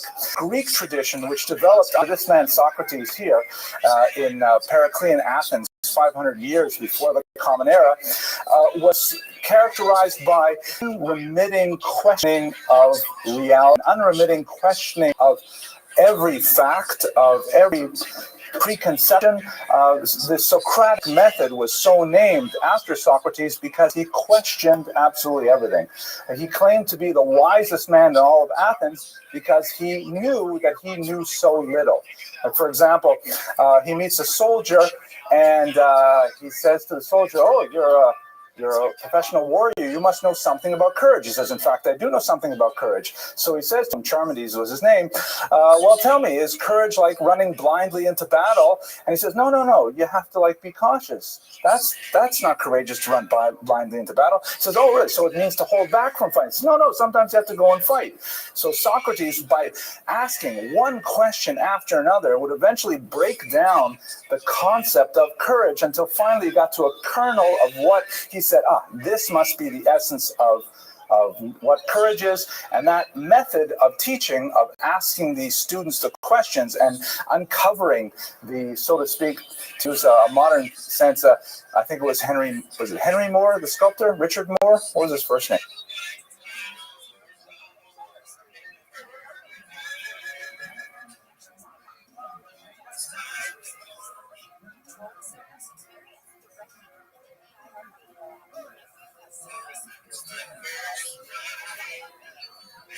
First name? Moore? Sculptor. Henry Moore? Right. He used to say that the sculpture was already contained within the block of marble, and his job was just to remove the excess. So that's the Socratic method of teaching. This particular picture, of course, is very famous. Jacques-Louis David, the end of the 18th century. It depicts the famous suicide of Socrates because he was kind of a rabble-rouser and all the youth were attracted to him and he was kind of breaking down Athenian values. He was forced by the elders to either recant and refuse to teach the youth anymore or drink hemlock, a deadly poison, and he chose the latter. And here he is consoling his obviously distraught students, including Plato, who's at his knee here, and he's saying to him in a famous passage in the Apology of Socrates, death is either a just reward, pointing heavenward, or a dreamless sleep. And he drank the hemlock and he died. So as Jews, we loved philosophy. We just got so into it. It got us into trouble. That's why we had the Hanukkah rebellion, because we just loved it so much that it tended to overwhelm traditional Gemara ways of thinking and certain logical systems that did not comport with the same kind of logic that the Greeks used. But we, although we had to kind of find a balancing point with philosophy, nevertheless, we loved the pure rational aspect of it. We loved engaging in pure debate, and the sense of it, the love of wisdom, the love of truth for its own sake, really appealed to us. But we did not develop many distinctively Jewish philosophies in the ancient era. Perhaps the greatest one is this man here, Philon, also known as Philo. They named a very delicious pastry after him. You may have seen that. And he was an Egyptian scholar, a Jewish scholar, who essentially wrote a philosophy of the Bible. Because in many ways he differed from the rabbinic tradition, he has not been absorbed into the traditional canon. So you will not read Philo if you go to yeshiva. He's just sort of out there. But he had a massive influence on Christian philosophy, who borrowed from him and his translations of and rabbinic texts into Greek, so he's a major part of it. But still, he's kind of chutz lamachane, outside of the camp in terms of the march of Jewish intellectual ideas. The first real philosopher, in the sense of the word that we're using right now, the first one to make an impact within the Jewish tradition, mainstreaming Jewish tradition, would be Saadia Gaon, who was not influenced directly by Greek philosophy, but by Arabic philosophy, which was in itself an inheritor of Greek philosophy. And he gave us a different way of thinking about text, thinking about tradition, that was heavily influenced by Muslim models. And perhaps the greatest innovation, in my humble opinion, I'm not an expert in this field, but his greatest innovation was in terms of his expression of those ideas. Numbered paragraphs is a kind of a Saadia-esque, is that a word, Professor Levy? Saadia-esque? Saadia-itic? Saadia, it's like a Saadia would do that. Sadducea? No, it's something else. He would he would just say, okay, like the Greeks didn't do this, but the Kalam philosophers of the Mutazilite trend, which is a Muslim way of approaching the Quran, they were using these numbered paragraphs. He said, okay, this is chapter number 1, idea number 1, idea number 2, sub-idea 2A. And it was just so organized. It was mathematical. It was logical. It was lockstep. You would like get onto the rails and you could not get off his track because it was so straightforward. It was like, you know, what do they say? Quid est demonstrandum, something like that. It's totally demonstrated, you know, quod est demonstrandum. It is completely demonstrated. You can't walk away from it. That's the kind of impact he had. Off the top of your head, you may not have read too much Saadia Gaon, but who really adopted this more than anyone else, who really shaped it? Rabbi? Rambam. You're cheating, you already have smicha, but you're right. The Rambam, he disagreed with Saadia Gaon in so many ways, but he loved the format. Oh my gosh. Great way to present ideas. I often use it in my emails nowadays. Let's put it inside the global context now. So what is Islam, just for a quick moment to give you a sense of how this fits with the Jewish history. So Islam as a faith emerges in the 7th century from Central Arabia here, and it spreads with amazing rapidity throughout the entire Mediterranean basin, taking over the entire Arabian Peninsula in a very short period of time. You can see here the colors here. This is the solid green is when Muhammad died. I believe it was in 632, 636, something 632, I think. So this is the region that became Islamicized. Lots of Jews and Christians living in this region at that time. Muhammad borrows very liberally from Christian and Jewish ideas. They are integrated into Islam. Then it spreads after his death throughout the Persian Empire. This is the part that is especially relevant for us here in the Mesopotamian region between the Tigris and the Euphrates rivers. And then, of course, across the coast of North Africa. And then in the year 711, easy to remember, they make it up into Spain. And every year on 7/11, they give away free Slurpees all throughout Spain. I don't know why. I'm in a good mood. And they even came close to conquering Europe proper. They were eventually held back, but they came quite close to the European continent per se. So the reasons for the spread of Islam are beyond our scope today, but I will point out one very important thing. Islam definitely did have some coercive measures, and if you read historiography of the 19th century, especially white Christian European historiographers, they would emphasize the, convert or die kind of picture of its Muslim spread. But in reality, Islam was an incredibly powerful body of ideas. It was remarkably colorblind vis-a-vis other faiths. I mean, you look at the massive spread of Islam in regions where people have darker skin, for example, very, very strong appeal in what would be today Pakistan, Bangladesh, northern India. It had a redemptive ideology that put it in line with the monotheistic faiths in a way that, Islam was a very competitive group of ideas. There was also some social elements that conversion to Islam gave a person a really quick leg up in terms of social standing. And in fact, there are many examples of that beyond the scope today.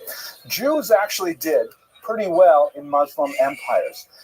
They were especially well situated in the southern region of those two major rivers, where they had already developed the Talmudic academies of Surah, Pumbedita, Nahar Da, all of these place names that are very familiar to anyone who even moves through half a page of Talmud.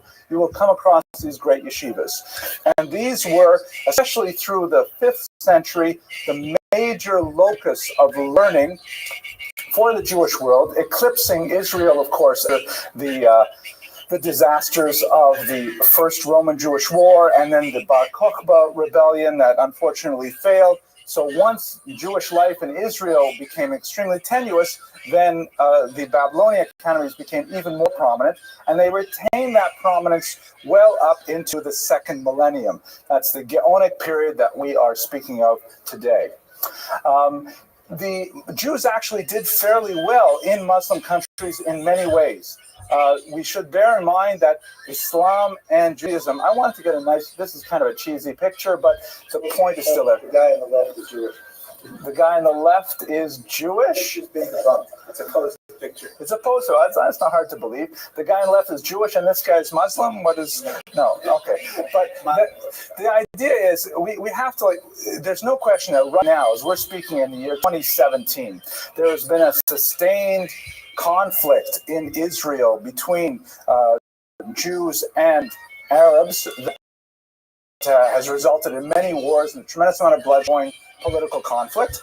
But if we can go back prior to the 19th century, we see that for the most part, Jews actually did, pound for pound, better in Muslim lands than they did in Christian lands. There were certainly moments of violence and persecution, but the depth of that persecution is nowhere similar in Muslim lands as you would have by comparison to Christian lands. Again, discussion for a later class than this, but by and large lands than in Christian lands. I skipped over a slide. It didn't get squeezed in there somehow. Technical difficulties. Well, there's another picture over here that's the same kind of idea. Why is this so that we got along with the Muslims so well? We can point to several factors. One is, first of all, that as a culture, Judaism tends to have much more similarity with Islam than it does with Christianity. Islam, like Judaism, is an orthopractic faith in which there's all kinds of behaviors that are markers of Islamic orthodoxy, whereas Christianity has a lot more attached to creed, meaning what one believes. So in Islam, as long as you're behaving according to certain parameters, there's actually a lot more intellectual freedom. I know it's strange to say that in the 21st century when Islam has not gone through a reformation like Christianity did, and to a certain degree even Judaism did. We have like kind of the vocabulary of intellectual discourse. Islam does not necessarily have that in the 21st century by comparison. But, you know, Islam, for example, they'll pray 5 times a day. We pray 3 times a day. We have kashrut, they have halal. We have Chinese food, they have falafels. They have, you know, there's like a lot of things that are sort of balancing out. There's an emphasis on levels of modesty for women. There are all kinds of things that culturally there's kind of like they're resonating with each other to a much greater degree than Christians would. And Christians placed a lot more emphasis on what a person believes. Whether or not a person went through that singular salvific act of baptism, for example, is a major deal. When it's only a one-time, even an infancy ritual that may not have any impact on a person's thinking later, those are things that are important to Christianity. They're not so important to Islam. So we had cultural similarities. Jews in Arab lands also, as we discussed last week, tended to adopt a survival strategy of acculturation much more than we did in Christians. In Christian lands, especially after the Crusades, there was an emphasis on insularity, of looking inward, of trying to be different, of trying to maintain our isolation, not necessarily so in Muslim lands. Okay, let's go down to talk about Saadia himself. So he's born, as I mentioned, possibly 1892, but definitely in the late 9th century. He came from a very simple family. His father was not a learned Jew, and in fact, this was brought as a grave criticism against Saadia by his opponents when he was promoted to be the head of the academy. But he was a child prodigy of incredible proportions. He wrote his first book at 11 and actually republished it several times afterwards because it was a classic. He was a philologist, he was a poet, he had tremendous facility with the Hebrew language. And by the age of 23, he already had an extensive school of students who had drawn to him as a master teacher. He was also a very hot-tempered individual. We'll see a couple of quick examples of this in his life, and I know Rabbi Trump is going to speak about this as well in text, but he had an ongoing, really bitter fight with the Karaites. Karaism is a movement that emerged about this time in the same region that rejected the oral tradition. The Karaites accepted the written Torah, the first 5 books of Moses. They considered that binding, but all of the other material, the Mishnah and the Talmud in particular, are rejected. Saadia took them on extensively, and we have a lot of back and forth, nasty literature published as a result. And ironically, we know a lot about Saadia from the surviving Karaite literature. So, like, they will come up all kinds of arguments against Saadia, and by reading those arguments, we know a lot about what Saadia himself thought, as I put in this point here, right? Like, example, the 7 proofs for the necessity of the oral Torah, he didn't bother recording that in any of his other works, but in his polemical literature, when he wants to demonstrate to the Karaites, here are 7 reasons why you guys are totally, totally wrong. So we have from the Karaite literature, we can draw back to what Saadia says.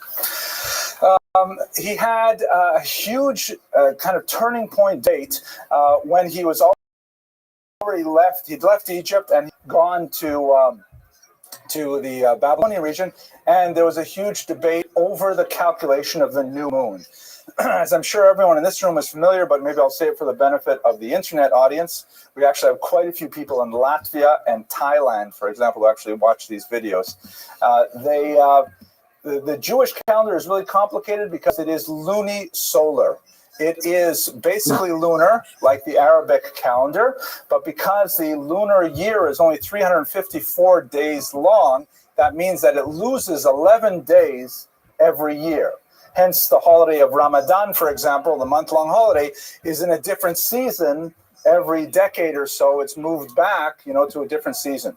But the Jewish calendar has a requirement that Passover be celebrated in April, because that's when you can charge the most for matzah.